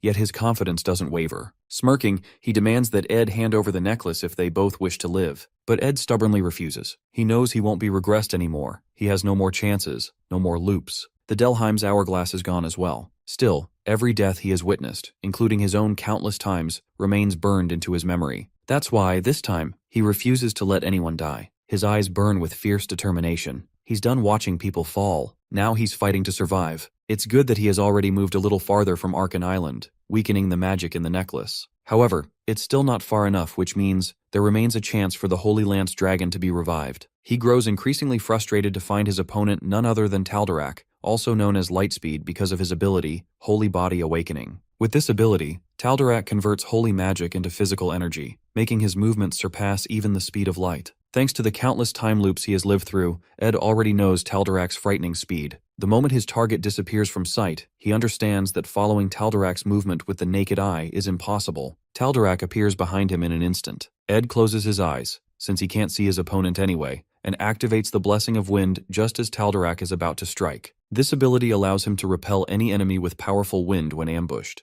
Taldarak is caught off guard by the sudden counterattack, but Ed knows he's staking everything on this one move. The Blessing of Wind can only be used once. Without wasting a second, he activates his mid-tier magic, Point Explosion, and attacks it at his enemy. Taldarak stumbles back, his body clearly taking the toll of the explosion. Cursing under his breath, he growls that Ed is refusing to comply. Ed, however, knows his own weakness. He doesn't have enough firepower to finish this. Hearing his thoughts, Tarkin assures him to conserve his remaining firepower and declares that he'll cover that flaw. Not to mention, the Apostle's immunity to magic makes him more powerfully. The spirit then launches a blazing fire attack toward Taldarak. Taldarak moves faster than the eye can track, easily dodging Tarkin's flames. Tarkin apologizes weakly to Janica for his failure, realizing she can't supply him with enough magical power while controlling multiple mystical spirits. Ed understands that it's taking everything she has just to keep magic going. He knows their situation is at its worst, especially with someone like Taldarak added to the fight. Yet, he doesn't give up. Drawing in his breath, he hurls an ignition arrow toward his enemy, which is a volatile blend of water and fire magic. The moment it hits, steam bursts into the air, surrounding Taldarak in a dense haze. But Taldarak already anticipates the move. The instant Ed prepares his next strike, Taldarak's blade flashes through the mist and slashes across his body, too fast to react. With no other choice left, Ed summons Marilda. In the next heartbeat, the high-ranking wind spirit manifests beside him, his last trump card revealed. In his previous time loop, Marilda had been the one who turned the tide of battle, but this time things are different because Janica is already using the Golden Phoenix Ring, cutting off his ability to summon freely through his own power. Lightning arcs through the air as Taldarak grips his weapon and charges forward, closing the distance between them with terrifying speed. Ed, cornered and bloodied, searches his mind for a last option, but his opponent's voice cuts through the roar of battle, declaring this to be his end. A chilling sense of déjà vu grips him. He has died countless times in these repeating loops, but each death has strengthened his spirit magic, leveling up. With every fall, his bond with his spirits deepens. With every struggle, his understanding of magic grows. He also remembers those endless practice, failure after failure, each one shaping him into what he has become. And now finally his effort bears fruit. His will aligns perfectly with his spirit, and the manifestation completes. The air trembles as Marilda rises in a swirl of cutting wind, ready to handle Taldarak. Ed steadies himself, determination etched into every breath. He knows success never comes on the first try, nor does fate guarantee victory, but that has never stopped him. Standing tall against Taldarak's next assault, he resolves once more to fight, no matter how impossible the odds. Taldarak stands poised with his weapon, light shimmering along its edge, ready to strike. Ed, sensing the fatal blow coming, immediately calls forth Mug. The spirit materializes in front of him, taking the attack on Ed's place. Our boy knows it too well. Every warrior here has their own reason to fight, their own desperate thread of survival to cling to. As Mug holds off the strike, Ed's other spirit surges forward, biting Taldarak's arm. Amid the chaos, Ed steadies his breath, his mind a storm of exhaustion and focus. His arrow glows faintly in his grasp, drawn with trembling hands yet unwavering purpose. The world, he thinks, is full of men like Taldarak and himself, ready to survive at every cost. He releases the arrow and it strikes true. The spear of light pierces through Taldarak's body, driving him backward. Even as the enemy collapses, Ed doesn't stop. He raises his fist, striking at Taldarak's limp form, his body screaming in protest, but his will refusing to break. Every ounce of strength, every breath left in him, he pours into the struggle to stay alive. When it finally settles, Ed staggers to his feet because he knows time is slipping away, but his goal remains unfinished. He retrieves the necklace, clutching it tightly, the key to everything. At that moment, Clarice is still in the cathedral. She tries to make Holy Pope aware of the situation, urging him to reason with Verdio. But Verdio only watches her with a sly, unreadable smile. His words drip with mockery as he questions whether Holy Pope would really be swayed by someone as naive as Clarice, someone who, in his eyes, knows nothing of what the Order truly does for its cause. Clarice's anger flares as she throws his deceit back at him, revealing that she already knows about the Order's plan, to use the Wellbrock necklace to revive the Holy Lance Dragon, stage its defeat, and parade their false victory before the people. Verdio's composure cracks for the first time. She goes on, her voice cutting through the cathedral air, telling him what she has witnessed in the loops of time, how every attempt to subjugate the dragon ends in failure, again and again. Holy Pope, now awake and horrified, demands the truth from Verdio, and Clarice, breathing hard, declares that this is why she has come, to stop the tragedy before it repeats once more. She continues, saying that in the end, they leave no choice but to sacrifice the Saintess's life to seal the Holy Lance Dragon. She is ready to offer her life if it truly is the will of God. Instead, their greed and ambition take the lives of countless innocent people. After bringing such calamity upon the world, no one will have faith in the Order anymore. Verdio still tries to downplay her words, while claiming she knows nothing about the consequences. She firmly explains that she knows every part of their plan. But this time, if she will die there, two people already know the truth, referring to Ed and Adele, and they will tell everyone about their plan, causing people to lose their faith in the Order in the end. Verdio adds that those people are still on Arkan Island and that they can easily catch them. Besides, by pushing authority of Holy Pope, they can take action against Clarice as the Saintess who has lost faith in the Order. At that moment, the Holy Pope interjects about his authority, declaring that for decades he has been nothing but a puppet, one who kept choosing between doctrine and reality, a coward who never did anything but follow others. Now he decides to place the future of the Order in Clarice's hands instead of Verdio's. With fire in her eyes, she turns to Verdio and firmly states that his plan will never succeed. As the Order now stands under the Holy Pope she officially excommunicates Verdio. Verdio starts to chuckle, amused, as if her words can't change anything. He grabs her wrist and drags her ahead, revealing his plan, that if she refuses to sacrifice herself, nothing can stop the revival of the Holy Lance Dragon. Besides, he is confident that Ed will be stopped by the apostles. Even if Ed somehow defeats them, Verdio is certain he won't make it far in his current condition. Meanwhile, Ed takes out the necklace, while Verdio states firmly that the revival of the Holy Lance Dragon is about to begin. But Clarice stops suddenly and shakes her arm free from him, her eyes filled with confidence in our boy's strength. With that, she activates her holy power, a divine discharge that causes Verdio immense physical pain. The air cracks with lightning as her divine energy bursts forth, striking Verdio down in a flash of brilliance. Lying limp, he asks when she becomes so colorful, because as a saintess, she is supposed to follow only pure white light. She explains softly that she is also a student who has learned that even a beam of light, which looks pure white to the naked eye, is made up of many colors. Red, which reminds her of Loratel, gold, of Janica, turquoise, of her summoned water spirit, blue, of Ed, and violet, of Lucy. All of them have fought in different time loops against the revival of the Holy Lance Dragon. Now Ed hands the necklace to Lucy, who flies away at the speed of lightning. Meanwhile, Clarice reflects on how the efforts of all these colors blend together to form pure white light, symbolizing their united struggle to triumph over darkness. Meanwhile, at the second joint combat training ground, Taylor is training with the first years as an upperclassman. However, the efforts of the first class should relentless in the original storyline because they want to surpass their seniors to earn better grades. But because of certain reasons in the early scenario, when everyone sees Ed and Marilda, not many students from first year joins Class A. In this way, Taylor is able to defeat the top student of the Faculty of Alchemy, Claude. However, refusing to give up, Claude desperately drinks the forbidden potion, the evil god's blood, and awakens as the mid-boss, the alchemist of calamity of this act. Empowered by the magic of the evil god Mebulaire, Claude unleashes all kinds of black magic, creating countless trails of destructive energy that leave other students injured. Now this chapter within a game reaches its climax. The protagonist has already faced countless enemies. In the end, both Ed and Taylor can barely stand, yet the story continues as Taylor unleashes an elemental slash at his enemy. Now he is powerful enough to cut through even the darkness element as well. A lightning strike bursts from the department building, shocking everyone, as Ed keeps moving forward despite his injuries. Because originally, in the game, this is how Chapter 3 of the second joint training is meant to conclude. Taylor emerging from the combat training fully recognized as a powerhouse, shedding his past reputation as a failed swordsman. Everyone claps and cheers for him, witnessing his victory. From this moment on, Taylor's name is etched into everyone's mind. But originally, as soon as Taylor leaves the arena, he is supposed to receive the news of Adele's death. No one originally knows how she dies,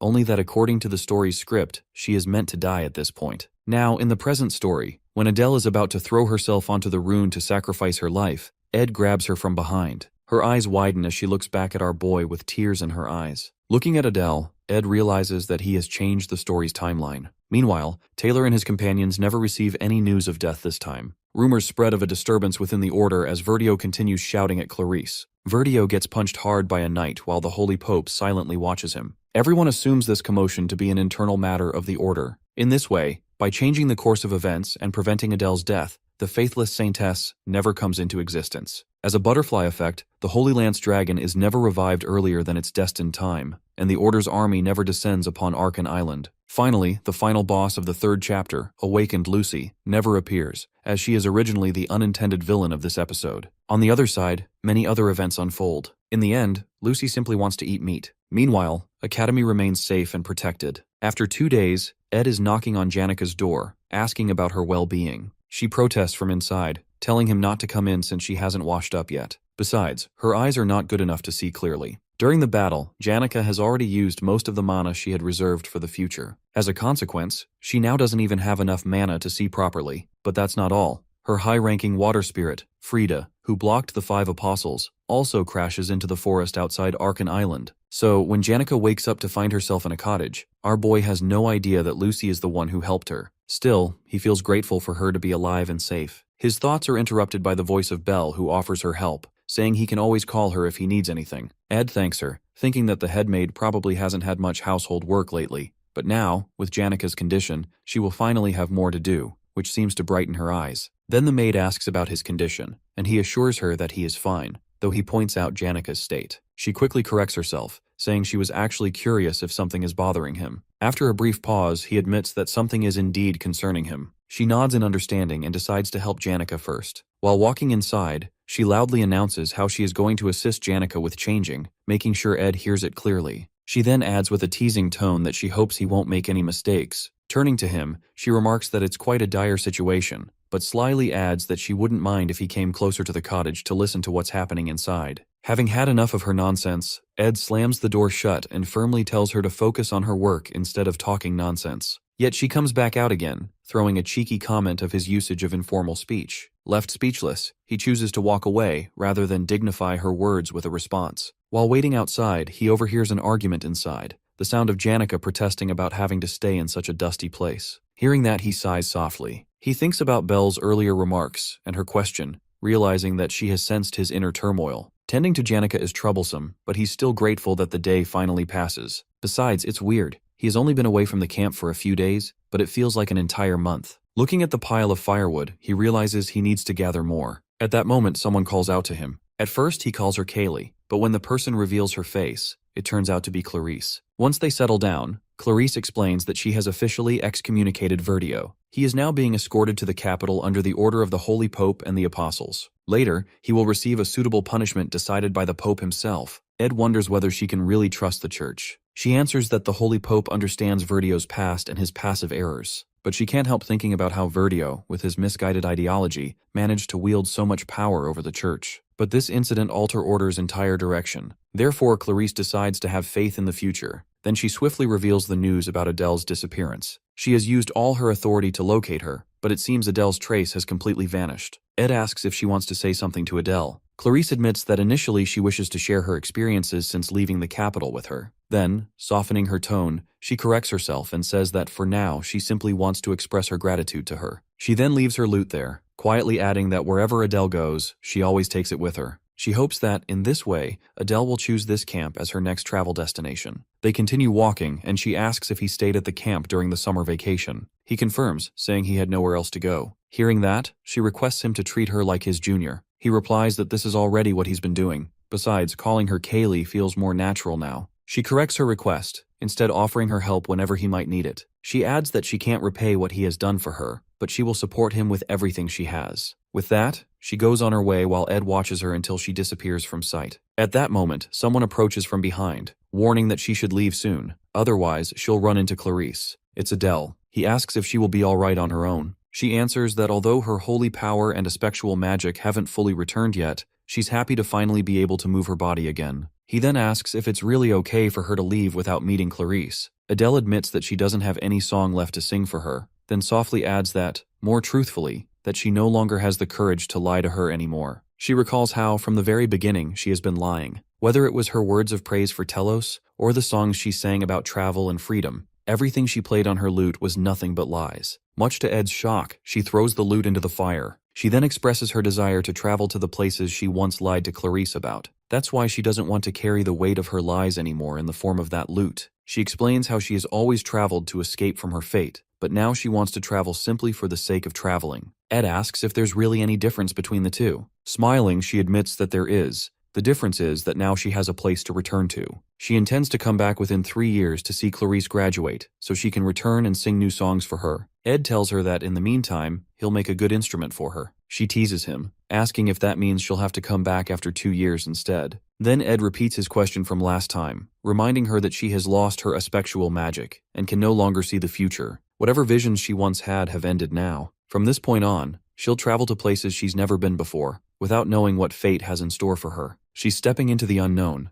leaving behind everything that was once written in her destiny. Finally, he asks if she's afraid of the future she can no longer see. This time she easily admits that she is, but with a gentle smile, she adds that it's that very fear that makes her journey exciting. When she leaves, Ed keeps thinking about how Adele was supposed to be dead, one of the many things that have changed. He remembers the crossroads where he stood 2 days ago, faced with a choice: to stop the revival of the Holy Lance Dragon, or to save Adele. He chose to stop the revival, which means he also chose to sacrifice Adele. At that time, Adele's holy power was weakening, and if Lucy still hadn't regained her memories, Ed had no choice but to abandon Adele for his own survival. He knows exactly what kind of person he is, as he remembers his past life, where he used the excuse of survival as a shield. At this moment, he understands that no matter what, be it companionship, duty, or friendship, he will always choose his own survival over everything else. As the fire dies out, he thinks about the summer vacation he now has to spend at the camp. Janica comes outside and rests her head on his shoulder while he sits lost in thought, reflecting on how far he has come and how much things have changed. How he, Ed Rothaler, who should have been long dead, has become a top student. The final boss of the first act, Janica, is here with him.